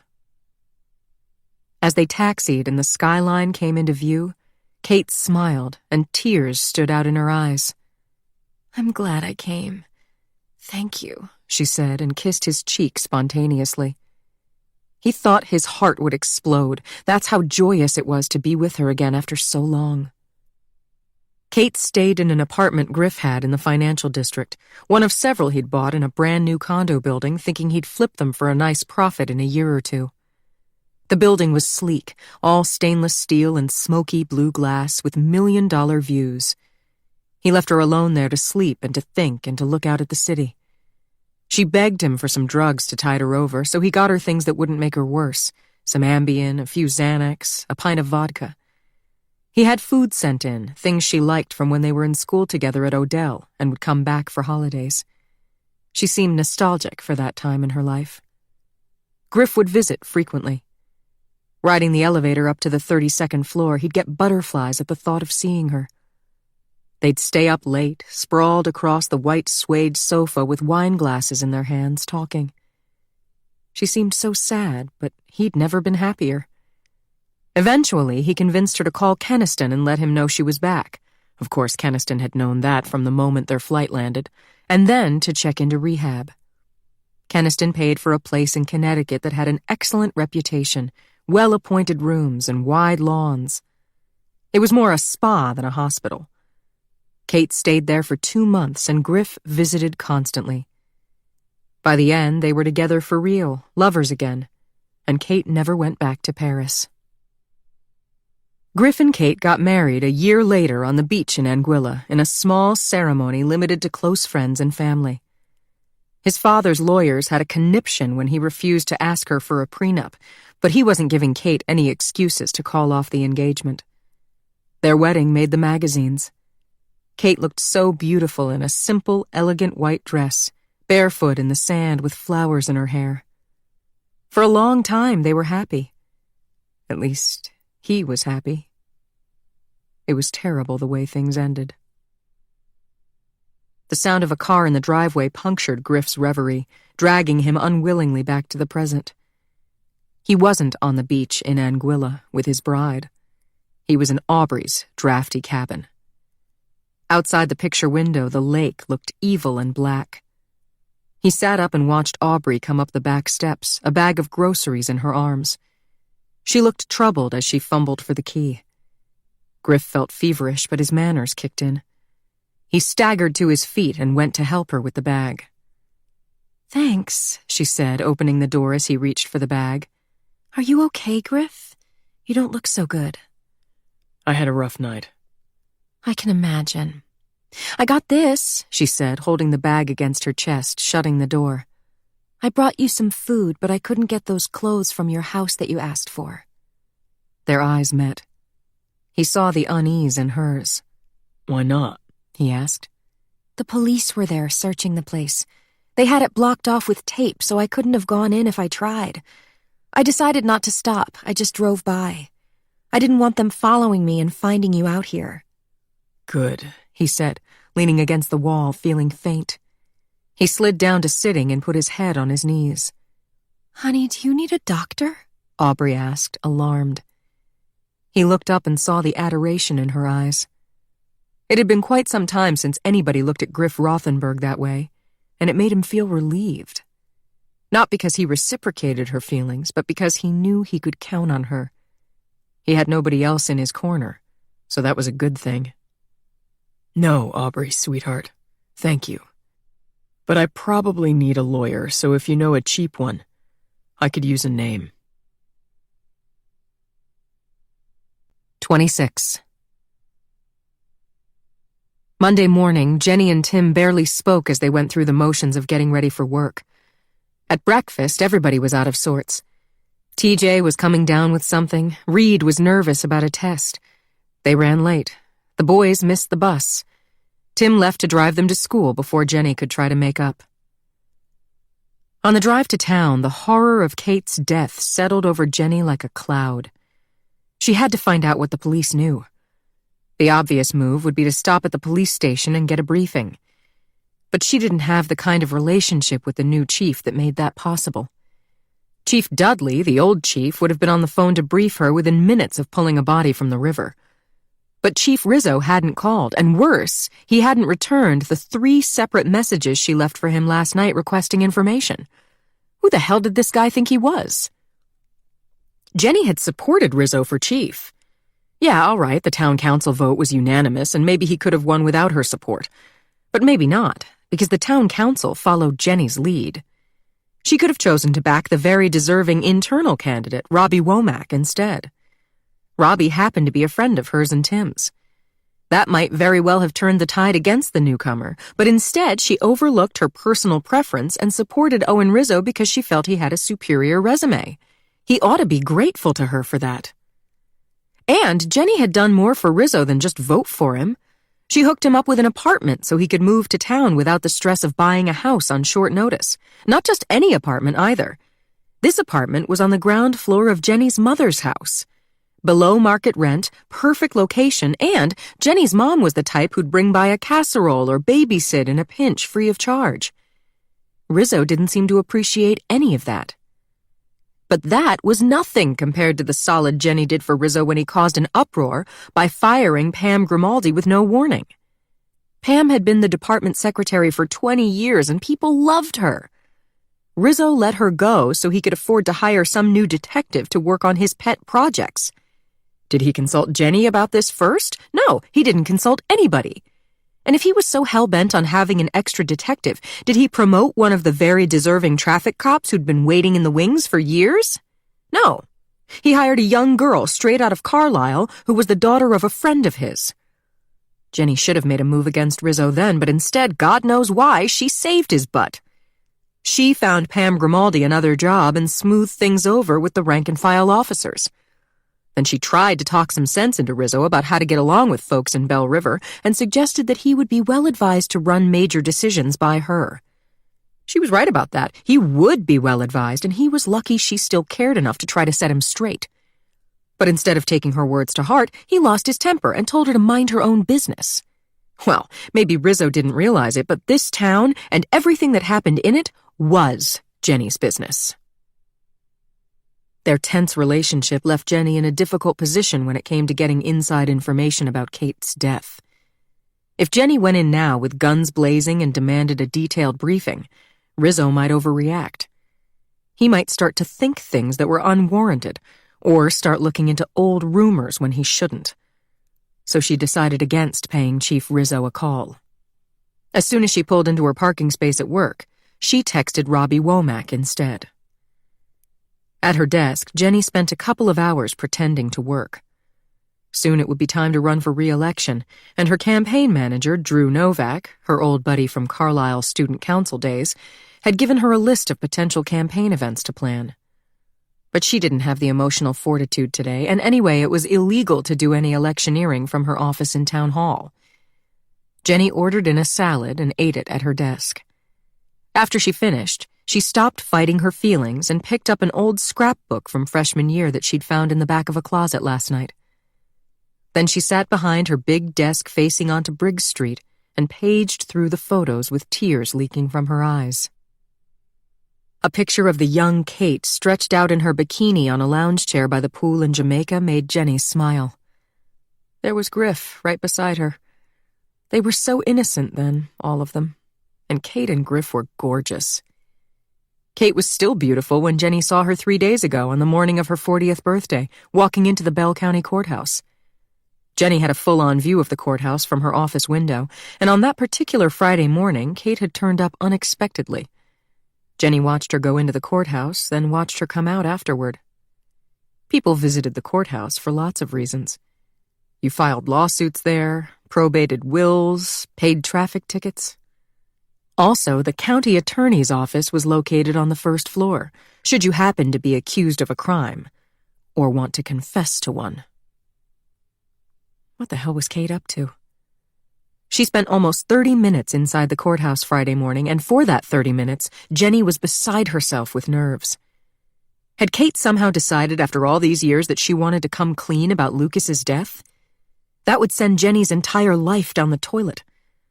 Aubrey was the one whom Jenny had been worrying about on that account, ever since she'd threatened to expose Kate after finding out that Kate was sleeping with her husband. As far as Jenny knew, Aubrey had not acted on her threats, but here was Kate visiting the courthouse. The rest of that Friday had passed in a blur for Jenny as she contemplated the destruction of her career and her marriage and wondered what she could do to prevent it from happening. And now Kate was dead. Her secretary buzzed. Jenny wiped her eyes and sniffed hard. "Yes?" "Officer Womack is here to see you. I told him you're not taking meetings today, but he says it's urgent police business." "Send him in," Jenny said, stashing the photo album in a desk drawer. Jenny stood up as Robbie Womack entered. She leaned across her desk and they clasped hands for a long moment. She and Robbie went back years, though he was always more Tim's friend than hers. Robbie and Tim were the same year from high school and did a regular guys' poker night with some of their old crew. Jenny served on the PTA with Robbie's wife, Val. She was always careful to include the Womacks in her big events. They'd come to her Labor Day party with their 4 kids and Val's parents, even though they didn't move in the upper echelons of the town like Jenny and Tim did. When she decided to support Rizzo for chief, Jenny sat Robbie down and explained her decision to him. She made it sound like she had no choice, because the entire town council was so dazzled by the city boy and his fancy credentials. But she promised Robbie that she'd have his back if Rizzo gave him a hard time, and she tried to live up to that. "Thanks for coming by," she said. "Of course," Robbie said as they sat down. "I forgot until I got your text that Kate Eastman was a friend of yours. I'm sorry for your loss." "Thank you. We were close at Carlisle, so it comes as a shock. The reason I called, Robbie, is that I need to get the facts straight about her death before the shit hits the fan." "You mean the press?" "Exactly. Kate was young and attractive, she was from a prominent family. There's bound to be serious press interest, and I haven't heard a peep out of the chief of police." "Rizzo isn't keeping you in the loop? We told him specifically to give you a heads up." "Well, he didn't, and I don't get it. Chief Dudley would have called me first thing." "Is there some reason Rizzo is keeping me in the dark?" Jenny asked. "Other than being a dick?" Robbie said with a grin. But he immediately turned serious. "That's not a joke, I'm afraid. The only opinion Owen Rizzo cares about is his own. He doesn't listen, and he doesn't consult." "It's not anything other than that?" Robbie looked at her closely. "Like what?" "I don't know. That I was close to Kate and might not be objective." "I doubt he knows you were friends with the victim. He's not big on learning about the town he's policing." Robbie paused. "I'm getting the sense you want to tell me something about the case. Is there anything I should know?" Jenny made an effort to keep her expression blank and her voice steady. Robbie might look like a dumb jock, but he was actually a very shrewd cop, and he surely remembered the rumors that had swirled around Lucas Arsenault's death. She didn't need to arouse his suspicions. "I'm trying to understand what happened to my friend, that's all. I assume it was a suicide?" "I'll tell you what I know, Jenny, but it has to stay between us. Rizzo's the type who'd come after me for leaking information." "It's not a leak if you're talking to the mayor." "He wouldn't see it that way." She made an irritated noise. "That's ridiculous, but you have my word, I won't tell a soul." "Okay, then. To me, I agree this death is most likely a suicide. I think we ought to wrap it up nice and quick and spare the family the embarrassment." "You think that, but Rizzo doesn't?" "No. As a matter of fact, he's convinced Kate Eastman was murdered." Jenny drew a sharp breath. "Why the hell would he think that?" "Apparently— Forgive me, Jen, this may be hard to hear." "Go on." "Apparently the autopsy says skull fracture, no water in the lungs. So she died from blunt force trauma before she hit the water. I'm thinking, so what, right? She jumped and hit her head on the way down. But Rizzo went and hired some fancy outside expert who claims this particular fracture came from somebody bludgeoning her from behind. I think Rizzo likes the idea of having a murder case in town, you know? Makes him feel like a big man." Jenny's hands clenched in her lap. She forced herself to unclench them and cleared her throat, which was thick with anxiety. Outside expert? Yeah, some famous forensics guy. How did he manage that? I never saw any request for an appropriation. To be honest, I don't know where he got the money. That's a good question. Does he have a suspect? Jenny asked, holding her breath. He does. The husband. Griff? I'm sorry, is he a friend of yours? We're not close, I'm just surprised. He was crazy about his wife, Jenny said. Those are the ones who turn violent when things head south. You knew they were getting a divorce? No, that can't be true. It is true, Robbie said. I saw the complaint. The wife's the one who filed, so presumably she's the one who wanted out. Some guys flip out when they get hit with divorce papers. Rizzo might have a point there. A divorce action against Griff? Could that explain Kate's courthouse visit last Friday? If so, Jenny had been freaking out for nothing. What do the papers say? Is there anything specific about why Kate wanted the divorce? Jenny asked. No, just basic irreconcilable differences. It's the timing that has Rizzo bent out of shape. She filed this past Friday, the same day she went missing. Oh, Jenny said, and her eyes widened. So that was definitely why Kate visited the courthouse. Jenny never considered the possibility that Kate and Griff might split, but it seemed obvious in retrospect. Aubrey made that scene at the Labor Day party about Kate and Ethan's affair. But then the controversy seemed to melt away. Jenny figured Aubrey had decided to look the other way. She'd done that enough times before. And Griff didn't seem to know anything about the affair. On the surface, everything was placid. They had even planned for the three couples to have dinner together in the back room at Henry's Bistro on Friday night to celebrate Kate's birthday, though then they'd changed it to girls' night out, no guys. And when Aubrey called with word that Kate was sick, they ended up calling the whole thing off. Rizzo thinks the husband might have been having an affair, Robbie Womack said. That Griff was having an affair? Yeah. Apparently Aubrey, the yoga teacher, came to collect him from the station yesterday and somebody spotted them looking pretty cozy. She's a friend of yours too, right? No, yes, she is a friend, but Aubrey and Griff? That's not possible. Maybe it's just Rizzo talking out of his hat. That's insane. He has it completely backwards. I believe you, Jen. Rizzo's running off half-cocked and good people are gonna get hurt. He's out there right now executing a warrant on the husband's house. The house on Faculty Row? Keniston Eastman's house?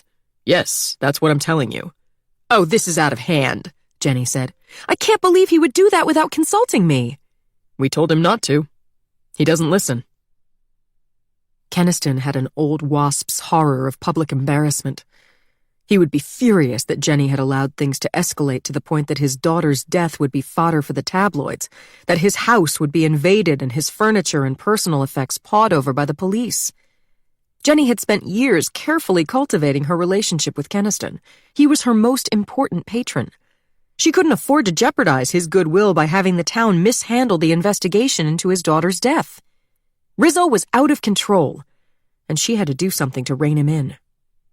Where's Chief Rizzo now? Jenny asked. Still searching the house. He's not even using Bell River officers. Doesn't trust us, I guess. He brought the state police forensics unit to serve the warrant. That's crazy. That place leaks like a sieve. Every detail will be in the press tomorrow morning. I know, it's a problem, Robbie said, nodding. If I was you, I'd be very worried. I might even drive over to the search location and call a halt.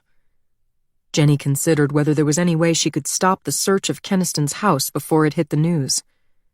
On the town's organizational chart, the mayor sat above the chief of police. Unfortunately, that was in name only. Jenny had no day-to-day authority over the police department. She could vote to fund them or defund them, and she could vote to hire or fire. That was about it. I'd need a vote of the town council to get Rizzo to stop. I'd basically have to remove him from office, she said. Well, Robbie said, sitting back in his chair deliberately. Maybe you should. And there was the rub. Robbie wanted Rizzo's job. He'd always wanted it. Jenny was beginning to see that she'd made a big mistake when she elevated a newcomer whom she couldn't control to a position as important as chief of police. She needed a reliable source of information inside the department. She needed someone who would follow her lead when it came to big cases. It was becoming apparent that Owen Rizzo would never do that. But Robbie Womack might. Chief Rizzo has caused some trouble lately, Robbie, I agree. But removing him from office is a big step. Even if I decided I wanted to, it wouldn't be easy. I understand. Things take time. We'd need to build a real case before going to the council. We'd have to show misconduct, she said. He fired Pam Grimaldi for no good reason, Robbie said. True, but it's not like that was discriminatory or anything.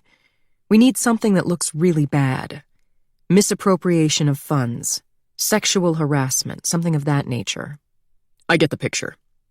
Anything you find that might help? I want to hear about it, Jenny said.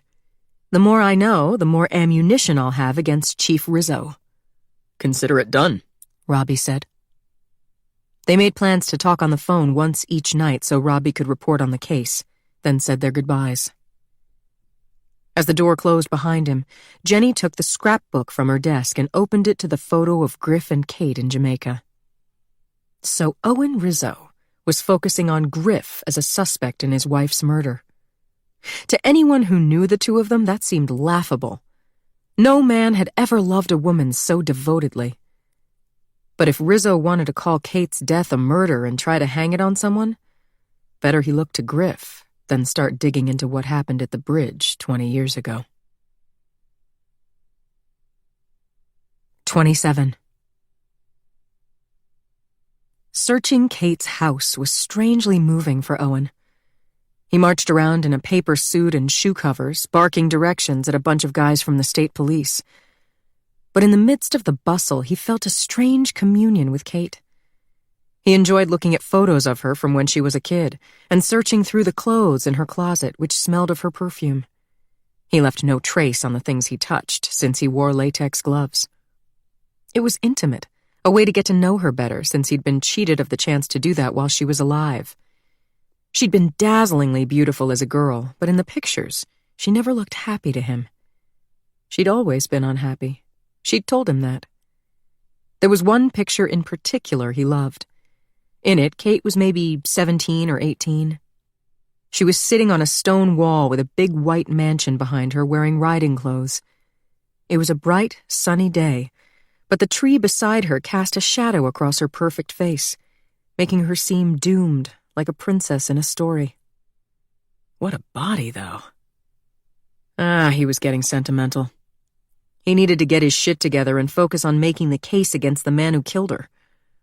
Owen had been slightly perturbed when they rolled up to serve the warrant and Griffin Rothenberg was nowhere to be found.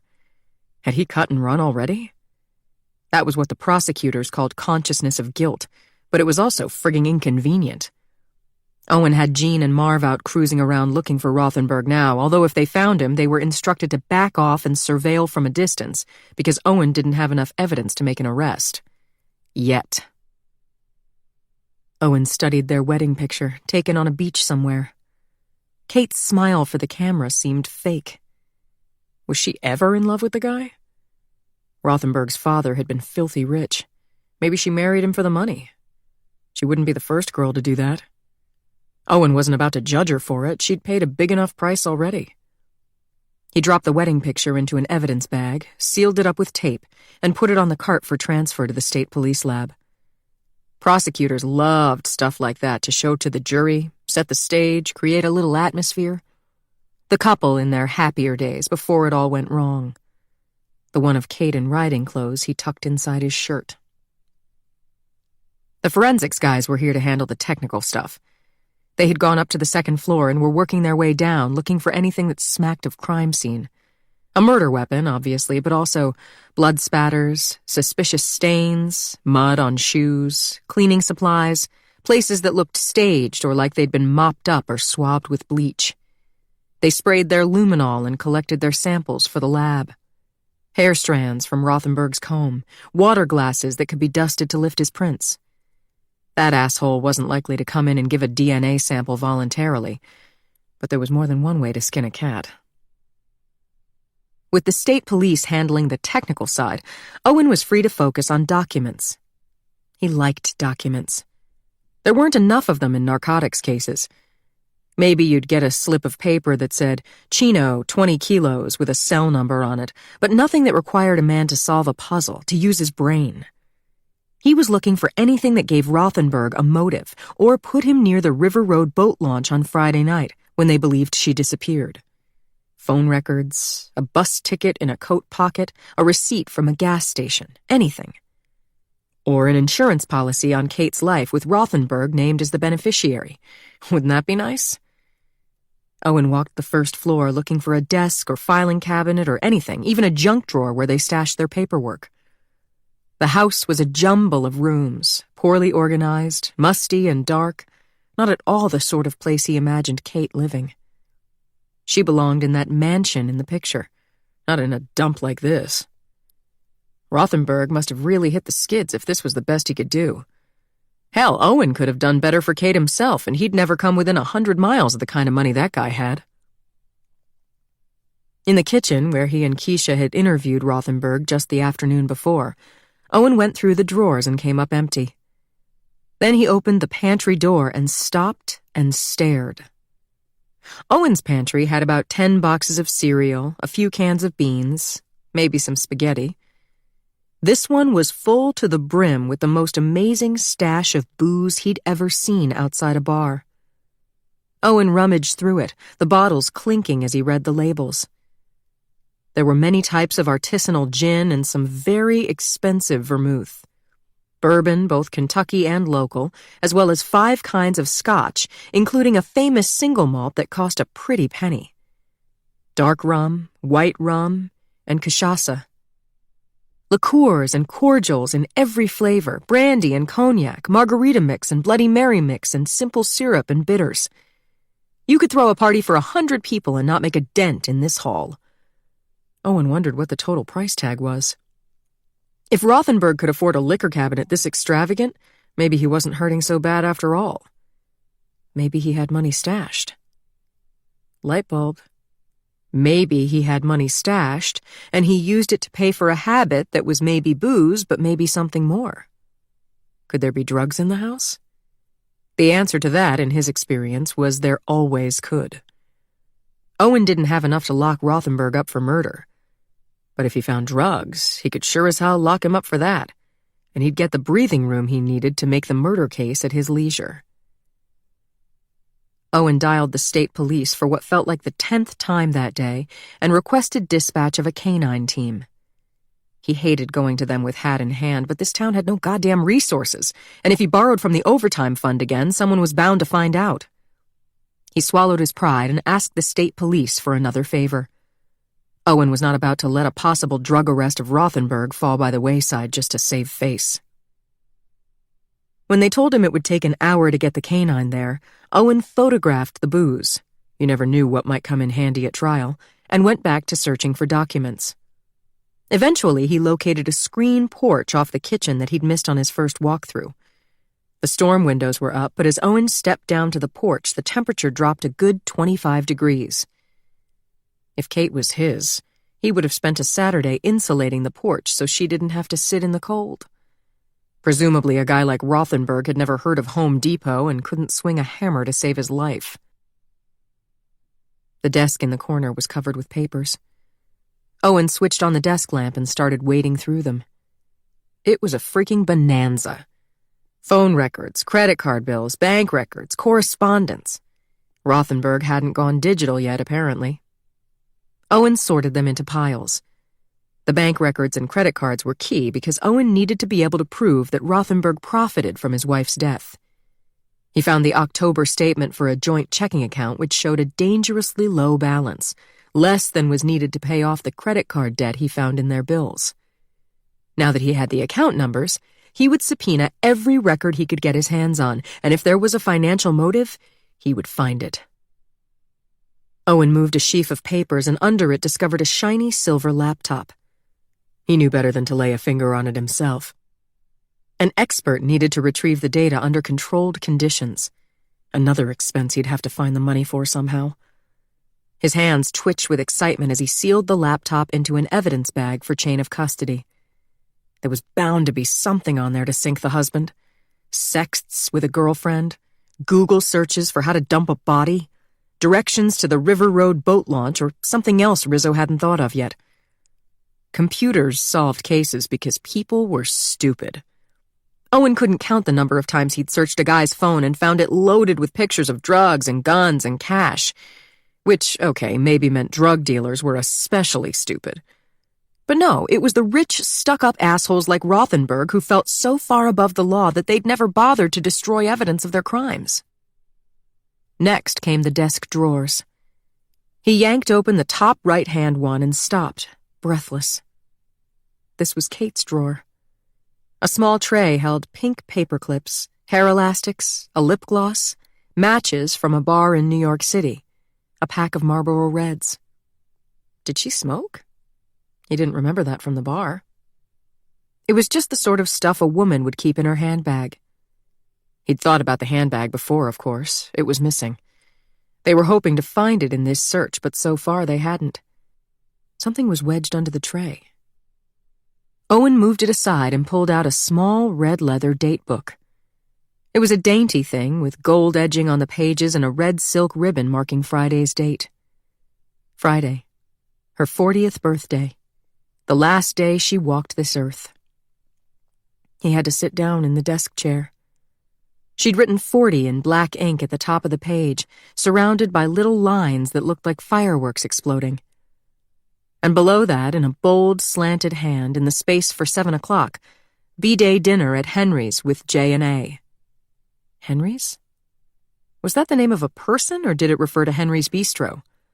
He'd send Keisha down there with a subpoena for their reservation book to find out. His walkie-talkie squawked. Yo, Chief, we got something here. Where are you?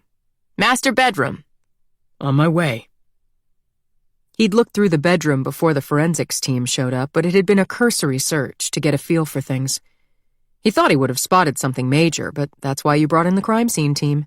They were the experts.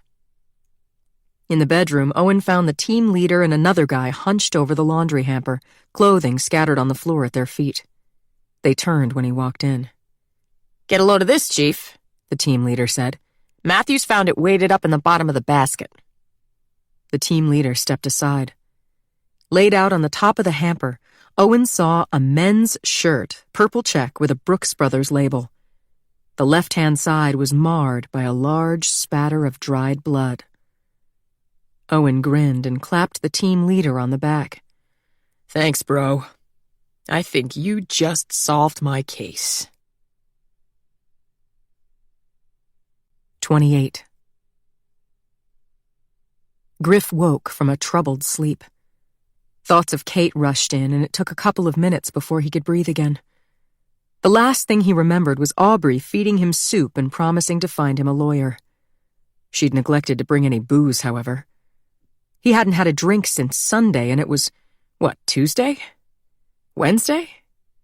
He wasn't feverish any longer. His mind was clearer than it had been in a while. That was not necessarily a good thing. In the quiet of the cabin, he heard the soft lapping of the lake against the dock. A ray of light from the picture window pierced his eyes, irritating them. The sunlight forced him to sit up, otherwise he might not have found the will. He felt Kate in it, calling him outdoors. Pulling the Afghan tight around his shoulders, Griff stepped out onto the back deck and the cold enveloped him. It was a damp, blustery day with a taste of snow in the air. Was Kate out here? He saw no hope in this dead landscape. The sky was silver, the lake was black, and the bare trees made ugly slashes against the sky. All around, piles of wet leaves gave off the sickly sweet smell of death. Maybe that was her message to him. He was staring at the lake, thinking about Kate's body in the freezing river, when the phone in his back pocket rang, making him start. Aubrey brought him a charger, he remembered. He pulled the phone out and saw that it was Jenny calling. Hello? He said. Griff, I can't believe I reached you. I tried so many times. My phone was dead, he said, and his voice was dead too. Are you all right? Jenny asked. The question was so surreal that he couldn't answer. Griff? She said. No, Jenny, I'm not all right. Everybody's been looking for you. A lot is going on. I can't get into it over the phone. When the medical examiner's office couldn't get in touch with you, they had to call Kate's brother to make arrangements for her body. Her brother? Why? Because they couldn't find you and Keniston was in the hospital. Oh. Kate said he was going in for tests. Well, he has cancer. So they talked to Benji Eastman instead, and Benji called me trying to find you. I arranged for Kate to be moved to the funeral home in town, but now the funeral director wants to meet with you. That's terrible about Keniston. Yes, it is. But Griff, where the hell have you been? At Aubrey's cabin at the lake. Jenny made an annoyed noise. I can't believe she didn't tell me that. I haven't been feeling well. She was letting me rest, Griff said. There's no time for that now. I hate to be blunt, Griff, but if you don't show your face, it looks bad. You need to make your wife's funeral arrangements or else people might draw the wrong conclusions. He paused. She was implying that people thought he killed Kate. If that's what they thought of him, why was Jenny even bothering to help him? He wished she would leave him to his fate. Are the police... he began. Are they what? She asked. But he let the question lie there. Let's talk in person, all right? She said. Stay where you are. I'm coming to get you. We'll go to the funeral home together. She hung up before he could say no. It would take her half an hour to drive to the cabin from Bell River. Griff had no car to make his getaway. But he found that he no longer wanted to run. He didn't want to die, either. It hadn't occurred to him before Jenny's call, but Kate was still here, not just in his mind, but in body. He could see her, touch her, talk to her, say the things he'd been longing to say but thought he'd never get the chance to. Maybe if he said them, he would be able to go on. There was a small part of him that still imagined a future. Suddenly, Griff couldn't wait. He went back inside and tried to take a shower, but the water that came out of the shower head was ice cold and rusty, so he settled for washing his face. That bruise was fading, and the swelling on the left side of his jaw had gone down. He was ravenously hungry. He made scrambled eggs and wolfed them straight from the pan. By the time he was done, Jenny's minivan was in the driveway. She honked. He threw the pan in the sink and ran out. The road down from the lake was narrow and winding, and for the first bit, Jenny concentrated on her driving. Once they hit the highway, she stepped on the gas and glanced over at Griff with concern. Nobody told me you two were splitting up, she began.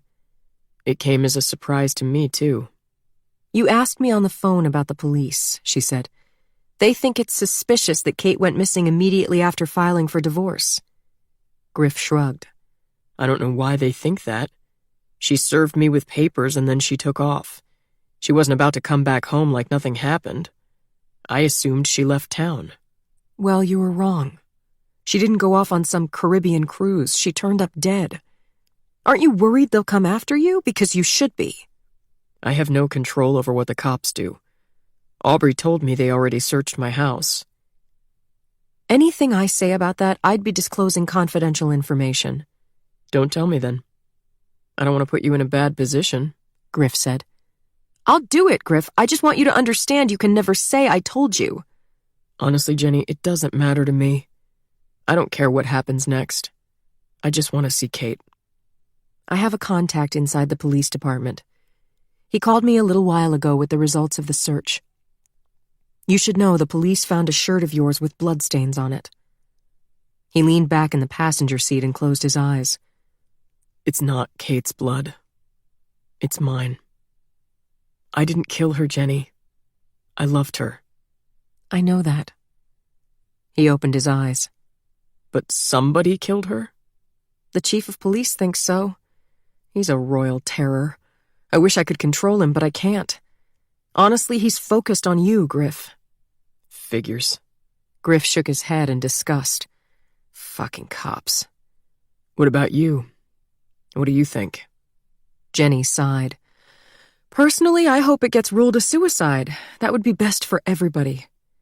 Let her rest in peace. He didn't contradict her. By the time they reached the funeral home, it had started to snow in sharp, icy crystals that struck the back of Griff's neck and chilled him to the bone. The funeral home was new construction, meant to look quaint and New Englandy with white clapboard siding and green shutters, but inside smelling of cheap carpeting and air freshener. Who picked this place? Griff asked. It's the only funeral home in town. Once the medical examiner released her body, she had to go somewhere. It's so bleak, he said, and his voice caught. You don't have to do the service here. We can do it at a church and go straight to the cemetery, then do a reception at my house if you like. Mem Church? Griff asked. Memorial Church in the center of the quad, with its soaring transept and stained glass windows, was where Carlisle held its sacred events. Graduations, swearings-in, weddings. Griff had wanted to get married there, but Kate wouldn't hear of it. If you think that's what she'd want, Jenny said, reading his mind. Of course Kate wouldn't want that, but Griff wanted it on her behalf. She should have graduated. It was a travesty that she didn't. Let her at least have a Carlisle funeral. She wasn't an alum, Jenny said, but Keniston could probably arrange it. He's getting released tonight, and Benji's driving him up here in the morning. It's only... What?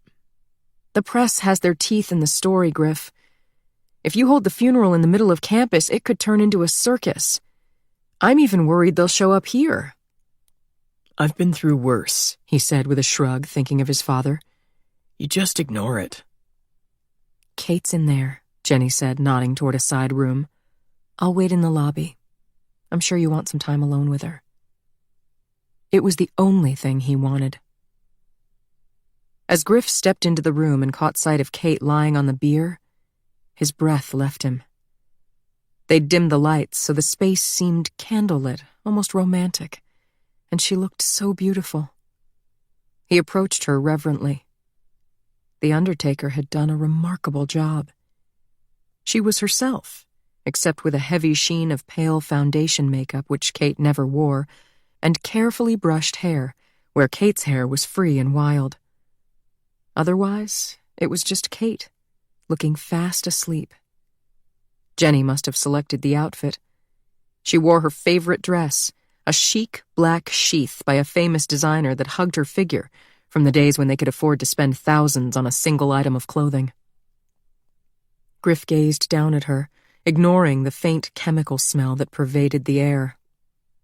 He'd expected to want to throw himself on her body, to rant and rave, but instead he felt calm and light. He felt peace and joy. Until he touched her. He drew his hand back as if he'd had an electric shock, but it was just the opposite. The life force had left her. Her flesh felt cold, plastic, inert, like a refrigerated doll, like she was dead. Only in that moment did it become real, and he sank to his knees beside her and sobbed. Why? He shouted through his tears, then remembered where he was. This place could be bugged. The cops might be listening. Who did this to you? He said aloud. Was it him? Or did you do it to yourself? He went to sit in a nearby folding chair, staring at her in the oppressive silence as an Eagles song played in his head. And the storybook comes to a close. Gone are the ribbons and bows. Their love affair had been a storybook, to Griff at least. But if he was honest, they'd only had 4 or 5 good years before things went downhill, followed by nearly a decade of a slow, agonizing unraveling. But Kate was Kate. What could you do? He never stopped loving her. Their best times were in New York those first few years. There was a moment after rehab, after they got married, when he truly believed she'd changed.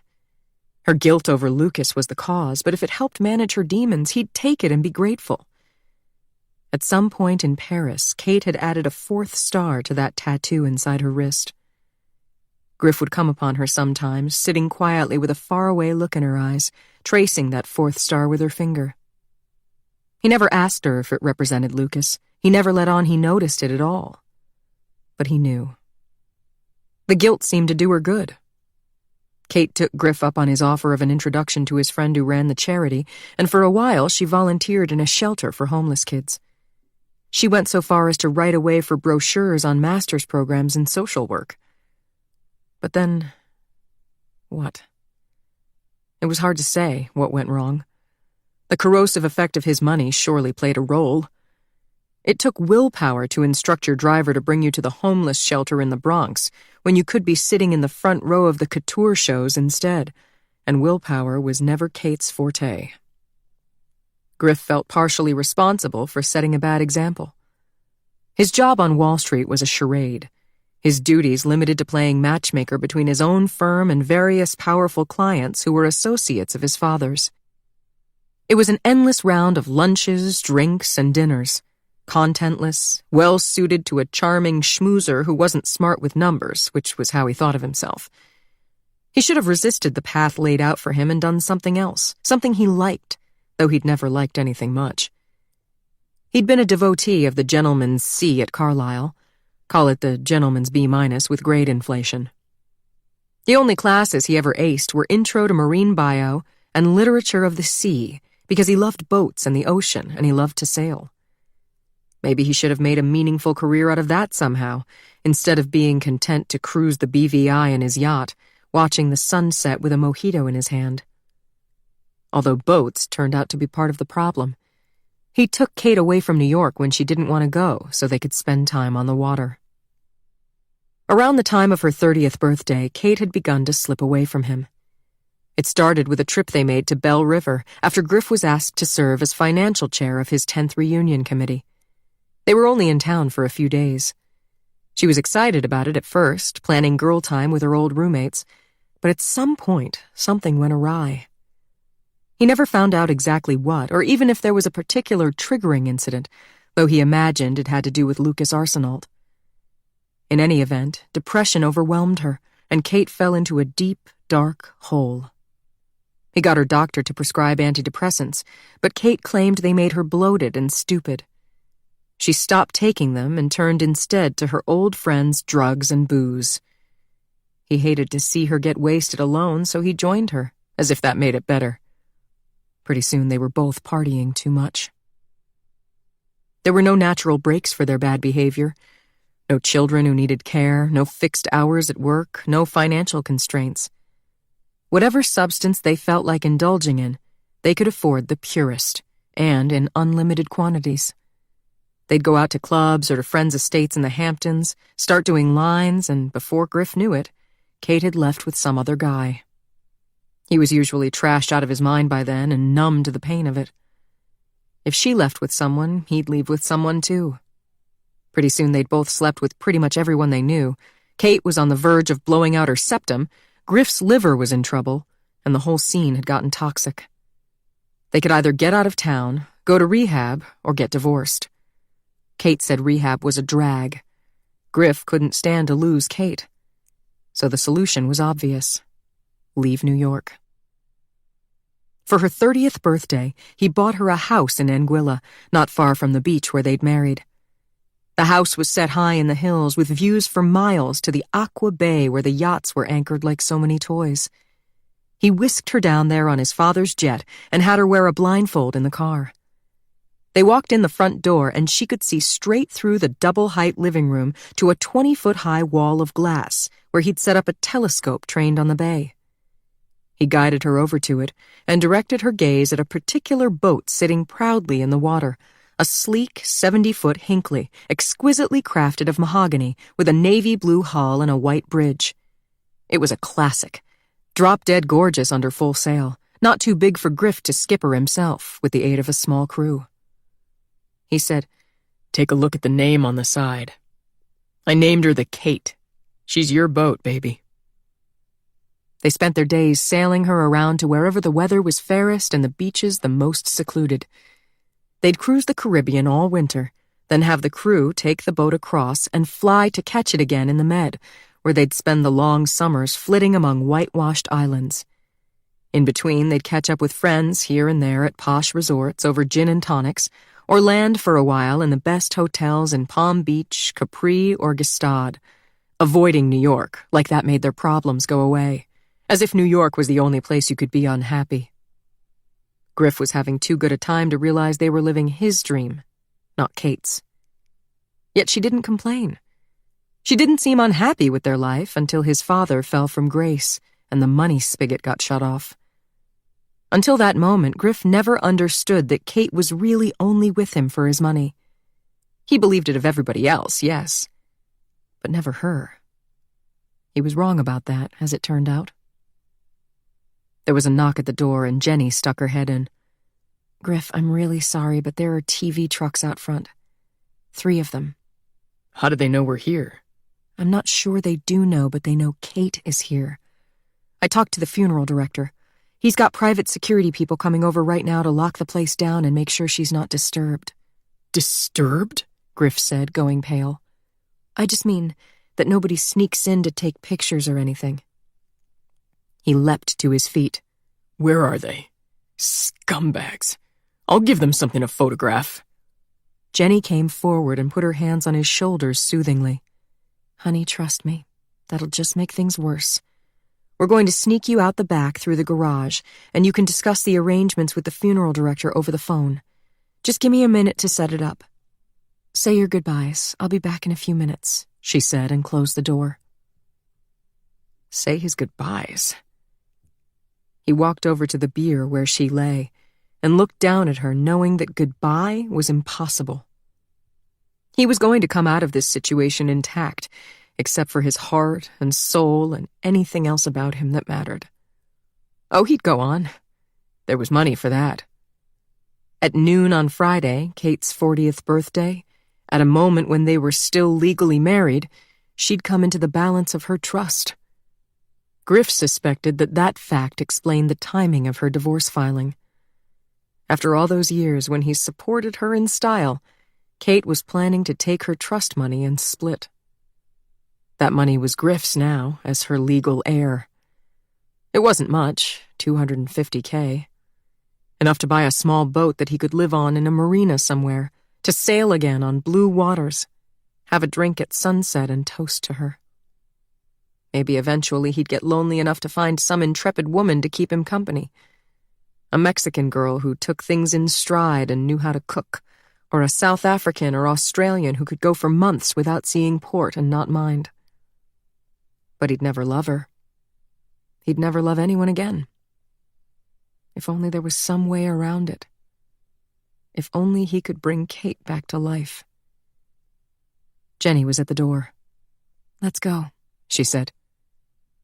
Griff leaned over and kissed Kate's cold, pale lips. But unlike Sleeping Beauty in the fairy tale, she did not wake. 29. Sleep pelted the plate glass windows of the yoga studio as Aubrey rose from her mat at the front of the class. Outside, the river ran gray and cold. She dimmed the lights and flicked on the music. The sound of wind chimes and birdsong filled the airy room, which smelled of exotic woods and incense and was heated to a tropical intensity. Aubrey passed among the closely spaced mats, passing out cool towels to be used as eye shades, gliding with such grace that she appeared to float. Women gazed at her adoringly and accepted her offering, then closed their eyes and let out a luxuriant breath. "As we relax into our shavasana," Aubrey said in her most soothing tone, "allow the warmth of the room to penetrate into your breath and through your breath. Cherish the warmth of your body. Relax your fingers and your toes. Open yourself to gratitude. Gratitude for your body. Gratitude for your decision to practice today despite inclement weather, despite other calls on your time and attention. Honor yourself. Honor the winter that cleanses and redeems. Honor this moment of peace that restores and fortifies you for the day ahead. And rest." Aubrey flowed toward the front of the room, stopping here and there to make gentle adjustments to a student's posture. A moment later, she was back on her mat, seated in a perfect lotus, her serene expression belying her anxious heartbeat. The police were in the office across the hall talking to her assistant. She could see them through the glass door. A powerful gust of wind drove sleet against the window as Aubrey looked at the clock. It was 5 minutes too early, but she decided to dismiss the class. She couldn't stand the suspense a moment longer. "Allow your eyes to come back to focus beneath your eyelids," she said, her voice less soothing, more rushed than usual. "Allow energy to flow back into your limbs. Stretch your arms, wiggle your fingers and your toes. When you're ready, open your eyes and come to a seated position." When the majority of the class was upright, Aubrey struck the small gong that she used to end each class and listened as the note flowed out, rich and sonorous. She drew her hands together at her heart and bowed her head. "Namaste." A chorus of namastes echoed back from the smiling students. Usually she lingered after class to answer questions and accept personal expressions of gratitude from her students. Not today. Not with the police waiting. Aubrey expertly rolled her mat, rose to her feet in a graceful motion, and walked from the room, leaving a few of the regulars gazing after her in puzzlement. As she entered the glass-walled office, her assistant, Michele, round and freckle-faced and normally cheerful, turned to her with alarm. A man and a woman stood in front of Aubrey's desk. Aubrey recognized the man from the TV news. He was the chief of police. "These officers are here to ask some questions about your friend who died. I explained I don't know anything," Michele said. "Thank you, Michele. I'll take care of this." Aubrey shut the door firmly behind Michele. "What can I do for you, officers?" she said. "You're Mrs. Saxman?" the man asked. "Aubrey Saxman, yes. And you are?" "Chief Owen Rizzo, Bell River PD, and my colleague, Detective Keisha Charles. We're investigating the death of Kate Eastman, and we'd like to ask you a few questions." Was she required to speak with them? Aubrey wondered. Should she refuse, or call a lawyer? Or would that look bad? If only she'd thought about this before the police showed up. She'd expected them to question her at some point, but she never thought it would be so soon. And she'd been too caught up in taking care of Griff to look out for herself. Aubrey decided the best course of action was to appear cooperative. "Certainly, have a seat. Can I offer you some tea?" "Such unpleasant weather," Aubrey said, taking a seat behind her desk. "No, thank you, that's not necessary. We were told you knew Ms. Eastman, is that correct?" Chief Rizzo asked. "Oh, yes. We were close friends for 20 years, give or take. I'm devastated at her death," Aubrey said, looking away, her face puckering. Rizzo nodded at the female detective, and Aubrey noticed that she started taking notes. That was unnerving. Why would they think anything Aubrey had to say was worth writing down? "I'm very sorry for your loss," Rizzo said. "When exactly did you last see Ms. Eastman?" Well, I'm not sure," she said. "Any guess?" Aubrey's stomach fluttered with nerves. She wondered if this was one of those situations like on TV cop shows where they already knew the answer and were trying to catch her in a lie. "I wouldn't want to say the wrong thing," she said, her eyes trailing the detective's pen as it moved across the page. "An approximate date would be fine," he said. "Let me see. I remember we had lunch a few weeks ago." "Just the two of you?" "No, Jenny was with us. Jenny Healy." "The mayor?" "Yes." "Why was she there?" the chief asked. "Because we're good friends." "You and the mayor?" "All three of us. We roomed together freshman year at Carlisle. You didn't know that?" Aubrey said, trying to gauge whether they'd done their homework. He ignored her question. "So the three of you had lunch several weeks back and you haven't seen Ms. Eastman since then?" "That's right." "What about this past Friday?" Rizzo asked, and Aubrey's heart stopped. You mean?"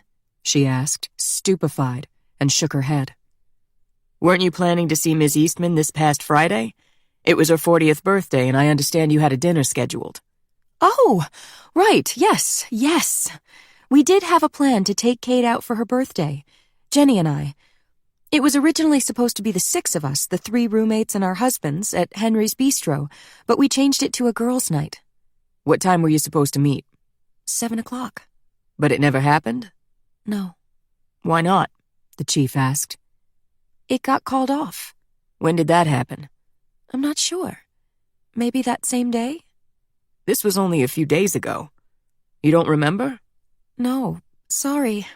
I'm not good with dates and such, Aubrey said, with an innocent flutter of her eyelashes. If she played up the airhead yoga instructor stereotype, maybe they would go away and leave her alone. Why was it canceled? I think Kate was sick. Did you hear that from Kate herself? I'm not sure. Maybe you should ask Jenny. Details aren't my strong suit. I might be remembering wrong. No worries, the chief said. We're talking to a lot of people. We're simply trying to develop a timeline of Ms. Eastman's actions on the day she disappeared, so we can answer questions like who saw her last and so forth, the chief said. But why does that matter? Wasn't Kate's death an accident? Aubrey asked. Maybe, but maybe not. That's what we're trying to figure out, the chief replied. Aubrey folded her hands, trying to appear calm. There was nothing to worry about here. It was always likely that the police would investigate and that they might question her. The chief just said they were talking to a lot of people. It was always a possibility that they might decide Kate's death was suspicious. None of that should concern Aubrey unduly, since nothing they would find could implicate her. If you don't think it was an accident, then it must have been a suicide, right? Aubrey said. Not necessarily, Chief Rizzo said. She didn't leave a note, so there's nothing definitive that suggests this was suicide, unless you know something about her state of mind, in which case please tell us. Aubrey hesitated. If they didn't think Kate's death was an accident, and they weren't considering the possibility of suicide, then that meant they were considering murder for sure. Could they be thinking that already? Did they already have a suspect? Mrs. Saxman? The chief prompted. Oh, yes. Sorry, Aubrey said. I'm just a bit hesitant to discuss Kate's private troubles. She had almost said affairs. I understand. But this is very important. We'll keep what you tell us confidential if at all possible, he said. All right, then. If you must know, Kate did have what you could call suicidal tendencies. She made a pretty serious attempt in high school and talked about killing herself a lot in college. She seemed serious about it. I wouldn't be surprised if she got upset that she might contemplate something like that to this day. It's something you should be looking into. I see. Do you have reason to believe she was particularly upset recently? I'm not sure. I've been so busy with my kids and the yoga studio lately. Of course, I regret it now, not making more time for her, Aubrey said. We have reason to believe Miss Eastman's marriage was troubled, Rizzo said. Can you tell us anything about that? Did he know something specific, or was he fishing? If the police hadn't already found out about Kate and Ethan's affair, Aubrey wasn't about to enlighten them. It would only turn the spotlight on her own life. I had no idea, Aubrey said. You weren't aware that she recently filed for divorce? Aubrey looked at him in surprise.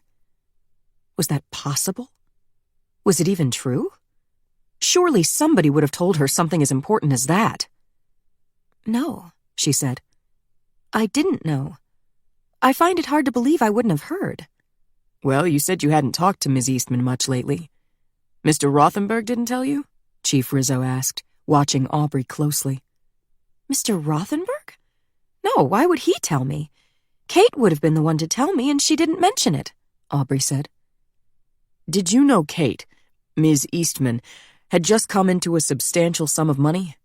$250,000 according to bank records that we've subpoenaed. I'm not sure Kate would consider that a substantial sum of money, but no, I didn't know that. It seems like a relevant fact, don't you think? That leads me to another question. You came to the station Sunday night to pick up Mr. Rothenberg. Yes. So you know Mr. Rothenberg? Sure, I've known him since college. Kate was my roommate. Since they were married, I ended up keeping in touch with Griff as well. Do you know, was Mr. Rothenberg seeing anyone? You mean was Griff involved with another woman? Yes. Aubrey laughed in shock. Griff? The devoted husband? No, absolutely not, she said. You sound very certain of that. How can you be so sure? Aubrey had no idea where the police chief was going with these questions. Was Griff having an affair and Aubrey didn't know? Impossible. She didn't believe it for a second. She spent way too much time watching Griff, thinking about him, to miss something that major. I'm sure because I know how much Griff loved his wife, she said. Chief Rizzo, I have to say, I feel like you're fishing for gossip. Is this really how the police investigate a case? Look, I'll be honest. Our dispatch secretary mentioned you and Mr. Rothenberg seemed unusually cozy when you came to pick him up from the station the other night. Please understand, I have no desire to offend you, but I'm obligated to ask. Mrs. Saxman, are you romantically involved with Mr. Rothenberg? In the mirror over the sofa, Aubrey saw her reflection, all bright eyes and sharp spots of color in pale cheeks, looking as rattled as she felt. The idea that the police might zero in on Aubrey or on Griff, not because of Ethan and Kate's affair, but because of some imagined entanglement between the two of them, that had never occurred to her in a million years. Yet if it did, it would have the same result as if they knew the truth about Kate and Ethan. They'd still be messing around in Aubrey's private business with all the risks that presented. At this point, she realized she'd said enough, and anything more would be counterproductive. She wasn't in control of this interview, and she ought to shut it down. You think Griff and I were having an affair simply because I picked him up from the police station after the man found out his wife died? Aubrey asked, allowing a note of anger to creep into her voice. I'm not saying I think that. I'm just asking, Rizzo said. Well, the answer is no. I was trying to be a good friend, that's all. All right, Rizzo said. I have to say, I'm finding your questions somewhat offensive, Chief Rizzo. I feel like you're looking for a scandal where there's only a tragedy. Kate was simply a woman with a history of depression who in all likelihood took her own life. She was a dear friend of mine, and I have to ask you not to disrespect her memory with your wild allegations. Rizzo flushed, looking stung. That's not my intention at all. I'm trying to find out the truth about how she died, he said. You won't get the truth by asking such absurd questions. They're not absurd, he said in an angry tone, then took a deep breath. Mrs. Saxman, look, we're on the same side. I'll explain my thinking if you give me your word you'll keep it in confidence. All right, fine. Go ahead, Aubrey said.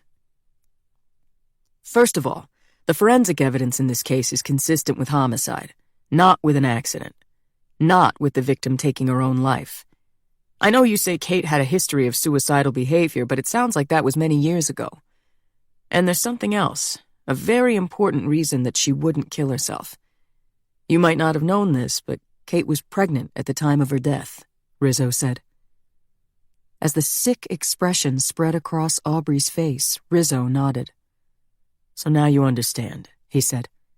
I wouldn't normally disclose such sensitive information, but given that you were close to both parties, I feel that you could shed some light and be a very useful witness, if only you'd help. I need you to see that your friend was probably murdered, possibly by her own husband. Things were very wrong between the two of them. We know that because she filed for divorce. So I have to ask you to think hard about their relationship. Was there anything you saw or heard in the weeks leading up to her death that I should be aware of, that might shed light on the situation? If so, I urge you to tell me. Don't protect him. Aubrey stared at her hands, folded in her lap, unable to give Rizzo any answer.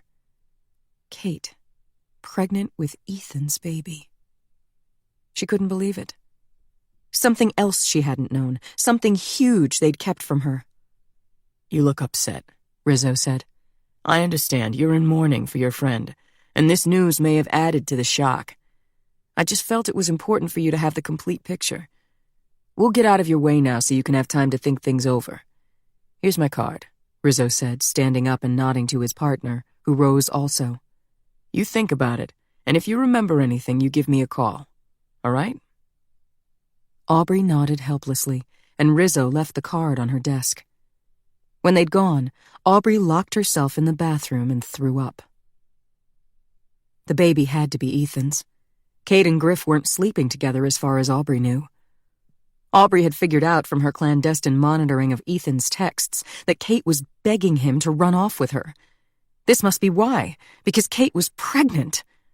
This made everything so much worse. The betrayal was greater, and yet so was the tragedy of Kate's death. Aubrey had tried to live with their affair, she really had. But the humiliation had been too great, the betrayal beyond what she could tolerate. She had to take a stand. Yet, an innocent child had died. Aubrey felt feverish, lightheaded, sick at the thought of the baby. When Aubrey emerged from the bathroom, Michaela took one look at her and decided that she was coming down with something and needed to be driven home immediately. Aubrey went to her room, got in bed, and pulled the covers over her head. The kids fended for themselves for supper. There were enough organic veggie pizzas in the freezer to keep them for a week if need be. Lily came by with a mug of tea, but Aubrey sent her away, saying she was contagious. When Ethan came home, Aubrey first pretended to be asleep, then instructed him to sleep on the couch in his study so he wouldn't catch what she had. Instead of asking after her symptoms, he jumped at the chance to be away from her and alone with his grief for his mistress. He thought she was too stupid to understand. He still thought that. But that was fine now. It was all right. Aubrey had a plan. Ethan would get what he deserved. The next day, Aubrey went through the motions of her day as her mind raced. She went to work, came home, fed the kids, helped with homework, washed the dishes. She told everyone that she'd had a bout of food poisoning, but it was over now. She told Ethan he could come back to their bedroom. When he resisted, she bullied him into it and forced herself to lie beside him no matter how much she despised him, so she could know for sure when he fell asleep. Ethan wasn't sleeping well. Imagine that. Poor thing tossed and turned and got up more than once to go to the bathroom. Around 1:30, when his breathing finally quieted, Aubrey swung her legs over the side of the bed and got to her feet gingerly. She tiptoed to the door, closing it softly behind her, and made her way down the stairs in the dark. By the glow of the appliances, she hurried through the kitchen to the laundry room. The laundry room was Aubrey's turf, even more so than the yoga studio. Nobody came in here but her, and if she wanted to hide something, this was the place. There was a tall cabinet with louvered doors to the right of the washer-dryer.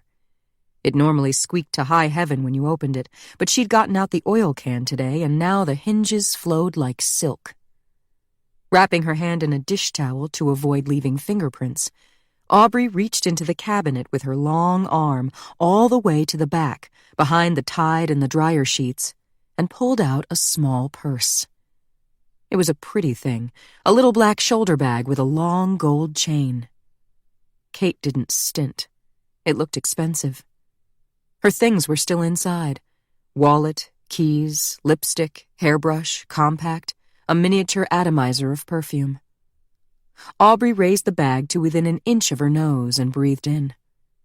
It smelled like Kate, which made her feel a rush of love, and of hatred, and grief, and victory. Every emotion at once. From the laundry room, Aubrey had to pass through the kitchen to get to the garage. On the way, she stopped at the basket to retrieve Ethan's car keys. A noise made her jump, but it was just the cat. He meowed. She ignored him. Aubrey stepped into the garage where the comforting smells of rubber and gasoline soothed her fraying nerves. Aubrey opened the passenger door of Ethan's Audi and shoved the handbag as far under the seat as it would go, then stepped back to check. Good. The handbag was invisible, but not if you knew where to look for it. She'd kept the police chief's card. She would make the call anonymously, and Ethan would finally learn that actions had consequences. 30. Jenny woke up a minute before the alarm was set to go off, her chest tight with anxiety. She was scheduled to deliver Kate's eulogy from the well of Mem Church in a matter of hours. Lines from her speech rattled around her brain all night and kept her awake, but delivering the eulogy was not her biggest worry this morning. Just as Jenny had feared, somebody leaked the search warrant to the press, and she was expecting an onslaught of cameras and TV trucks at the funeral. The warrant named Griff as the prime suspect in Kate's murder and gave salacious details about the crime.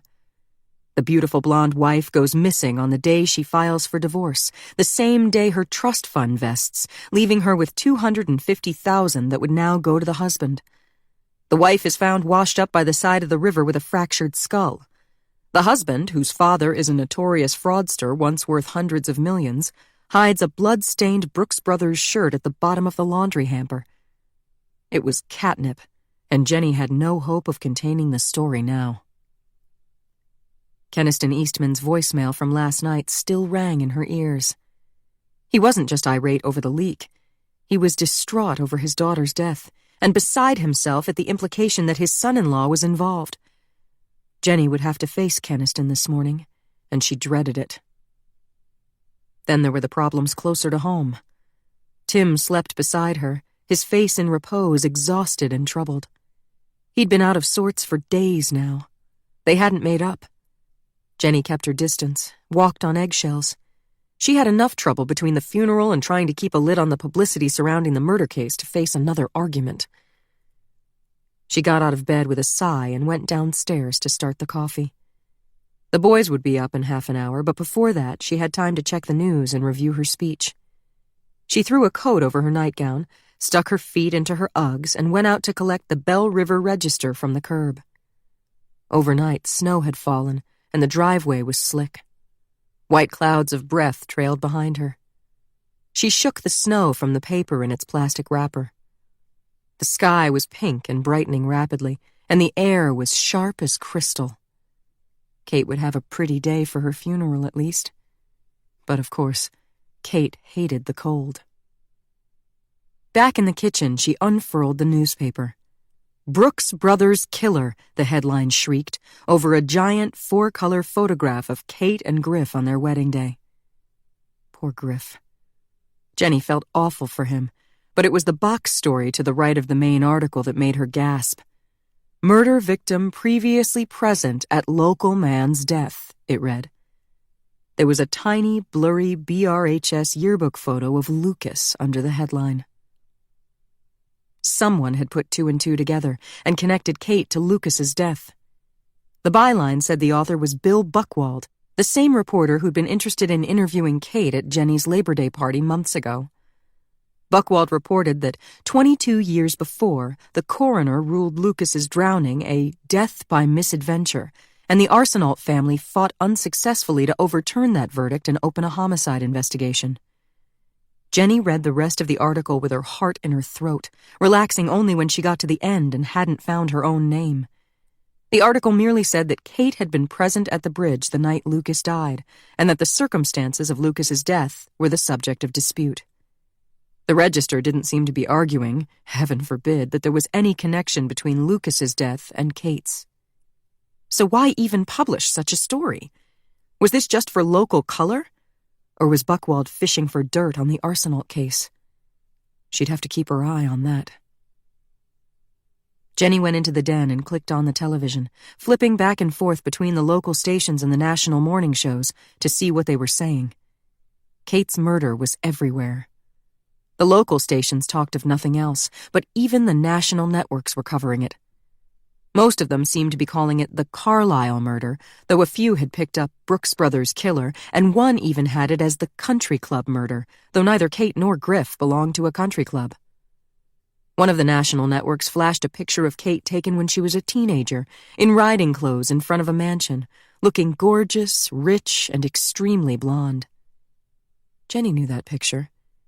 It had been in the house on Faculty Row, the house Rizzo had just searched, Keniston's house.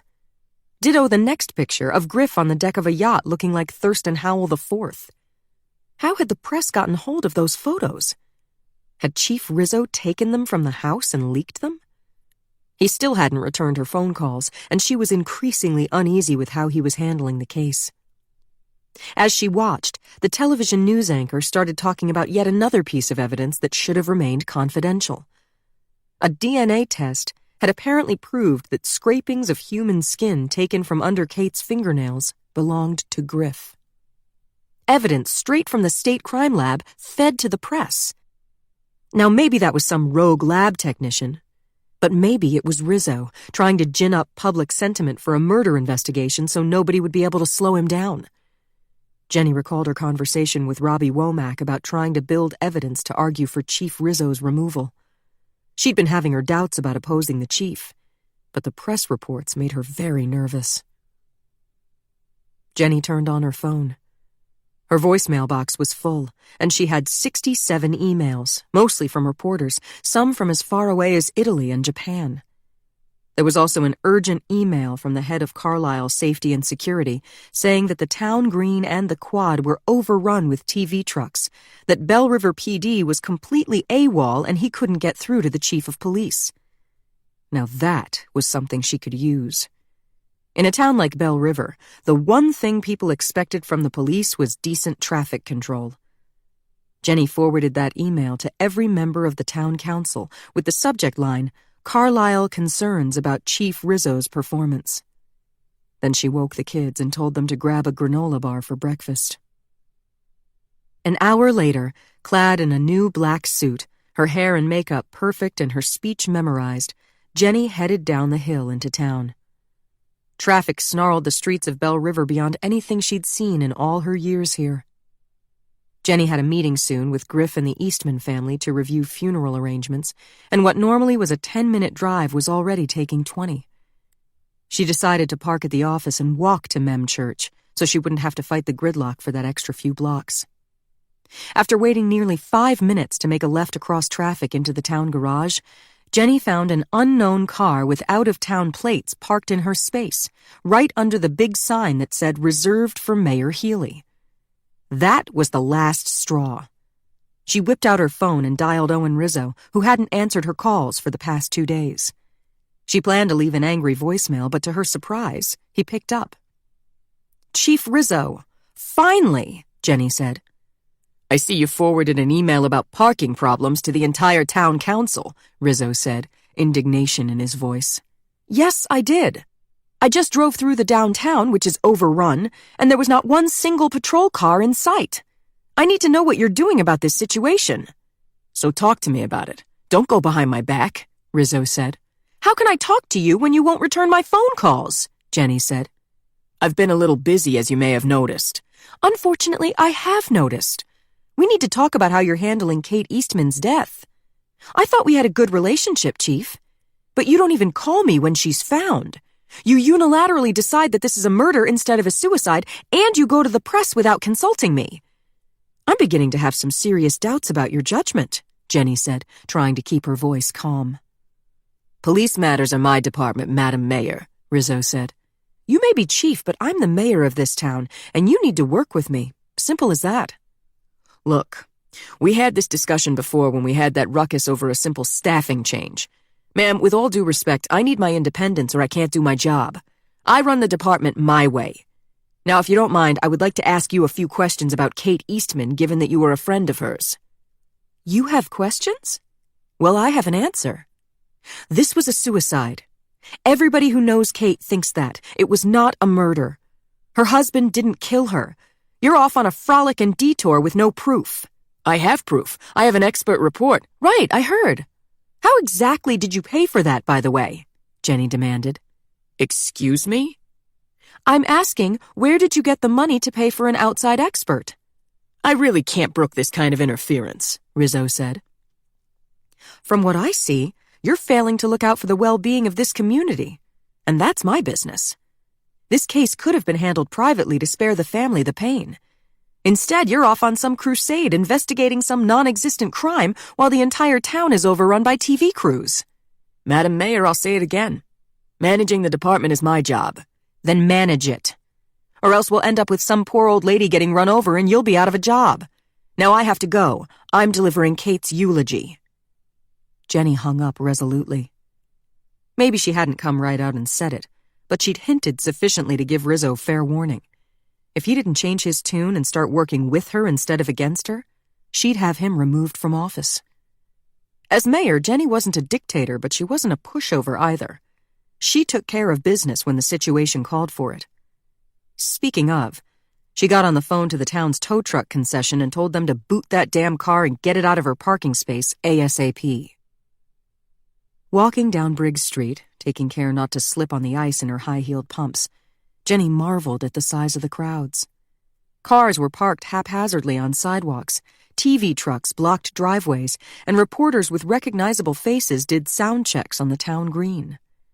Briggs Gate had been closed off by 2 Carlisle safety and security vans parked lengthwise across its expanse. One of the officers recognized Jenny and waved her through. The massive Gothic bulk of Mem Church sat just inside the gate, anchoring the west end of the quad. Its grayish limestone facade was a drab contrast to the mellow brick buildings around it, and looked sober and gloomy against the fresh white snow. But you couldn't deny its majesty. From the tall stained glass windows to the soaring steeple to the sweeping stone steps that fronted it, the church impressed. This was the place Carlisle reserved for its greatest dignitaries: Nobel laureates, presidents, literary lions, Eastmans. Jenny had to wonder if Keniston regretted the decision to hold Kate's funeral here. It was looking more like an ambush than an honor. Keniston must be wishing he'd chosen some obscure country graveyard for his daughter's funeral, so he could mourn her in peace. The massive wooden front doors were locked, so she went around to the side entrance, where another Carlisle safety officer stood guard.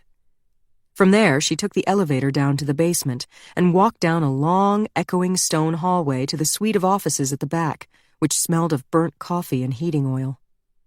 When she walked into the conference room and caught sight of Keniston, Jenny struggled to keep the dismay from showing in her face. He sat hunched in a wheelchair, frail and shrunken, a yellow cast to his skin, his son Benji on one side of him and Griff on the other. Keniston had aged almost beyond recognition in the 1.5 years since she'd seen him at Victoria's funeral. Griff looked awful too, pale as death, with a day's growth of beard and dark circles under his eyes. Jenny knew Griff intended to be at the funeral, but with the press accusing him of murdering his wife, she'd wondered if he would change his mind. It took guts to show his face under the circumstances, and show it not only to the public but to his wife's family. Keniston seemed to be treating Griff with grave civility. Maybe he'd decided that the best way to handle the negative press attention was to present a united front? Jenny went to Keniston and leaned down for an awkward half hug. "I'm so sorry for your loss," she whispered. Then she made her way around the table, hugging Griff and Benji, and shaking hands with the Right Reverend Maurice Jeffries, Carlisle's chaplain, who would be conducting the service. They spent a somber 15 minutes reviewing the order of the proceedings. When that business was concluded, Keniston asked for a moment alone with Jenny. The others left the room, though Jenny wished she could beg them to stay. She'd been dreading this conversation for days. "I know what you're going to say," Jenny said before Keniston could speak. "Let me say it for you. I'm beside myself at the press coverage, Keniston. I've tried to control it, but the chief of police is new and he's an outsider. He doesn't understand the town or the college. I believe he's responsible for the leaks to the media, and I swear to you I'm trying to rein him in." "You think I'm upset about the press coverage?" Keniston said, his craggy eyebrows drawing together. His voice might be weak with age and illness, but to Jenny he was as intimidating as ever. "I thought so. I am," she said. "At my age, you stop worrying about how things look," Keniston said, "and focus on what really matters. I'm upset that my daughter is dead and my son-in-law is accused of murdering her. That's what I care about." "Of course," Jenny said. "I never meant to suggest otherwise. I just thought since you wanted to speak to me alone—" "That I planned to scold you." "Yes, and I do. But not about the press coverage. What kind of police department are you running here, that they go after an innocent man who's grieving the loss of his wife?" "I'm not running it. I told you, it's this police chief." She paused, letting his words sink in. "Are you saying you don't believe Griff killed Kate?" "Never. Griffin Rothenberg would not harm a hair on Kate's head. That boy saved her life 1,000,000 times over. He's a saint. I was angry with Griff's father, and I let that come between us for a while, but no longer. I have complete faith in him, and I plan to stand by him through this mess." "Oh, I agree with you," Jenny said. "And yet—" Jenny paused, not sure she liked the repercussions for her if Griff was innocent, if the focus of the press and the police shifted away from him. "Speak up," Keniston said. "I'm not saying Griff is guilty, but there is evidence. Kate filed for divorce and disappeared. There's blood all over Griff's shirt, and Griff's skin is under Kate's fingernails. She just came into some money. Well, you know about that." "Griff has perfectly good explanations for all of these things. I'm hiring a private detective to work on backing up Griff's side of the story. What I care about is having my son-in-law left alone and my daughter buried in peace. That's where you could do a better job, Jenny. Control the press. Call off the police. Put this nightmare to bed." "I'll try my best, I promise," she said, nodding. Keniston looked at his watch. It was nearly time for the funeral to begin. "Let's get on with it, shall we?" he said, as if he was gaveling a business meeting to order rather than going to his daughter's funeral. By the time they were seated on the dais, the church was full, and a frenzied buzz of conversation echoed back from the vaulted ceiling. There must be over 1,000 people here. Who were they? Strangers and pretenders, mostly, along with Eastman friends and relatives, rubberneckers from the town who'd never met Kate, and a load of Carlisle faculty. The press was cordoned off in the north transept, away from the main action, but constantly threatening to swamp the velvet ropes. As the organist began to play the Chopin funeral march, and the sonorous notes rose high into the air, the congregation turned as one toward the door. Kate's coffin was rich mahogany with polished brass fittings, piled high with white lilies, and borne by 8 somber, dark-suited pallbearers. The 3 Eastman boys, 4 men whom Jenny didn't recognize, and at the front right, Griff, with tears shining in his eyes. The flashbulbs sputtered like mad as the photographers went wild trying to get his picture. She could imagine the headlines. "Killer husband fakes tears." Once the coffin had been placed before the dais, Griff took his seat beside Keniston as the chief mourner, and the chaplain rose to begin the service. The service lasted a very long time, and when finally it was Jenny's turn, she walked to the podium feeling drained and emotionally depleted. She clutched her notes, but she couldn't remember a word of her prepared speech, and the print on the page swam before her eyes. After a long, terrible pause, Jenny cast the notes aside and spoke from her heart. Her love for her friend came pouring out of her. Open on Kate, holding her father's hand at her dying mother's bedside. Then Kate with her bright hair on the wide green lawn of the quad on their first day at Carlisle. Kate, always the belle, whether in jeans and sneakers or a miniskirt and stilettos. Kate studying but not studying, goofing off, partying yet still getting A's because she was so damn smart. She'd wasted her talents, but Jenny never said that. Kate holding court at a long table in the Commons, eating that nasty pink yogurt she loved that wasn't even a real flavor, and talking about Freud so that even the dullest among them finally got it. Kate on her wedding day to Griff, full of hope. Kate leading a life of glamour and luxury. Kate this past summer, returning to Belle River to start over after misfortune struck, in the bosom of old friends, holding her head up. Kate, taken from her loved ones much too soon. But take comfort, for she was at peace now, resting in the arms of God. Tears rolled down Jenny's cheeks, and there wasn't a dry eye in the house. Jenny believed every word as she said it, even though she was simultaneously conscious of the flip side, the negative, the tragic, the ugly.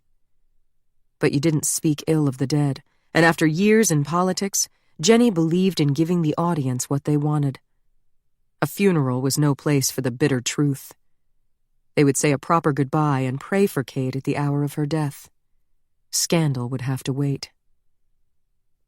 But it didn't wait long.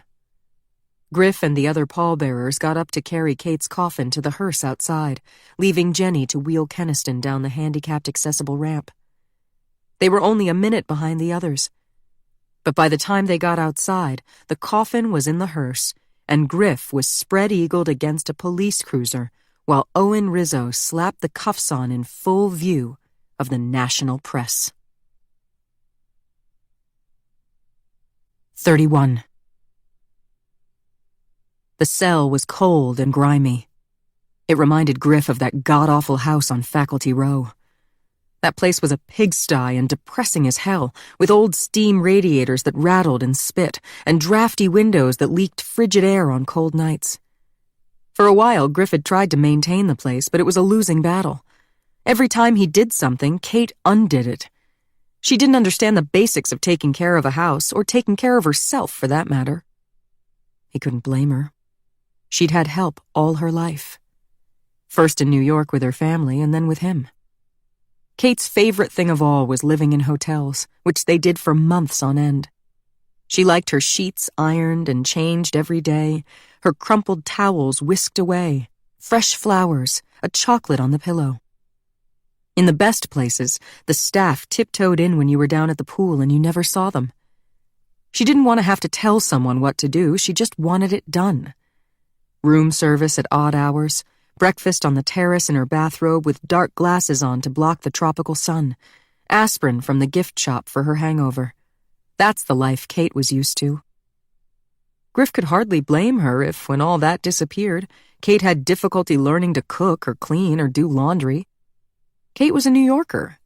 She didn't like to drive, so if there was no deli on the corner, if nobody delivered, how could she be expected to buy groceries?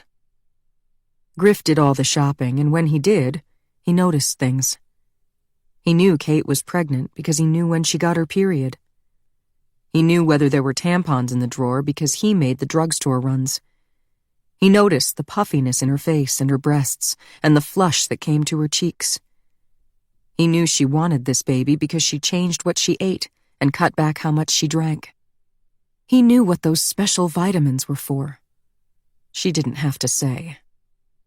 He also knew that the child wasn't his, because she'd never agreed to get pregnant even though he'd begged her, and because they hadn't had sex in a year. He knew that Kate didn't want his baby, but that she wanted this one. And Griff knew whose it was, because he'd been watching that little romance from the beginning. Ethan Saxman was Aubrey's husband, so Griff and Kate had met him on several occasions before moving back to town. But mostly they'd kept their distance from the Bell River crowd. Kate hated the place. It reminded her too much of that unfortunate business at the bridge, and as much as Bell River itself reminded her, her freshman year roommates reminded her even more. Kate had only seen her ex-roommates for the occasional weekend or birthday or holiday here and there over the years, and even that was at their instigation. If Aubrey and Jenny hadn't pursued Kate, the connection would have been lost. Griff himself was in close communication with old chums from his frat, as well as a number of other Carlisle men from his graduating class. He liked having a history with people. Kate didn't. It made her feel too exposed. He understood that. He accepted her idiosyncrasies. When they moved back to Bell River, under a cloud of suspicion, in dire straits financially, in need of friends, Ethan Saxman was the shiny new toy that distracted Kate from her troubles. They saw him again for the first time in several years in some mediocre restaurant when the three couples met for dinner early in the summer. The tables were too close together. It was hot and noisy and unpleasant. Ethan stood up and moved his chair to make room for Kate at the table. Griff watched the whole thing happen. She looked at him. He smiled at her. Done. The look in Kate's eyes, the timbre of her voice as they talked to each other. Ethan was tall and dark, with those thick, girlish lips, like Lucas Arsenault had. Kate went for that sort of thing, tall, dark, and obvious, with an ostentatious sex appeal. Griff was not as tall. He was blonde. His looks were more refined. Women still followed him with their eyes when he walked into a room. Women did. Not Kate. You'd think physical appearance wouldn't matter after a lifetime of devotion, but people were shallow. Kate was the shallowest of all. Griff followed the details of the affair like he was hate-watching some awful, addictive TV show. Kate refused to learn about technology or be bothered paying bills, so their various accounts were set up and handled by Griff. They shared an Apple account, which meant that he could set her texts to show up on his iPhone and she didn't even realize it. They shared an Uber account so he could see where the cars took her. And they shared their one remaining credit card so he saw every charge she made. No need to pay for a private detective when he could follow her with a swipe of a finger. He knew which hotel Kate frequented with her lover. A motel, really. A seedy place called the Pine Tree Inn out on Route 17 in Mill Junction, where they hoped to escape prying eyes from Bell River. Kate was kind enough to leave Griff the car on these occasions. This was because the first time she stayed out all night with her new beau, Griff had been hesitant to confront her directly, so he threw a fit about being stranded with no ride. Kate took that to heart and never made that mistake again, which meant Griff had the BMW to drive out to Mill Junction and spy on them. Half the time, they didn't bother closing the blinds. Griff saw them together. He saw what they did. Griff recently realized from reading Kate's texts that she was pressuring Ethan to leave his wife. He couldn't tell if she'd told Ethan yet that she was pregnant. Indeed, Griff had no official confirmation that Kate actually was pregnant beyond his own observations. She certainly hadn't talked to him about it. The fact that Ethan had 3 children with another woman meant nothing to Kate, for whom other people's needs didn't register. The interesting thing was that Ethan was not on board with Kate's plan.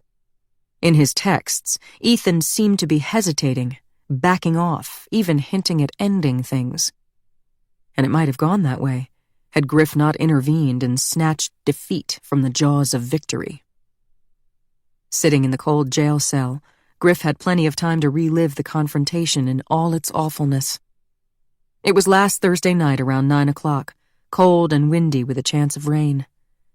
Griff sat drinking in the gloomy kitchen, wondering if Kate was coming home. The clock on the wall ticked loudly, and the bottle of vodka was almost empty. Griff was just about to get up and raid the pantry for another bottle when his phone buzzed with the duplicate of Kate's text to Ethan Saxman. "I decided to file," Kate wrote. "I know you said not to, but I have to. I want to explain, so meet me at Pine Tree ASAP." Then nothing. 5 minutes later, Kate texted her lover again. "Babe, are you coming? Please answer. So important." Poor Kate was feeling insecure. Had Saxman ditched her already? Aw, how sad. Griff took a swig straight from the bottle and waited, but his stomach felt funny. One word in her text had leaped out and it troubled him. File. What did she mean, file? "Can't get away tonight. Don't do anything until we talk," Ethan replied several minutes later. "No, too important," Kate texted back almost instantly. "Have to tell you something big. You'll understand once you know." "I can meet tomorrow, but don't do anything yet," Saxman texted back. Don't do what? What the hell were they talking about? "Lawyer says I need to file in the morning because money. At Pine Tree now, please come," Kate wrote. Understanding broke over Griff like a tidal wave. File meant file for divorce. Kate was about to reveal to her lover that she was pregnant with his child and planned to file for divorce from Griff the next morning. Kate wasn't simply having another in a long string of affairs. She was leaving Griff, divorcing him, on a timeline designed to deprive him of his fair share of her trust fund money. Griff and Kate had been talking for months about what to do with that money when it came in, which would be on the day of her 40th birthday. He had a plan for a fresh start for them, both of them together, far away from the pernicious influence of Ethan Saxman. In the Keys, or maybe the Virgin Islands, captaining a little boat, booking fishing charters. He could earn their keep, he was confident of that. Griff was excited about the plan, but Kate refused to commit to it. "Maybe, let's wait and see," she'd say. That had obviously been a lie, a stall, a scam. She never had any intention of going away with him. She was stringing him along while she made other plans. Griff lavished years of his life and millions of his father's fortune on Kate, and this was how she repaid him. Griff hoisted the vodka bottle and discovered that it was empty. The car keys sat in the middle of the table where Kate had left them. His next step unfolded with perfect logic. There was no thought process involved. He simply picked up the keys and walked out the front door. He didn't even stop to get his wallet. He didn't remember driving to the motel, but sometime later, Griff was there, parked in his usual spot. He liked to hide at the far side of the lot next to the dumpster, beyond where the streetlights reached, and watch without being seen. The Pine Tree Inn was the sort of single-story, low-rise dump where the rooms opened directly onto the parking lot. Each room had a different colored door. About half of the spaces were taken tonight, but nobody had gone in or out recently. Saxman's car was parked in front of the cheerful yellow door to room 21. The blinds were closed, so Griff used his imagination to visualize what they were doing in there. Time moved very slowly, as drunk as he was. Half an hour passed as Griff pondered whether to get out of the car. Why was he here if not to barge in and win his wife back? He ought to stop stalling. But if Griff went over there, would Kate agree to come home with him? Or would she hold to Saxman tighter out of some rebellious sense of pride? He might be sending her further into Saxman's arms. Eventually, nature called. The cold air woke Griff up as soon as he opened the car door. He stepped behind the dumpster to take a piss, and while he was back there, he made a decision. He zipped up and hurried back around the dumpster, then marched across the blacktop, heading for room 21, to take his wife back from that asshole Saxman. At the yellow door, Griff paused. Ethan was speaking, rapidly, urgently, roughly. Griff couldn't make out the words, but the tone alone was enough to piss him off. How dare that creep Saxman speak to Kate that way? Griff raised his fist and pounded on the door. Who is it? Ethan said in an annoyed tone. Manager, Griff said, putting on some vague foreign accent. We had noise complaint. Open door or I call the police. Saxman opened the door. As he caught sight of Griff, his expression morphed from irritation to shock. He moved to slam the door a second too late. Griff threw his weight against it and they went tumbling into the room in a tangle of limbs. Kate screamed. Griff leapt to his feet, kicking away Saxman's grasping hands, and started toward her. Did he hurt you? Griff cried. Did you follow me, Griff? Kate demanded. She sat on the bed, fully clothed, her face red from crying, which only incensed Griff further. Did I hurt her? You're the lunatic causing a scene, Ethan said as he got to his feet, his face flushed with anger. Stay out of this. Kate is my wife and she's coming home with me right now, Griff said. No, I'm not, Kate said. Yes, you are. Griff grabbed Kate's arms and yanked her to her feet, dragging her toward the door. She dug her heels into the ugly carpet. Let go, you crazy stalker! She cried, twisting from his grasp, flailing at him. Griff felt the sting as Kate's fingernails gouged his arms and his hands. Saxman grabbed Griff by the back of the shirt and pulled him off Kate, shoving him across the room. Griff's head cracked against the wall. He fell sideways and crashed into a lamp, which toppled over beside him, its light bulb exploding in a blue flash. Griff staggered to his feet, breathing heavily, just in time to see Saxman rushing him. They grappled in a clinch, neither of them able to land a punch. Saxman was taller and had a longer reach, but Griff was heavier and stronger. Griff mustered the strength to push the guy off him. Ethan staggered backward, recovered instantly, and came back at Griff. Griff threw a poorly aimed punch that glanced off the side of Saxman's face. Saxman swung at Griff hard and connected with his jaw. Momentarily stunned, Griff took a step back and put a hand to his lip. It came away bright red. Get out now, Kate said, her voice thick with rage. If you don't leave right this minute, I swear to God I'll get a restraining order. She looked at him with such disgust that it took his breath away. The manager stood in the open doorway. He was a Sikh man in a turban, tall and dignified, and informed them gravely that the police were on the way. Griff stared at the blood on his fingers. He knew he was blind drunk and reeked of alcohol. He was the one who forced his way into the room. With Griff's luck, when the cops showed up, he'd probably be the one they arrested, no matter how unfair that was. "You'll regret this," he said bitterly, though he didn't know if he was speaking to Kate or her lover. All he knew was he'd made it more likely Kate would leave him for Saxman, not less. Griff forgot that he had the car. Next thing he remembered, he was running down the road, blind with rage and pain. He wound up in a bar where they refused to serve him and called a taxi for him instead. He went home and stripped, stuffing his shirt into the laundry hamper. He noticed the blood on it, but he didn't think twice about it. Ethan was the one who slugged him, so why would he worry? Griff fell into bed and passed out. He never imagined that the shirt would be seized by the police and become the centerpiece of a murder case against him. But then he never thought any of this would come to pass. Kate dead, him sitting in a jail cell charged with her murder. Griff heard the clanging of metal doors. "Rothenberg," the guard said, unlocking Griff's cell. "Lawyer here to see you. Let's go."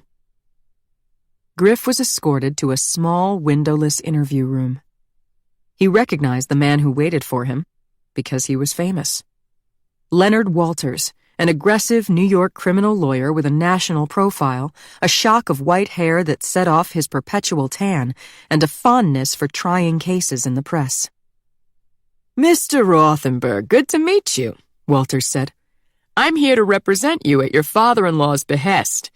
No need to go through the formalities about retainer and such. He took care of all that." "I'm very grateful," Griff said.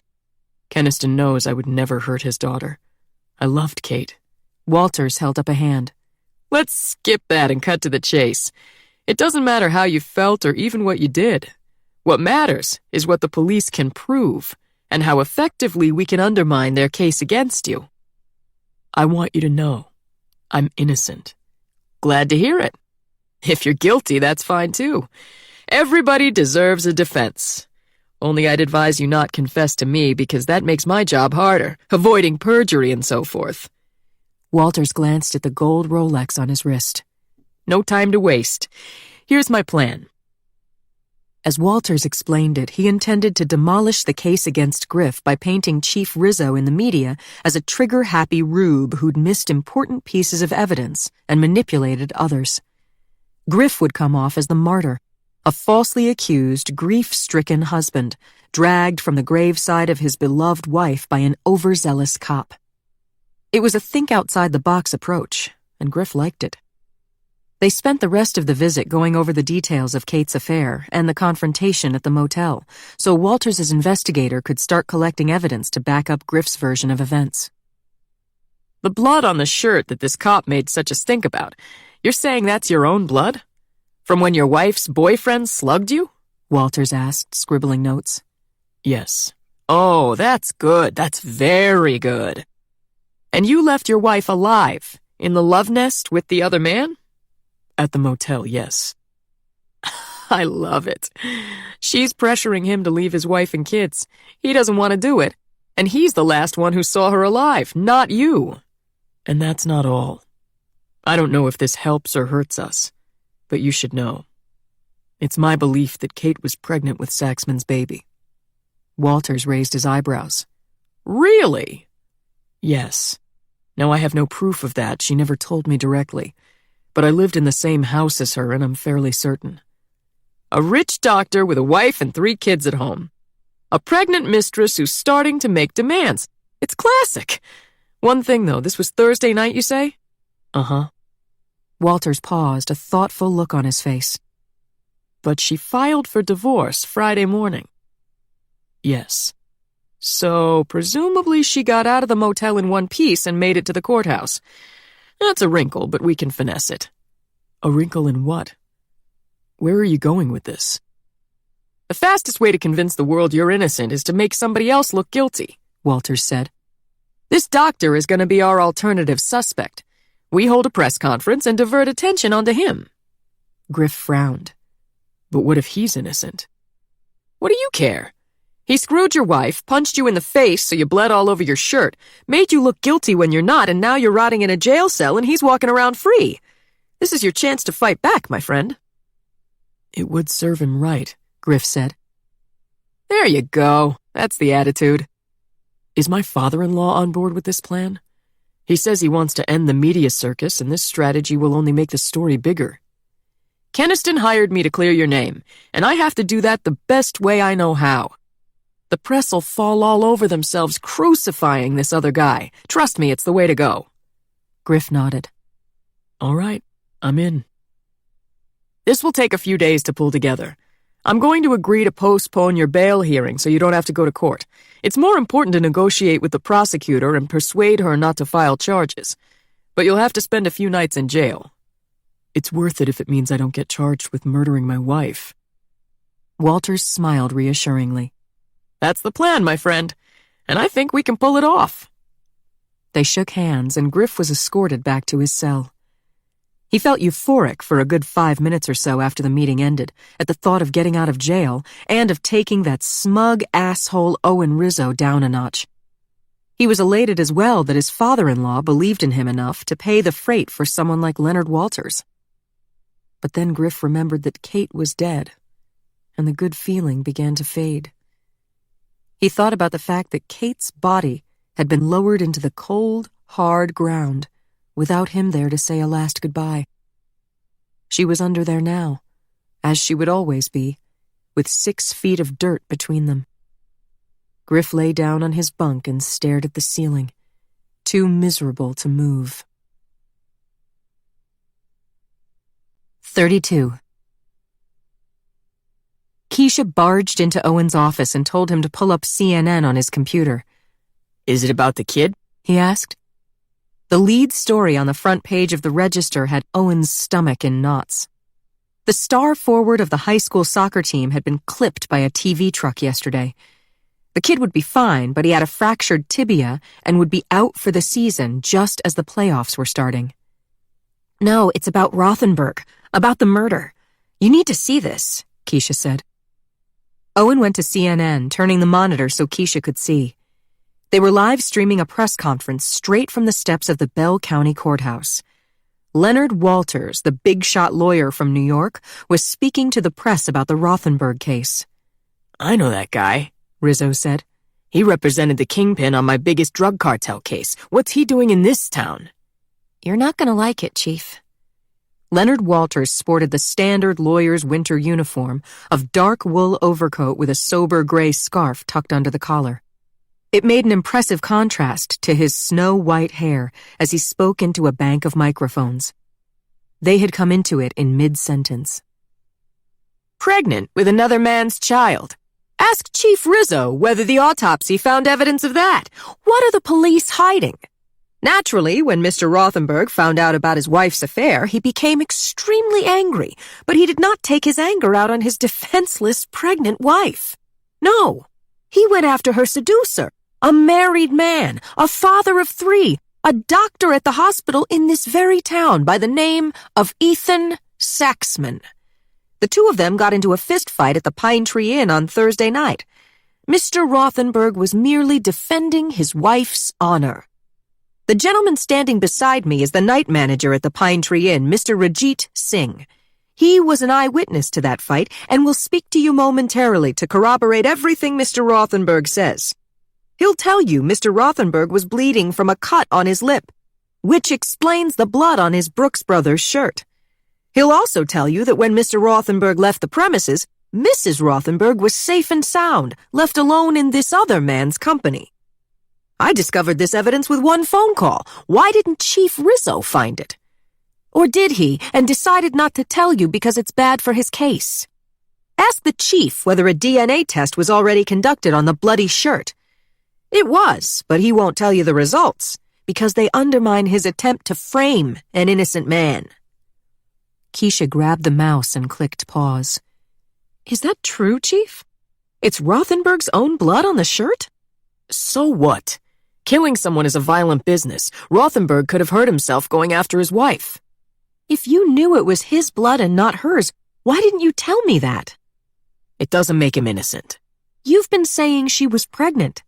But did you know it was this other guy's baby? We don't know that yet. The ME sent samples to the FBI lab for fetal DNA testing, but it takes weeks to get the results. What if it is, though? Why is that a problem for the case? If Rothenberg's wife was pregnant by another man, his motive to kill her was even stronger. But you knew Dr. Saxman was in the picture, and you didn't say anything to anybody? He shows up in her phone records, that's all I know, Rizzo said with a defensive shrug. How much were they calling each other? Enough to know he wasn't treating her bunions? Look, I haven't even gotten all the phone records I subpoenaed yet, all right? I didn't know anything specific. And what's your point anyway? Owen asked. My point is, there's another viable suspect here, one we should have been investigating all along. Keisha, do you know what the leading cause of death for pregnant women is in the United States?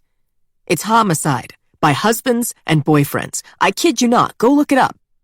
Yeah, but Saxman was her boyfriend. So why are you fixated on the husband? Hold on a second. Saxman? That name's ringing a bell.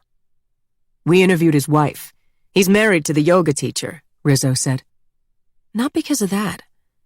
Wait here. Keisha got up and ran out of the room. Shit, Owen muttered and kicked his desk. If he lost Keisha, if she went over to the other side and started working against him, that would make his life harder. But it wouldn't change Owen's mind. He was sorry to learn that Kate had become involved with this other man, but he wasn't surprised. Her marriage had been miserable. Owen remembered the rage in Rothenberg's face as he pounded on the plate glass window the night of the storm. Rothenberg was the classic jealous husband, willing to murder his wife rather than let her go. He killed her. Owen knew it in his gut. If Keisha couldn't see it, he'd work the case on his own. Keisha was back with a pink message slip in her hand. Chief, we had a call to the tip line yesterday on this Dr. Saxman. This is no coincidence. What does it say? The caller was a female, chose to remain anonymous, and was using caller ID block, Keisha said, reading from the slip of paper. She advised us to search a vehicle belonging to a Dr. Ethan Saxman, and we'd find evidence of the murder. She gave the make and plate number of the car. We've had hundreds of calls to the tip line and haven't had time to follow this one up yet. Do you want me to get started working on a warrant? You're accusing me of jumping to conclusions, yet you're ready to go after the doctor just because Rothenberg's lawyer says so. That tip could have been called in by Leonard Walter's secretary for all we know. I'm simply suggesting that it's our job to investigate all leads, Keisha said, drawing herself up huffily.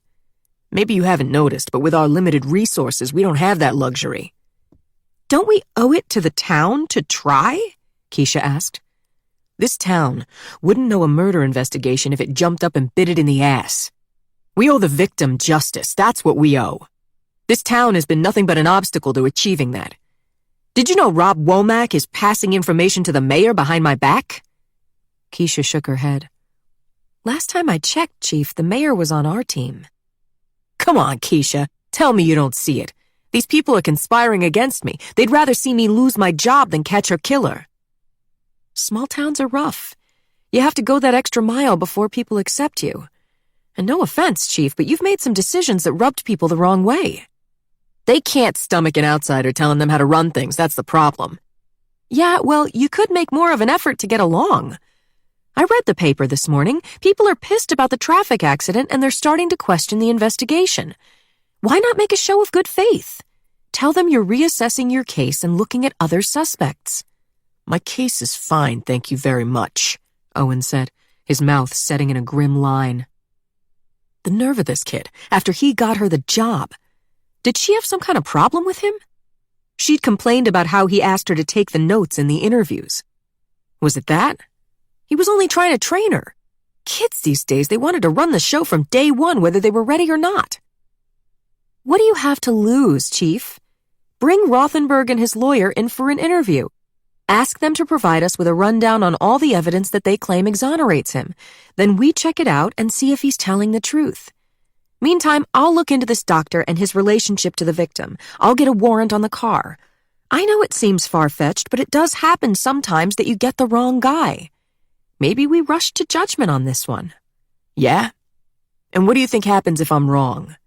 If we're wrong, we need to say so, she said. And then the mob screams for my head. Owen tossed the newspaper across the desk at her. You saw this crap. I'm trying to run a murder investigation, and I'm getting second-guessed because of some goddamn soccer championship. That's what I'm dealing with here. I have to stand up to it. The second I show weakness, I'm done. And if I'm done, you better watch your back, because without me here to protect you, you're next. Keisha shrugged, and it could have meant one of two things. A, justice must be served no matter the negative repercussions for our own careers. Or B, you're the one with the problem, not me, so why should I give a shit? Owen tended to think it was the latter. So much for loyalty and this frickin' job. All he wanted was to do right by Kate Eastman. If he cut a corner here or there, he did it in the interests of justice. But nobody seemed to appreciate that. If they didn't value his efforts, then maybe they didn't deserve his service. He wished he could go back to his old job with real cases and real cops to work them, but it had been filled. And besides, he had to think of the kids. He had another option if things here became untenable. His cousin in Wisconsin was CFO of a big company that made the fluorescent lights that were used in department stores. They were looking for a new chief of security. It paid significantly more than Owen was making as chief of police, and his cousin had kids his own kid's age. Wisconsin was cold in the winter, but no colder than this hellhole. The only thing holding him back from quitting was the desire to solve Kate's murder and put her smug psychopath of a husband in jail for good. Unfortunately, that was proving to be a harder task than he'd anticipated, and he was starting to think it might not happen. He was confident he could make the case against Rothenberg eventually, if given sufficient time and resources. But that was the problem. The resources were sadly lacking. And now, with the kid getting hit by the van, Owen felt the town turning against him, and his time running out. Maybe this case was destined to be his white whale. All the best cops had them if they'd been on the job long enough. Those cases where you knew in your heart who did it, but for whatever reason you couldn't prove it. The ones that got away. They haunted you forever. Would Kate turn out to be that for him? 33. The front doorbell rang around 5 o'clock as Aubrey was putting away the groceries from Whole Foods. She had a load of laundry in the dryer.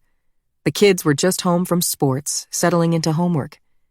Ethan was back early from the hospital, as he'd been every night since Kate died. He was upstairs now, crying in the shower. Lily, sitting at the kitchen island with her algebra book, looked up in surprise at the sound of the bell. Who's that? In Bell River, only strangers used the front door. Family, friends, and neighbors came in through the mudroom or the garage, shouting hello without bothering to knock. This must be something official. Aubrey hoped it was the event she'd been waiting for. She felt excited and sick at the same time, like at the cabin when Logan learned the truth about his dad. Nothing wrong with seeing a person for who they really are. But it was still hard, watching your kids grow up and face the harsh reality. I don't know, honey, Aubrey said. Why don't you go see? Lily came back a moment later, her face white with worry. It's a lady from the police. What should we do? Well, if she's from the police, we better let her in, Aubrey said. And so the final piece of the puzzle fell into place. Aubrey had been waiting for this moment for a very long time. Ethan's comeuppance. She never thought she could pull it off, but she did. She shouldn't have doubted herself. She wasn't the naive fool they took her for. She was a magna cum laude graduate of Carlisle, would have been a summa if not for freshman spring, whose perseverance had paid off. After she found out about Ethan and Kate, Aubrey spent months paralyzed with grief and rage. She'd lie awake at night, sometimes with Ethan beside her, sometimes alone, thinking about the two of them together and wishing them dead. No matter where she was or what she was doing during the day, teaching a yoga class, chatting with the other moms as she waited for Logan to finish soccer practice, making lentil soup, braiding Viv's hair. In the back of her mind, Aubrey was fantasizing about killing her husband and his mistress. She no longer thought of Kate by her name. Their deaths were always grisly and painful, whether she did it with a gun or a knife or poison or ran them down with a car. She visualized the looks on their faces in the moment they realized they were going to die. She played over and over in her head the words she would say to make them understand that she had won and they had lost. It was all she thought about. Aubrey thought constantly about killing them, but she didn't act because she was afraid of getting caught. Not on her own account, but for her kids. She couldn't leave her children alone in the world with the double stigma of a dead cheater father and a mother who was a murderer. People would talk behind their backs. There would be no more playdates, no more birthday party invitations, no mom who earned brownie points by serving as a room parent or chairing the middle school dance committee. Aubrey had grown up without any of those things, and she knew how much it hurt. She wouldn't do that to her kids. Leave them to be raised by Ethan's snooty parents who would badmouth Aubrey and turn them against her? Never. The punishment for Kate and Ethan had to look like an accident, so Aubrey could escape unscathed and live happily ever after with her children. And, if things went how she hoped, with Griff, who would make a caring stepdad. But an accident seemed so complicated to arrange. Aubrey thought about it for hours on end and got nowhere. She was not technically inclined. The CSI stuff was sure to trip her up. Any plan she devised would end up overlooking some key detail, fibers or hairs or a computer search on how to dismember a body that she forgot to erase. Eventually, she decided that her best option was to get somebody else to do the dirty work. If Aubrey didn't actually commit the murder herself, they couldn't trace it back to her. But she was a housewife, a mother, and a yoga instructor, not a hardened criminal. She didn't know how to hire a hitman. You couldn't just go advertising on Craigslist, could you? It seemed like too big a risk, so she did nothing, except to obsess and get increasingly mad at herself. One night after the kids were in bed, when Ethan was out and Aubrey was drinking tea and feeling alone, she took a frayed copy of the Tao Te Ching that she'd owned since grad school down from the shelf in the living room. The book fell open to a chapter she'd read many times, though not in years. It was a chapter on self-control and self-mastery, and challenged the reader to think about the following question. Can you remain unmoving until the right action arises on its own? That was it, Aubrey realized. The question was the answer. Aubrey needed to wait, to stay positive and trust herself, and the solution would eventually become clear. And so it did. On a chill, rainy Wednesday afternoon, a couple of days before Kate met her end in the Bell River, Aubrey happened to see Tim Healy duck into Shecky's Burger Shack. Something furtive in Tim's manner caught her eye. Shecky's was such a Carlisle hangout that an image popped into her mind of Tim carrying on with some college babe. She dismissed it out of hand. The idea of Tim Healy with some 19-year-old was ludicrous. He'd always struck her as loyal as a dog. But then she thought, you never know. And if it was true, well, wouldn't that serve Jenny right? Ever since Aubrey learned that Jenny had kept silent about the affair, she'd been rethinking their friendship. Years earlier, when Jenny moved back to Bell River from New York, Aubrey welcomed her with open arms. Aubrey was a young mother, a doctor's wife, making her life in Bell River. Jenny had grown up and gone to college in town, but she'd never been an adult there. From the beginning, Aubrey invited Jenny to everything: dinner parties, yoga class, the annual benefit at the hospital. Once Jenny and Tim got married and started a family, Aubrey invited Jenny to join her playgroup, her babysitting co-op, her girls' night out group, and recommended her to the director of the top preschool in town, which resulted in TJ getting accepted in a very competitive admissions climate. And Reed, too, since siblings got in automatically. Aubrey wouldn't say Jenny was ungrateful for her help exactly, but neither did Jenny acknowledge that Aubrey was now her equal. Jenny had looked down on Aubrey since the day they met, in Whipple, 20 years earlier, when Aubrey walked in with her ratty clothes, her enthusiasm, and her naivete, and smacked into the wall of Jenny's condescension. Aubrey had come 1,000,000 miles since freshman year. She'd done coursework toward her master's, though admittedly never finished, married a doctor, bought a big house, started a successful yoga studio whose clients worshipped the ground she walked on, and had 3 amazing children. But as far as Jenny was concerned, nothing had changed.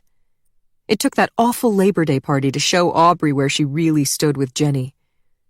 The fact was, Jenny still looked down on her, still took their friendship for granted, and would trample on Aubrey's happiness in order to preserve her own. If Tim Healy was doing something nefarious, Aubrey wanted to know. Tim hadn't spotted her. Aubrey waited for a couple of minutes before following him in so it would look like a coincidence. The inside of Shecky's hadn't changed in decades. It still had the long counter with the stools that turned and the stainless steel backsplash with the pies rotating in glass cases. The smell of the place, a combination of overly sweet pie, burnt grease, and undergraduate sweat, never failed to bring back memories of freshman year when she'd spent so much time here.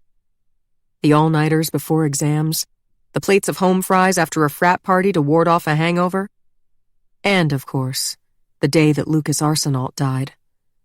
None of them had come to Shecky's much after that. The place was packed at 3 o'clock on a Wednesday afternoon with Carlisle kids laughing it up. Go ahead. Be happy while it lasts. You'll learn the hard way, she thought. Tim sat at the counter next to a girl in skinny jeans with a long ponytail who was giggling and sipping a soda. As Aubrey watched, the waitress placed 2 vanilla milkshakes on the counter in front of them. Well, well. Tim Healy buying a young girl a milkshake. Who'd have thought? Men were beasts. The stool on Tim's other side was empty. Aubrey slipped into it. Hey, Tim. Fancy meeting you here, she said. Aubrey. Hi. She wished she had her phone out to capture the look on his face. He literally blushed. Caught in the act for sure. Is this your friend? She asked, nodding toward Miss Ponytail. Tim looked confused. What? Aubrey realized that the girl with the ponytail was actually talking to the guy on her other side, who looked about 18 and wore a Carlisle rugby t-shirt. I was wondering why you have 2 milkshakes, Aubrey said. It's something I like to do on Lucas's birthday, he said sheepishly. Years ago, when I used to work here, before I had a car of my own, Lucas would pick me up at the end of my shift and give me a ride home. I'd always spot him a vanilla milkshake for the trouble. It was kind of a ritual for us. So every year on his birthday, I ordered 2 and I'd drink 1. The other is for his memory. Today is your cousin Lucas's birthday? She asked. He would have been 40, Tim said. I can't wrap my head around that. To me, he's forever young, like the day he died. It was right here, you know, right at this counter that I talked to him last. From what I remember, anyway. I miss him every day. Tim stared across at his reflection in the backsplash, and Aubrey had the distinct impression that he was visualizing Lucas sitting beside him. And there it was, the moment of insight she'd been waiting for. Tim Healy was hung up on his dead cousin. He'd never recovered from Lucas's death. The night at the bridge was real to him still, always playing in the background the way Ethan and Kate's affair did for her. Aubrey realized in that moment that Tim wanted Kate dead as much as she did. Or if he didn't, it was only because he didn't know the truth about Lucas's death. And she could fix that. Tim was the sort of person who might actually do something about it, too. He had anger management issues. Jenny blamed it on the severe concussion he'd suffered years ago trying to save Lucas's life, and swore he was gentle as a lamb with her and the boys. That was probably a lie. There had been rumors of incidents over the years. A fist fight on a job site, a confrontation over a parking space at the Walmart outside town where a security guard had to intervene. Tim had actually been ordered to court-mandated counseling over that one. The anger was there. All Aubrey had to do was figure out how to channel it, and maybe she could finally get her revenge without taking the risk. She glanced around the crowded room. The place was jammed to the gills, the volume deafening. Nobody would overhear what she was about to say. She leaned toward Tim. I remember Lucas, too. How could I forget? I was there that night. I witnessed his death. I've always felt that justice was never done. Tim's eyes flew to her face. What do you mean? he asked, and she saw him hold his breath as he waited for her to answer. She had him now. Hasn't Jenny told you the truth? Aubrey asked innocently, remembering very well Jenny's confession that she hadn't. The truth? She lowered her voice an octave. Didn't she tell you that Kate pushed Lucas off the bridge? That we both saw it and lied about it to the police because Mr. Eastman pressured us to? No. He went limp, leaning heavily against the counter. That's what I always suspected, but Jenny swore he jumped. So did you, Aubrey. You're telling me you've both been lying all these years? She touched his arm. Oh, Tim, I'm sorry. I never would have said anything except I thought you knew. You were standing right next to me that night. You saw everything. The concussion wiped out my memory. You knew that. Somehow I thought you got it back. No, I can't remember a thing after Jenny and I left the parking lot. It's like the rest of that night never happened. And your wife didn't set you straight? But what am I saying? Jenny's not the bad guy here. Kate is. Don't get me started on Kate Eastman. What did she do, Aubrey? Please, I'm begging you, tell me, he said. Well, to put it plainly, when Lucas tried to break up with her, she pushed him off the bridge, Aubrey said. I knew it. I always knew in my heart that it was her. That bitch, Tim said, then caught himself. I'm sorry. Don't apologize. You have a right to be angry. If Lucas was my cousin, I swear I'd kill Kate for what she did. Tell me exactly how it happened, Tim said, clenching and unclenching his fists. The rage gathering on his face was just what she hoped for. Lucas told Kate it was over, and she started screaming like a banshee and pounding him with her fists. He was walking backwards to get away from her, and she pushed him right through that gap in the bridge. Trust me, it was no accident. She knew the hole was there. Jenny and I were in complete shock. I think that must be why when Mr. Eastman showed up, he could manipulate us so easily. We were both traumatized. I still am to this day. I bet Jenny is too, and that's why she could never bring herself to talk to you about it. But Kate didn't bat an eyelash. I've never once heard her say she's sorry. You'd think she'd feel at least a little guilty, but no. She kills a man and flies off to Europe like she doesn't have a care in the world. Life is sweet when Daddy's there to clean up the mess. It's so unfair, Tim said. He's dead, and she got away with it. Not only got away with it, but lived like a queen off Griff Rothenberg's money. Oh, Kate's living it up to this day on other people's money. Think about it. Living in Daddy's house, never worked a day in her life. You should really confront her. Tell her you know what she did, how you feel about it, what you think of her. It won't bring Lucas back, but at least you'll be calling her on her bullshit. Somebody ought to. She'd never agree to it, Tim said. Kate knows I hate her guts. She'd never sit down with me to discuss this. Aubrey nodded. I hear you. Kate is very good at avoiding unpleasantness. If you want, I could act as a go-between and see if I can arrange a meeting. You'd do that? Tim asked. Yes, but on one condition, that you don't tell Jenny. I had no idea she never told you, or I wouldn't have opened my mouth.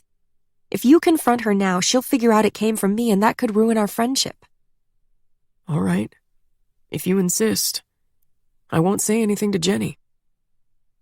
Lying awake that night thinking about logistics, Aubrey had a brainstorm. Her biggest worry was that Tim Healy didn't have the balls to commit actual murder. Aubrey could imagine a scenario where she got the two of them together and they traded a few choice words and agreed never to cross each other's paths again. She wasn't going to all this trouble to arrange a polite spat. The idea was get Tim worked up into such a rage that he actually killed Kate.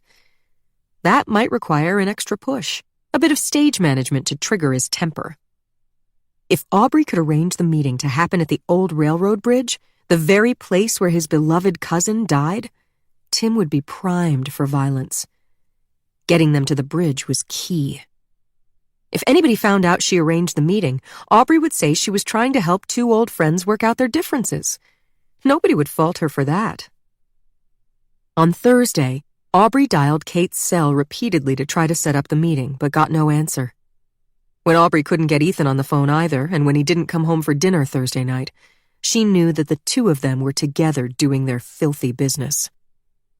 Aubrey fed the kids and cleaned up dinner. She kicked Ethan's nasty cat out of the house for the night. She watched Friends on Netflix with Lily and pretended to laugh whenever the laugh track came on. But by the time all three kids were in bed, Aubrey still hadn't heard back. Was Kate going to avoid her forever? Escape punishment by the simple expedient of not answering the phone? It was intolerable. Aubrey sat at the kitchen island and instead of drinking her usual herbal tea before bed, polished off an entire bottle of Sauvignon Blanc. See what you're doing to me, she thought. Drinking alone, which I never do. They were ruining her life. Around 2 o'clock, the bottle empty, Aubrey dialed Kate's phone one last time and got voicemail. But this time, she left a message. I can't believe you won't pick up my calls, she said through wine-sodden tears. I always loved you, Kate. You were my idol. I know you're sleeping with my husband. You're probably with him right now. You never cared about me or my kids, who were nothing to you. You don't have the guts to face me, do you? You're a coward. I want to die, Aubrey said, and hung up.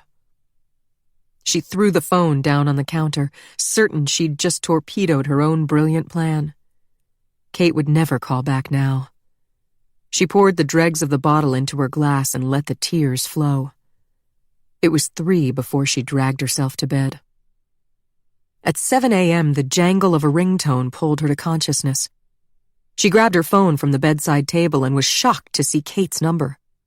Wouldn't you know it, that self-pitying message did the trick. Kate loved Aubrey when she was down. Hello? It's Kate. Aubrey looked at the clock. She was half an hour late getting up. Her head was throbbing and her eyes burned. It's 7 in the morning, she muttered. I know. I'm calling to say you don't need to worry. Ethan and I ended it. Just a little while ago. It's over, for real. Aubrey remained silent, trying to breathe, the angry pounding of her own heart reverberating in her ears. If Kate thought she could fix things by admitting she'd spent the entire night with Aubrey's husband and then claiming they'd ended the months-long affair in the light of the morning, she was stupider than she looked. There was no fixing this. The betrayal was too big. Aubrey, are you there? Kate asked. Yes. I know what I did was wrong, but you have to understand I've been in a really weird place. Griff's dad going to jail turned my life upside down. I see now that my own unhappiness made me act selfishly. I need to take care of me. Get out of Bell River, move on from Griff, find work I care about. If I can do that, I'll stop messing up and stop hurting my friends. I'm sorry for what I did, Aubrey, I really am. Aubrey remained silent. Kate paused. Aubrey? Now is not a good time to talk. We need to meet in person. What? Why? So you can apologize to my face. You owe me that much, Aubrey said. I already said I'm sorry. Is that really necessary? Yes, Kate, it is necessary. Let's meet tonight before the dinner, Aubrey said. The dinner, right. Ugh, I may not go to that. Things with Griff have gotten really bad. He showed up... Oh, you don't want to know. Anyway, I'm meeting my lawyer and filing for divorce this morning. There's some money that... Well, that's beside the point. Anyway, I was thinking of leaving town for a couple of days to give Griff a chance to clear out of the house. I'm not in the mood for celebrating. We plan a party for you and arrange our schedules to be there, and you decide to ditch us at the last minute. Really, Kate? If Aubrey's plan worked, Kate would be dead by dinner time, but Aubrey couldn't resist needling her. Won't it be awkward? Kate said. Given the circumstances, I mean. That's why I want to meet first, to clear the air. Just you and me, without Jenny, Aubrey said. Kate sighed. If that's what you want, fine. Tell me where. I'll text you the address for your GPS, Aubrey said. Kate was an idiot with directions and followed her nav blindly. She would drive right to the boat launch lot and still not have a clue where she was. Aubrey got the kids off to school and went to the yoga studio to take care of some paperwork. She called Tim from the phone on the receptionist's desk to let him know the meeting was on and where. Anybody coming into the studio had access to that phone. Using it would give Aubrey plausible deniability about her role in the meeting if the cops ever started asking questions. It turned out she'd actually learned something from her months of researching how to commit murder. Driving down River Road that evening, as the light faded from the November sky, Aubrey felt calm and clear-headed. Her hangover was gone, her pulse was normal, and her palms were dry. The rain had just started, and the headlights illuminated the raindrops so they looked like diamonds falling. The National Weather Service said it would rain all night, which would help with washing away tire tracks and footprints and such. Her assistant Michaela was picking up the girls from sports and babysitting till Aubrey got home.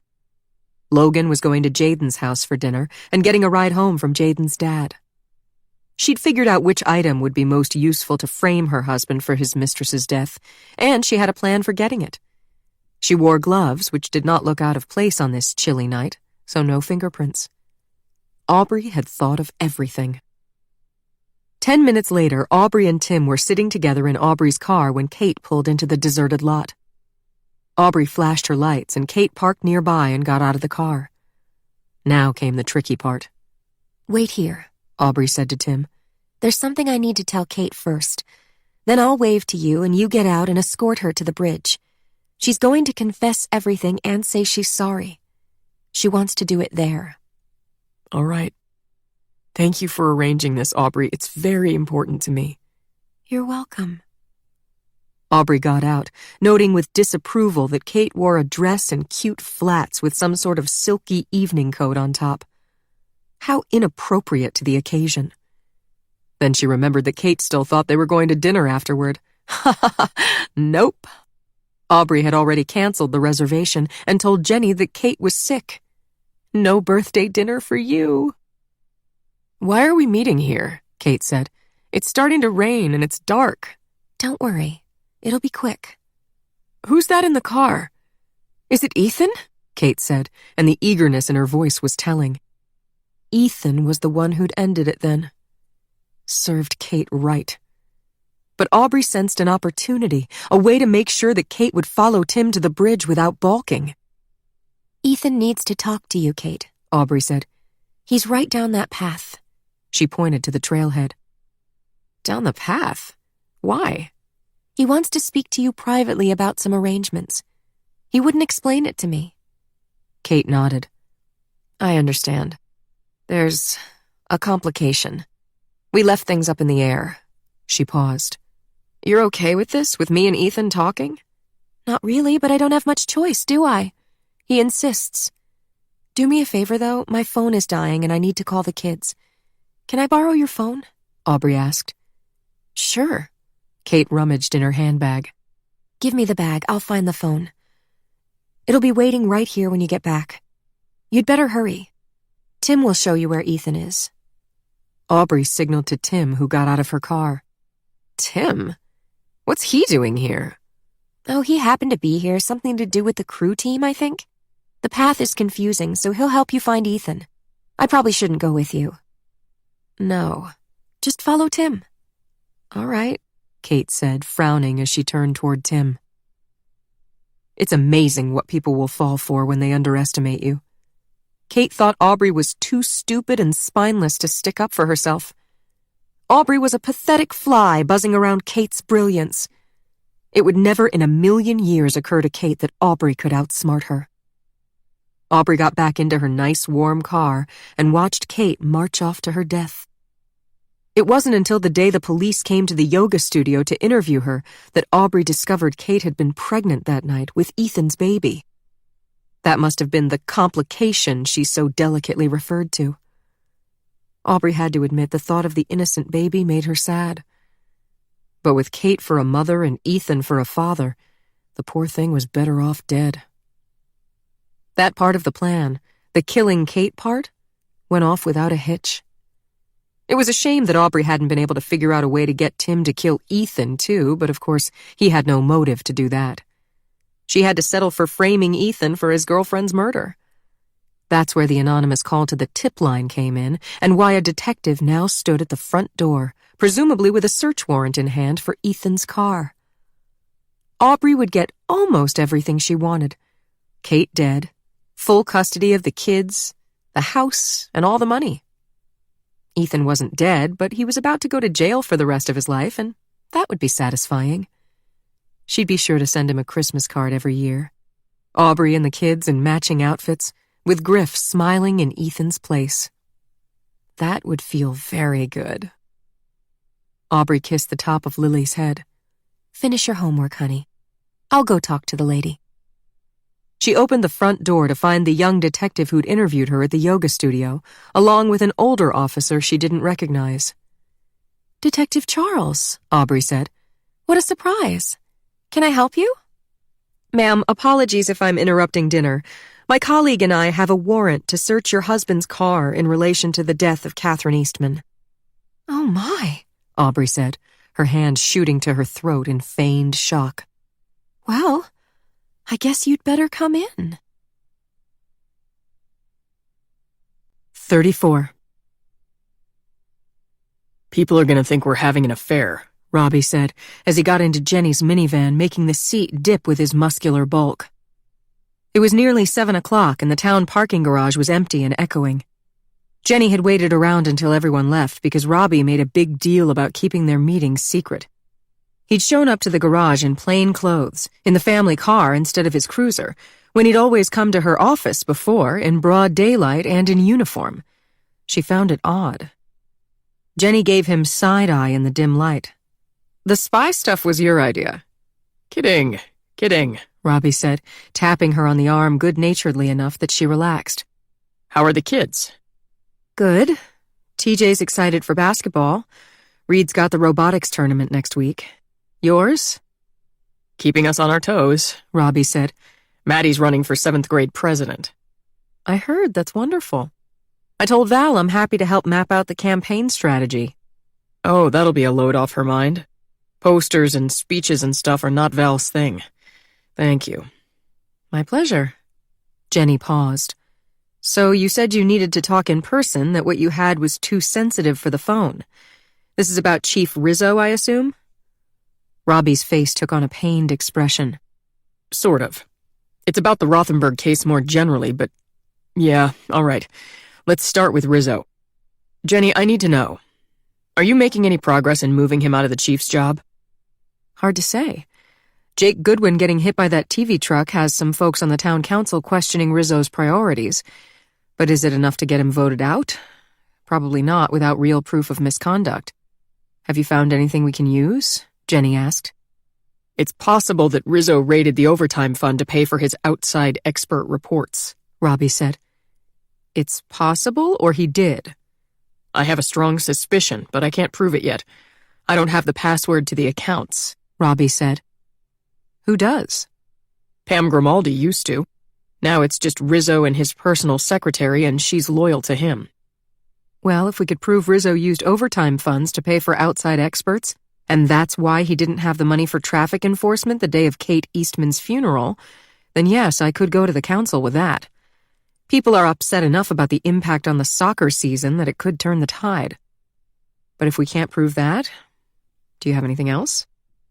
I may be able to document problems with his handling of the Eastman case. Detective Charles came to me with concerns that Rizzo is suppressing evidence, just like that lawyer said in the press conference.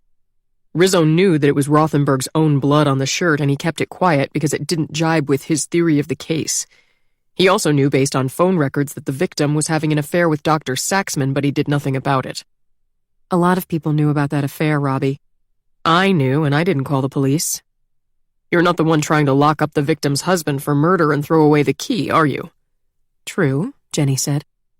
Also, they got a call to the tip line days ago, saying that evidence of the murder was hidden in Saxman's car. Keisha wanted to get a warrant to follow up on that tip, and Rizzo's been dragging his feet. She had to threaten to go over his head to you to get him to agree. What evidence is in Ethan's car? Jenny asked, shocked. We don't know yet. Because of the delay, they only got the warrant this afternoon. Jesus, Jenny whispered, going pale in the half-light. Jenny had never believed that Griff would hurt Kate. But Ethan? That seemed more plausible, given that the man was a known liar and cheat. How horrible for Aubrey if it was true, and for their children. And how dangerous for Jenny. Aubrey was unstable enough already. If things got worse for her, it was impossible to say how she might react, what she might say about Kate and their shared past, or to whom. If I was running the department, Robbie said, I would have searched that car the minute the tip came in, and maybe we'd have a different guy locked up by now. It's dereliction of duty on Rizzo's part, if you ask me. This case is such a minefield, Robbie. I don't know what the answer is, but I'm not convinced that going after Dr. Saxman is a good idea, or even that it's the right moment to get Rizzo fired. Indecisiveness doesn't suit you, Jenny, Robbie said, an edge to his voice. What's that supposed to mean? You need to make up your mind. I didn't want to have to do this, but you're leaving me no choice. Wait here. I have to show you something. Robbie got out and walked over to his own car, his footsteps echoing eerily in the empty garage. He came back carrying a bulky manila envelope and placed it on the console between them. Something in his expression made her nervous. "What's in it?" Jenny asked. "Open it and see," he said. Jenny turned on the task light. She opened the bulky envelope, reached in, and pulled out a second envelope, this one clear plastic sealed with evidence tape. The label on it said that the item had been recovered by Officer Robert Womack at 9:30 p.m. the night before at a location described as Fence Near Bridge over Bell River, approximately 1 mile from River Road Boat Launch parking lot. Inside the plastic envelope was Tim's favorite cap, the ratty old Healy construction cap that Jenny had been trying to get him to throw away for years. She turned the envelope over and examined the inside of the cap through the plastic to make sure. The initials TJH were written on the label in faded permanent marker, right where she knew they would be. "Why do you have Tim's hat?" "Because I found it in a place it shouldn't have been," Robbie said. "This says you found it at the bridge." "Are you trying to imply something from this?" Jenny asked. She was beginning to feel nauseous because the implication was clear. "From the beginning, I thought the victim probably went into the river from the bridge, not from the boat launch like Rizzo was saying. So I raised the idea with him and he laughed me out of the room, which naturally pissed me off. I decided to prove him wrong. It was an ego thing on my part, frankly. Yesterday on my own time, I went out to the bridge for a look-see. And I found Tim's hat hooked on the fence where you'd push it down to climb over. The ground had been disturbed there pretty recently." "I'm not sure where you're going with this, Robbie," Jenny said, though of course she knew, and it terrified her. "When I first heard about this case, when I heard who the victim was and how the body was found in the river, naturally I thought about Lucas Arsenault's death and how the Arsenault family always blamed Kate. Look, Jen, I loved him and I can't believe he would hurt anybody. I'm sure there's some other explanation. But Tim had a motive. We both know he has anger management issues, and this cap proves he was there recently. I'm not saying I think he did it. I'm just saying that somebody like Rizzo, who we know is capable of accusing someone on thin evidence, who has issues with you personally because he doesn't like being told what to do, well, that's not the guy you want in charge of the police department at a moment like this." "The fact that you found this cap at the bridge, if that's even true, means nothing," Jenny began, her voice shaking. "Tim could have been there for a million reasons. It was just Lucas's birthday, and Tim is sentimental. He was probably there to throw flowers in the water or something. If you're implying Tim had anything to do with Kate's death..." "No." "Then you can get out of my car right now." Robbie held up his hands. "Calm down. I said I'm not implying that." "It sure sounds like you are. We both know you want the chief's job, Robbie, and we both know this little stunt is intended to blackmail me into helping you get it." "Blackmail? Never. I'm trying to help out an old friend. And just so you know, I'm not making this up, Jenny. I have pictures of the cap stuck on the fence where I found it. I can show you on my phone." "Maybe you planted it there before you took the pictures. Maybe you didn't. Either way, it means nothing. Tim has a defense a mile wide, and besides, he has an alibi for the time when Kate went missing." He did, since Jenny would say he was with her, even though that was not true. I'm sure he has an alibi, Robbie said. But the last thing you want is for Tim to be put in the position of getting arrested and having to defend himself. That would be a nightmare for you and your family. It would be much better if this piece of evidence never sees the light of day. And for that, yes, you need my help. You need me to go against procedure and suppress evidence, which is not something I take lightly. I'd consider doing it for the good of this town, but then I would need you to put the town first as well and move against Rizzo even if the timing doesn't seem convenient right now. They were at an impasse. Jenny couldn't predict what Robbie would do if she said no. She had no choice but to give him what he wanted, or else he could make big trouble for Tim. But Jenny would make damn sure that she and her family were fully protected in return. I want to be clear where you stand, Rob. You agree that Tim had nothing to do with Kate Eastman's death, Jenny said. Of course. No argument with that. All right, Jenny said with a sigh. Here's what I propose.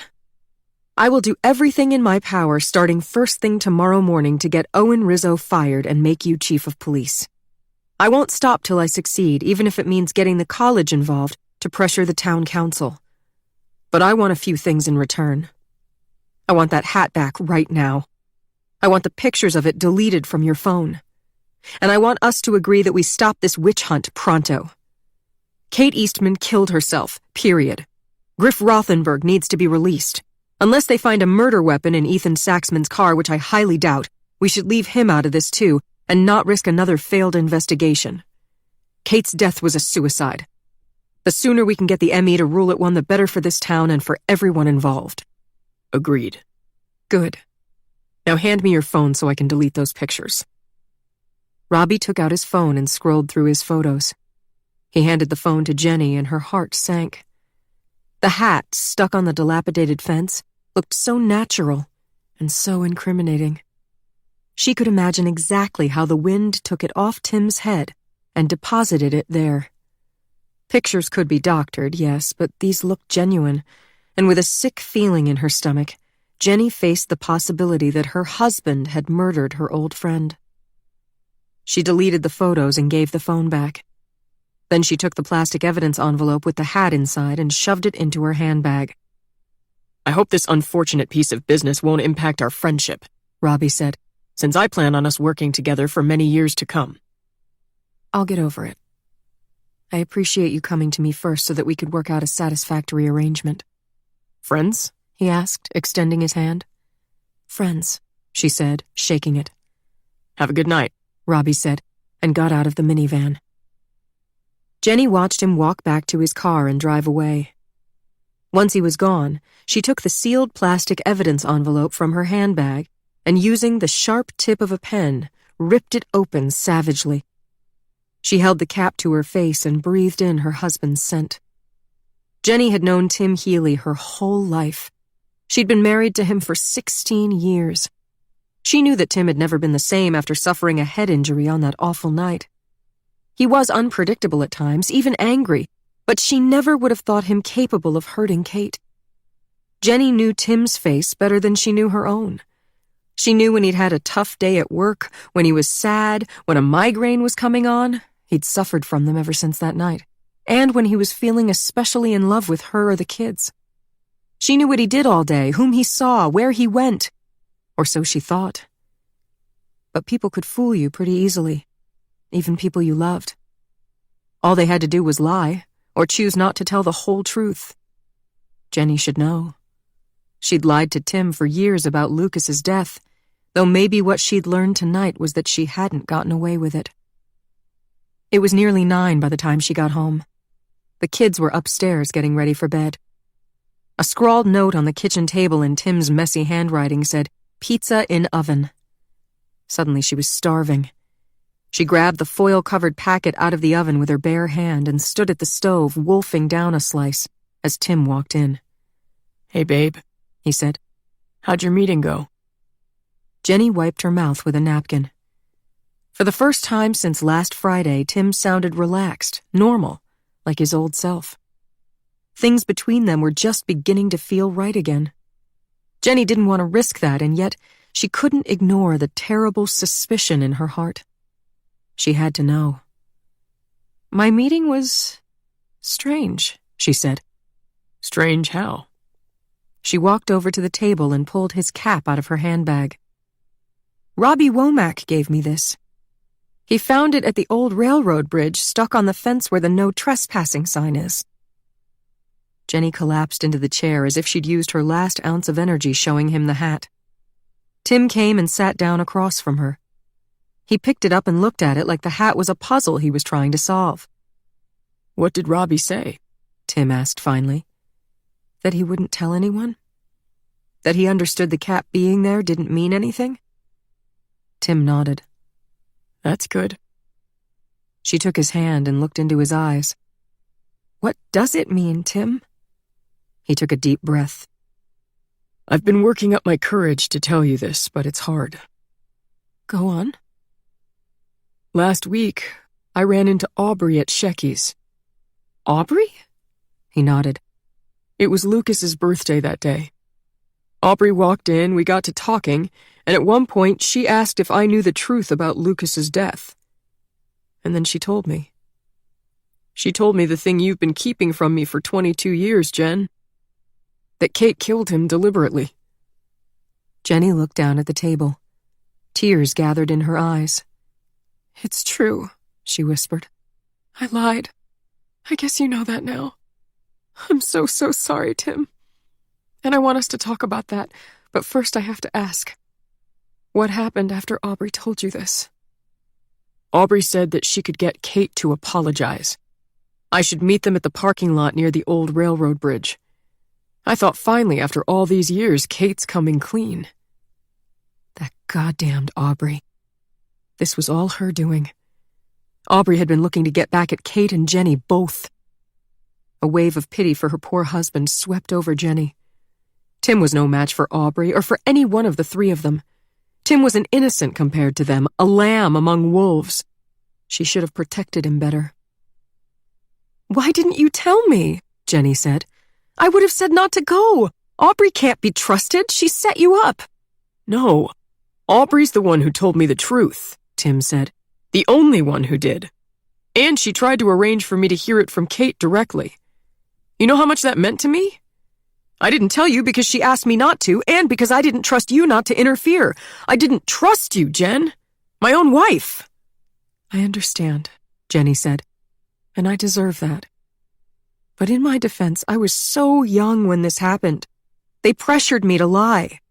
I should have told you the truth years ago, but I'd been lying for so long I didn't know how to stop. I was afraid of what it would do to our marriage. I wanted to protect you. Can you understand that? I can try. You're still my wife. I still love you. That hasn't changed. Jenny nodded miserably, tears spilling from her eyes. I love you too. No matter what happened last Friday, I love you, Tim. And she did. She loved the things about him that any woman would love in a man. That he was strong and handsome. That he was a good father and could fix anything, the house, their cars, her phone when it broke. That his eyes lit up when she walked into a room. That he'd been there for her when her father died. That he grilled a mean steak and did the dishes. All of it. I didn't want it to happen, Tim said. I went to the parking lot like Aubrey said and... Stop, she said and put her fingers to Tim's lips. It's better if I don't know the details. Let me talk. I don't want secrets between us anymore. All right, I understand. If that's how you feel, go ahead. Aubrey told me to park off the road where nobody could see my truck and to get into her car to wait for Kate. That seems strange to me. I probably should have known then that something was fishy, but I was so focused on what Kate would say. When she showed up, she was shocked to see me. She thought she was meeting Aubrey alone, but Aubrey drove off and left us together. Kate didn't want to talk. I kept pushing her toward the bridge because I wanted to confront her about Lucas. I was desperate to get the truth, and I got carried away, Jenny. I said things to Kate. Terrible things. I made her jump, he said, tears streaming down his face. Kate jumped? Yes, of course. I would never... Did you think I pushed her? No, of course I didn't think that, Jenny assured him, but inside she was deeply relieved because she hadn't been sure. So you told her to jump and she just did it? she asked. I told her I knew that she pushed Lucas off the bridge. She tried to make excuses like she just got carried away. I wasn't having that. I told her she was despicable and a coward for not taking responsibility for her actions. Jenny, I said she deserved to die and she should jump and do everybody a favor. And then she did? Not right that second. She was standing there staring at the water and I walked away. But obviously she listened in the end. So you didn't see her jump? No, but obviously she did it. It was my fault. If you'd been there, you'd understand. I talked her into it. Tim, Kate's been suicidal ever since I've known her. Her life was a mess. Divorce, an affair. She was broke. This wasn't about you. It wasn't even about Lucas. Kate killed herself for other reasons. I read in the paper that she was pregnant. I never knew that. It's eating me up inside. How would you know? You couldn't have known, babe. I'm so sorry. But it wasn't your fault, Jenny insisted. You didn't push her off the bridge. You didn't even see her jump. You left her there alive. What she chose to do after that was her own decision. She could have stood there for another hour thinking about all sorts of things. For all we know, she could have fallen in by accident. You have to stop being so hard on yourself. I don't know if I can. He collapsed into her arms, and she held him, stroking his hair. They cried together for a while. Jenny cried for Kate, her dazzling friend whose flaws were fatal in the end.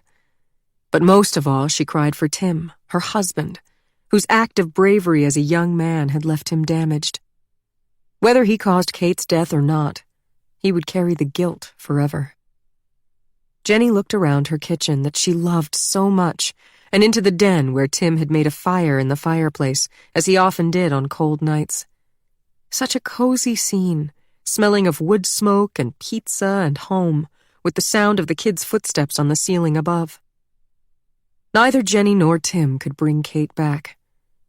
There was no reason to tear down the life they'd built together because of guilt for something that wasn't even clearly Tim's fault. They had too much to lose, and nothing to gain. The best thing was to clean up the loose ends and move on. Jenny grabbed the cap and walked over to the fireplace in the next room, where the embers burned low and red-hot. She moved the fireplace screen aside and laid the hat on top, jabbing it with the iron poker until it caught and flared up. Tim came to stand beside her. "I'm sorry," she said. "I know you loved that cap." He put his arm around her and held her tightly as they watched it burn. "Doesn't matter," he said. "What matters is us. This family." When the hat was reduced to ashes, Tim carefully replaced the fireplace screen so embers wouldn't singe the carpet. Jenny took his hand, and they walked up the stairs together to tell the kids it was time for bed. 35. Griff was released with no fanfare, in sharp contrast to the manner in which he'd been arrested. He signed a few forms. His clothing and wallet were returned to him, but not his phone, which had been sent off to some forensics lab for analysis and, now that his charges had been dropped, would supposedly be returned by mail. The delay upset him. The phone contained all his recent pictures of Kate, and he wanted to be able to look at her. A corrections officer flipped a switch, and the metal gate of the county jail opened with a harsh clang. Griff trudged out into the cold morning, where ugly snow flurries swirled under a glowering sky. The parking lot was nearly empty. There were no reporters, no TV trucks, no flashbulbs. The image of Griff being handcuffed while spread-eagled against a police cruiser had been beamed to screens around the world, but the press wasn't interested in documenting his innocence. He turned around and looked back at the jail, an ugly modern building made of brownish brick. What a relief to be out of that shithole. As Griff checked his wallet to see if he had enough cash for a taxi, a nondescript sedan pulled into the parking lot and rolled up to him. The driver leaned over to open the passenger door. He was pudgy and jovial-looking with a scruffy beard. "Mr. Rothenberg?" "Yes?" "Leonard Walters sent me. I'm your ride. Hop in." Griff thought twice about getting into the car with a stranger, but what the hell? It was cold out and warm inside, and if this guy turned out to be a serial killer, it wouldn't matter much. Griff had nothing to lose anymore, and nothing to protect. Randall Falk, the driver said, handing Griff a business card. Griff glanced at it as he settled into the passenger seat. You're a private investigator. Yes, sir. Local. Working on contract for Mr. Walters. I'm the one who worked on corroborating your story. Where can I take you? I don't know. Shouldn't I talk to Walters? Why didn't he come himself? Oh, Mr. Walters is in Arizona by now. Big case. A mom shot and killed a chaperone at a school dance for saying her daughter's outfit was slutty. It's getting a lot of press. I see. No worries, though. The bill for his services was sent directly to your father-in-law. You're free and clear. Just like that? Well, I'm not saying it wasn't a shitload of work. I spent days tracking down leads to prove your wife was alive when you left her. I got the manager from the Pine Tree Inn, people from the bar you went to that night, your cab driver, a next-door neighbor who's an insomniac who saw you come home at 3 o'clock in the morning. The whole 9 yards. Mr. Walters presented the evidence to the county attorney and the acting chief of police late yesterday, and that's how come you're out. I see. Thank you. It's what I get paid for. So where to? Griff gave the address to the house on Faculty Row, not because he wanted to go there, but because there was nowhere else to go. Wait a minute, you said acting chief of police? Griff asked as they headed for the highway. Yes, sir. Owen Rizzo was relieved of duty. The new guy is Robert Womack, been on the force here for some time. Unimaginative as heck, but a decent enough cop. I don't expect you'll be hearing from him, though. Why not? Oh, they'll focus on the doctor now. They're done with you. You have Mr. Walters to thank for that. He made sure the case imploded in full view of the press. The cops couldn't come back to you now if they wanted to, not even if they found new evidence. Griff gave him a dubious look. What type of new evidence are you talking about? You think I did it? I can't say with certainty what happened to your wife. I know she was alive when you left the Pine Tree Inn, but based on the autopsy report, that was 12 to 18 hours before she died. They're focusing on this doctor fellow now, but your wife was seen alone at the courthouse after she left him at the Pine Tree Inn on Friday morning. Where she went after that is anybody's guess. Nobody's paying me to look into it anymore, so it's not my problem. It dawned on Griff that for the rest of his life, people would wonder if he had murdered his wife. At least they would in Bell River. Outside the car window, the road was gray with grit and salt, and the trees that stretched to the horizon on either side were bare. Kate had hated it here, but Griff never had. He loved Carlisle too much to hate its hometown. But now all he wanted was to go far away and never lay eyes on this place again. That's not to suggest you did it, Falk said. I was not implying that. Uh-huh. Thanks. Who do you think did it? Was it the doctor? Randall Falk asked. I wouldn't know, Griff said, and shut his mouth tight. He didn't want to talk about Kate's death to anybody, let alone to this idiot who was starting to annoy the crap out of him. They found her pocketbook in his car, Falk said. To me, that's pretty compelling. He could say she left it in his car the night before when they met up at the inn. But that's not possible because she would have needed the pocketbook Friday morning at the courthouse. So it stands to reason she met up with the doctor again later on the night she died. I thought you said you don't know who killed her. I said I wasn't certain, and I'm not. But Saxman had opportunity and he had a motive. The guy has a career and 3 kids to protect. If she was pressuring him to leave his wife or threatening to reveal the affair, he might have killed her to stop her from doing that. They pulled up to the house just in time, because Griff was getting ready to punch the guy out for talking about Kate like that. Here we are, safe and sound. My mission is complete, Falk said. Thanks. Griff handed back the business card, but Falk waved it away. Oh no, keep it. Give me a call if you get curious about your wife's demise. I'd be willing to offer a reduced rate. Griff nodded curtly and ran into the house to get away from that guy. Inside, it was dark and airless, and smelled of beer and of Kate's perfume. Thoughts of her overwhelmed him. He stumbled to the living room without turning on the lights and collapsed on the couch in a ball, pulling a blanket over his head. A draft rattled the blinds, reminding him of the day that he looked out to see Chief Rizzo and the detective ringing the doorbell, coming to tell him she was dead. He'd finally remembered where he'd seen Rizzo before. It was at Henry's Bistro with Kate on a night Griff had gone out looking for her in the middle of a storm. Figures he'd be trying to make sure she was safe while she was busy getting it on with some stranger in a bar.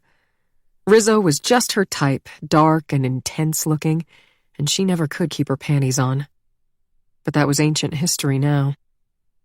Griff was beginning to feel like he'd lived for a long time, that he'd seen and done everything, and that nothing had turned out right.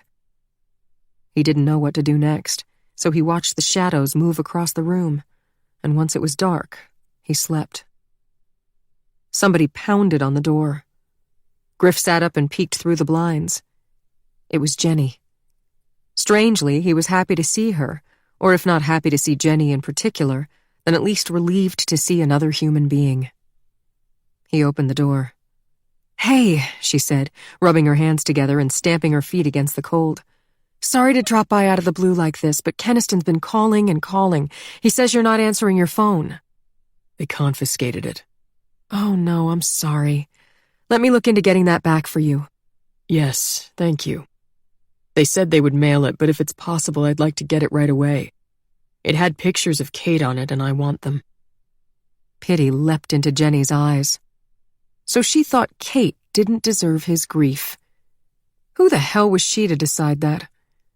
Griff started to close the door. "Hey," Jenny said, putting her hand on the door to stop him. "I know this is a difficult time, but I need you to come with me. Keniston went into the hospital last night and he wants to see you. He's at Carlisle General. Griff, he stood behind you, paid for your defense. I know it's hard, but you should go." "Of course," Griff said, nodding. "Let me get my coat." 20 minutes later, they stood outside Keniston's hospital room, talking to Benji Eastman. "He's developed a heart arrhythmia," Benji said. "They think it was brought on by stress and the chemo. He's pretty weak, but he wanted to see you before, well, just in case anything should happen to him." "I'm glad to be here," Griff said. "I'm grateful to him for taking my side in this mess, and I want to thank him in person. I'm grateful to you too, bro. I never believed for a second that you could hurt Kate. None of us did. Dad wants to talk to you and Jenny about the case. If it's all right, I'm gonna duck out, go grab some coffee." "Sure thing. Take care, man."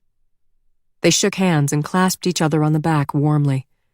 Griff had always liked Kate's half-brothers. With Griff's father in prison and his mother not in his life, Kate's family had been his only family for a while now. He was going to miss them.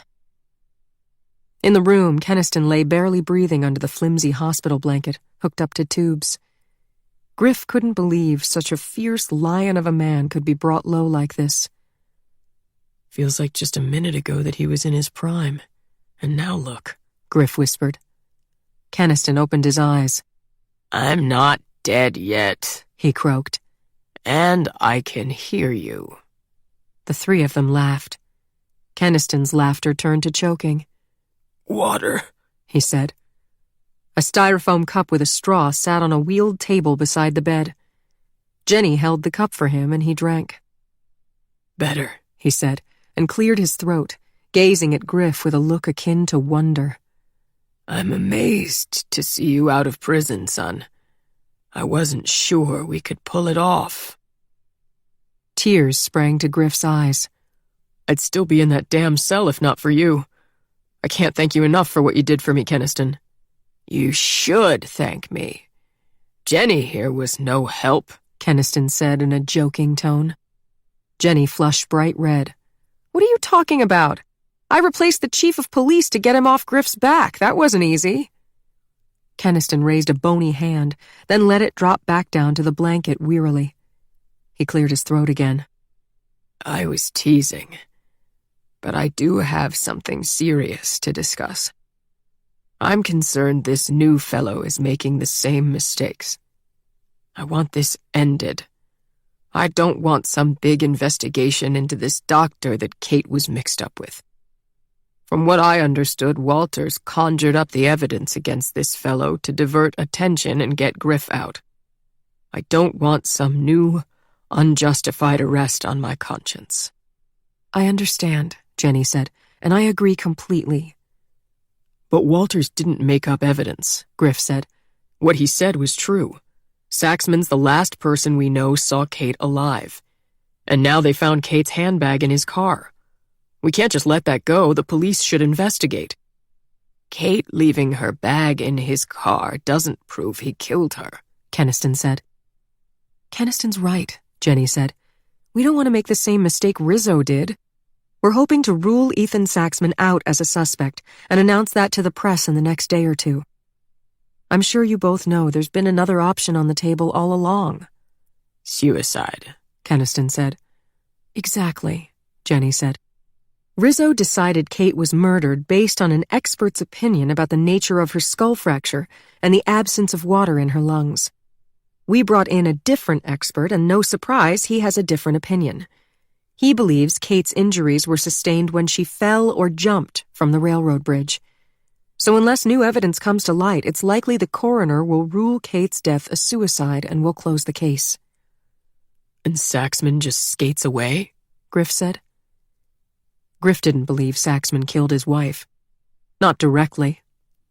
But if he'd never seduced her, never turned her away from Griff, then Kate would be alive right now. Saxman ought to pay for that. He'll suffer, don't worry, Jenny said. He's going to lose his job because of the negative publicity, and Aubrey will divorce him for sure after this.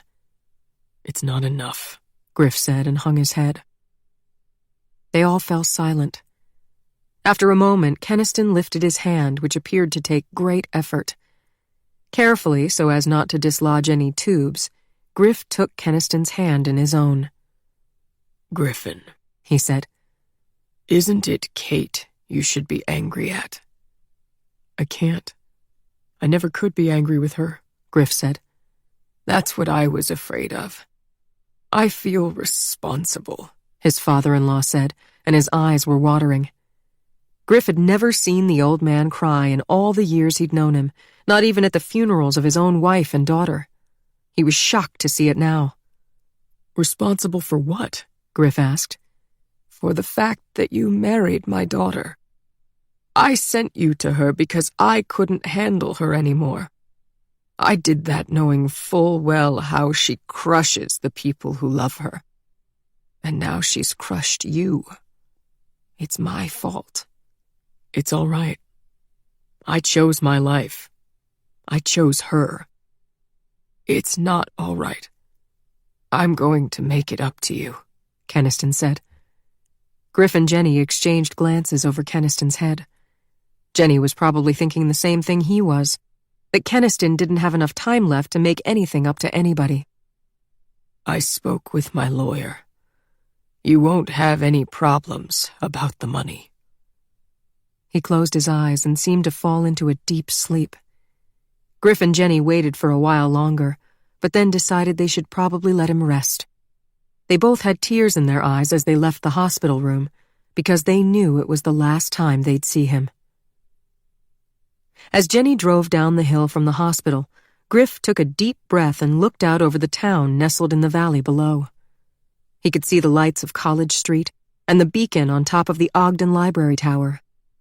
Carlisle was perfect from up here, and yet it was spoiled because he couldn't look at it without thinking of Kate. But then every place in the world made him think of Kate. No place was untouched. He thought of her in New York, as she'd stood glowing in the light at the middle school dance. He thought of her in Paris, thin and haunted in the Tabak, as he begged her to come away with him. He thought of her on their boat, with her golden hair rippling in the breeze, or on a sunny piazza in Italy, a drink in hand, laughing her throaty laugh. He could go to the ends of the earth and never find a place that didn't remind him of her. I want my phone, he said to Jenny. I need those pictures. She shook her head. Griff, Just stop, all right? If you're going to tell me to get over her, I can't, and I don't want to hear it. I wouldn't presume to tell you that, Jenny said, her hands on the wheel. She looked over at him, and in the light from the street lamp, he saw the sympathy in her eyes. None of us will get over Kate, she said. Aubrey and I loved her too. I remember Kate at a burger feed on the quad the first day of freshman year. She was laughing and twirling around with all the boys staring at her, and I thought, I've never seen a person so full of life. Those were the glory days, though, right? We were so young, so impressionable. I feel like we just fell into each other's arms, best friends at first sight. We didn't stop to think that we might be bad for each other. I'm not saying anything against Kate, just that it was a bad combination in hindsight. She was bad for you, too. You just don't see it yet. Of course I see it, but I still love her, Griff said defiantly. So do I. But we have to go on, Griff. You have to go on. What other choice is there? 36. 2 years later. It was Christmas time, and Griff and his first mate were taking the day off from their usual routine of fishing charters and snorkeling excursions. He'd met the first mate in a bar in Charlotte Amalie a few months back. She was an Australian girl by the name of Gemma who was traveling the world, paying her way by crewing on boats. Gemma knew how to sail and guide and run a charter website. The two of them worked well together, so well that she'd recently migrated from sleeping on the leather banquette in the lounge to sleeping in the stateroom with him. It was a relief to be with someone uncomplicated, who was content to put in a hard day's work on the water, fall asleep to the rhythm of the waves, and not say much.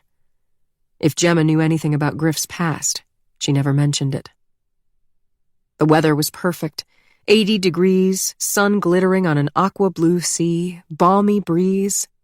They anchored in a sheltered cove off Anegada. There was a spot there that he wanted to show her, a mile-long stretch of sugar-white beach with sublime waves, completely deserted. They got out a couple of stand-up paddleboards, jumped off the back of the boat, climbed on the boards, and raced to shore. Griff got tossed off his board in the heavy surf and emerged from the waves laughing and sputtering to find Gemma already on the shore. "Ha, I beat you," she said, shaking water from her short blonde hair. She was strong and tan with a beautiful smile. Griff kissed her, and she tasted of the ocean. Gemma had brought along a beach blanket in her waterproof pack. They tried to spread it on the sand, but the wind kept taking it.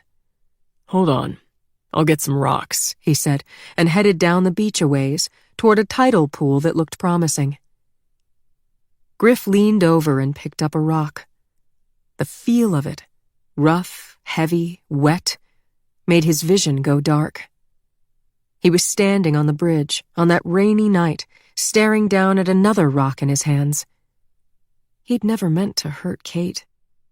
He'd followed the phantom copies of her texts, followed her to the bridge, meaning only to help, to be her champion, to win her back. When Griff overheard Tim Healy threaten her, he picked up the rock to defend her. But Tim ran off before Griff could intercede. Kate was alone on the bridge, sobbing, kneeling at the edge of a chasm, staring into the roiling water below. He went to comfort her, that was all. At the sound of his footsteps, she looked up with desolate eyes. But when she saw who it was, her expression changed, to rage, to disgust. "You!" she yelled. "Are you too stupid to understand we're done? Stay away from me, Griff! Get out of my life!" He never meant to hurt her. But those words, the way she turned on him, the hate in her eyes. Griff lifted the rock in his 2 hands and brought it down with all his might on the crown of Kate's head. For a second, she looked surprised. Then she crumpled sideways and plunged into the river. Griff heard Gemma call his name.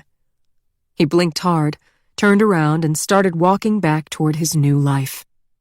With every step he took down the white sand beach, he pushed Kate's memory further into the past, where it belonged. Griff and Gemma spread the blanket on the sand and anchored it with the rocks he'd gathered. He breathed in the salt-scented air and let the Caribbean sun warm his face. By the time they settled onto the blanket, he felt all right. Better than all right. He felt good. "Hey, I've got a surprise for you," Gemma said. She pulled a towel-wrapped bundle from her pack, unrolling it to reveal a plate of shrimp sandwiches and 2 splits of champagne. "Our Christmas feast. Do you like it?" Gemma asked. I love it, Griff said, and laughed like a free man. Which he was.